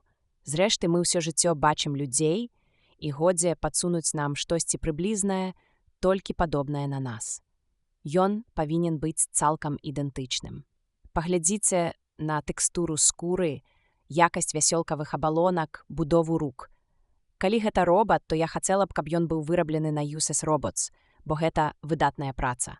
І вы думаеце, той, хто здолеў надаць увагу такім дэталям, не паклапаціўся пра тое, каб можна было імітаваць прыняцца ежы, сон, выдзяленне. Дык абед нічога не давядзе. Пачакайце, запярэчыў Ленінг. Не такі я ўжо і дурань, якім вы мяне выстаўляеце. Мяне не цікавіць чалавек містер Байерлі ці не. Мяне цікавіць, як уратаваць гонар фірмы. Абед на людзях пакончыць з усёй гэтай справай, што б там не рабіў Куін. А дэталі пакінем юрыстам і робатапсіхолагам. Але доктар Ленінг, сказаў Байерлі, вы забываеце пра палітычны бок гэтай сітуацыі. Я гэтак жа імкнуся быць абраным, як Куін імкнецца перашкодзіць мне ў гэтым. Між іншым, вы заўважылі, што назвалі яго імя. Гэта мой даўні прафесійны прыём. Я ведаў, што вы яго назавяце. Ленінг пачырванеў. А пры чым тут выбары? Раздзімаць — гэта палка на два канцы. Калі Куін хоча абвясціць мяне робатам і зробіць гэта, мне давядзецца перахапіць яго метады гульні. Гэта значыць вы... Ленінг не на жарты перапалохаўся. Менавіта так. Я хачу сказаць, што дазволю яму дзейнічаць далей, выбраць вяроўку, выпрабаваць яе на трываласць, адрэзаць колькі трэба, завязаць пятлю, сунуць туды галаву і скласці зубы ў шклянку, а ўзнікнуць якія дробязі, я з імі ўжо разбяруся. Вы вельмі самаўпэўненыя, Сьюзан Келвін падхапілася з месца. Хадзем, Альфред. Яго нам не пераканаць. Вось бачыце, мякка усміхнуўся Байерлі, вы яшчэ і псіхолаг людскіх душ. Але ўвечары, калі Байерлі паставіў машыну на аўтаматычны транспарцёр, які вёў у падземны гараж, і падышоў да свайго дома, у ім нібыта ўжо не было той самаўпэўненасці, пра якую гаварыў доктар Ленінг. Калі ён увайшоў, чалавек, які сядзеў у інваліднай калясцы, зірнуў на яго і усміхнуўся. Твар Байерлі засвяціўся любою. Ён падышоў да калясцы. Голас кульгавага быў хрыплы, падобны на рыпучы шэпт. Ён вырываўся з перакошанага рота, які зяяў на пакрытым шрамамі твары. Ты позна, Стівен. Ведаю, Джон, ведаю, але сёння я сутыкнуўся з цікавымі і незвычайнымі праблемамі. Няўжо? Ні скалечаны твар, ні скажоны голас не выражалі ніякіх эмоцый, толькі ў ясных вачах мільганула трывога. Ты з імі справішся? Яшчэ не ўпэўнены. Магчыма, спатрэбіцца твая дапамога. Ты ж у нас геній. Аднесці цябе ў сад? Вечар цудоўны. Дзве дужыя рукі падхапілі Джона з калясцы, мякка, амаль пяшчотна абхапіўшы плечы і забінтаваныя ногі. Асцярожна і павольна ён прайшоў праз пакой, спусціўся пакатым схілам, спецыяльна збудаваным для інваліднай калясцы, і праз заднія дзверы выйшаў у сад, агароджаны сцяной з калючым дротам. Чаму ты не дазваляеш мне ехаць у калясцы, Стівен? Гэта ж неразважліва. Таму што мне прыемна несці цябе. А ты супраць. Сам жа рады выбрацца з гэтай механізаванай таратайкі. Як ты адчуваеш сябе сёння? Ён клапатліва апусціў Джона на прахалодную траву. А як мне адчуваць сябе? Лепш раскажы мне пра свае праблемы. Падчас перадвыбарчай кампаніі Куін збіраецца абвясціць мяне робатам. Вочы Джона пашырыліся. Адкуль ты ведаеш? Гэта немагчыма. Я не паверу ў гэта. Я табе кажу. Сёння ў маім кабінеце былі ад яго вучоныя тузы з US Robots and Mechanical Men Corporation. Гаварылі са мной. Рукі Джона павольна шчыпалі траву. Разумею. Але няхай выбіраюць сабе такую тактыку, сказаў Байерлі. У мяне ёсць адзін задум. Паслухай і скажы, ці нельга зрабіць вось так. У кабінеце Альфреда Ленінга той вечар разыгралася сцэна, якую можна было б назваць гульнёй у глядэлкі. Фрэнсіс Куін задумліва глядзеў на Альфреда Ленінга. Ленінг дзіка вытарашчыўся на Сьюзан Келвін, а тая, у сваю чаргу, бесстароння разглядала Куіна. Фрэнсіс Куін паспрабаваў разрадзіць атмасферу. Глупства! Ён усё прыдумаў на хаду. І вы збіраецеся зыграць на гэтым, містер Куін? Запытала доктар Келвін абыякавым голасам. У рэшце рэшт, гэта ваша гульня. Паслухайце, выгукнуў Ленінг, імкнучыся крыкам заглушыць уласную роспач. Мы зрабілі тое, аб чым вы прасілі. Упэўніліся, што чалавек есць. Смешна думаць, быццам ён робат. І вы так лічыце? Куін рэзка павярнуўся да Келвін. Ленінг казаў, што вы спецыяліст. Паслухайце, Сьюзан. Амаль пагрозліва пачаў Ленінг. Куін ветліва перабіў яго. А чаму б ёй не выказацца? Яна ўжо паўгадзіны маўчыць, нібы ваду ў рот набрала. Ленінг адчуў сябе вельмі стомленым. Яму здавалася яшчэ крыху, і ён звар'яцее. Няхай будзе так. Кажыце, Сьюзан. Мы не будзем вам перашкаджаць. Сьюзан Келвін уважліва зірнула на яго, потым перавяла халодны позірк на містера Куіна. Ёсць толькі два спосабы пэўна даказаць, што Байерлі – робат. Да гэтага часу вы называлі ўскосныя доказы, якія хоць і выклікаюць пэўную падазронасць, але вінаватасці не даводзяць. А я мяркую, што містер Байерлі досыць разумны, каб абвергнуць такія падазрэнні. Відавочна, і вы так думаеце, інакш да нас не звярнуліся б. Такім чынам, даказаць абвінавачванне можна двума метадамі – фізічным і псіхалагічным. Фізічны – гэта хірургічнае ўмяшанне або рэнтген. Як гэта зрабіць, думайце самі. Псіхалагічны метад заключаецца ў вывучэнні яго паводзінаў.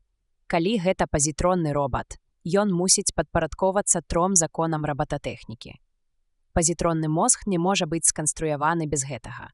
Вы ведаеце гэтыя законы, містер Куін. Яна спакойна і выразна працытавала слова ў слова знакамітыя законы, надрукаваныя тоўстым шрыфтам на першай старонцы дапаможніка па рабататэхніцы. Чуў пра іх, неуважліва адказаў Куін. Тады вы лёгка зразумееце сутнасць, сухавата прамовіла рабатапсіхолаг. Калі містер Байерлі парушыць хоць адзін з гэтых 3 законаў, ён не робат. На жаль, толькі так мы атрымаем выразны адказ. Бо калі ён будзе дзейнічаць паводле законаў, гэта яшчэ нічога не даводзіць. Куін ветліва падняў бровы.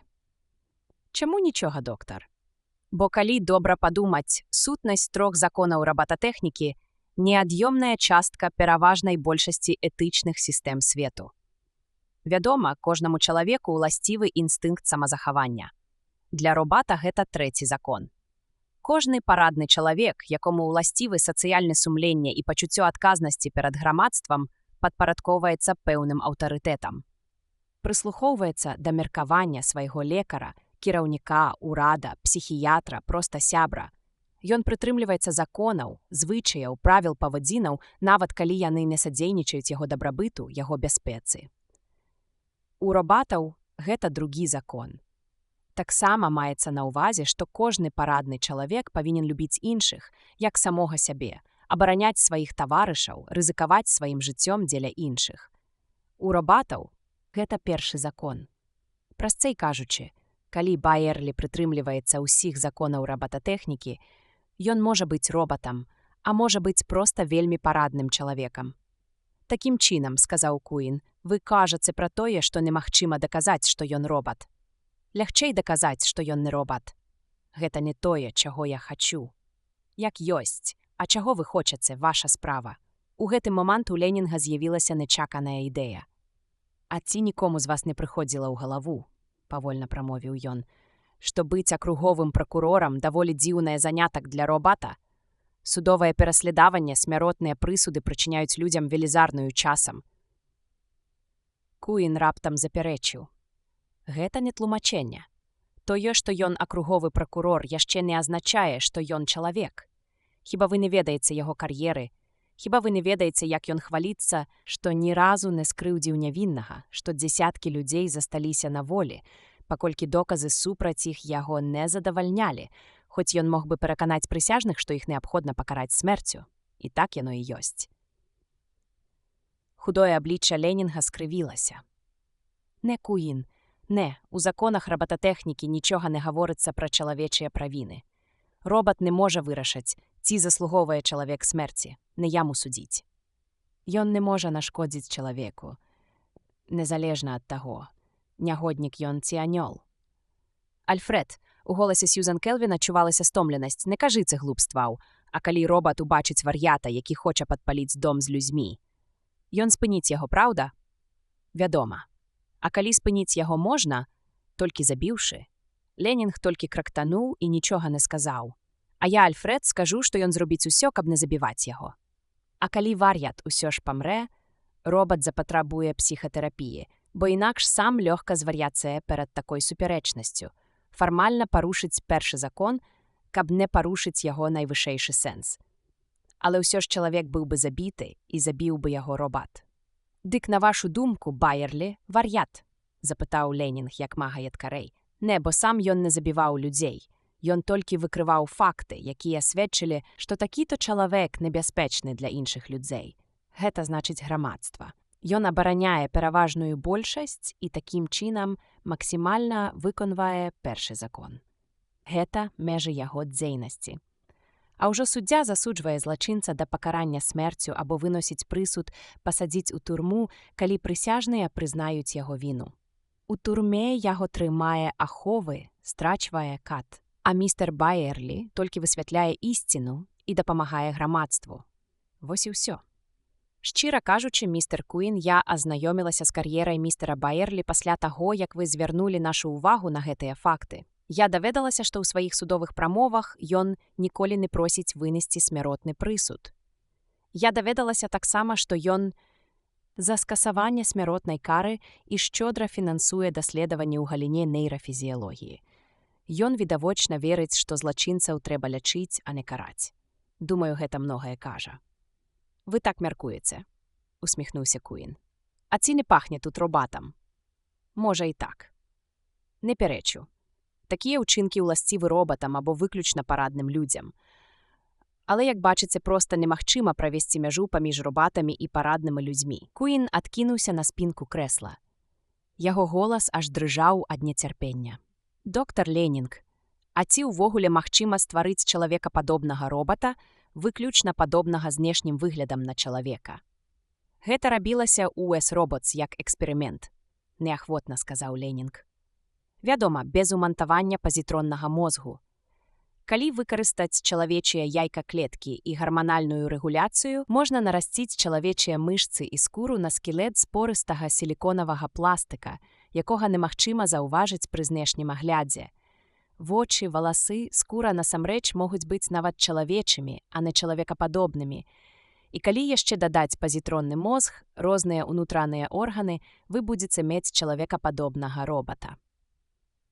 «І колькі гэта зойме часу?» – коратка запытаў Куін. Ленінг падумаў.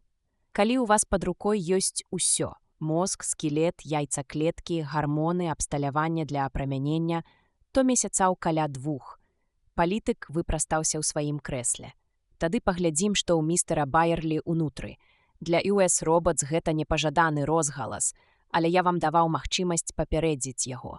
Калі яны засталіся ўдваіх, Ленінг нецярпліва звярнуўся да Сьюзан Келвін. «Чаму вы настойваеце? А чаго вам трэба? Праўда, ці маё адстаўка?» Рэзка спытала яна, не хаваючы сваіх пачуццяў. «Я не хачу хлусіць дзеля вас. Фірма US Robots, мабыць, сама за сябе пастаіць. Не будзьце баязліўцам». «А калі яны разрэжуць Байерлі, – сказаў Ленінг, – і з яго пасыплюцца шасцярні ды гвінцікі. Што тады?» «Ён не разрэжа Байерлі», – пагардліва кінула Келвін. «Байерлі не тупейшы за Куіна. Вестка абляцела горад за тыдзень да таго, як Байерлі мелі вылучыць кандыдатам у мэры. Дарэчы, абляцела, не тое слова. Яна паціху папаўзла па ім. Спачатку яна выклікала смех. Але чым больш нябачная рука Куіна ўзмацняла ціск, тым стрыманей гучаў смех, і людзі пачалі задумвацца. Перадвыбарчыя сходы бурліліся, хоць да гэтага ніякай барацьбы не прадбачылася. Тыдзень таму можна было вылучыць толькі кандыдатуру Байерлі. І цяпер яго нікім было замяніць. Давялося вылучыць яго, але гэта выклікала пэўныя ўскладненні. Найбольш простых выбарцаў збівала з панталыку нявызначанасць.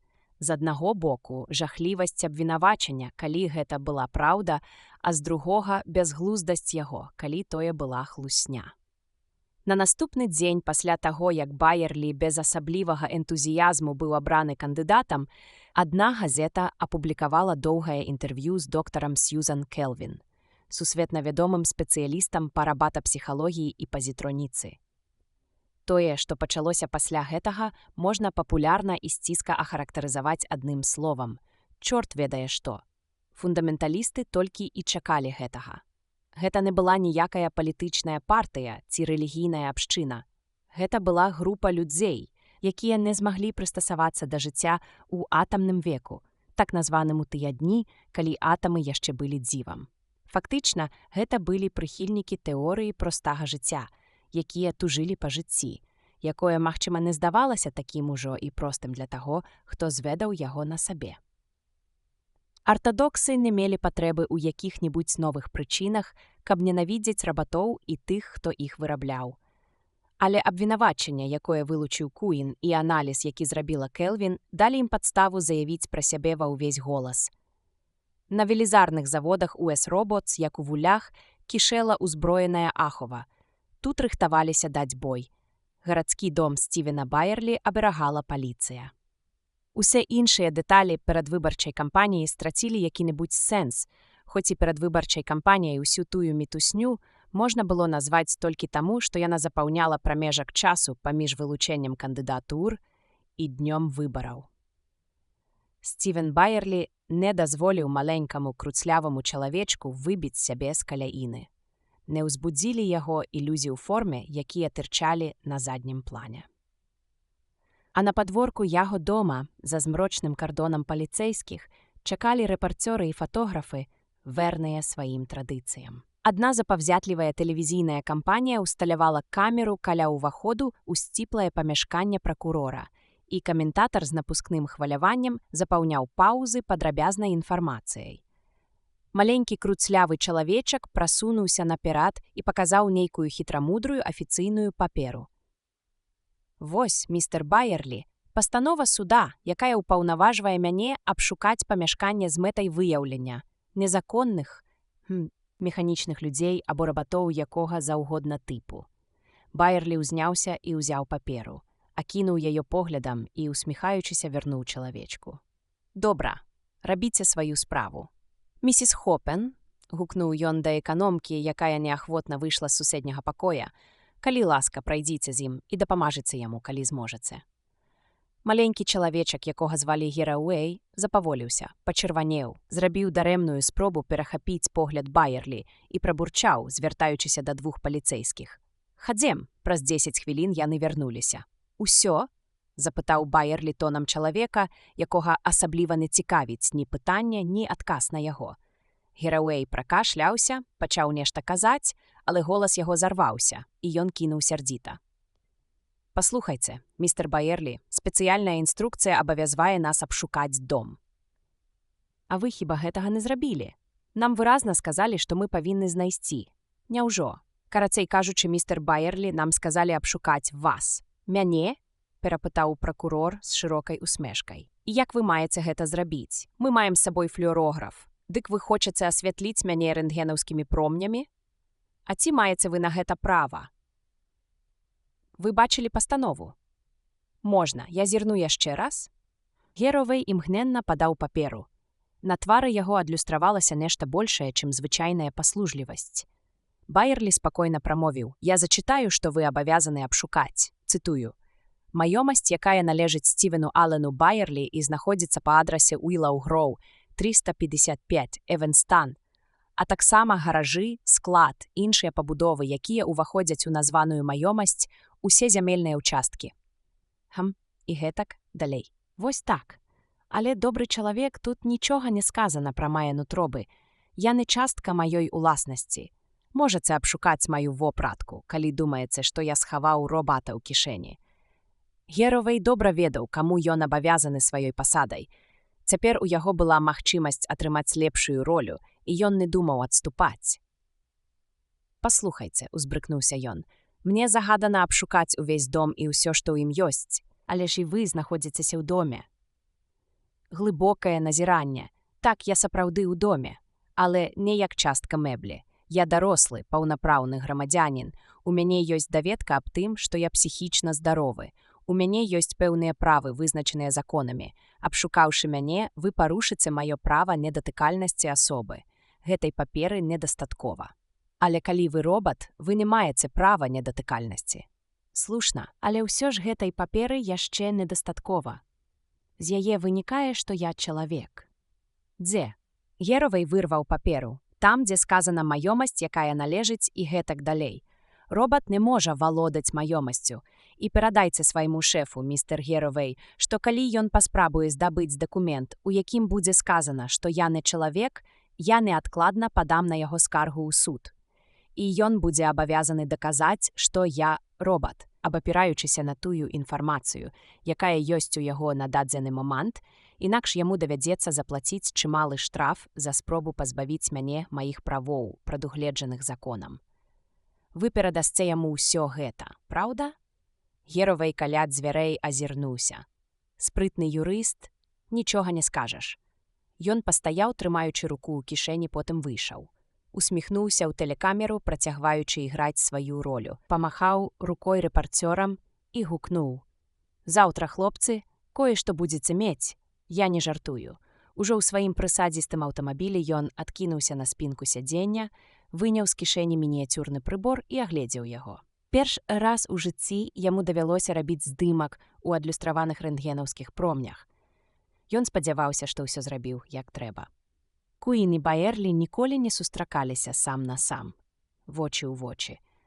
Але візіфон амаль замяняў такую сустрэчу. Фактычна, гэта была сапраўдная сустрэча, хіба толькі бачылі яны адзін аднаго ў чорна-белым выяве. На сустрэчы настаяў Куін. Ён і пачаў гутарку без асаблівых цырымоній. «Мяркую, вам будзе цікава ведаць, Баерлі, што я хачу апублікаваць паведамленне пра тое, што вы носіце ахоўны экран ад рэнтгенаўскіх промняў». «Няўжо? Тады вы, пэўна, ўжо апублікавалі яго. Я падазраю, што нашы прадпрымальнікі з прэсы даўно падслухоўваюць мае тэлефонныя размовы ў канторы. Вось чаму я ўжо колькі тыдняў сяджу дома». Баерлі гаварыў прыязна, амаль нязмушана. Куін сціснуў губы. «Нашу размову не падслухоўваюць, яна пад надзейнай абаронай. Я пайшоў на яе з пэўнай рызыкай для сябе. Магу сабе ўявіць, нібыта ніхто не ведае, што вы стаіце за гэтай кампаніяй.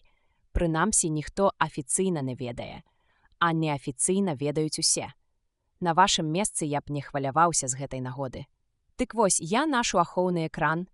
Мяркую, вы здагадаліся пра гэта тады, калі ўбачылі, што рэнтгенаўскі здымак зроблены тым вашым прыспешнікам перавытрыманы? А ведаеце, Баерлі, усім будзе відавочна, што вы баіцеся рэнтгенаўскага прасвечвання. А таксама і тое, што вы ці вашы людзі грэбавалі маімі правамі. Гэта нікога не датычыць. Магчыма. Гэта даволі сімвалічна для нашых перадвыбарных кампаній. Ці не праўда? Вас мала хвалююць правы грамадзян. А для мяне гэта галоўнае. Я не дазволю прасвечваць сябе рэнтгенам, бо з прынцыпу бараню свае правы. Гэтак сама буду бараніць і правы іншых, калі мяне абяруць. Безумоўна, з такіх абяцанняў можа выйсці цікавая прамова, але ніхто ёй не паверыць, залішне пышнамоўна, каб выглядаць праўдзіва. І яшчэ адно, голас яго стаў цвёрдым. Учора ў вашым доме не ўсе жыхары былі на месцы. Што вы маеце на ўвазе? Мне паведамілі. Куін пачаў перабіраць паперы, разлажаныя перад ім, якія было відаць на экране, што адзін чалавек адсутнічаў. Калека. Менавіта так, спакойна сказаў Баерлі. Адсутнічаў, як вы выказаліся, калека. Мой стары настаўнік, які жыве са мной, а цяпер знаходзіцца на дачы, ужо 2 месяцы, як ён там. Заслужаны адпачынак, як кажуць у такіх выпадках. Вы ж не пярэчыце. Ваш настаўнік, нейкі вучоны, калісьці быў юрыстам да таго, як стаў калекам. У яго ёсць афіцыйны дазвол весці біяфізічныя даследаванні і мець уласную лабараторыю. Поўны апіс яго прац належным чынам запатэнтаваны ў адпаведных органах, куды я магу параіць вам звярнуцца. Асаблівага значэння гэтыя даследаванні не маюць, але яны нікому і не шкодзяць.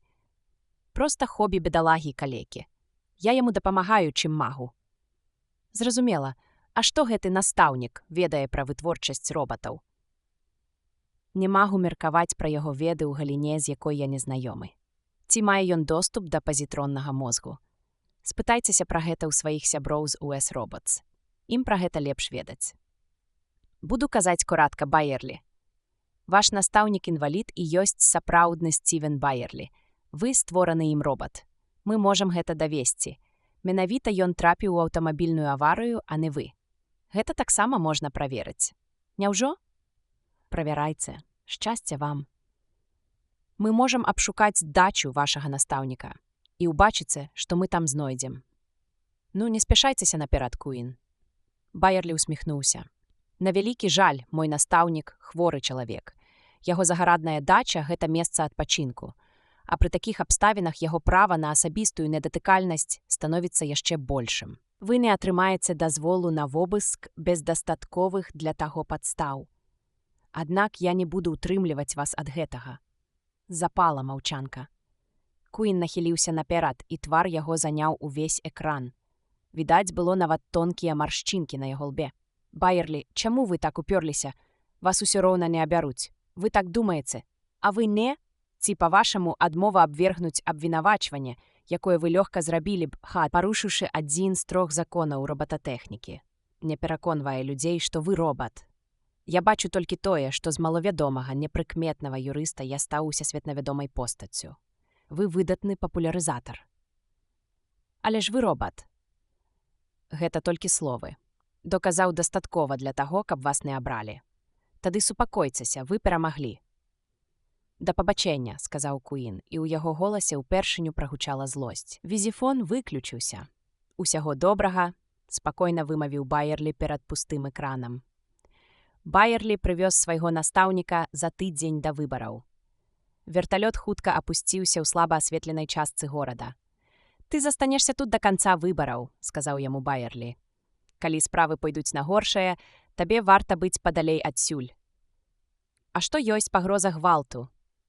У сіплым голасе, які вырываўся з перакошанага рота, чуваць была трывога.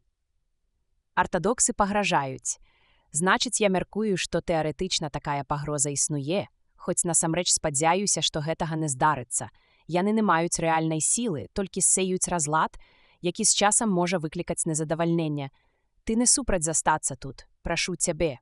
Я звар'яцаю, калі буду перажываць яшчэ і за цябе». «О, я застануся. Ты ўсё яшчэ думаеш, што ўсё абыдзецца. Я ў гэтым упэўнены. Цябе там ніхто не турбаваў?» «Ніхто. Гэта дакладна. Удалася табе твая роля? Цалкам. Дык не хвалюйся. Тады клапаціся пра сябе, Джон. І заўтра глядзі тэлевізар». Байерлі паціснуў скалечаную руку, якая ляжала на яго далоні. На лбе Лентана пралеглі глыбокія маршчыны ад цяжкіх думак. Яму выпала незайздросная роля упаўнаважанага Байерлі ў перадвыбарнай кампаніі, якая, уласна, і не была кампаніяй для чалавека, які не раскрываў сваёй стратэгіі і выконваў парады свайго упаўнаважанага. «Так не гадзіцца». Гэта была яго каронная фраза. І, дарэчы, адзіная. «Кажу вам, Сціве, так нельга». Ён рэзка сеў у крэсла перад пракурорам, які ў гэты час гартаў надрукаваную на машынцы прамову. «Кіньце гэта, Сціве, паглядзіце, які натоўп сабралі артадоксы. Вас не будуць слухаць, хутчэй вас закідаюць камянямі. Навошта выступаць з прамовай перад публікай? Чым горш запіс на магнітнай стужцы або на відэастужцы? Дык вы хочаце, каб я перамог на выбарах?» – лагодна запытаў Байерлі. «Перамаглі. Вы не пераможаце, Сціве. Я хачу ўратаваць вам жыццё». Мне нічога не пагражае, нічога не пагражае, нічога не пагражае». З горла Лентана вырваўся дзіўны гук. «Вы хочаце сказаць, што выйдзеце перад 50 тысячамі паўзбяшалых людзей і паспрабуеце нешта ім давесці. З балкона, нібы сярэдневяковы дыктатар». Байерлі зірнуў на гадзіннік. Праз 5 хвілін, як толькі будзе гатовае тэлебачанне, Лентан толькі буркнуў нешта сабе пад нос. Натоўп запоўніў гарадскую плошчу. Здавалася, дрэвы і дамы растуць з суцэльнай людской гушчы, а ультрахвалі далі магчымасць сачыць за тым, што тут адбывалася усяму астатняму чалавецтву. Гэта былі мясцовыя выбары, але за імі сачыў увесь свет. Байерлі падумаў пра гэта і усміхнуўся. Аднак сам па сабе натоўп не выклікаў усмешкі. Адусюль тырчэлі лозунгі, сцягі, якія абвінавачвалі яго ў тым, што ён робат. Варожасць наспявала, рабілася адчувальнай. З самага пачатку яго прамова не мела поспеху. Яе заглушалі рык натоўпу і рытмічныя воклічы прававерных, якіх у натоўпе былі цэлыя астраўкі. Байерлі гаварыў павольна і спакойна. У пакоі Лентан схапіўся за галаву і застагнаў. Ён чакаў крывапраліцця. Пярэднія шарэнгі захісталіся. Наперад прабіваўся худасочны грамадзянін з выпучанымі вачыма у занадта кароткім для яго кашчавай постаці касцюме. Паліцэйскі, які кінуўся за ім, ледзьве прабіваў сабе дарогу праз натоўп. Байерлі сярдзітым рухам спыніў яго. Худы чалавек ужо быў пад балконам. Яго словы патанулі ў рыку натоўпу. Байерлі нахіліўся ўперад. «Што вы кажаце? Калі ваша пытанне дарэчнае, я адкажу на яго».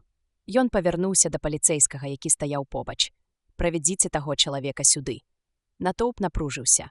Пачуліся воклічы «Цішэй!», якія зліліся ў агульны гоман, а потым паступова змоўклі. Запыханы з чырвоным тварам худы чалавек стаяў перад Байерлі. «У вас ёсць пытанне да мяне?» – запытаўся Байерлі. Худы чалавек вылупіў на яго вочы і хрыпла вымавіў «Ударце мяне!». Чалавек рэзка выкінуў падбародак «Ударце мяне! Вы казалі, што вы не робат! Давядзіце гэта! Вы не можаце ударыць чалавека! Вы пачвара!». Запала дзіўная, мёртвая цішыня, яе парушыў Байерлі. «У мяне няма прычын вас біць». Худы дзіка зарагатаў «Вы не можаце мяне ўдарыць! Вы не ўдарыце мяне! Вы не чалавек! Вы пачвара, якая прыкідваецца чалавекам!». Стівен Байерлі сціснуў зубы і на вачах тысяч людзей на плошчы і мільёнаў перад экранамі тэлевізараў размахнуўся і засадзіў худому кулаком у сківіцу. Худы чалавек паваліўся навзнак, як падкошаны. На яго твары адбіўся збянтэжаны выраз. «Прабачце», – сказаў Байерлі. «Забярыце яго ў дом і ўладкуйце як мага зручней. Я хачу пагаварыць з ім, калі вызвалюся». І калі доктар Келвін развярнула сваю машыну і рушыла з месца, толькі адзін рэпарцёр паспеў ачуняць ад агульнага шоку. Ён пабег за ёю, выкрыкваючы на хаду пытанне, якога яна не пачула. Азірнуўшыся, Сьюзан Келвін крыкнула «Ён чалавек». Гэтага было досыць. Рэпарцёр памчаўся ў свой бок. Астатку прамовы ўжо ніхто не слухаў. Доктар Келвін і Стівен Байерлі сустрэліся яшчэ раз, за тыдзень да таго, як ён прыняў прысягу, уступаючы на пасаду мэра. «Вы нібы і не стаміліся», – сказала Келвін. Новаабраны мэр усміхнуўся. «Магу пасядзець з вамі яшчэ трохі. Толькі не кажыце Куіну». «Добра. Але калі вы ўжо згадалі Куіна, скажу, што яго версія была даволі цікавай. Шкада, што вам удалося абвергнуць яе. Спадзяюся, яна вам вядомая. Часткова. Яна гучала занадта драматычна. Стівен Байерлі быў маладым юрыстам, цудоўным аратарам, вялікім ідэалістам і захапляўся біяфізікай. Вы цікавіцеся рабататэхнікай, містер Байерлі? Толькі ў юрыдычным аспекце. А той Стівен Байерлі цікавіўся. Але здарылася аўтамабільная аварыя, жонка загінула, яму ж выпала яшчэ большае гора. Ногі былі скалечаны, твар знявечаны, голас прапаў. Дадайце яшчэ ў затрасенне мозгу. Ён не згадзіўся на пластычную аперацыю і адасобіўся. Ён усё страціў, апроч розуму і рук. Але яму ўдалося здабыць пазітронны мозг, і вельмі складаны, які меў незвычайную здатнасць вырашыць этычныя праблемы. А гэта найвышэйшае дасягненне ў рабататэхніцы. Ён нарасціў цела да гэтага мозгу і зрабіў яго такім, якім мог бы быць сам. Ён паслаў яго між людзей, як Стівена Байерлі, а сам застаўся старым настаўнікам-калекам, якога ніхто ніколі не бачыў. «На вялікі жаль», – сказаў новаабраны мэр, – «я ўсё гэта абвергнуў, ударыўшы чалавека. Як сведчаць газеты, вы афіцыйна абвясцілі, што я чалавек. Як гэта сталася?» «Вы не маглі б расказаць? Гэта было не выпадкова». «Ну, не зусім выпадкова. Значную частку работы выканаў Куін. Мае людзі пачалі распаўсюджваць чуткі, што я ніводнага разу ў жыцці не ўдарыў чалавека, што я не здольны ўдарыць чалавека. І калі не ўдару, калі мяне будуць правакаваць, гэта стане доказам, што я робат. Таму я і ўладкаваў той бязглузды выступ, вакол якога было столькі гоману, і непазбежна нейкі дурань мусіў трапіцца на гэты кручок. На самай справе гэта быў танны трук, які зрабіў сваё ў адпаведна створанай атмасферы. Вядома, эмацыйны эфект спрыяў майму абранню, чаго я і дабіваўся. Робатапсіхолог кіўнула. «Бачу, вы ўваходзіце ў маю галіну. Відавочна, так робіць кожны паліт. Але вельмі шкадую, што так сталася. Я люблю робатаў, люблю значна больш, чым людзей. Калі б стварылі робата, які змог бы стаць грамадскім дзеячам, думаю, ён лепш выконваў бы свае абавязкі, чым чалавек. Па законах робататэхнікі ён не чыніў бы зла людзям, не дапускаў бы тыраніі, карупцыі, яму былі б чужыя тупасць і забабоны. Прапрацаваўшы пэўны час, ён пайшоў бы ў адстаўку, хоць ён і несмяротны, бо ён не змог бы прычыніць прыкрасці людзям, даўшы ім зразумець, што імі кіруе робат. Гэта было б проста ідэальна. Хіба толькі робат не змог бы дасягнуць належных поспехаў праз пэўную абмежаванасць свайго мозгу, бо пазітронны мозг па сваёй складанасці ніколі не параўняецца з чалавечым. Ён мог бы мець дарадцаў. Нават чалавечы мозг не можа абыходзіцца без памочнікаў. Байерлі глядзеў на Сьюзан Келвін з адкрытай цікаўнасцю. «Чаму вы усміхаецеся, доктар Келвін?» «Усміхаюся, бо містер Куін не ўсё прадумаў. Вы хочаце сказаць, што можна было б развіваць яго версію? Можна было б дзешто дадаць». На працягу 3 месяцаў перад выбарамі гэты Стівен Байерлі, пра якога гаварыў Куін, гэты калека з нейкіх таямнічых прычын знаходзіўся за горадам. Ён вярнуўся якраз перад вашай знакамітай прамовай. У рэшце рэшт, гэты калека мог бы і другі раз зрабіць тое, што ўжо аднойчы зрабіў. Тым больш, што на гэты раз заданне было прасцэйшае. «Не зусім вас разумею». Доктар Келвін падвялася і папраўла сукенку, відавочна збіраючыся ісці. «Я хачу сказаць, што толькі ў адным выпадку робат можа ўдарыць чалавека, не парушыўшы першага закону. Толькі ў адным». «Калі?» Доктар Келвін была ўжо каля дзвярэй. Яна спакойна прамовіла. «Калі той, каго ўдарылі, іншы робат». Яна ўсміхнулася. Яе худы твар ззяў. «Да пабачення, містер Байерлі. Спадзяюся, што прагаласую за вас праз 5 гадоў на выбарах каардынатара». Стівен Байерлі і сам усміхнуўся. Гэта яшчэ відэльцамі па вадзе пісана. Дзверы за ёй зачыніліся. Я слухаў яе як зачараваны. «І гэта праўда», да апошняга слова, сказала яна. «І вялікі Байерлі быў проста робатам? Пра гэта мы не зможам даведацца. Думаю, што быў. Але калі ён вырашыў памерці, то знішчыў сябе, таму давесці цяпер нешта немагчыма. Ну, ведаеце. Вы таксама паддаяцеся беспрычынным забабонам наконт робатаў. Ён быў цудоўным мэрам. А праз 5 гадоў стаў рэгіянальным каардынатарам. А ў 2044 годзе, калі рэгіёны зямлі ўтварылі сваю федэрацыю, ён стаў першым сусветным каардынатарам». «Вось і ўсё», сказала доктар Келвін, падымаючыся.